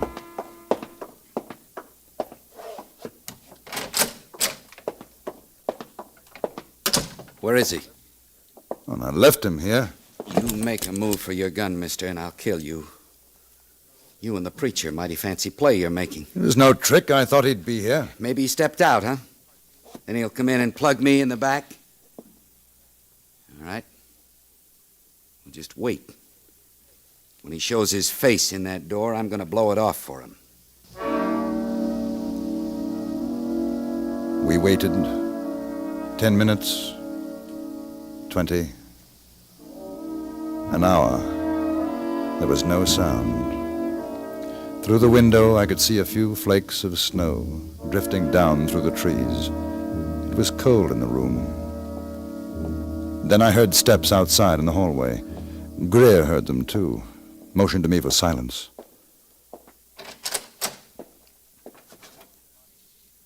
Come on in, preacher.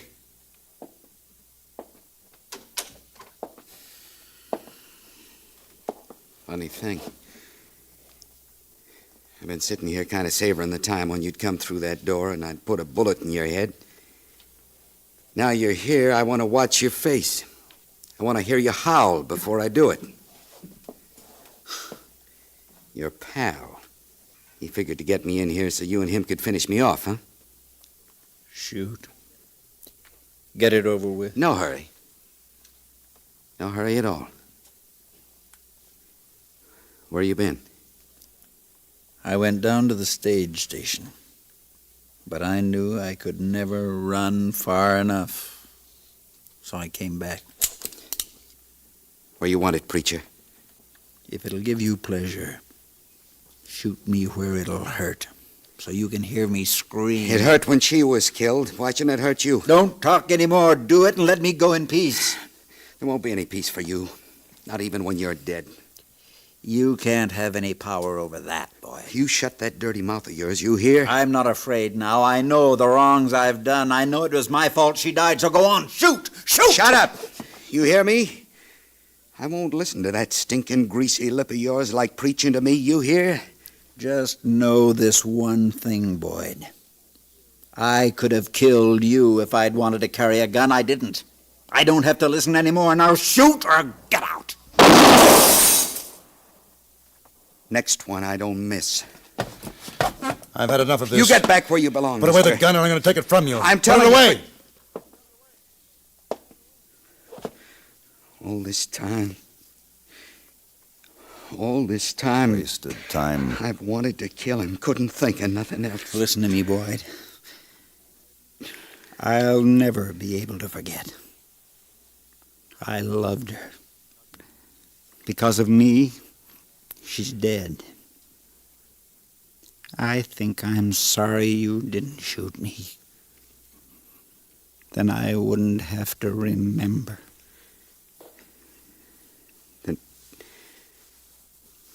Then that's good. It's a good thing. Mister, I'm obliged to you. I'm much obliged.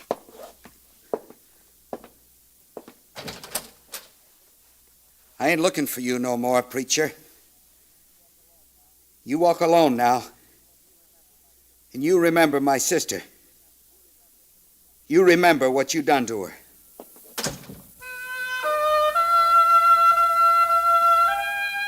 Thomas Yorby stood looking at the door for a moment. Then, without a word, he opened it and went out.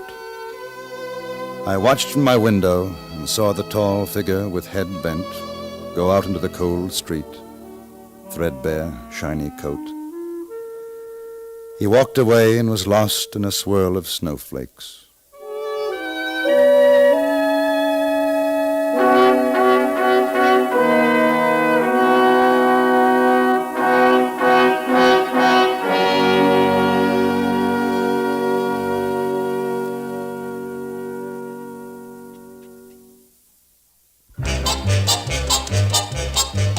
If it's new, Plymouth's got it.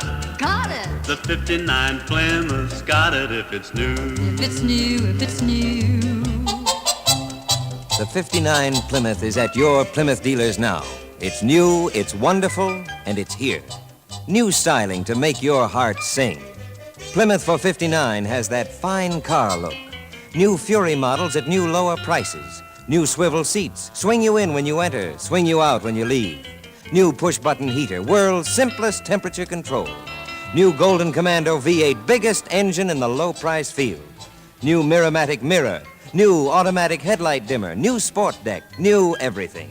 See the completely new 59 Plymouth. Drive the completely new 59 Plymouth at your Plymouth dealers now.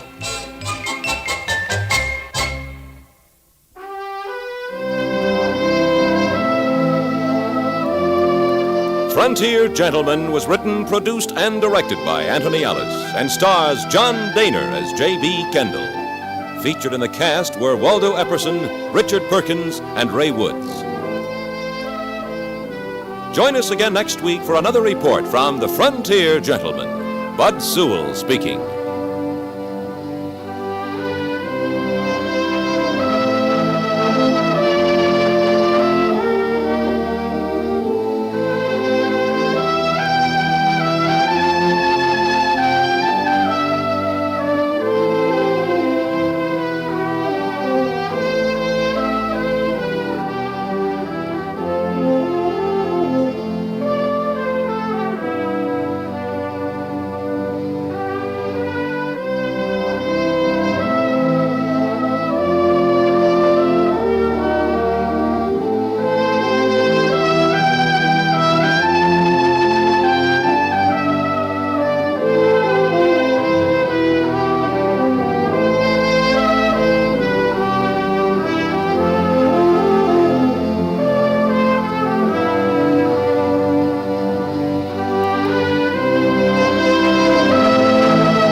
In the plains country of Wyoming Territory, I met a homesteading family. This is an account of how they lived and nearly died.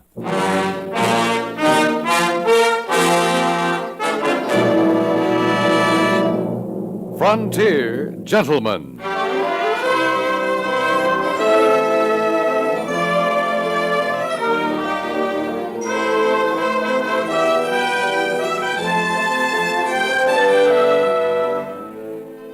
Herewith an Englishman's account of life and death in the West. As a reporter for the London Times, he writes his colorful and unusual stories. But as a man with a gun, he lives and becomes a part of the violent years in the new territories. Now starring John Dehner, this is the story of J.B. Kendall, Frontier Gentleman.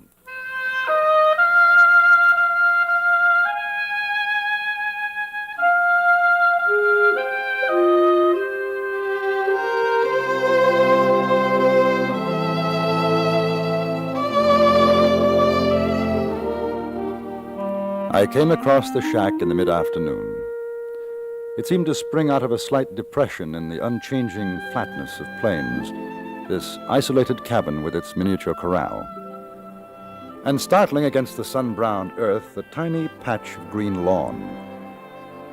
As I drew closer, I saw a child, perhaps 3 years old. She hugged a shapeless lump of calico in her arms and stood quiet in the doorway, watching gravely as I approached. I called hello to her.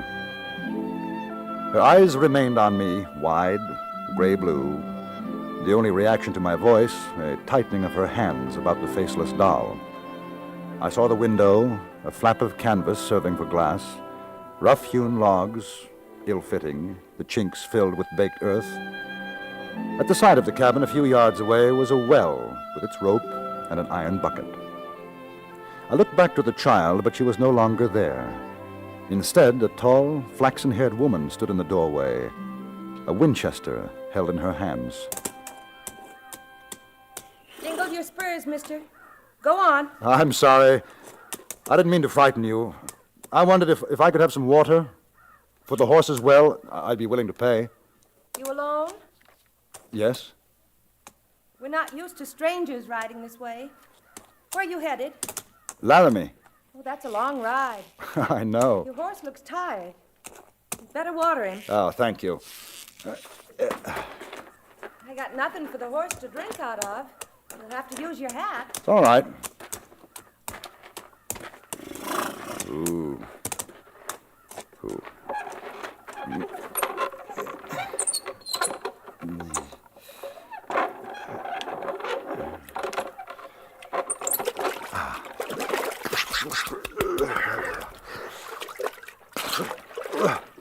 Here. Maybe you can use this. It's not much, but it's the biggest pan I've got. No, really. The horse doesn't mind my hat. He's used to it. Never mind. Pour. Oh, thank you. Oh, it's been a hot day. It's about the same as usual. I'm sorry about the rifle, mister. Sure, it's all right. No, I'm sorry. My husband's away. He won't be back till late.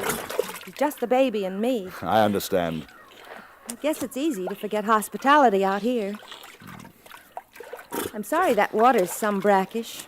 Wally's digging a new well around the back, but it hasn't hit sweet water yet. I'm very grateful. Would you take this, please? Oh, no. We don't take money for water. You know, I wondered about your grass over there. It's pretty, isn't it? My sister sent the seeds from home, from the east, Connecticut. Oh? That's where I'm from, before Wally and I got married and came out here. Do you know Connecticut, mister? Yes, I've been there. You have? Where, Richfield? Do you know Richfield? No. New Haven, though. I've been there. Oh, that's fine, just fine. Oh, imagine. New Haven. You must be one of those Yale College men. No. The way you talk. No, I'm English. I could have sworn it was New England. Boston, maybe. How long have you been out here? A year now. We lived in St. Louis before that. The baby was born there, and... Listen to me chattering on. I guess it's just that we don't get much chance to talk to folks from the east. I can understand. Can you? Can you? Well, I declare, we haven't even been introduced. I'm Meg Calder. J.B. Kendall. Mr. Kendall, why don't you come on in and have some apple cornbread? I just made some this morning. Oh, well, it's kind of you. Pure selfish, that's what it is. I want to hear about New Haven and the like. You'd best put your horse in the corral. I'll make some coffee.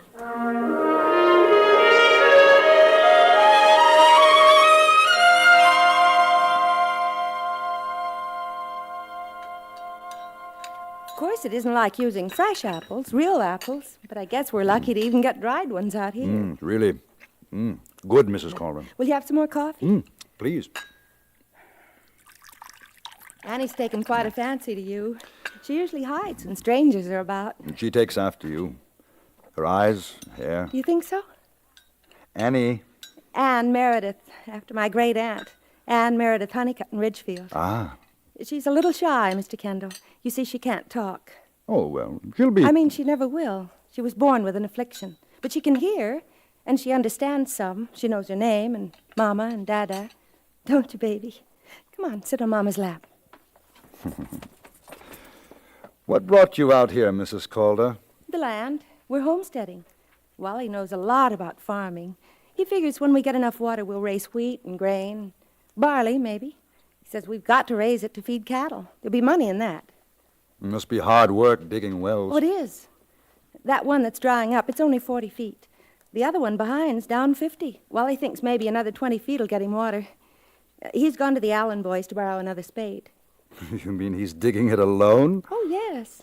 When we first set up here, a fella came riding by, and he said he could locate water for us. And he surely did. Just used a forked stick, and he pointed right to the spot. He was a preacher kind of man. Helped Wally dig, and Wally paid him $5. Must get rather lonely for you. I mean, when your husband goes away. Mr. Kendall, I haven't seen a white woman for a year.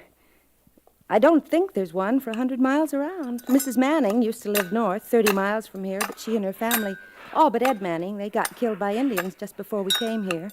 Don't do that, baby. Of course, we haven't had any trouble with Indians, but I do say I sometimes worry being alone with the baby. I should imagine.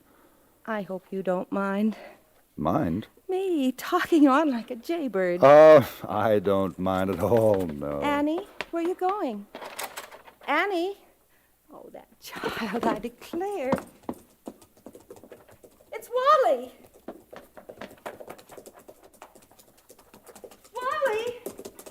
Meg? Who's inside? Stranger came by, named Kendall, on his way to Laramie. Didn't you get the trouble? No, there's trouble. Alan's place was burned down last night. Oh, wow. You better get Annie in. I don't want her outside. Come on, Annie. Come on, baby. Come on. Kendall? Yes, you're Calder. Well, pleased to know you, but you better be moving on. There's likely to be trouble. What is it? What happened? A fellow called Selfridge, him and a bunch of cattlemen, they figured to run all the homesteaders out. But why? Well, they say we've been killing their range cattle. That's not true. I know it isn't. That's what Alan told them. They gave him and his brother a beating, then fired the place. Alan says they'll be heading this way. Oh, Wally. Mister, you better hit the trail. Oh, if I can be of any help, Well, there's not much we can do. There's a bunch of them. No, but I mean, if they come here, what's going to happen? I don't know. I guess I'll send the wife and kid over to old man Hovland's place, and I'll wait here. I'm not going. We've got a right to our land. It's all legal. You've got the papers, Wally. You can show them. Meg, papers don't matter. They want to get us out of the territory. This thing's been coming for a long time. Alan told me, all over the country, cattlemen trying to chase homesteaders out. They won't chase us. You've got to go up to Hovland's and take the kid, Meg. There might be shooting. You listen to me, Wally Calder. It took a year of wanting and all this spring for me to get that grass patch out front. I'm not giving it up. I'm here. Here I'm going to stay, and no cattleman nor anything else is putting me out. Can't you get protection from the law? Mister, the law is 130 miles from here, and they're not partial to homesteaders either.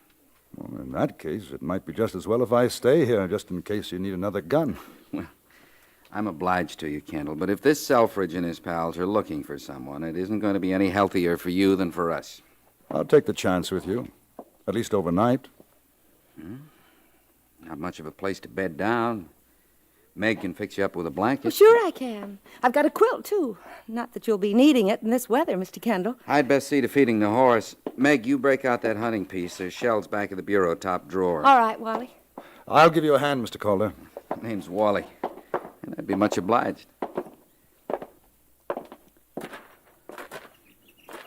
I haven't said anything to Meg, but I've been expecting something like this. Started up last winter, I guess. What happened? Oh, a lot of cattle died. It was a hard season. Well, you know how it is. Yeah. I came across a couple of poor critters myself, froze stiff, so I skinned them, took the hides. Wouldn't do the cattle any good. I sure needed them. So the cattlemen are saying fellas like me killed their beef, but they didn't die a natural death. Oh, watch out for the post. All right, It's loose. Gotta fix that one of these days. I think you're going to have visitors, Wally. Must be them. Selfridge and his boys. How many can you see? 3. No, 4. Yeah, 4. Come on, we better get back to the cabin before they get here.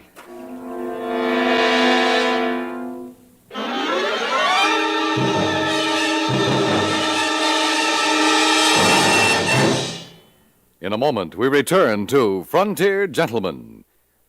Here's a recipe to suit most anyone's taste. Tape a heaping portion of mystery, a full measure of suspense, fold in scientific detection and pulsating action, and heat to a burning climax. That's what we'll be serving up on CBS Radio's FBI in Peace and War every Sunday on most of these stations. And now we return you to the Anthony Ellis production of Frontier Gentlemen.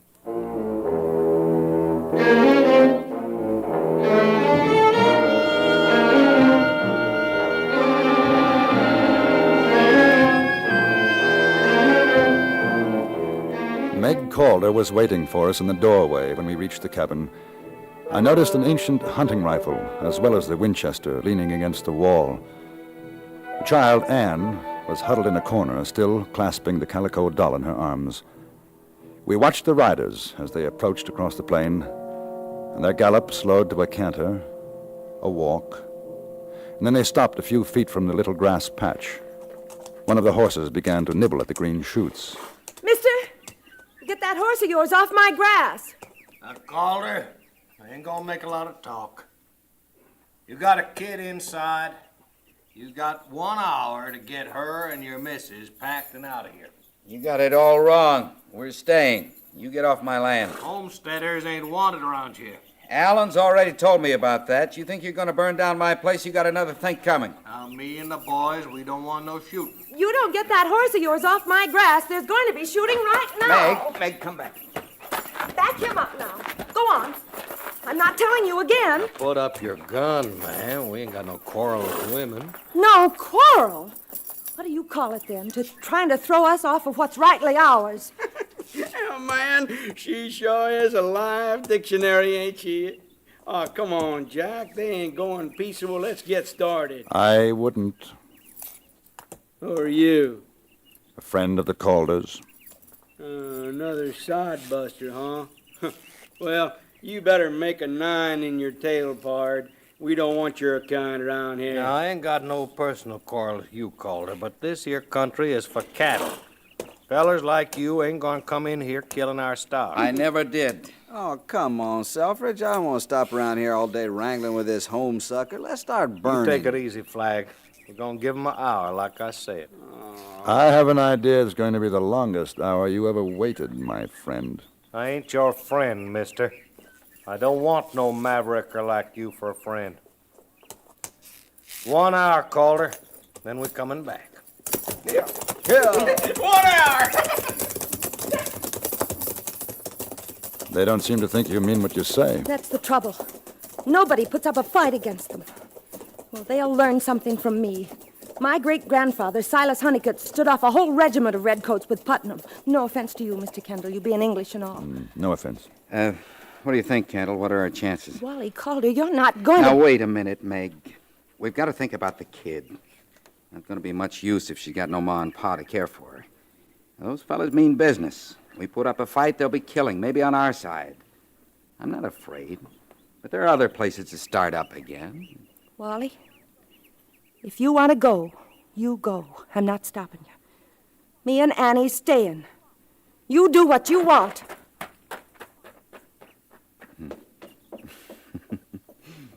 She's some woman, you know, Kendall? I know.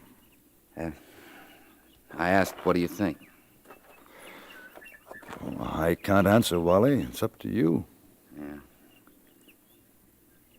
She sure takes good care of that grass, doesn't she? You know, we figure on planting vegetables as soon as we get the new well dug. Annie?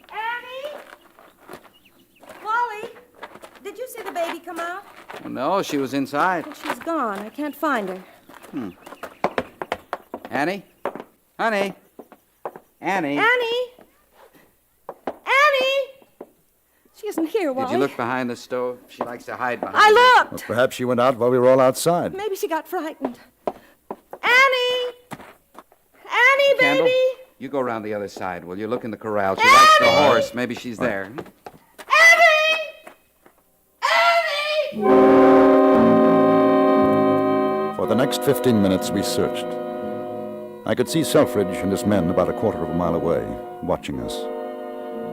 I found no trace of the child. When I returned, I saw the Calders standing beside the mouth of the new well behind the cabin. I joined them and felt a cold chill as I looked down into the darkness at my feet. She couldn't have, honey. Maybe she did. Maybe she's down there. No, she knows about it. We showed her. We told her to stay away. Maybe she didn't understand. Maybe she was running, scared, and fell, and she's down there. And we can't hear her because she can't cry or shout or anything. And she's lying there, hurt or dead. No, Meg. No, she's just hiding somewhere. We'll find her. Allie! No. Look, now don't. It's your fault. It's you making us come out here in this terrible place with dirt, not enough food. Honey, we'll find her. She'll be all right. Now take hold of yourself, Meg. They're back. It's self. I don't care. I want my baby.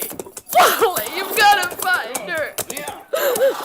Ain't noticed you ready to leave? The child is lost. Did you see her come out of the cabin? No. No, I didn't.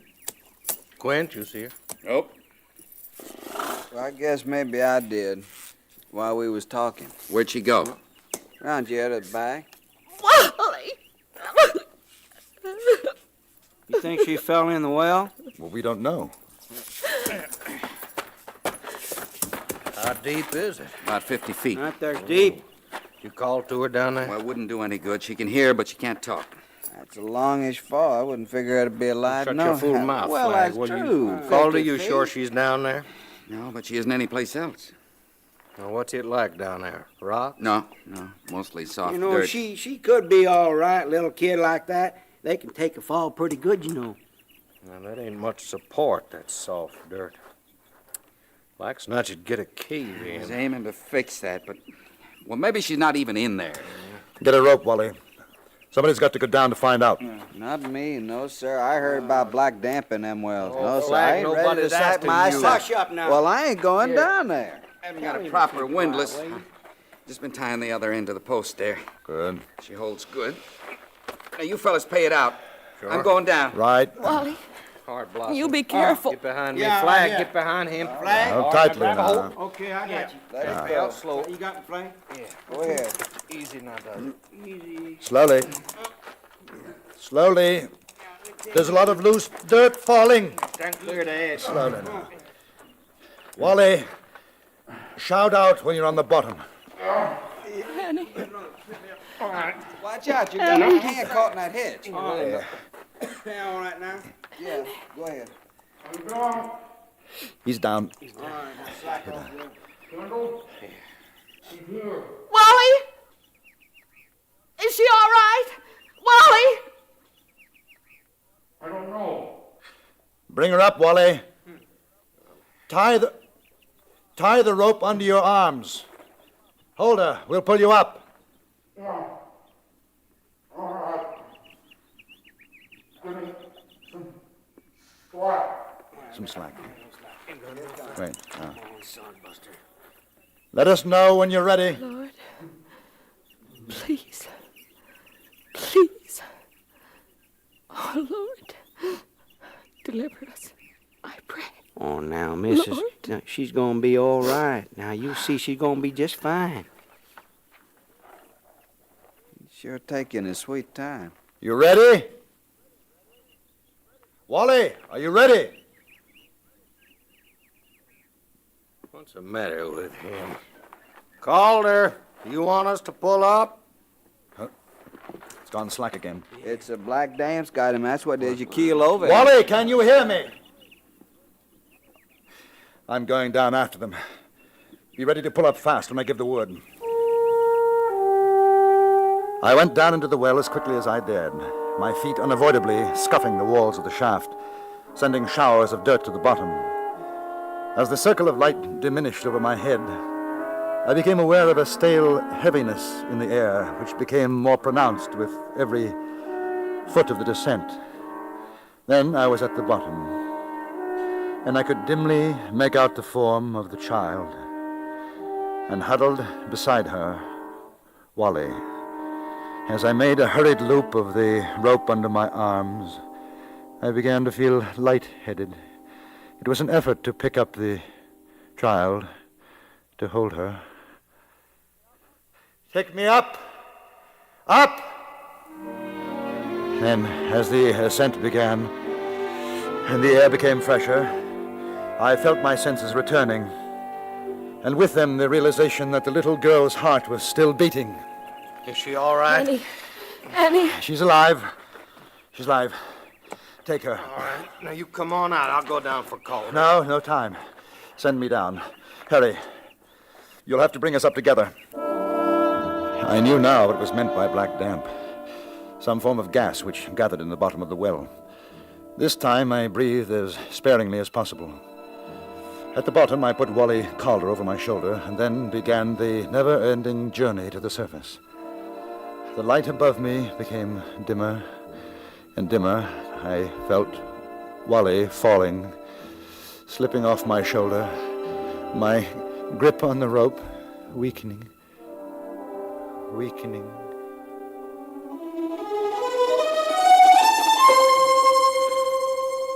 Mr. Kendall? Mr. Kendall? Mr. Kendall? Kendall?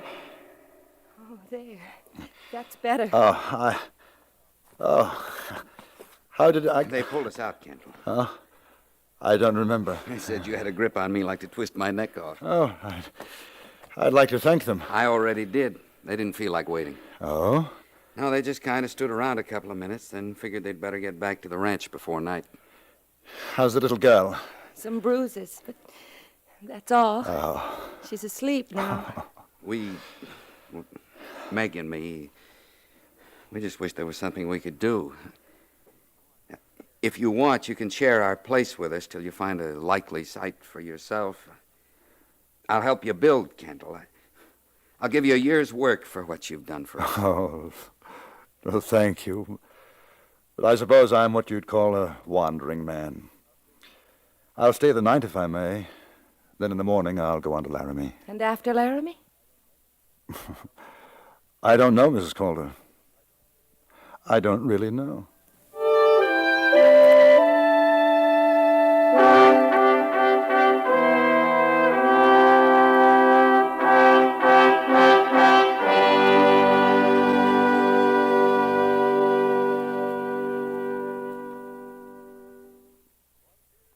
Frontier Gentleman was written, produced, and directed by Anthony Ellis and stars John Dehner as J.B. Kendall. Featured in the cast were Virginia Gregg, Vic Perrin, Larry Dobkin, Jack Crucian, and Harry Bartell. Dan Cubberly speaking.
I learned something of courage, integrity, and Indian affairs.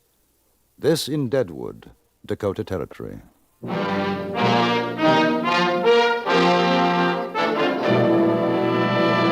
Frontier Gentleman.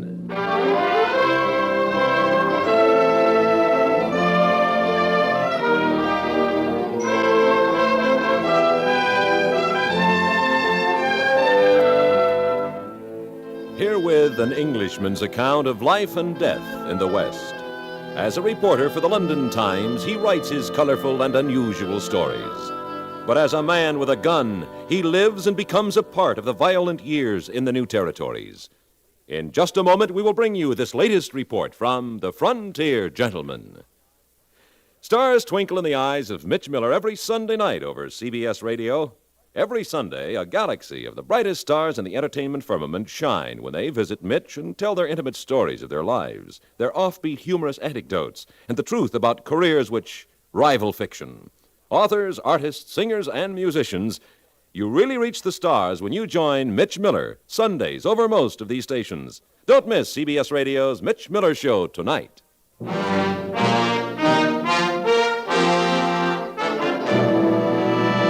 Now, starring John Dehner, this is the story of J.B. Kendall, Frontier Gentleman.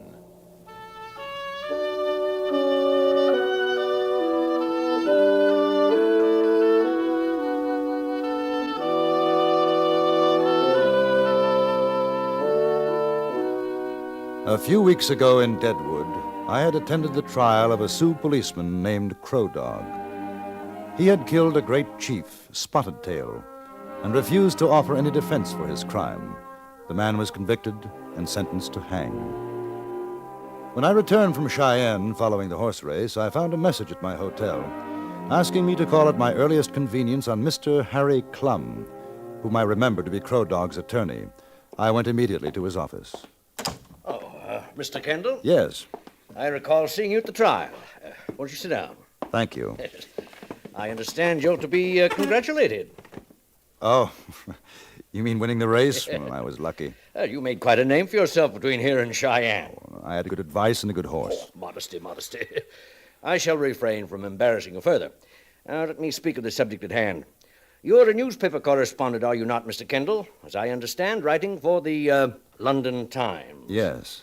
I assume that you've attended trials in the past, both here and in England. Several. Well, our procedures are perhaps somewhat crude in comparison to those you have witnessed, but I believe for the most part honest endeavors in the name of the law. And if you're referring to Crow Dog's trial, I think it was fair, yes. But justice it was not, sir. He didn't kill Spotted Tail? Yes, sir. Yes, he killed him. But why? Why? Are you suggesting self-defense? The white man's connotation, no. But to a Sioux, to Crow Dog, perhaps yes. You didn't mention anything like that during the trial. I couldn't. I was honor bound not to. Crow Dog had sworn me to secrecy. In divulging what I believe to be true, you must give me your word of honor to respect the confidence, sir. Of course, but I don't see In order to save my client, Mr. Kendall, to put it bluntly, well, I wish you to intercede. How? What could I do? Well, sir, perhaps through the use of your great newspaper. I must exhaust every possibility to save Crow Dog. Time's growing short. Now, first, let me tell you of the circumstances in the crime. Of course, you recall the victim, Spotted Tail. Oh, yes, he was one of the chiefs who went to Washington for the conference in 1870, wasn't he? Exactly. Spotted Tail, Sitting Bull, That's right. Red Cloud, Yes. Swift Bear, a dozen more of the great chiefs. I remember. Yeah. I shall not go into the devious maneuverings of plot, counterplot, jealousies, but suffice to say, there were factions within the Sioux Nation constantly at war with each other, as well as the white man. Well, Just bear with me, sir. We come now to Crazy Horse. After his capture and treacherous imprisonment, he tried to escape and was killed. Murdered, perhaps, is the better word. Well, I'm afraid I don't follow you. What has this to do with Spotted Tail and Crow Dog? It was the followers of Spotted Tail who seized Crazy Horse, held him while the soldier bayoneted the chief. Spotted Tail was an enemy of Crazy Horse? There are those who say so. Envy, hatred. And Crow Dog killed Spotted Tail for revenge. Huh? It's possible. Was Crow Dog a follower of Crazy Horse? I don't know. But you said he swore you to secrecy. He must have told you... Oh, he told me nothing. All that I have stated is surmise, sir. But I had reason to feel that it was close enough to the truth. I took it to Crow Dog and suggested that we use it in his defense. He refused. Did he admit that it was true? He denied nothing, admitted nothing. All that he would say was that were such a defense to be used, it would rekindle the flames of jealousies, even war between the nations. And he still wouldn't tell you why he killed Spotted Tail? No. Perhaps inadvertently I'd stumbled on the reason. Now, according to Sioux custom, Crow Dog made a settlement with the relatives of the dead man. But because of Spotted Tail's importance, the government decided to prosecute Crow Dog. When is the day of execution? Well, sir, unless my plea for a stay is allowed, it's next week, Monday. Well, do you think if the facts, at least as you believe them to be, if they were known, it would make a difference? Well, it might. But even were I to send my story to London, it would be weeks, even months before it's printed. Oh, I realize that, sir. But I thought that you might have some influence with the authorities in Washington. Oh, no, not the slightest. Now, the only thing I can suggest is that you try to make Crow Dog tell the truth as to why he killed Spotted Tail. I'm afraid it's useless. He's not afraid to die. In fact, he'd rather do so than divulge whatever reason he had for the killing. I don't think it would be much use, at least not to Crow Dog, but I should very much like to see him. Oh, well, sir, I might be able to arrange that. If you'll talk to me, there's always the possibility that something will slip out. Well, I'll go down and see John Molson. He's the jailer. A fair man. I'm sure he'll consent to the interview. The next evening, accompanied by Mr. Clum, I went to the jailhouse, and there met John Molson, who had given his permission for us to see Crow Dog. I wished as how all the prisoners was as easy to handle as that Injun. Make my work a lot easier. Has he talked to you much, John? No, sir. Just polite is all. Thanks for whatever little thing I can do to make his last days comfortable. These fine evenings, I give him leave to sit around in the courtyard. Ain't no call to leave a man locked up while he waits to die. Aren't you afraid he might try to escape? I asked him to give his word on that. He gave it. I trust him. Well, you will be wanting to see him. Oh, Mr. Kendall, on second thought, I think perhaps it'd be best if I weren't present when you interview him. He might not say anything at all then. Tell him that I sent you. We're good friends. Shall I mention what we discussed? As a last resort, yes. Although he'll know I broke a confidence, but if you feel it'd be helpful, by all means, yes. After all, sir, I am trying to save his life. I'll just wait here, John. Sure, Mr. Clum. Hey, Crow Dog. You got a visitor to see.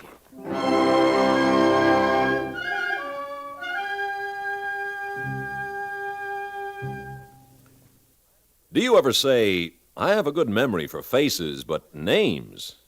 Well, then, how about recognizing voices? Could you identify a famous personage just by his voice? That's what Morning Amsterdam, Orson Bean, Dagmar, and Ralph Story will try to do today on Says Who. Maybe you can place the voice before the panel does when CBS Radio brings you Says Who over most of these stations. In any case, you can place the laughter because it'll be yours as you enjoy the sallies of the panel presided over by Henry Morgan on Says Who, today on many of these same stations.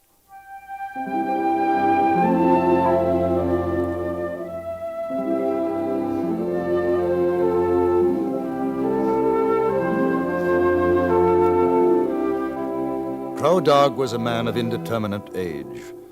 Possibly because of his incarceration and the strain of waiting for execution, he appeared older than he actually was. He sat on a tree stump, a worn blanket wrapped about his shoulders, watching the lengthening shadows engulf the sunlit wall of the courtyard. As we approached, he looked up, then got to his feet, standing quietly, a little nod to his jailer, Molson. Hey, Crow Dog, this feller's Kendall. He writes on a newspaper a long, long way off, over big seas. Place called England. He's a friend of Mr. Clum. You are a friend of Mr. Clum? Yes. I said I'd like to talk to you, and he thought that you wouldn't mind. I not mind. I'll leave you fellas to powwow. Come on back to the office when you're through, Kendall. Right. Mr. Clum in good health? Yes. I not see him these past days. And he's working very hard to get you a stay of execution. He not be able to. I will die. Where did you learn to speak such good English, Crow Dog? Many places. I was interpreter between chiefs and soldiers. I learned more on reservation and when I become policeman. I was at your trial, and I've often wondered why you'd give no reason for what you did. The sun is almost gone. It becomes cool. We will walk, if you not mind. Not at all. These walls, almost every day I see them. They grow closer to me. The courtyard is smaller. Have you got a family, Crow Dog? Yeah, family. Many relation. They are on reservation. Have they come to see you? No. This is a shame that cannot be. The white man's prison is not good place for family of Crow Dog. It is better for them to see me, remember me in other places at other times. You did kill Spotted Tail, didn't you? Yeah, I kill him. Do you think Mr. Clum is right in trying to save you from hanging? I kill as a Sioux. This a thing no white man can understand. Now, I die in the white man's way, the thing no Sioux understands. If you could go free, would you tell the truth as to why you killed Spotted Tail? No. It was a thing between us for no other ears. Was it because of Crazy Horse? Mr. Clum give his word to me.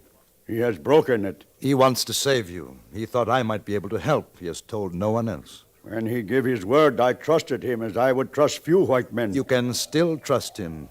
The time for him to have broken his word was at the trial. He didn't do so. You can't blame him because he wants to help you now, before it's too late. He think what he wishes about Crazy Horse. I have nothing to say. Will you tell Mr. Molson there's a chill? I am ready to go inside. Yes.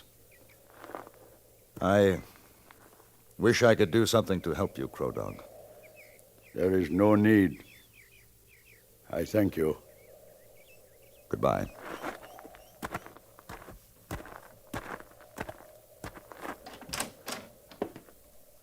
Figured you'd have been longer. He said he was getting cold, wanted to go back inside. I'll take care of it. I'll be right back. Well, Mr. Kendall, would he say anything? Nope. You mentioned Crazy Horse? Yes, I think it was a mistake. He seemed to feel worse about you breaking your word than the fact he's going to hang. Perhaps it was wrong, I don't know. It was a small hope at best. Except now I suppose he feels that he's lost his last friend. On what grounds have you applied for a stay of execution? Flimsy, terribly weak. If the government is determined that he shall hang, and I'm afraid they are, there's no chance. I based it upon the fact that he had satisfied tribal law by paying the settlement. That if tribal custom forbade him giving just and good reason for his act, that in itself is mitigating circumstance calling for a new trial. You know, from what I've seen out here, Mr. Clum, it must be very difficult to enforce your laws on the Indians. Oh, for both sides, sir, for both sides. We to impress our wills, they to understand why we do it. Crow Dog said something like that when I was talking to him. I sometimes wonder whether we're right, sir. We cheat, we lie to them and kill them, and then under the guise of Christianity, of civilization, we bring them to trial because they dare to emulate us. Where is he? Crow Dog. Why, he in the courtyard. I left him there. He's not there no more. Cussed suck-egg dog of a Sioux. He's broke his word. I might have knowed. Never trust an Injun. He's gone over the wall.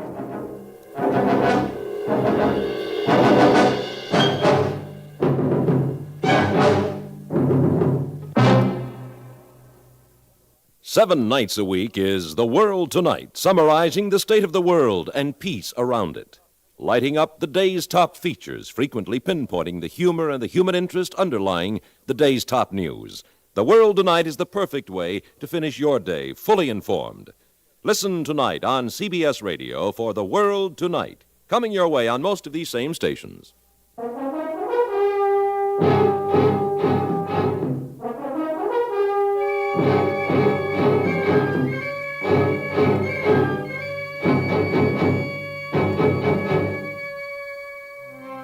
A posse of deputies was hurriedly rounded up. They searched deadwood and the outlying areas throughout the entire night, but Crow Dog had disappeared. The next morning, Mr. Clum and I were called down to John Molson's jail office. Another man was seated, obviously waiting for us. He chewed on a sliver of wood and had an odd habit of keeping his head lowered and watching us under the brim of his hat. His name was Gene Geddes. His badge proclaimed him a deputy marshal. I hear it was you, Kendall, was the last to see him? That's right. He give you any idea what he had in mind? Not that I can think of. Well, now, there's an important government prisoner escaped. My job's to get him back for hanging, ain't that so, Molson? Yep. So if that Injun said anything to you, maybe give us an idea where he is going. Well, that's what I want to hear about. Sorry, I can't help you. Well, what'd you talk about? His trial, testimony, or lack of it. I guess he told you he's innocent. They always are. No, as a matter of fact, no, he didn't. He spoke of his family. I asked if they had visited him. He said no. He didn't want them to see him in prison. Family, huh? I'll give you odds that's where he's gone, then. To the reservation? Sure. Figures the rest of his kind will hide him out. Well, don't worry, Molson. I'll bring him back by hanging day. Would you object if I rode with you? Well, I'm sorry, Mr. Kendall. This is government business. Well, I'm an accredited correspondent for the London Times. I'm going to write a report on this, and I'd rather get my information firsthand than to write what I'll have to imagine, you know. That's all right with me if the marshal says so. You'll have to see him first. The marshal was impressed with my credentials and had heard about my race from Deadwood to Cheyenne. I was given permission to accompany Geddes to the reservation. We left that afternoon. Is that the horse you won the race with? Yes, Don't look like he could have done it. he did. How come you're so interested in that Injun, Crow Dog? I'd like to find out why he killed Spotted Tail. And after meeting him, I'd rather not see him hanged. Well, mister, you being English and all, I guess you don't know about these people. I guess I'm being soft in the head to call them people, savages near to animals or not. You ever fight them? I've had to, once or twice. You ever see what they do to folks? Women, children? It's not pleasant. Of course, I'm with you on one thing. It don't seem to matter if an Injun scalps another, but they got to learn the law. Keep them on the reservation and teach them the law. It's the only way. The only way for what? For peace. We licked them in war, now we gotta keep them licked. Now, you take this Crow Dog. Like as not, he's got himself good and drunk by now, maybe done some more killing. Next thing you know, he'll up and kill a white man. Ah, no, I don't think so. Oh, you don't, huh? Well, I seen raiding parties fresh off the reservation. I seen what they done to miners and settlers. Why do you think they'd do it? Why? Because they're no good red sons of guns who ain't got no more mind than a rattlesnake. I'm telling you. Biggest mistake we made was signing a peace. We should have killed every last one of them, then there'd be no more trouble. They ain't human. Do you mind if I ask you something? Why? Why do you hate Indians so much? Because a war party of Sioux killed my wife and 2 kids 5 years ago. They had to have a little fun first so they didn't die quick. That reason enough for you?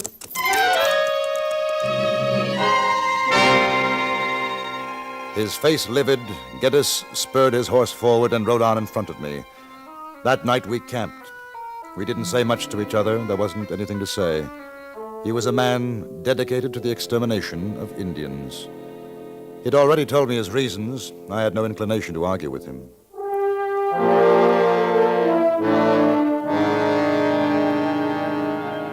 Two days later, we arrived at the reservation. Our presence was greeted with hostile silence, and it was some time before we gained the information as to where we could find the family lodge of Crow Dog.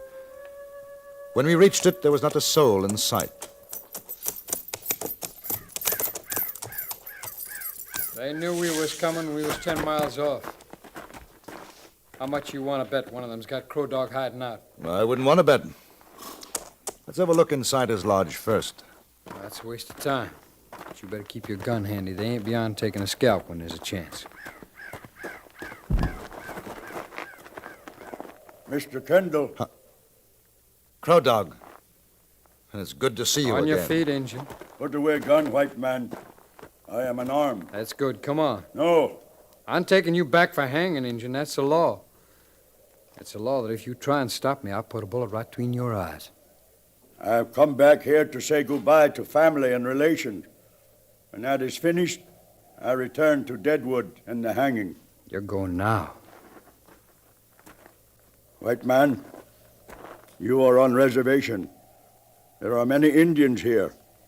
You kill me, it does not matter. I must die, as your law has said. But kill me here, and you and Mr. Kendall will both die. Injun, I'm telling you for the last Listen to what time he's saying, Geddes. Don't be a fool. Mr. Kendall, I give my word. I go back. I believe you. You siding in with him, you an Injun lover? I don't feel like dying because you want to kill this man. I'd rather take his word. Stinking Injun. Whole place stinks of Injun. Well, it don't matter to me. If he won't come peaceable now, the soldiers will catch up with him. I'm getting out. You go too, Mr. Kendall. Yes. I trust you, Crow Dog. I want you to know that Mr. Clum and I both trust you. We don't feel the way Geddes does. When I have said farewells, I go back. Geddes didn't return to Deadwood with me. He stopped at a stage station and proceeded to get very drunk. I stayed with him for a day, then decided to go on alone. Mr. Clum wasn't in his office when I rode into Deadwood, so I went down to the jailhouse. He was there, with Molson and a third man, Crow Dog. How are you, Kendall? Where's Geddes? He'll be here later. A little trouble with his horse. Oh. Hello, Crow Dog. Glad to see you safe, Mr. Kendall. I'm glad to see you, Crow Dog. You not expect to, huh? I'm not sure I would have blamed you. In white man's eyes, I was a murderer. We must live as the white man tells us. So, I come back. Then you'd better return at once to the reservation, Crow Dog. Yeah, I go. Go? What are you talking about? A pardon, Mr. Kendall. While he was gone, a pardon came. Crow Dog is a free man. Mr. Clum was never able to find out just why the pardon had been granted. Perhaps it was in part due to his eloquent appeal, and then again, the Indian Agency may have felt an injustice had been done. It didn't really matter. For whatever reason, Crow Dog had gone home.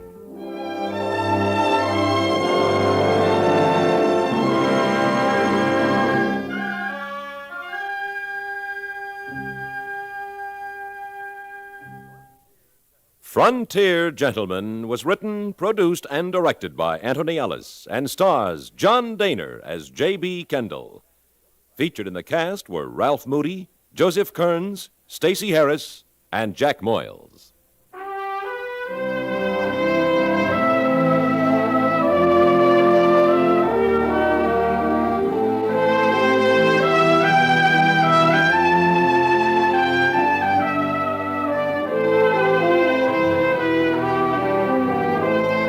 Join us again next week for another report from the Frontier Gentleman.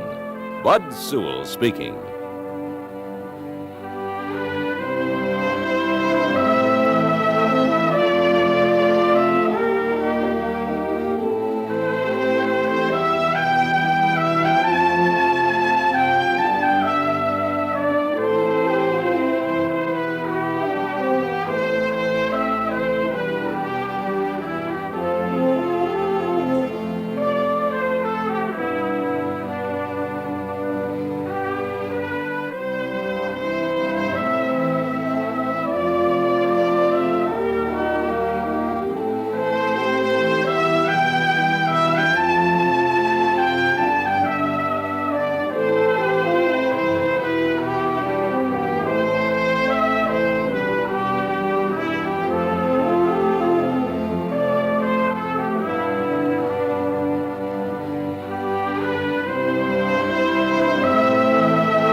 There seem to be only two kinds of people in Montana Territory, the good and the bad.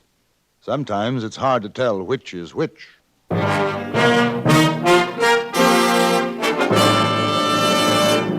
Frontier Gentleman.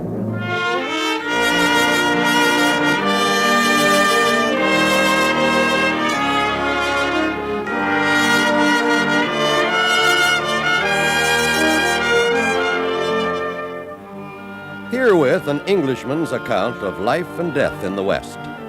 As a reporter for the London Times, he writes his colorful and unusual stories. But as a man with a gun, he lives and becomes a part of the violent years in the new territories. Now, starring John Dehner, this is the story of J.B. Kendall, Frontier Gentleman.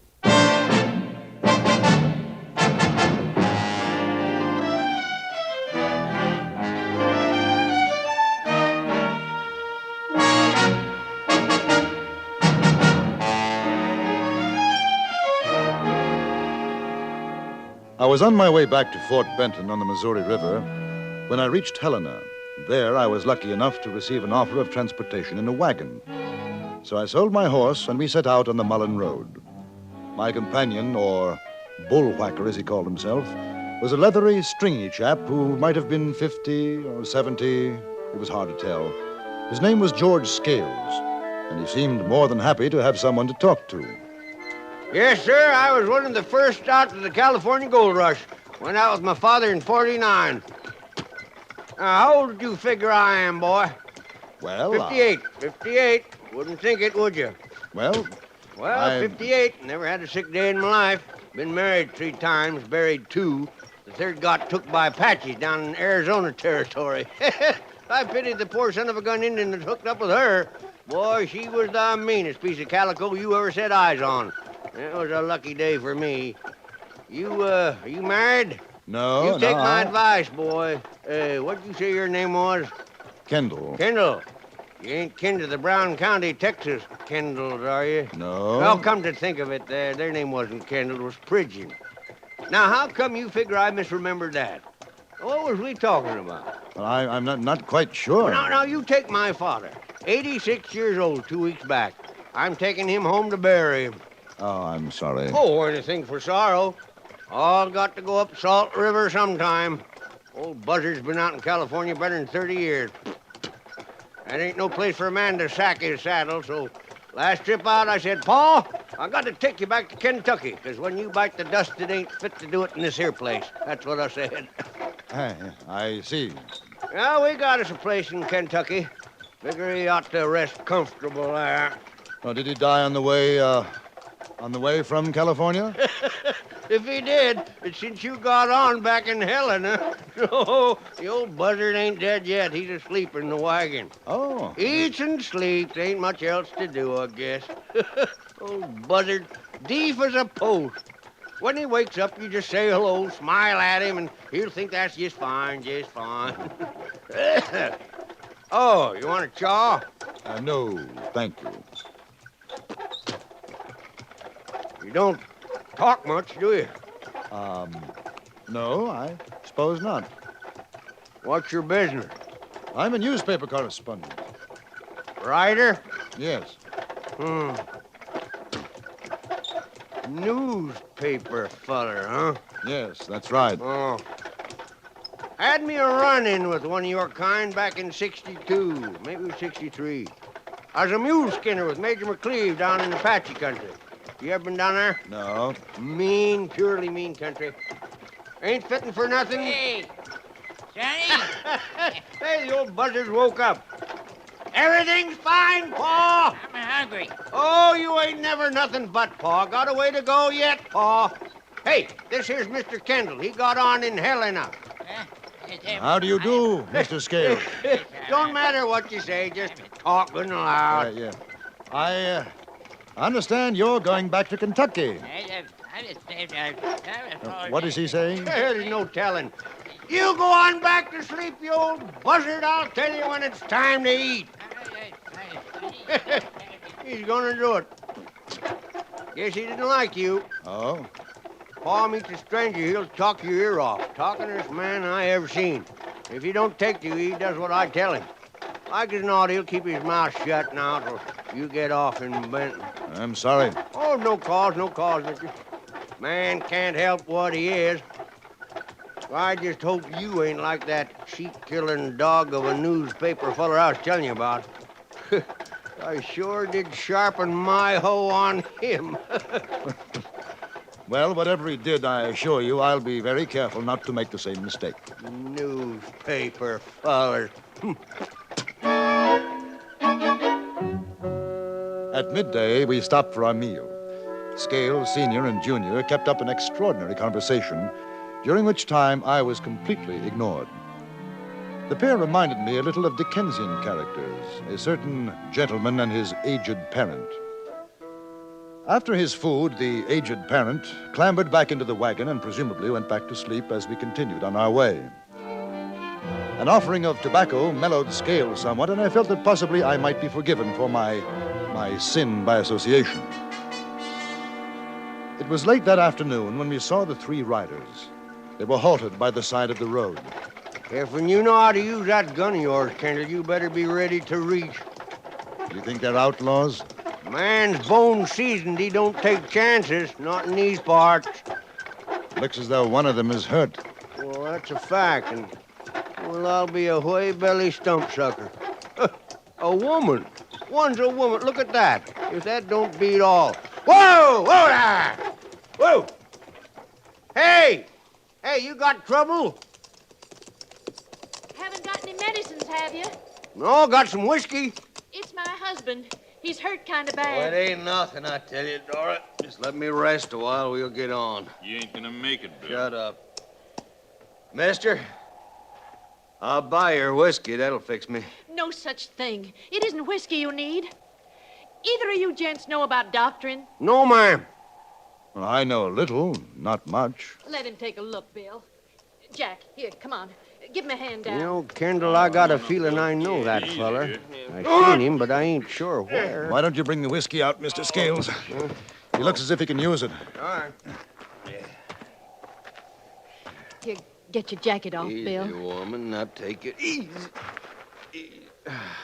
Oh, man, that sure looks wicked. You better sit down. There's a rock over there. Yeah. Come along.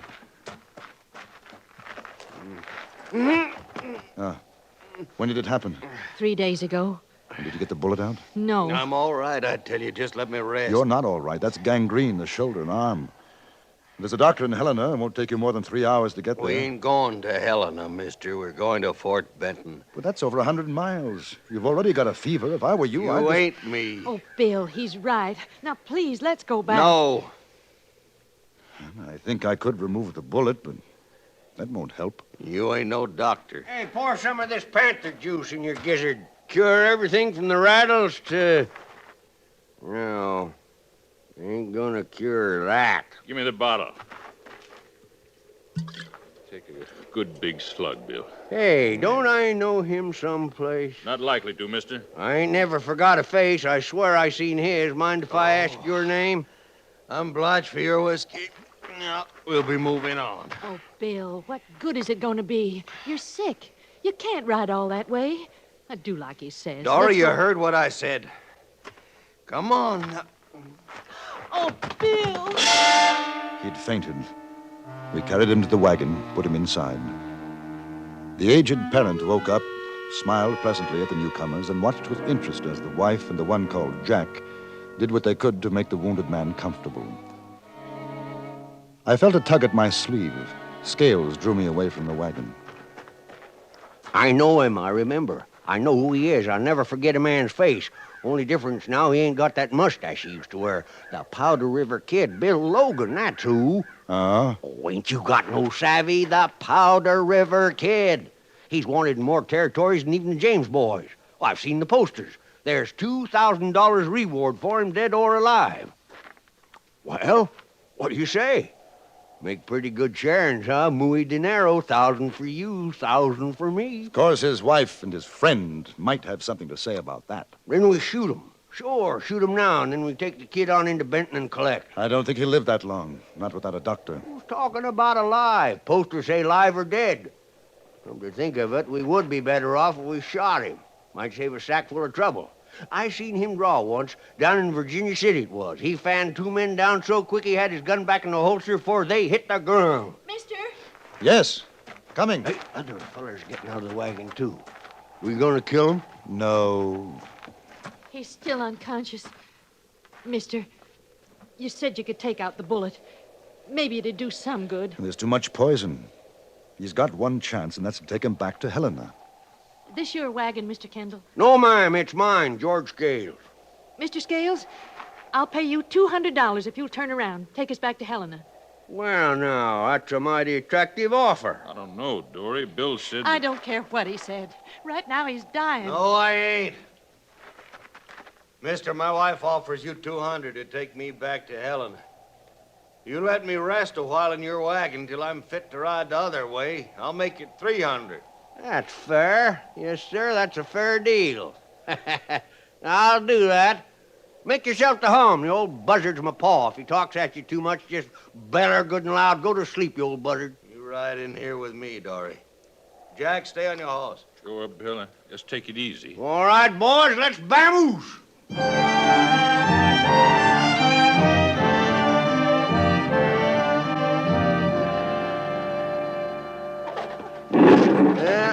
Be getting some rain by and by. Yes. Might be an idea to camp pretty soon. Bet the Powder River Kid thinks so. This trail ain't the softest. Hey, how long you figure till he hangs up his hat? I don't know, but I wouldn't worry about it. I ain't worrying. But I've been doing some thinking. How come you suppose he don't want to go back to Helena? Somebody's after him, I imagine. That's my guess. And if somebody's a U.S. Marshal and that Marshal finds him before the kid dies, you figure maybe we'll have to cut another share on the reward? A fine legal point. Well, I ain't gonna worry. Dark coming on. There's a likely looking clearing up the road. Yeah, I got to feed the old buzzard. Hiya! Hiya! Yep! Fire!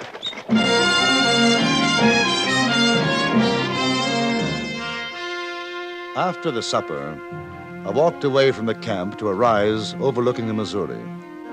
There were flashes of lightning in the east, and you could see the outline of heavy, black clouds, but there hadn't been any rain yet. I stood for about 10 minutes smoking my pipe. Then I heard steps behind me. Scales said you come up this way. How's your husband? Oh, I think the fever's worse. Will he make it? I'm not a doctor. You don't have to be. You should have gone back to Helena. He couldn't. He was afraid to. Scales knows who he is, doesn't he? You know. Yes. There's been a marshal trailing us for 6 months. He caught up with Bill in Helena. My brother Jack helped him get away, and we hid out in town for 3 days. Well, why didn't you get a doctor? Oh, he wouldn't let us. There's a reward. Bill was afraid a doctor'd try and collect. Just like your friend wants to. He is pretty obvious, isn't he? Oh, man's luck runs out. Coyotes started snapping for the leavings. Me and Bill was on our way to Benton before the marshal caught up with him. We figured on going back east. Were you and your brother both working with Logan? No. And Bill hasn't done anything wrong since we was married. Mr. Kendall, I'll tell you a straight thing. I haven't been what a man like you'd call a decent woman. Most of my life, I've been a wild one. But not since Bill. I wish I could help Mrs. Logan. I really come to ask you to... I saw it done once before with a man's leg that got like Bill's arm. They cut it off. Yes, I had thought of that. It's too late. The poison's in his shoulder. It wouldn't do any good. I'm sorry. A preacher out in Utah married us. He'd never heard of the Powder River Kid. He thought we was nice folks. Well, I better get back to the camp. I went with her. Jack was with Logan in the wagon. Scales' father was sitting on his haunches by the campfire, sucking on a piece of root candy and whittling a sliver of wood. He rocked back and forth, humming to himself. Scales leaned against a tree, ruminating on a piece of tobacco. He beckoned to me. What'd she want? She wanted me to cut off his arm. That's a woman for you. You aim to do it? No, wouldn't do any good. Probably kill him. You sure wouldn't think he was a gunslinger, would you? Not now, you wouldn't. Sick and whimpering like a dying pup. You think we could go on tonight? Not on this trail. With the rains coming, no, sir. Besides, the old buzzard don't like traveling in the dark. Yeah, I hope he don't keep that up all night. None of us will get any shut-eye. Now lie back. Lie back, honey. It'll be better.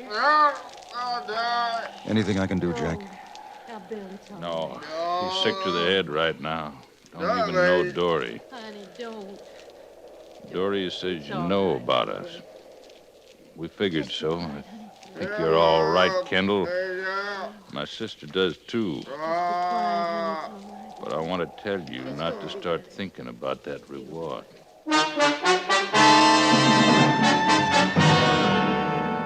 A few minutes later, it began to rain and continued intermittently all through the night. But the dawn was clear and bright.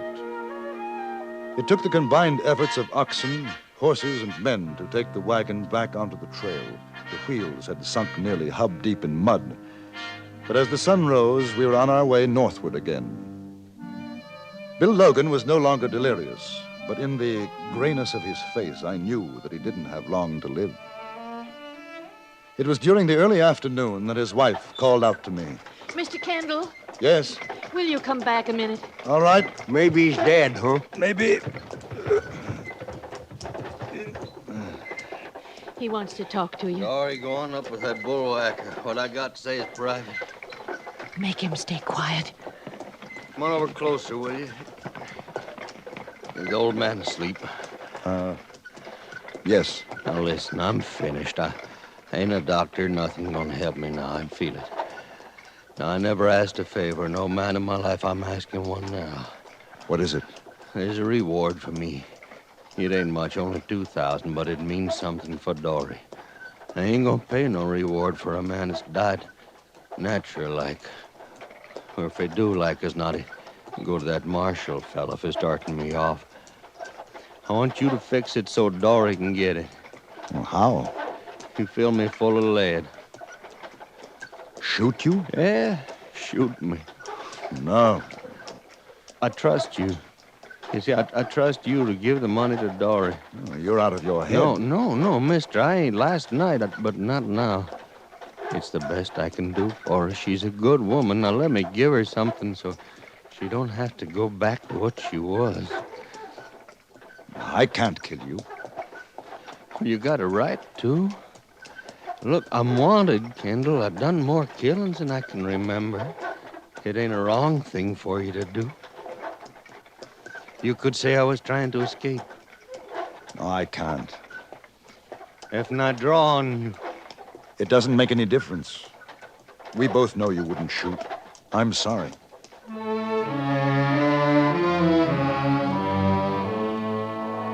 I don't think he felt very much pain after that. He just drank Scales' whiskey and talked quietly to his wife.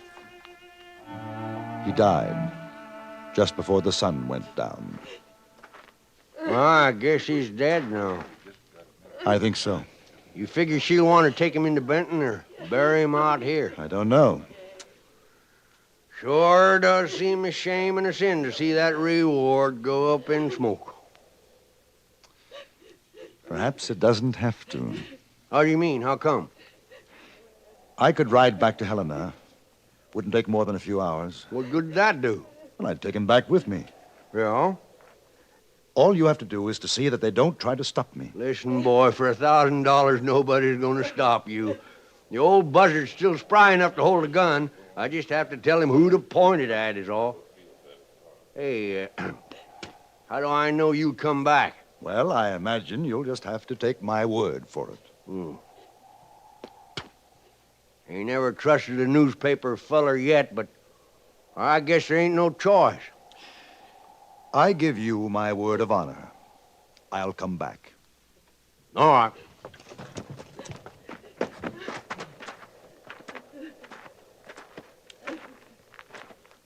Oh, curry's in there, too. Why, ain't gonna be nothing to it. All right, Curry, you keep your hands high. Both if you get over to the other side of the wagon. Now, Powder River Kid's going back to Helena. Scales shouted instructions to his father, who disarmed the dead man and Curry, then held a gun steady, a smile on his old face, head nodding approvingly. I took Logan's body out of the wagon and tied it onto a horse. Just before I rode away, I saw Mrs. Logan watching me, crying, a soundless, terrible cry. I must have traveled 10 miles in the night before I found the courage to do what I had to do.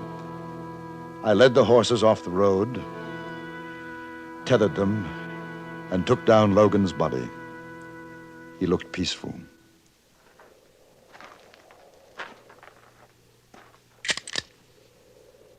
Forgive me, Logan.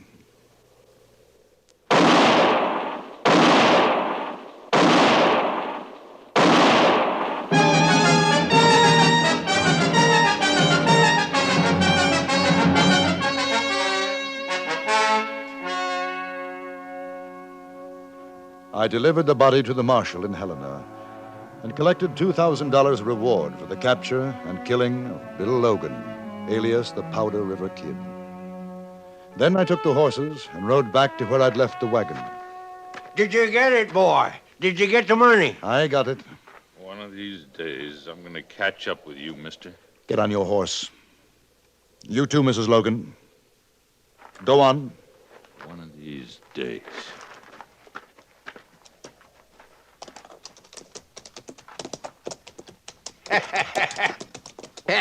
That was fine, boy. Fine. Now, come on. Let's divvy up. Afraid not, Mr. Scales. I've got some bad news for you. You are getting nothing. What? Exactly.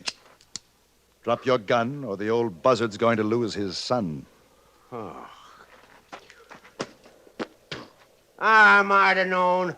Just like the other one. A stinking, no good, low down Goodbye, newspaper Mr. feller. Scales. It's been a most unpleasant association. I took Logan's horse and caught up with Mrs. Logan and her brother a little further along the Mullen Road. I gave her the $2,000, and together we rode on into Fort Benton, Montana Territory.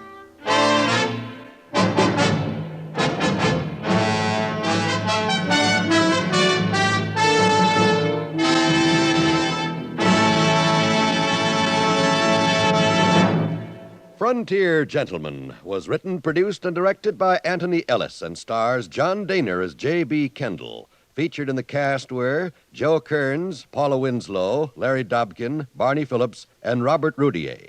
Music was composed and conducted by Wilbur Hatch.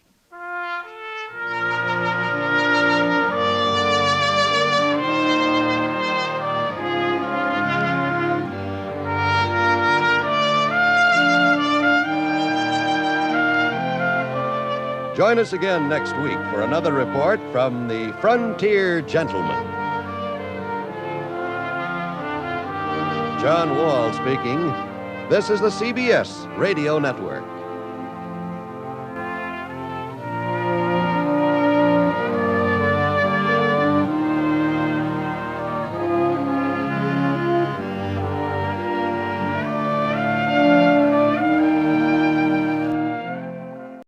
In the Black Hills of Dakota Territory, I met a lovesick miner and got bitten by the gold bug.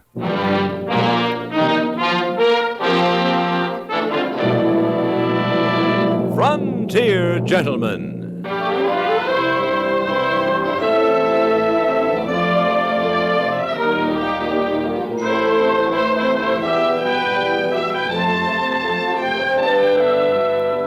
Herewith an Englishman's account of life and death in the West. As a reporter for the London Times, he writes his colorful and unusual stories. But as a man with a gun, he lives and becomes a part of the violent years in the new territories. In just a moment, we will bring you this latest report from the Frontier Gentleman. 7 nights a week on CBS Radio, most of these stations present The World Tonight. On The World Tonight, ace CBS newsmen broadcast direct from where the news is developing, along with well-detailed eyewitness reports on current events. The World Tonight brings you lively interviews with people in the news. When big things are happening in London, Moscow, Paris, Tokyo, or Rome, they're all within speaking distance on The World Tonight.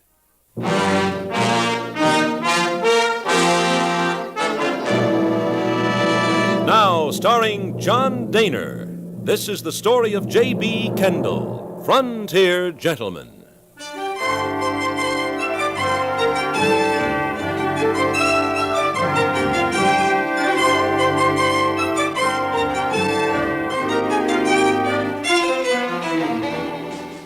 The town of Deadwood is built between a canyon wall and a river.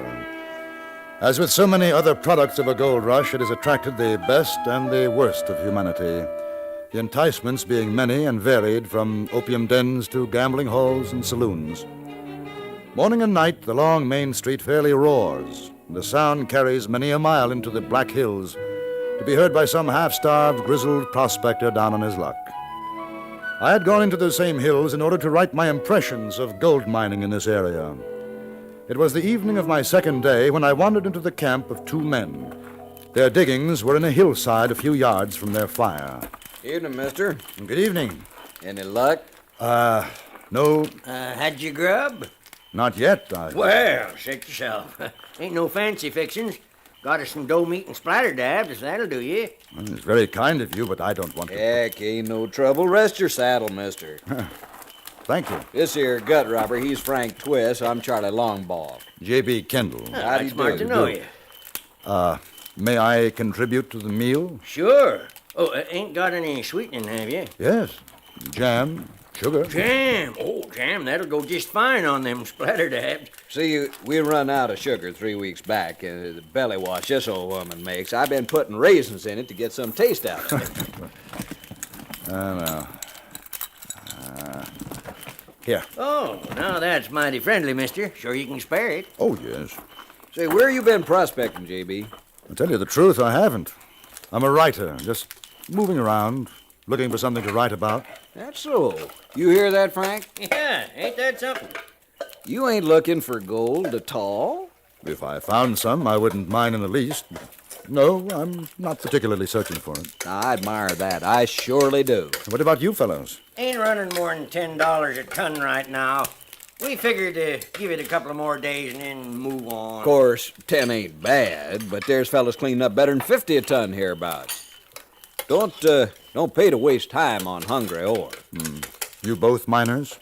Well, Frank is. Real old gristleheel. Ain't that right, Frank? I allows it so. Me?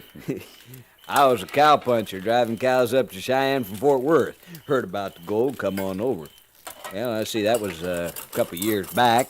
Met up with Frank, we got to be partners, ain't that so, Frank? Yeah, and mister, you ain't never seen such a greener in all your born days. First time he went to panning, I'd like to have died. Oh? And the young fool finds himself a piece of pyrite as big as your fist and thinks it's real gold. Gold, though, well, he darn near drowned himself. You know, I pumped a gallon of water out of him. That's a fact. Oh, he learned better than after that, I tell you. Oh, I did. Sure as your foot. Hey, how long since you was down to Deadwood, mister? 2 days ago. 2 days. Say, you ever go to the Green Front down there? The Green Front? Yeah. I don't think so, no. Frankie's got a girl at the Green Front. Him and 100 other the boys. Now, you hobble that lip of yourn, Charlie. When I say I got a girl, that's what I say. Mary's the sweetest little long-haired partner a man could ever hope to have. And don't you forget it. Now, you're getting my back up, Charlie Longball. That ain't meaningful, Frank. Ain't nothing funny about me and Mary. I aim to get hitched up with her one of these days, as soon as I make a strike. All right, Frank. Ain't nobody saying otherwise. Yeah? Well, ain't better be. Well, I'm gonna fetch some water in the creek. You watch that meat, Charlie, so she won't burn. Sure, Frank, sure. Yeah, I should ought to know better by now. I gather that Mary is rather a touchy subject. J.B., if you never seen a man with a love colic, you have now. That Frank, I swear when he gets into Deadwood, he's courting that gal like she was the finest lady in the whole territory. Buying her candies, all kind of fripperies, I swear. Tain't I got nothing against the gal. She ain't no worse than most. But I sure do hate to see a man old enough to be her father, which, if you ask me, she never even knew. I sure do hate to see it. Hate to see it? Yeah, him making cow eyes and playing the fool over that painted cat. Why, she don't give no more'n spit for him. It ires me good, I tell you. Oh, well, it's hard to tell a man in love that he's making a fool of himself. Now, that's a mouthful of truth, J.B. You know all she wants out of old Charlie. You know it's his money. If he ever gets any, she'll turn him hindside, too, before she's through with him. He won't have a tail feather left. How old is he? Frank? Yeah. Oh, 60 maybe. He never said. That's the trouble. Old Wrinklehorn thinks he's still a yearling. Doesn't he know that she doesn't care about him? Sure, he don't see nothing. She gives him one of them big-eyed skid grease smiles, he's a goner. Well, I'm afraid there's not much you can do about it. If you take my advice, Charlie, you'll just... Charlie! What? Charlie! What? What's the matter? Charlie, here you boy. Take a look. Take a look at this oil up them eyeballs of yourn and look. Holy suffering Let me whooshes. see, mister, you ever see anything like that? Huh? Where'd you find it, Frank? Where? Oh, it's pure. It's like I never seen in my whole days. Pure gold, Charlie boy. It's pure gold. Frank, pure you old... gold. Frank, you old hooter, slow down before you bust a gut. Where'd you find it? I'll show you. Down this side of the creek. I'll show you. Come on, it's worth millions, Charlie boy. Millions!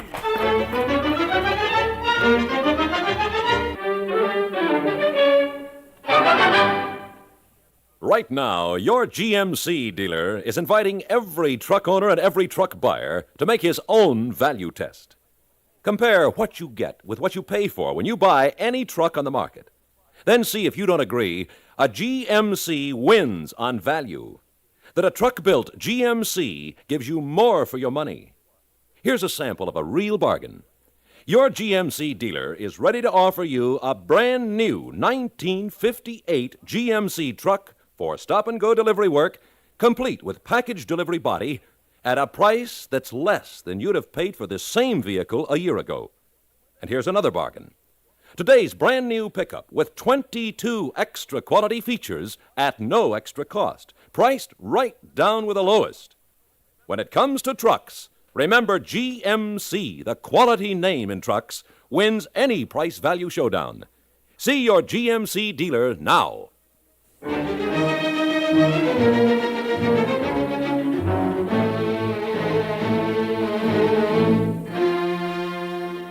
In the gathering twilight, we stumbled, raced down the slope toward the creek. Then a few yards from the bottom of the hill, Frank Twist stopped, put a shaking hand on an outcropping of rock, and we saw a newly hacked scar. You ain't gonna believe, neither one. You ain't gonna. Frank, we've struck it. Look at there. Mr. J.B. Kendall, you brung us luck. Big luck. Do you know what happened, you know? Oh, I was mad at you, real mad, Charlie boy. I was passing by this here ledge, and I give the bucket a good swing to help get rid of my froth. The bucket got caught on a crack and pulled loose, a piece of rock come out. But there weren't no rock, Charlie. It was gold. That piece of gold. It was fabulous. I'd never have believed it if I hadn't Boys, we got to celebrate, that's what. Let's get on back to the camp. Wait a minute, Frank. I want to hack me off another piece. Well, go ahead. You too, Kendall. Go on. No, wait. One moment. There's one thing, though. Is this yours? I mean, is it part of your claim? Well, sure it is, ain't it, Frank? Hey, well, I reckon it is. You reckon?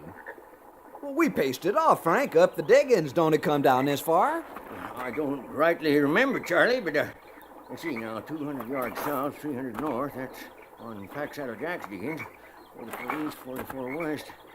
Frank, we panned downstream. We never made no claim here. Well, we got to do it right now, right away, Charlie, quick. Yeah, sure, Frank. Kendall, you give us a hand. We'll cut you in for a share. Oh, I'd be very happy As to. soon as we get it staked out, me and Kendall go back to Deadwood and register. Now, you stay here to keep an eye out, Charlie. Yeah, like you say, Frank, but suppose somebody else has already staked it. We searched for some mark of ownership, a cairn of rocks, an old tin can, but in the darkness we could find nothing. The three of us staked out the area and then started for Deadwood, leaving Charlie seated at the campfire, a look of grim determination on his face, a shotgun across his knee. It was well past midnight when we arrived in Deadwood to register the claim, but the office was closed and wouldn't open until 6 in the morning. I sure do hate to let that claim sit like that with only the young feller up there. There's no use worrying about it, Frank. You can't do anything until morning anyway. Well, you're right, J.B. You're darn right. Tell you what, let's you and me celebrate. Drinks are on me. Belle Union's just down the way. All right. Oh, it's going to be a long night, but worth it, because in the morning, we're going to be millionaires.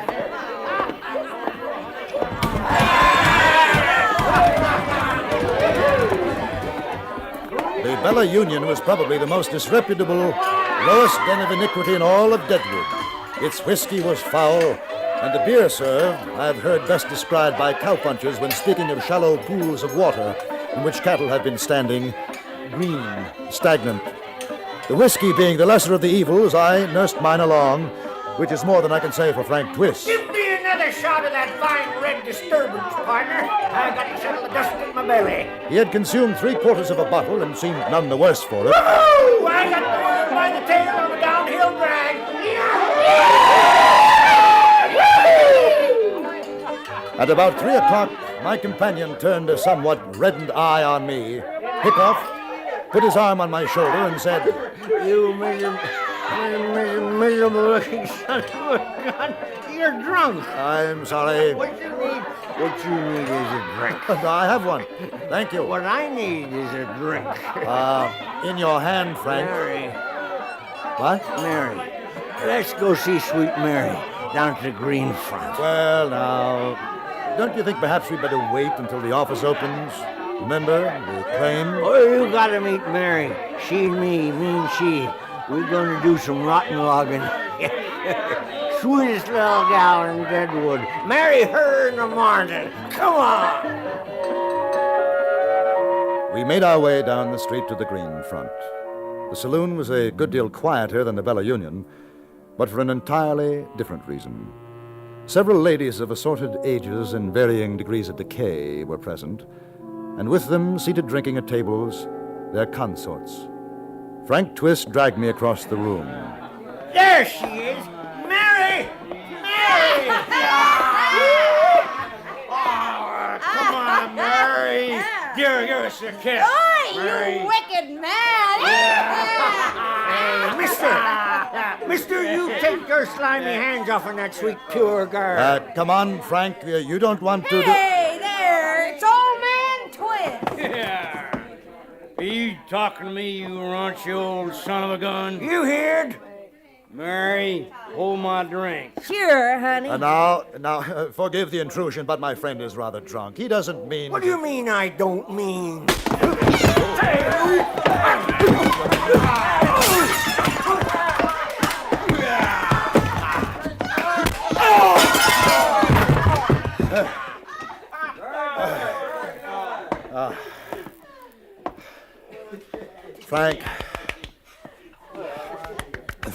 Frank. Mister, you got a mighty powerful whoop in that fist. I got a feeling you busted Porky Culligan's nose. He sure got a pretty colored blood, ain't he? Frank. He gave his head a hit on the table when Porky hit him. Wake up. He ain't gonna wake up for a while.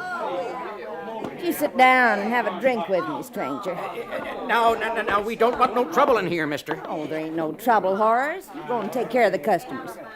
Bring the gentleman here a fresh glass. He wants to buy me a drink. Don't you, honey? Well, I hadn't thought of it. Hey, who dropped this? Now, if you don't mind, that belongs to my friend, Mr. Twist. Holy, is that what I think it is? Gold. Holy, where? In the hills. Sure in the hills, but where? Let me see. Oh. Richest I seen since Darby Methwig's strike. Mister, you and him partners? Yes. Oh, Horace, get the gentleman some champagne. He don't want to drink none of that snake poison of yours. Sure, you bet. Sit down, Mr. Honey. Sit down. Let that dear old man lay. Me, we'll take care of him when he wakes up. Now, I want you to tell me all about yourself. Where'd you say you found the gold?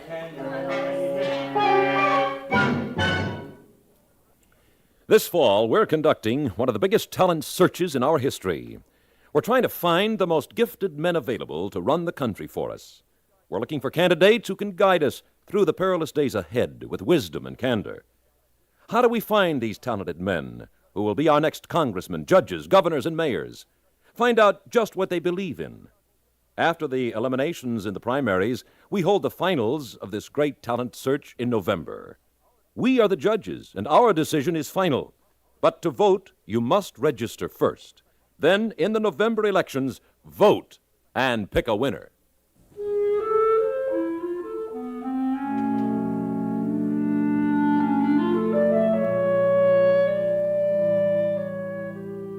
Miss, Mary, I never did learn her surname, draped herself around me like an anaconda.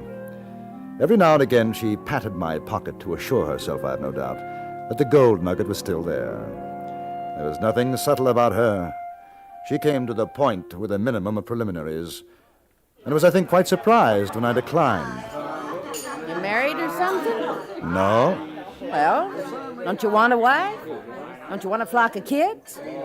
At the moment, the furthest thing from my mind. You like me? I find you devastating. You don't like me. You shatter me. Mr. Twist likes me. He loves me, he told me. Yes, I know. He'd marry me. I suppose he would. I always thought he was a funny old nose painter. Imagine him wanting to marry me. It is hard to imagine. Yeah, ain't it? May and December. Of course, the old goat's got a lot of life left in him. But I think you're much nicer. It's kind of you.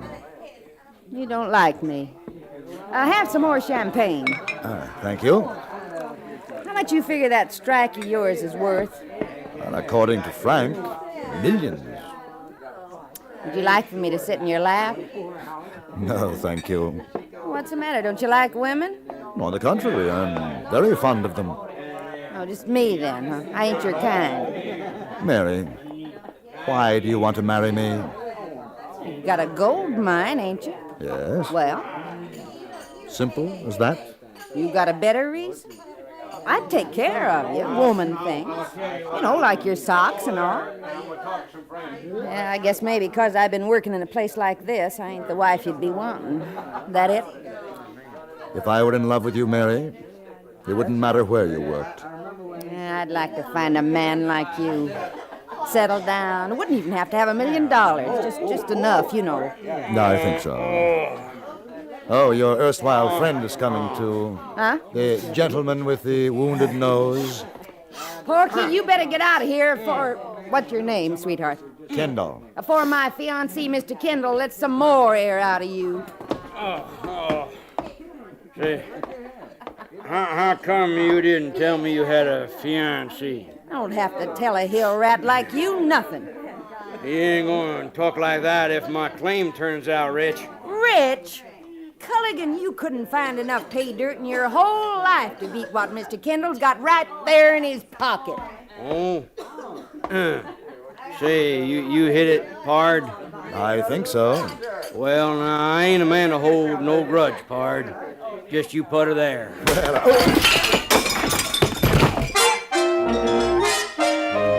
As I reached out my hand, Porky Culligan hit me a beauty, and that was that. But a half an hour later, I woke up, my head pillowed in Mary's lap, an anxious Frank Twist leaning over me, and behind him, the rodent-like features of Stoat, the green front proprietor.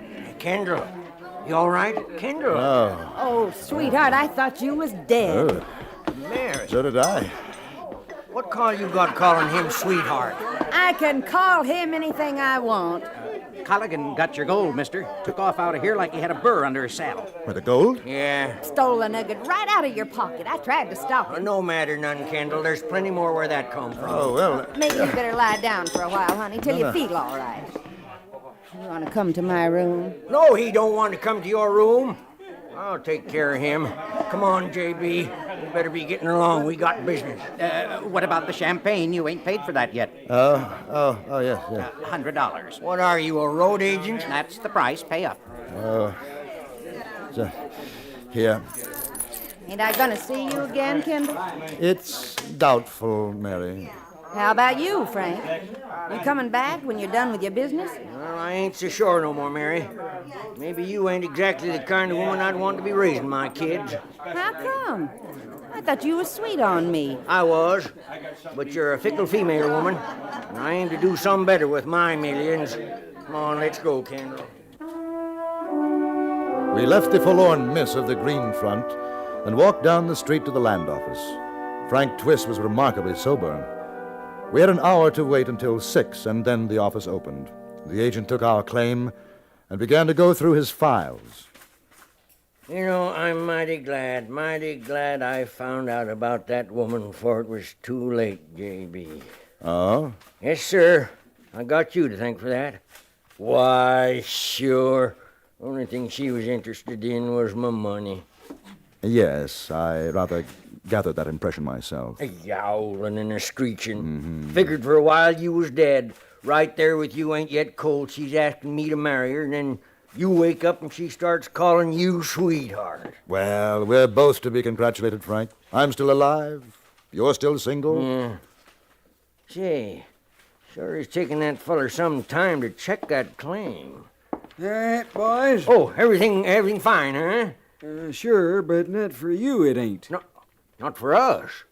Unless you made a real big mistake when you staked it out, that claim's already spoke for. It ain't. It can't be. I'm sorry, it sure enough is. Let's see, the name, Culligan. Porky Culligan. He's legal owner. What's the matter? You boys find some gold up there? I went back with Frank Twist to his camp. Then, with Charlie Longbaugh, we walked down to the creek and looked at the outcropping of gold. 2 days later, Culligan found it.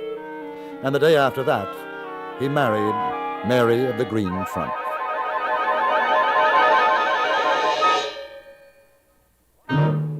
Frontier Gentleman was written, produced, and directed by Anthony Ellis and stars John Dehner as J.B. Kendall.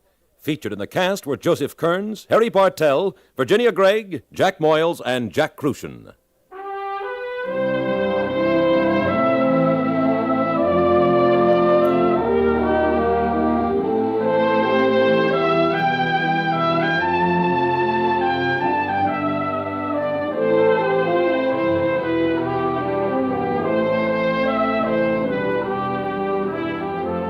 Join us again next week for another report from the Frontier Gentleman. Bud Sewell speaking.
In Chugwater, Wyoming Territory, there is a way station for the Cheyenne and Black Hills stage line.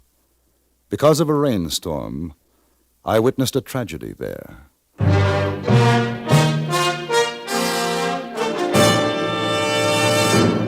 Frontier Gentleman.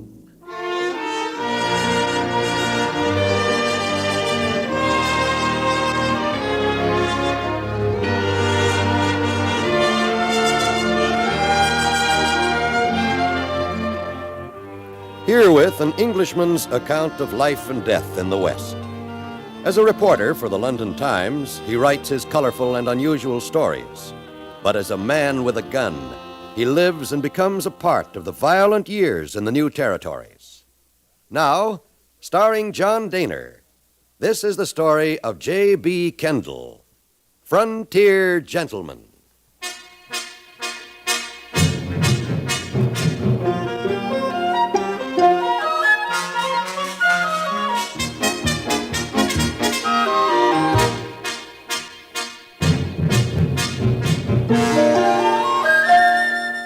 I was on my way to Chugwater.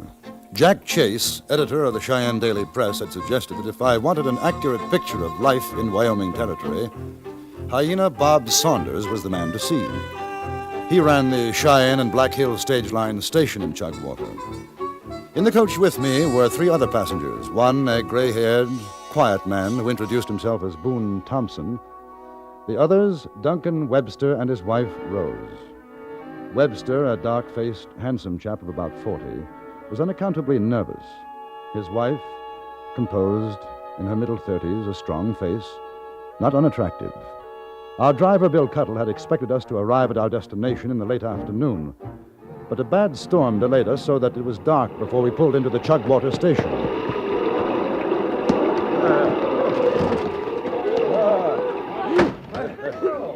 Howdy, folks. See, you got a mite wet, lady.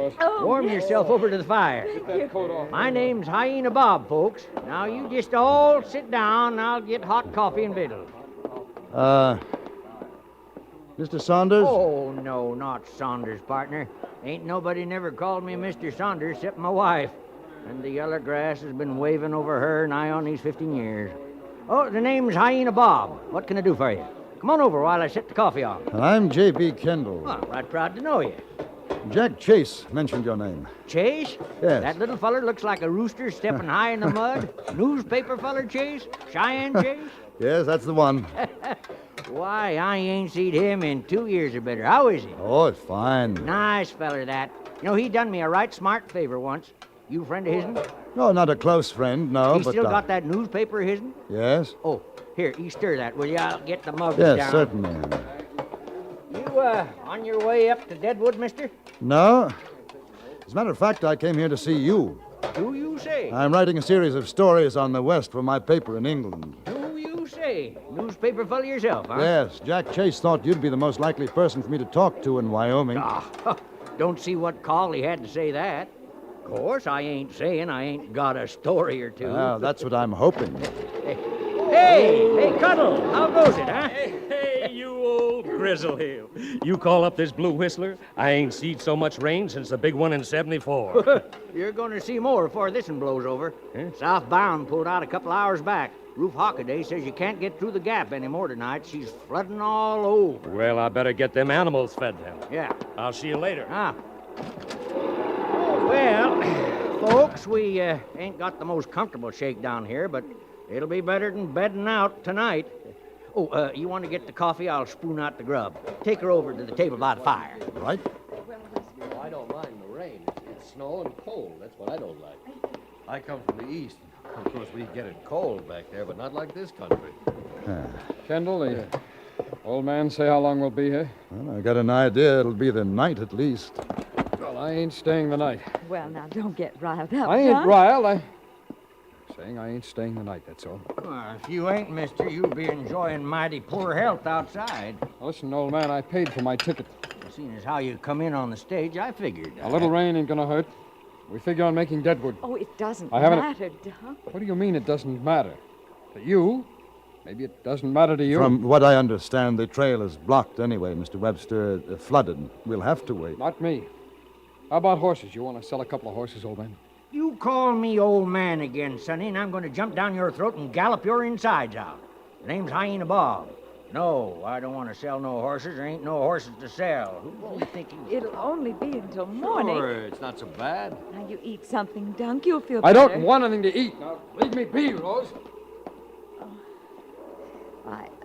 I apologize for him, gentlemen. He's not himself. There's been sickness. Well, no offense to us, ma'am. I'll take him a plate of food if you'll excuse me. Yes, of course. There goes a woman. Kendall, did you ever see it to fail? Strong female like that has to follow her man around wiping his nose for him. Look at him, sulking in the corner like a whipped kid. Well, here's your grub, boys. More where that comes Oh, thank you.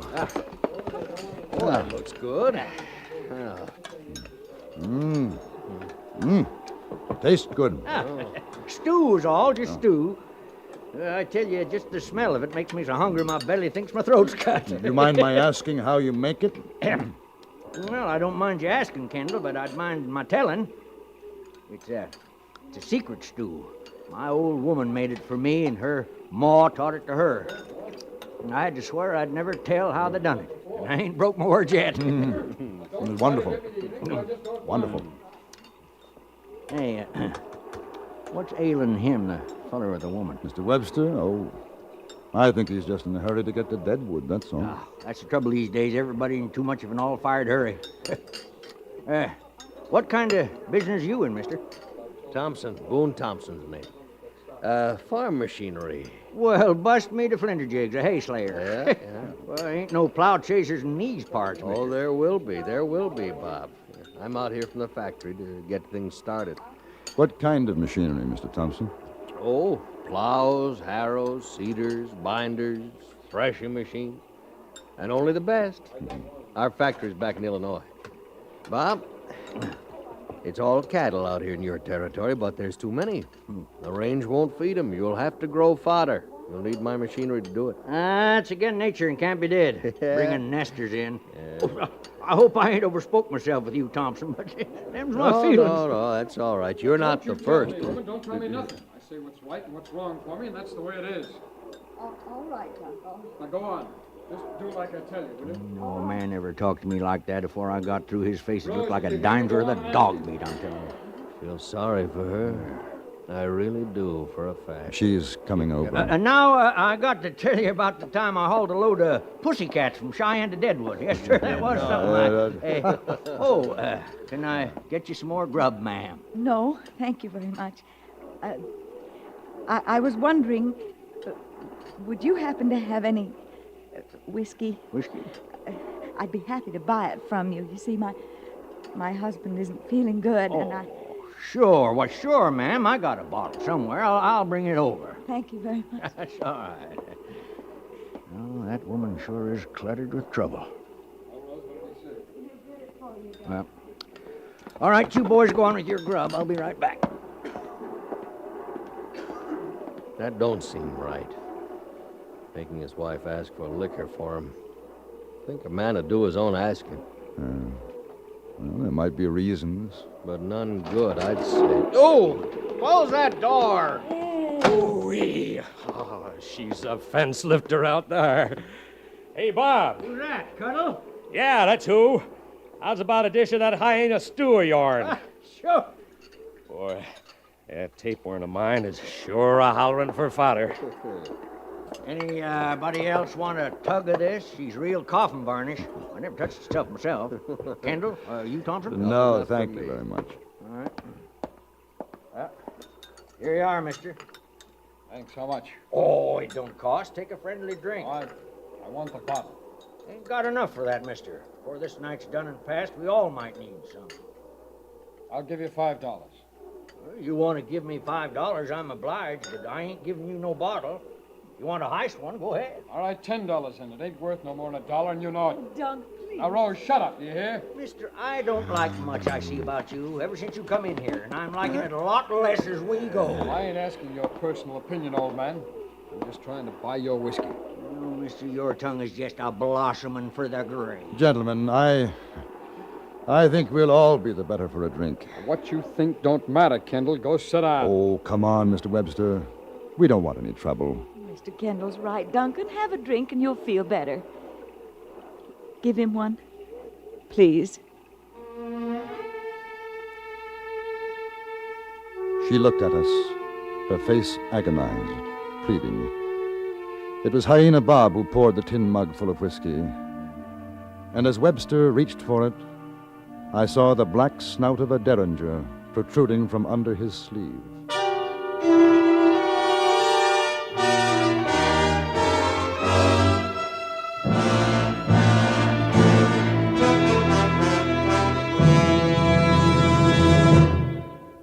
In a moment, we return to Frontier Gentlemen.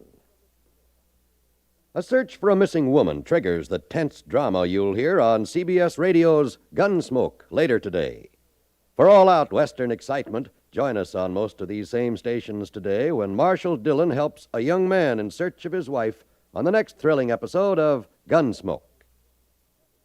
And now we return you to the Anthony Ellis production of Frontier Gentlemen.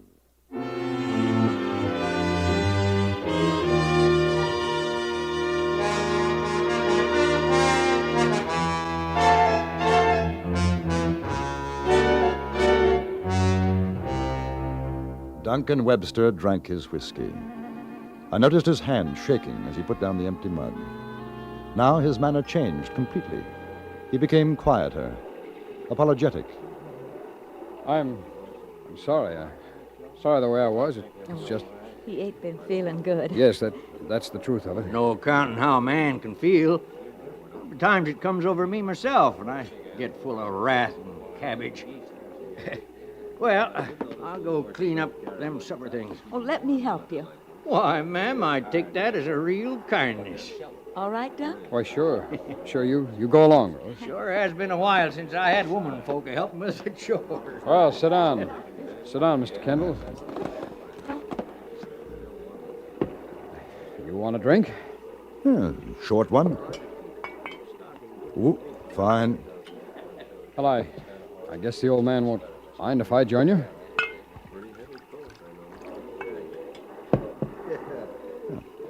Good luck. Yeah. Good luck.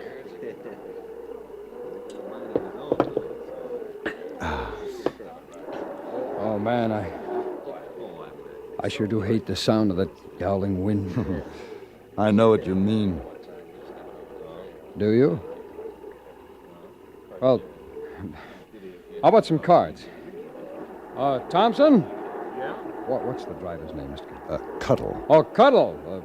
How about some cards, you two? Oh, yeah, sure, I'll play. Something I promised the wife I wouldn't do when I came out west. Of course, I promised her a lot of things. I guess what she don't know isn't going to hurt her. Yeah. Here. Have a drink, boys.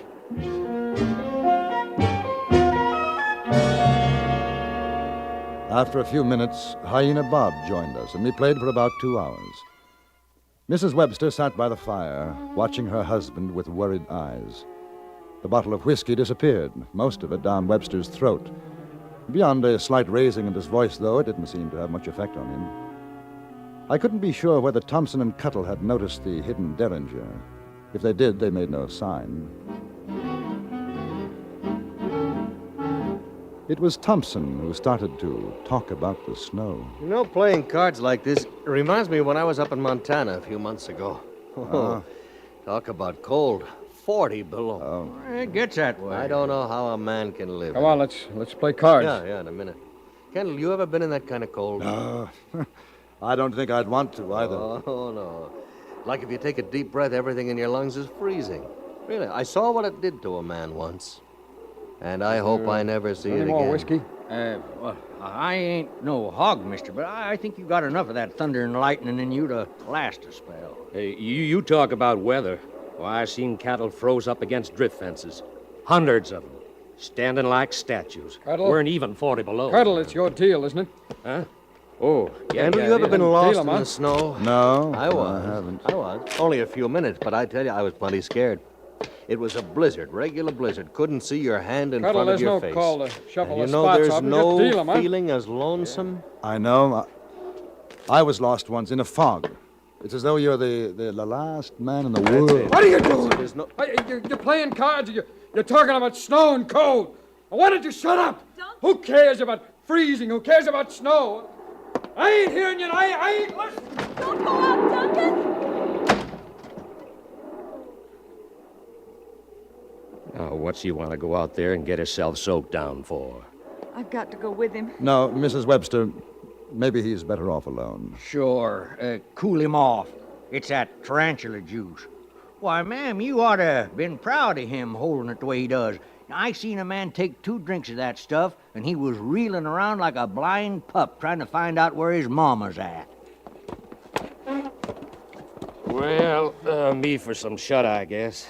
Yeah. You still got that mangy hound of yours sleeping on the bunks, Hyena? He won't mind your fleas, Cuddle. Well, I'm kind of particular who I breed my fleas with. Good night, ma'am. Good night, Cuddle. Oh, Hyena, you got a place for passengers to get some sleep? Oh, sure. Just follow Cuddle, Mr. Thompson. All right. Ladies' quarters is on the other side of the hanging blanket, ma'am. We don't usually figure to have folks putting over at this stop. Thank you. Good night. Good night, Mr. Good night. Thompson. I'll go out and see your husband ain't drowned yet, ma'am. When he gets like this, I never cross him. Just gentle him along. He's sick. Oh, I'll do the same. Bob. Oh, yeah? Bob. Huh? He's got a derringer in his sleeve. I know. I eyeballed it. And I ain't worried.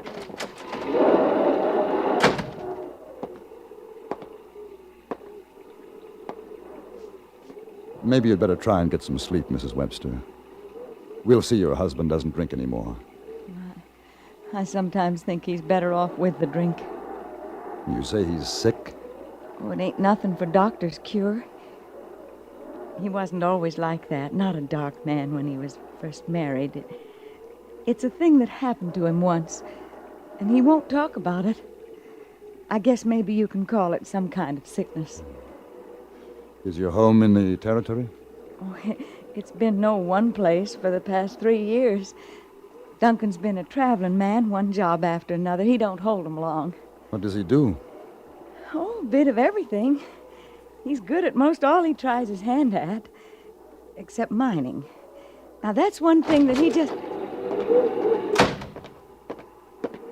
Now, what are you doing, mister? You trying to make love to my wife? Make love to... Duncan, there's no call to think such Oh, a ain't thing. there? I seen him giving you the eye on the stage on the way out here. That's enough, Webster. Ain't you man enough to find your own woman? Now go to bed. You'll feel better in the morning. Mister, don't you go telling me what to do, you stop hear? it! Stop it! Haven't you done enough? Enough what? What, Rose? Tonight, everything. No, come on. You were going to say something else. Now finish up. Enough what? Let her alone, Webster. You feed off your own range, Kendall. I'm talking with my wife. What were you going to say, Rose? No. You don't want to hurt her, Webster. Look, I told you, mister. I'm sorry, Mrs. Webster. You had to. Hey! Oh. Is he dead? No, I hit him. I knew that feller's tongue was long enough to cut his own throat. Better get the derringer off him. Sorry, ma'am, but I'm afraid your husband ain't got sense enough to be carrying a weapon mean as that up his sleeve. Let's put him on the bench. Yeah. Use my jacket for a pillow, will you, Mrs. Webster? Yes. You know, I never did trust a man with a hit gun like that. Begging your pardon, ma'am. Yes, why does he carry it, Mrs. Webster? He's afraid. Why, he wanted? The law after him? Oh, no. No, he's just afraid of something. I don't know what it is. And he won't tell me. He just keeps it inside. It makes him like this. I don't know. What do you figure, Kendall? I don't. I heard a ruckus. What's the matter? Webster had an argument. He lost is all. What, he tried to draw on you, Kendall? No. He's just drunk, Mr. Thompson. Hey, don't either of you say anything. I've been waiting for this chance for a long time. Duncan, why did you do it? Huh? What's he talking about? I don't know. Why? Why did you kill them, Duncan? Cold. Cold, yes. Cold and alone. You were alone? Yes, and what happened? I had to. You had to what? Hey, you Hold let it go now. of me. Hey, Let go of me! Help me! I Help can't! Hey, I he's can't! gone. Let go! All right, that's better, Webster. You told them. No, I didn't. I don't know what it is, Duncan. I don't know. What is it, Thompson? I'm a detective. Some people back in Kansas hired me. Folks of a young fellow died up in the Rockies. I've been working for him about 2 years now. Following this fellow, waiting for proof. And what did he do, though? You want to tell him, Webster? I got nothing to tell. He went up with 4 other boys hunting gold. The story he told when he came back was they got lost, separated from each other. Well, that's true. It's true that's how it was. Your wife is right here, Webster. You want me to say the rest? Let go. Let You go. want me to say Rose, it? don't listen. Get out. Don't listen to him. He's lying, Rose. Get out. What did he do, Mr. Thompson? No, please. Don't say, Mr. Thompson. I'll admit, I'll tell. I killed him. I did. I never said, Rose, I couldn't tell you. It's been with me all the time. I killed him. But it was for the gold. The gold, that's why. But you told me you were alone. I was lying.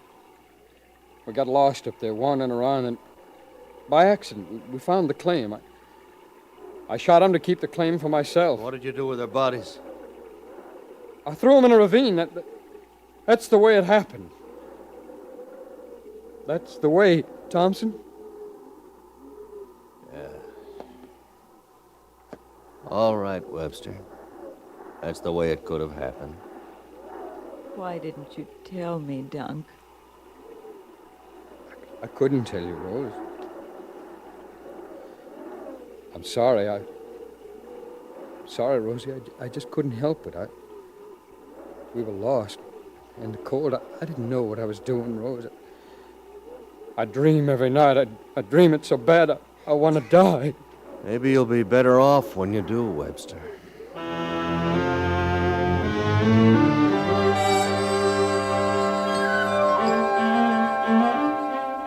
The next morning, the storm had passed. Thompson took his prisoner and Mrs. Duncan and started for Deadwood on a long trip back to Kansas. Hyena Bob and I watched the stage disappear down the road. When it was out of sight, he said, I tell you, Kendall, life is short and full of blisters.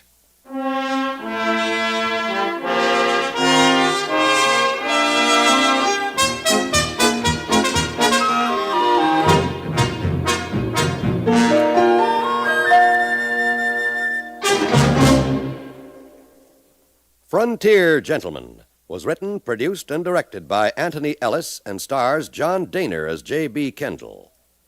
Featured in the cast were Joseph Kearns, Stacey Harris, Vivi Janis, Lawrence Dobkin, and William Lally. Music was composed and conducted by Wilbur Hatch.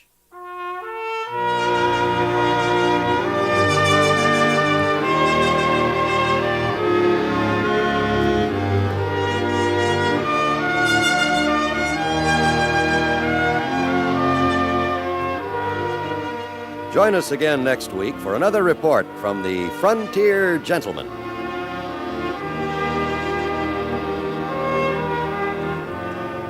John Wald speaking. This is the CBS Radio Network.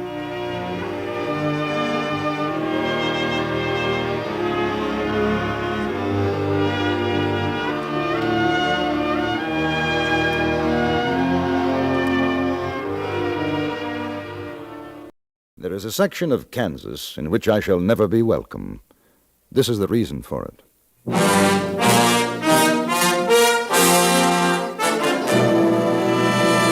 Frontier Gentleman.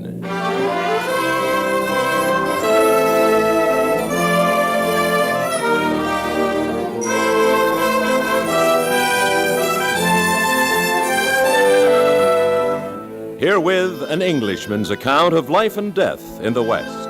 As a reporter for the London Times, he writes his colorful and unusual stories.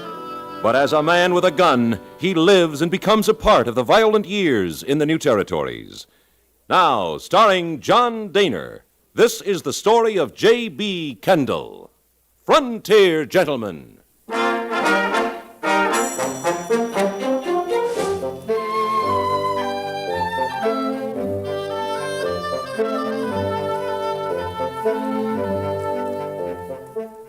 I had arrived in the town of Osawatomie by way of riverboat down the Missouri to Kansas City, and then overland to this site of the famous battle. I hoped to write a story on the abolitionist John Brown, but two things prevented my doing so. The first was the weather. In a region where I was told the rain was plentiful, not a drop had fallen for more than 3 months. Eastern Kansas was in the grip of a severe drought. The second reason was Darby Bullman. I met him as I was doing a sketch of John Brown's cabin. He drew up in a wagon, got down, and peered over my shoulder, silent for a few minutes, then cleared his throat and said, Hot, ain't it? Yes, very. Ain't seasonal. So I'm told. You a stranger around here? Mm-hmm. Me too. Just come in town. Ain't much to see, is there? No, not much. It's a pretty fair likeness of the cabin. Thank you. Chimney don't seem to stick out just right, though. You don't mind me saying. Well, it's only a rough sketch. Ain't squatty enough, neither. Outside of that, it ain't bad. Hmm. You, make a living doing that? No. No, I'm a writer. This is a sideline. Oh, so. You any good at making signs, writing them? Well, I never... I'd be willing to pay $2. Won't go no higher than $2. Don't need none of them fancy curlicues. Just a good old sign, nice and easy writing so folks can read it. Do it myself, except I ain't much of a hand at that kind of thing. Well, I figure for $2 you can draw in a picture along with the words. What kind of sign? Well, you write it out. I'll tell it to you slow. All right. Just a minute. Let me... all right. Go on. Darby Bullman. Darby. D-E-R... D-A-R. Oh, sorry. Yeah. Darby Bullman. B-U-L-L. L-L-M-A-N. King of the Rainmakers. Of the Rainmakers. Will guarantee to... Will guarantee... To fix it to rain for the price of $1,000. Would you prefer guarantee to bring forth rain for the price? Fine. Bring forth rain for the price of $1,000. $1,000. Yeah. That's right, yes. All right. Now, what kind of a picture would you figure to draw with that? Well, what would you suggest? Oh, I don't know. Something good and wet, though. You know, give 'em the ID. You're not serious, Mr. Bullman. Sure, I'm serious. You think I'm flapping my gums to make wind? You can actually make it rain? I've been doing it nigh on 5 years. Well, how? Oh, I got my methods, mister. Don't you worry about that. $1,000 is a lot of money. Sure it is. But it's a sight less than what these homesuckers is going to lose if it don't rain. Come to think of it, you know, I'll be needing an assistant. You want the job? Well, Pay you $50 in feed. Well, what are the requirements for an assistant? Oh, ain't nothing to it. You get that sign made. I got me a big roll of paper in the wagon yonder. Then we stick the sign up over the wagon and drive through the town.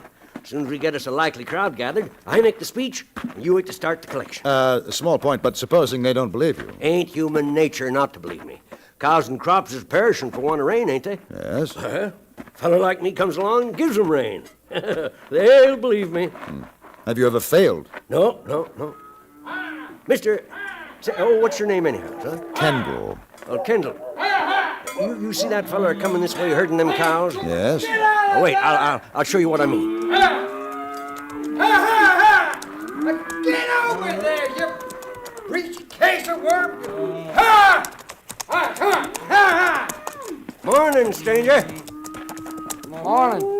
Them cows of yours kind of scrawny, ain't they? They sure are, mister. Unless we get some rain mighty soon, ain't gonna be no better than rawhide. And I guess your troubles is over, stranger. That so? Yeah, you're talking to Darby Bullman, king of the Rainmakers. This is my assistant, Slim Kendall. That so? Yes, sir. If you want a good big rain, you come on down to town at 5 o'clock. Tell your friends. I got the makings for the wettest rain you ever see. Bring it right down from the clouds. Ain't no clouds. Not right yet, there ain't. But that's what I aim to scare up. Hey, you be willing to pay maybe $50 for an inch of water in your fields? Mister, you do that, I'd be willing to pay $100. I ain't a greedy man. Like I say, my wagon will be in the middle of the town 5 o'clock. You tell your friends. I surely will, mister. Yes, sir, I surely will. Get out of here! Yeah. See the way it is, Kendall? I get me 20 fellers like that, pay $50 apiece. I get me 1,000. But how can you guarantee that, I mean, what do they do if you can't produce the rain? Didn't you hear me get through telling him? It'll be the easiest $50 you ever made, Kendall. Now, you get going on that sign. I got to start mixing up the makings. Now, this here's going to be the wettest county in Kansas. Come tomorrow.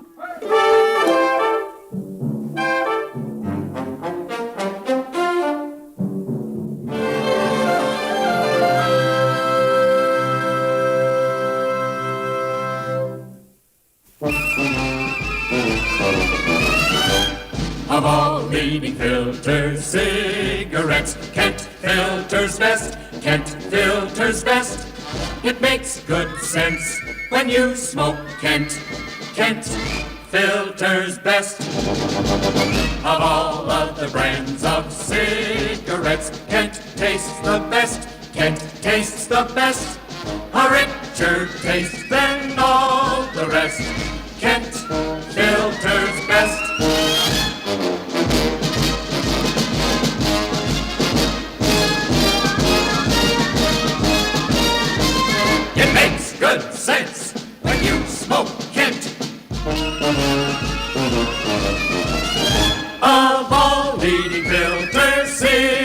cigarettes. Kent filters best.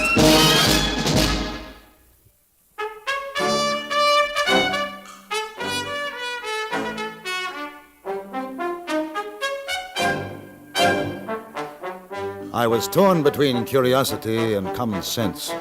The one counseled me to stay with Darby Bullman, to act in whatever assistant capacity he saw fit, and the other warned me to put as much distance as I could between the Rainmaker and myself. So, common sense lost. I'm a newspaper correspondent, and there was something about the fat little man that intrigued me. So I made the sign, complete with the soaking wet landscape as a background. Bullman was immensely pleased. At exactly 5 o'clock, we drove the wagon into town and drew up outside the sheriff's office. As per my instructions, I began beating on a large saucepan with a heavy iron spoon. A small crowd began to gather. Gather round, folks. Come in real close. That's enough, Slim. All right, gather round, so I don't have to strain my vitals. That's just fine, just fine. Now I guess you can all read so you know what that there sign says. We see what it says. We ain't so sure what it means, though. It means what it says, mister. I'm here to bring you rain. And when I say rain, I don't mean no tittle and spit. I mean a goose grounder, a regular gully washer. I mean to make it wet enough to bog a snipe. That's what he told me. That's what he said this morning. Let me through here. Let me through. Sure. Get away from me. All right, Franny. What's your business, mister? You can read, can't you, friend? I ain't your friend, mister. I'm Sheriff Finnick. I aim to keep law and order in this here county. You creating a disturbance of the peace? Well, no such thing. Me and my assistant Slim, we're setting up a business deal. Like it says, $1,000 and I make rain. Ain't possible. You hear that? Sheriff says it ain't possible. Well, here's what I say. 24 hours. You give me 24 hours, and if there ain't a puddle of water in every pothole in this street, nobody pays me nothing. Bowman, we had fellas around these parts afore claiming they could bring down weather. The last one got run out on a rail. I'm willing to take the medicine same as him, if and I don't make good. $1,000 a heap of money. Sure is. You got proof you can do what you say? Where else you brung the rain? Where else? I'll tell you where. Out to California.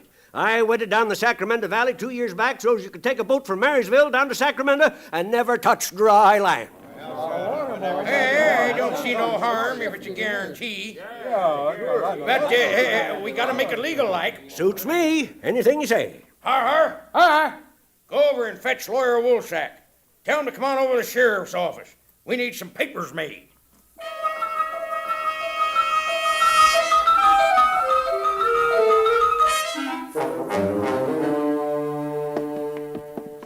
Now, I got it written up clear and understanding. Now, wait, just read it, will you? Well, consideration of the mutual covenants herein contained, the parties hereto have agreed and do agree as follows. Wherefore and whereas.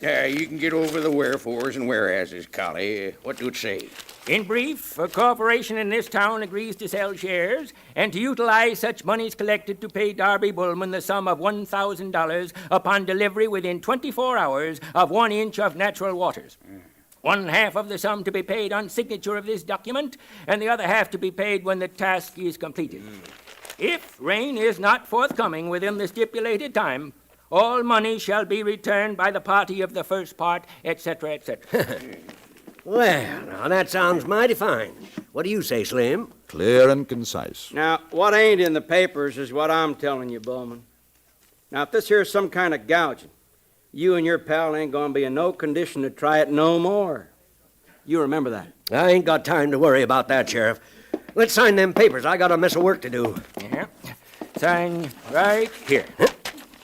That's my mark. Well, now, ain't that something? All that there big talk, he can't even write his name. His mark is perfectly legal, Sheriff. Now, you, sir. Right you are. J.B. Chinoodley. Kendall. That's right. Excellent. Now, I shall sign for the corporation. Collier Woolsack. Let me through. Make way. Oh, we got troubles, boys. Sounds like Mrs. Cunningham. What is this I hear, Collier Woodsack? Sheriff Finnick. Business affair, dear lady, nothing to worry about. Don't mealy-mouth, Mr. Woolsack. There's devil's work afoot. Oh, now, Mrs. I forbid it. Don't see how you rightly can forbid anything, ma'am. I got a contract here all signed legal-like. It's the devil's work. Are you a man of temperance? If you mean, do I take a sup of snake poison? No, ma'am, I ain't a man of temperance. This town will not suffer the evils of intoxicating liquors nor the workings of the devil. I ain't no devil, ma'am. I think you misunderstand, madam. Mr. Bullman is not intoxicated. He's a rainmaker. You, sir, are in the presence of a lady. How dare you speak to me in that tone? Sheriff, I demand that you put a stop to this devil's work immediately. Now, don't you worry about a thing, Mrs. Cunningham. There ain't gonna be no liquoring or carrying on, I promise you. It is against the laws of nature. Only the great Rainmaker up yonder has the right to create rain. I forbid you to attempt such a thing.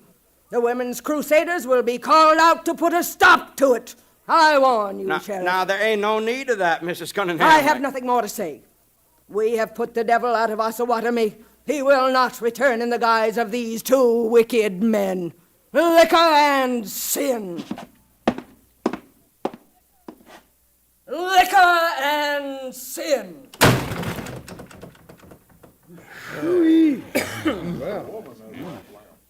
Somebody's wife?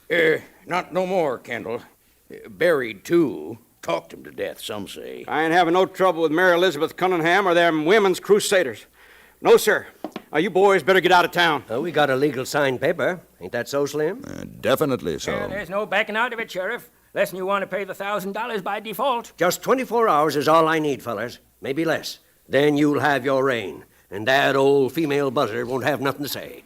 Mister, you listen here to what I'm telling you. If you don't come through with that reign, I'll turn you both over to the women's crusaders, and what they'll do to you will make a lynching party seem like an evening social. You got 24 hours.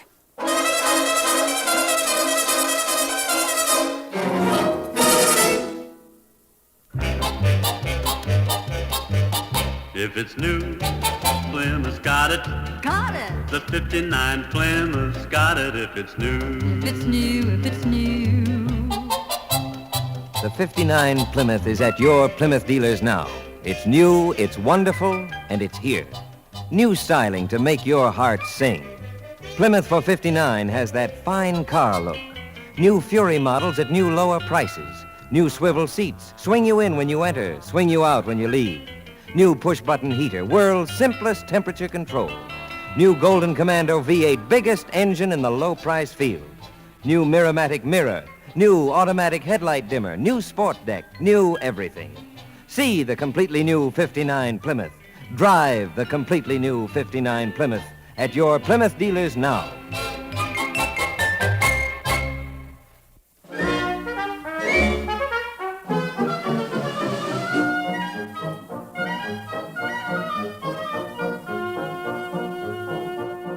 Darby Bullman and I left the town and went to a field a mile or two away. The Rainmaker scurried about, unloading sacks from the wagon, contents unknown. Then we wrestled two immense cauldrons down to the ground. While I built fires under the containers, Bullman emptied the sacks and began to stir in a liquid which he poured from large jars. A great cloud of dense smoke began to rise into the night, spreading, oily, black, and with it arose a most incredible stench. If nothing else, the heavens would weep at that alone. What is it? My own chemical invention. Ain't nothing else like it. I should hope not. There. That ought to do it. All we got to do now is to keep her good and hot and wait. Oh, she's rising just fine. Might get something sooner than I figured. Wind's right. Yes, sir. Shouldn't be too long.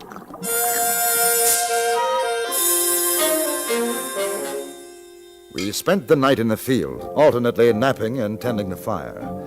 At dawn, there were only gray wisps rising from the cauldrons, and the sky was cloudless. Bullman whistled cheerfully as we loaded the wagon, then made our way back to the sheriff's office. Well, you don't seem particularly worried. Ain't no reason I should be. You neither. From that sky, I'd say there wasn't any rain within 100 miles. You'd say that, huh? Well, we got a few hours to go yet. Whoa! Whoa! Morning, boys. Oh, morning. Mighty dry start for a rainy day. Yes, that's a fact. Here you was making lots of smoke down the road away. Old Har, he said there was a powerful stink when he took the cows out this morning. Oh, so? Some of the fellers ain't feeling so happy waking up this morning not finding no rain. That's so. Oh, morning, Sheriff. Morning. Well, mighty nice of you to save me the trouble of coming out to get you. Is something wrong, Sheriff? You know doggone well something's wrong. Another hour, this town's gonna be beltering for your skins. Rain. Ain't gonna be no rain, you know it. 24 hours, like the paper says. Ain't but a mite after 9 now. We still got 9 hours to go. 6 o'clock this evening's finishing time. Well, I ain't taking no chances. Both of you's gonna be locked up. Why? Why? 'Cause I'm sworn to uphold the peace, that's why. Folks around here's having a bad time with this dry spell. They're touchy enough to get mean. And that Mrs. Cunningham and her crusader ladies, well, I don't want no trouble. You get in that cell and stay there. Yeah. Ain't worth fretting, Slim. She'll rain by and by. Inside. Wouldn't care to send in some breakfast, would you, Sheriff? I'll send out for some. Sheriff, there's going to be trouble. A bunch of men up the street. They saw Bullman and Kendall come into your office. They're talking about trickery. They're ugly, very ugly. I knew it. And I knew my it. wife was at a meeting last night. The Crusaders. Mary Elizabeth Cunningham has got the women worked up. Mrs. Woolsock accused me of working with the devil. This sure must have been some town before that leaky-mouthed woman cleaned it up. Listen. They're coming. Now, look, a bargain's a bargain. We agreed 24 hours. Oh, you ain't sticking to that crazy talk, are you? You know there ain't gonna be no rain. If you're lucky, I can stop them from lynching you. Maybe just tarring and feathering will be enough for them. It's highly illegal, highly illegal. Or my idea. I think you'd better unlock the cell. No, sir. You stay right there. Ease off, boys! Now, it ain't no call to get excited. We aim to take them ornery skunks out and string them up. There ain't no rain, nothing but a lot of bad smell. My old woman's got the heaves on account of that stink. Turn them over to us, Sheriff. We'll take care of them. Fellas! I just heard it came over the telegraph. It's raining. Rain where? All over. Over to Ottawa, down the line to Osage City, Lawrence, Topeka, Kansas City. It's raining. It ain't raining here. Our contract specifically calls for rain in Osawatomie. And unless the provisions of the contract are specifically... What was that? Well, it weren't my stomach, that's for sure. Hey, take a look out the window, boys. Where them clouds coming in? Mr. Bullman, I'd say you are a very fortunate man. Ain't nothing fortunate about it. Purely scientific is all. It never fails. But between you and me, it might be a good idea if we got out of here.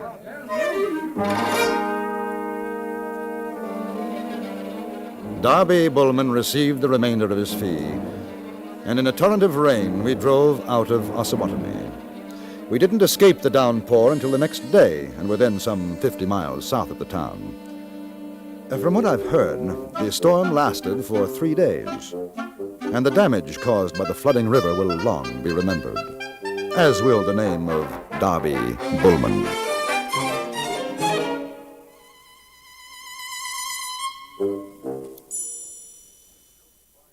It's no surprise to anybody that the attractive and inexpensive new radios have proved popular. It's no surprise, that is, to anyone who listens to CBS radio. With so much in the way of music, comedy, drama, variety, and news coming your way every day on CBS radio, more than one radio around the house is more than a convenience. It's almost a necessity for anyone who has a daily routine. The man in the house wants to come home to an attractive home and an attractive wife. But household chores in themselves are rarely inspirational.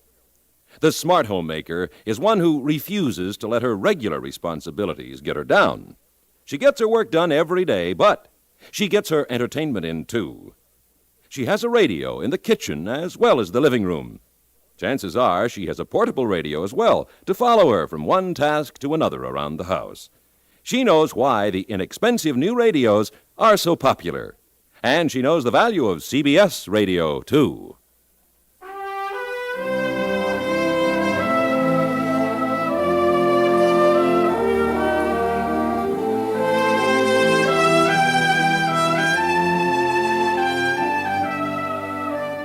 Frontier Gentleman was written, produced, and directed by Anthony Ellis and stars John Dehner as J.P. Kendall. Featured in the cast were Joseph Kearns, Jack Crucian, Stacey Harris, Virginia Gregg, Charles Seal, and Jack Moyles.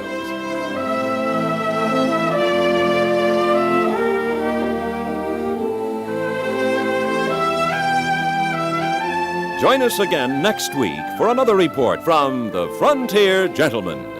Bud Sewell speaking.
Sooner or later, every man meets his Waterloo, even in Montana Territory.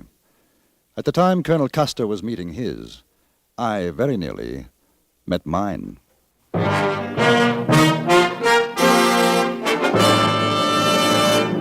Frontier Gentleman.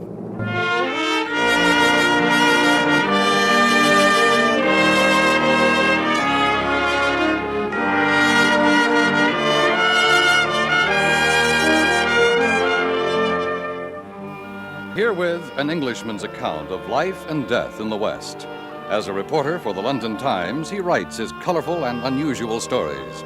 But as a man with a gun, he lives and becomes a part of the violent years in the new territories. Now starring John Dehner, this is the story of J.B. Kendall, Frontier Gentleman.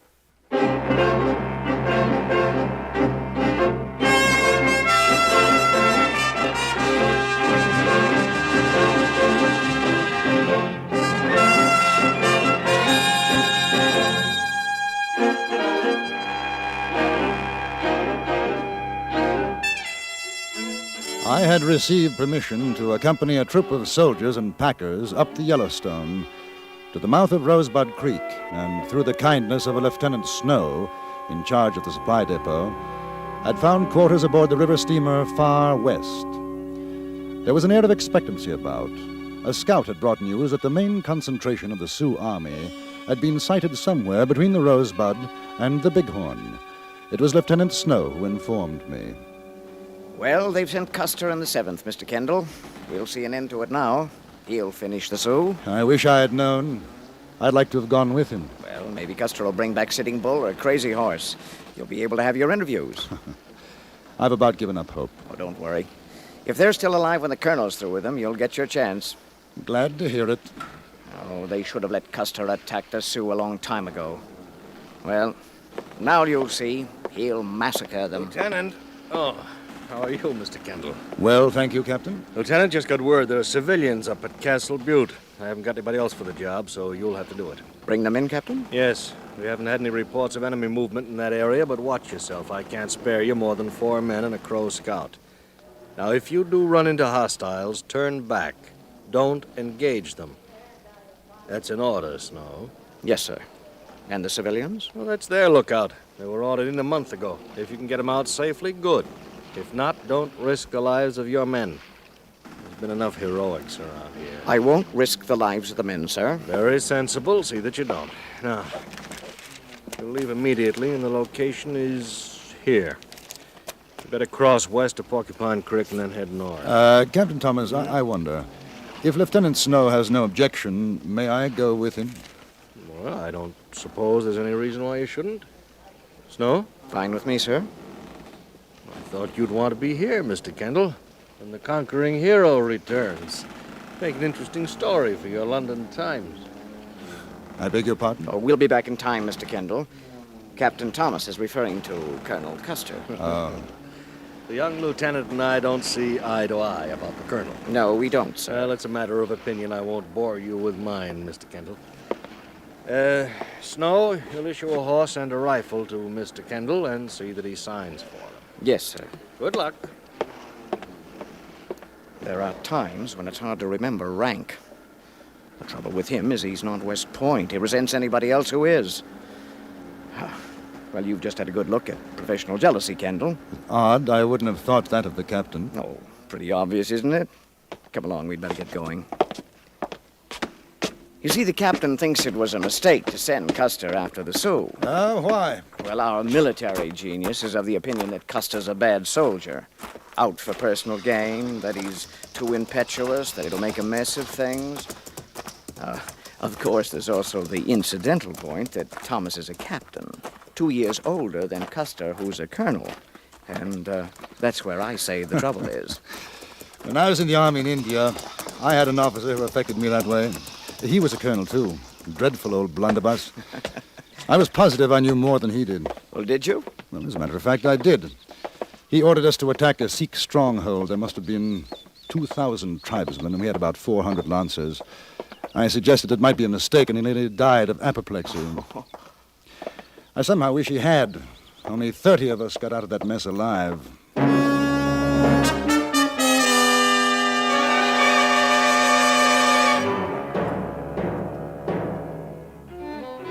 Our destination was some 15 miles north and west of the mouth of Rosebud Creek. There were 7 of us. Lieutenant Snow, Sergeant Wilson, 3 troopers, and a Crow Indian scout with the intriguing name of Six Toes. Intriguing because, as far as I could determine, he had only 5 on each foot. We had traveled fast without incident when the scout brought us to a halt. Smoke over hill near Castle Butte. Any sign of Sioux or Cheyenne? Have been passing this way. Maybe small party, 7, 8. Sergeant? How long ago, Six Toes? Walk a mile, maybe less. He means 20 minutes or less. Ah. Sir? Six Toes says there's a sign of the enemy, Wilson. Smoke just over the hill. Now, they may have attacked the party we're looking for. Stay here and keep your eyes open. I'm going to ride up the hill and take a look. Yes, sir. I'd like to come along. All right, Kendall. Six Toes, you too. Here.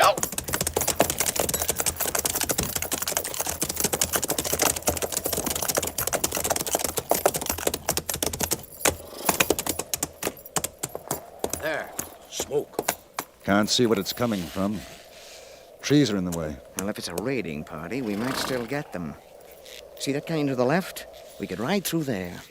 Well, nasty place for an ambush, though. Worth the chance. We'd come up under cover of the trees. Not good place if Sioux got big party waiting. No reason why they should. There haven't been any reports of any big war parties up here. Probably a few renegades. Sergeant Wilson? Look here, old boy. It's none of my business, but 4 men in those rocks could hold off a small army. Wouldn't it be safer to take the direct approach? Open country? You'd stand a better chance. Mr. Kendall, I don't know how you fought in India, but over here, surprise tactics are the only way. Beat the Indian at his own game, outguess him. Yes, very sound. When you can do it. What is it, Lieutenant? You see that canyon, Sergeant? We're going through. If the Sioux are where the smoke is, we'll take them by surprise, wipe them out. Oh, you hear that? Settlers are holding them off. Kendall, you want to stay here? We'll pick you up on our way back. I think I'd rather come along. Don't want to miss the fun.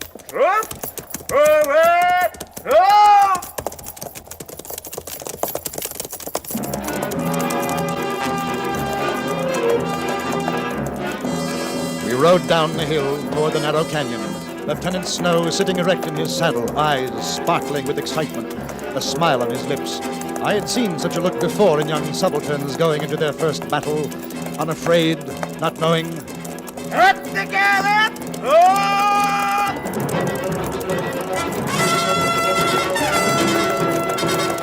The mouth of the canyon drew closer. The shadows reached out to us.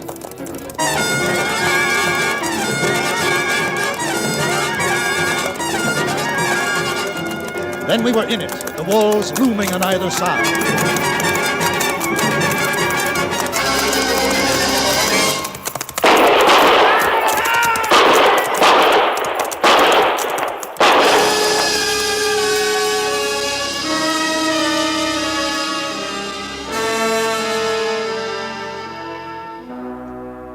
I didn't look back.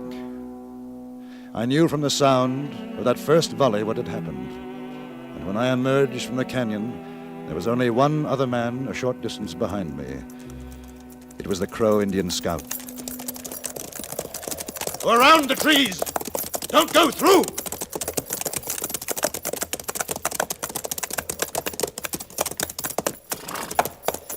Yeah.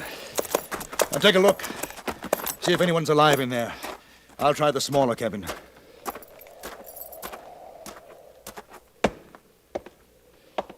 Where are the others?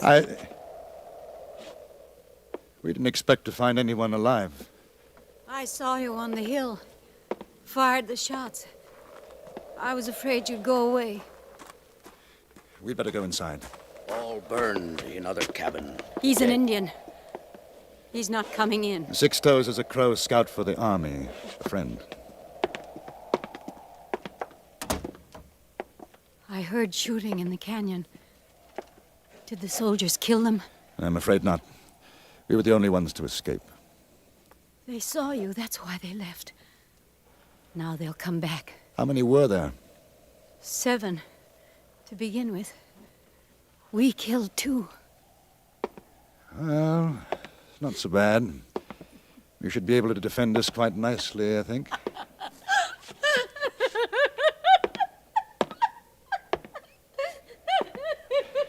Yes.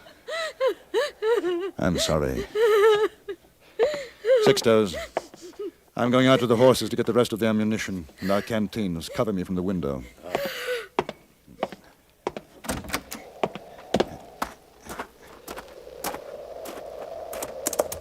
Ho there, Ho. Ho, boy. Quiet. Quiet, boy. Quiet.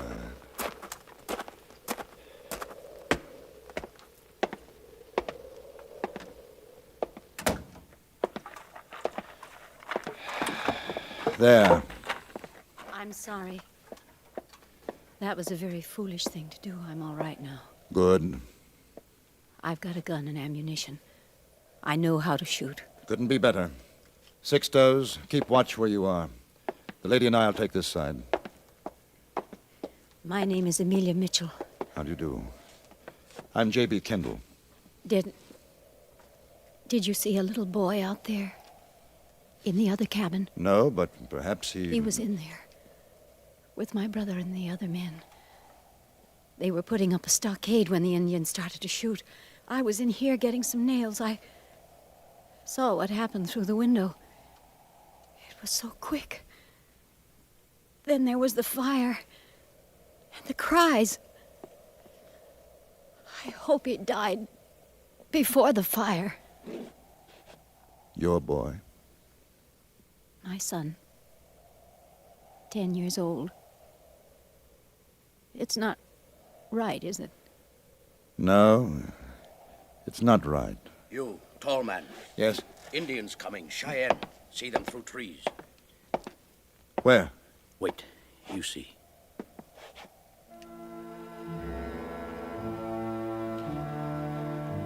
There. All right. Now don't waste shots. We'll wait for them to come out into the open.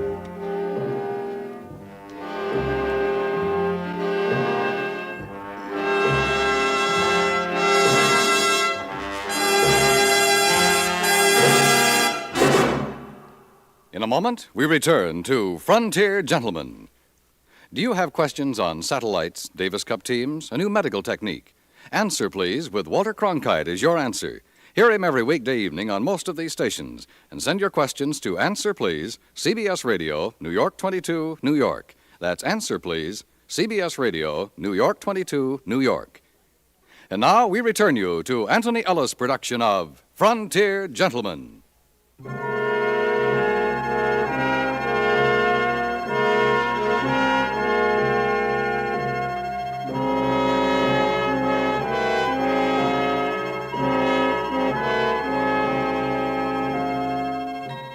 We waited for the Cheyenne to come out into the clearing, away from the cover of the trees, but they didn't. Neither did we get a chance for a decent shot at them. The sun began to go down. Shadows lengthened. In the little cabin, a shaft of pale sunlight poured through a crack in the heavy shutters. It was very warm. Amelia Mitchell, possibly 35. Rather tall, her face glistening in the heat, the Winchester rifle held firm in her broad hands. I was suddenly and unaccountably very conscious of her.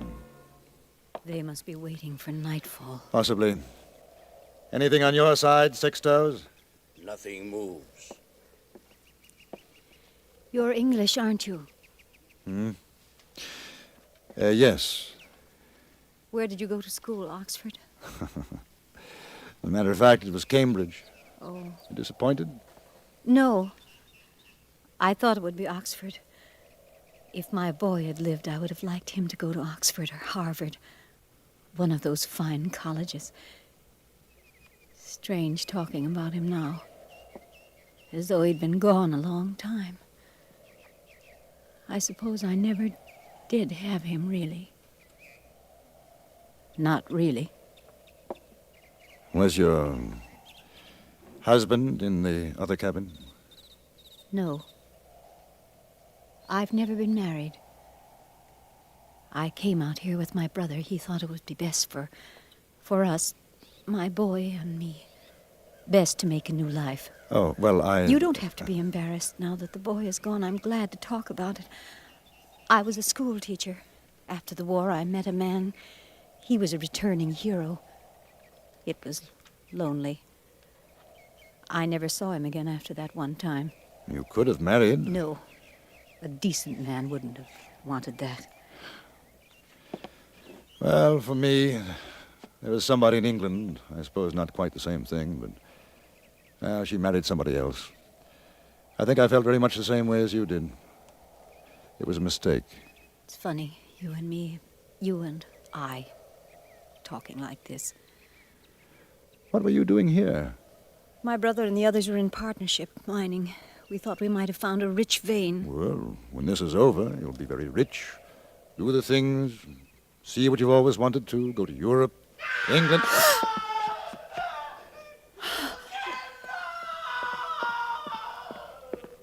Is Lieutenant Snow. They are... I know. There's nothing we can do. Better go back to your post. Soon dark comes, tall man. Maybe then they attack. Is not good thing to hear. That's a pretty good reason why they're doing it. You afraid? I am a crow.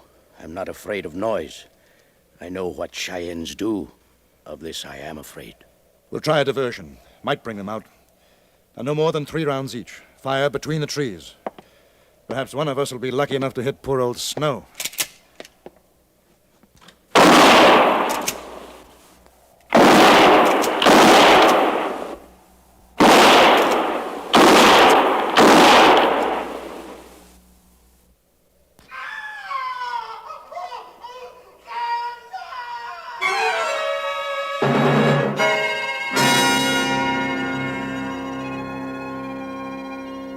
It was no good. I knew that with darkness they would come. There would be no moon. They would wait and then set fire to the cabin. If we tried to run out, it would be mercifully quick. A bullet, nothing more. I'm not sure what it was that made me decide, the sight of the woman standing next to me or the sound of Lieutenant Snow's agony. But suddenly I knew what had to be done. Look here. We can wait until they burn us out, or we can do something. Six Toes, Will you go out there with me? We are two against them. Woman, no good. She will stay here. I'm not afraid to die, as my father has done fighting Cheyenne, but would like to take one scalp with me, tall man. In a few minutes, it should be dark enough. If we can get out of here without them seeing us. And no rifles. We'll take our pistols, but I don't want to use them unless we absolutely have to. Hatchet. And knife, quietly. Is good. Now the back window. Then cut around behind them in the trees. They not think white man will do this. I hope not. Woman fires into trees many times while we go. Yes, and keep it up for a minute or two. Give us a chance to get out there. All right. I think you know what to do if we don't come back, Miss Mitchell. I know. Goodbye, Mr. Kendall. Start firing.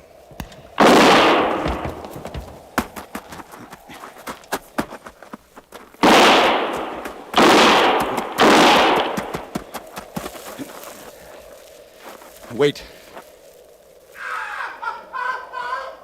Oh, the poor Walla. Quietly now, Six Toes. You make good Indian. Won't be long now, Snow. Won't be long. I can see two of them. Standing over the lieutenant. Another over there, behind high bush. Yes, that's three. Where's the other two?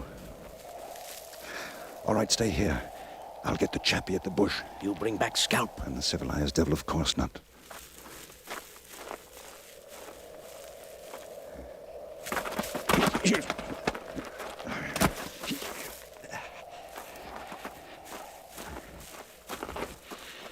You get him? I get him. Your turn, dear fellow. Two more and we can use our guns. There. Huh? Where? Two near trees, looking out to cabin. Ah. Come on.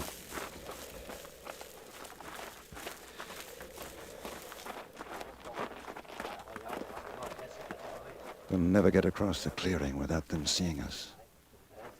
Can you throw the hatchet? Very good at throwing. You watch. Together. 1, 2, 3. Oh, blast. Fine bloody aim you've got. Quick. Barely see them now. Shoot, and for Lord's sake, don't miss. Shoot!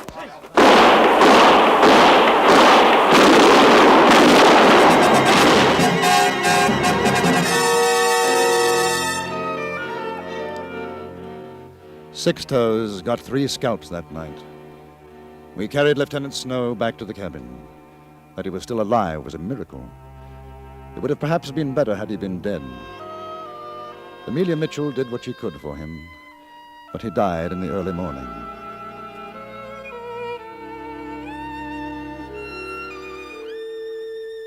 When we returned to the Rosebud the next day, the Battle of Little Bighorn was over. As Lieutenant Snow had predicted, it had been a massacre. Custer's troops had been wiped out. Those other wounded under Major Reno's command were being carried aboard the riverboat, the Far West. I stood with Miss Mitchell and Captain Thomas, watching the wounded being carried aboard.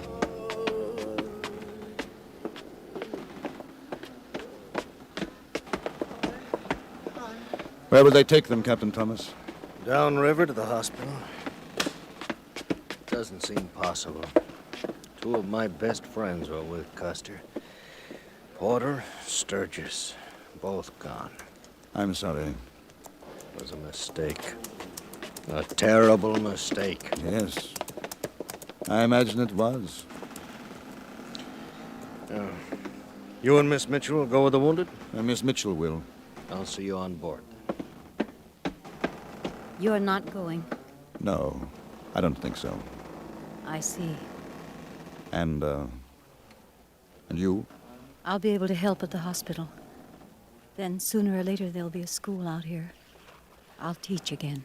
Oh, you'll get married. There'll be other children, besides those in your school. I don't know. What about you? I'll be sending my story to the London Times, then I'll go north. There's a town called Fort Benton. I hope we shall meet again, Mr. Kendall. I hope so, Miss Mitchell. Well, you'd better go aboard now. Good luck. Goodbye.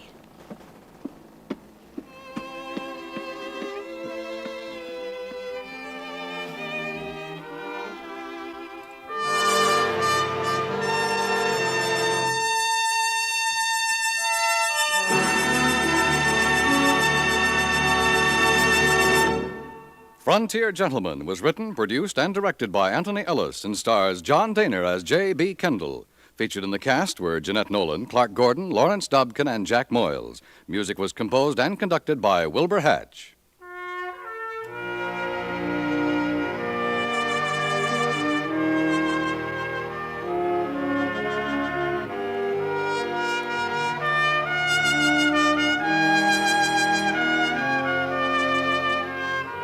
The eventual success of the fight for freedom depends upon our getting the truth to people behind the Iron Curtain. If the spark to freedom is to stay alive,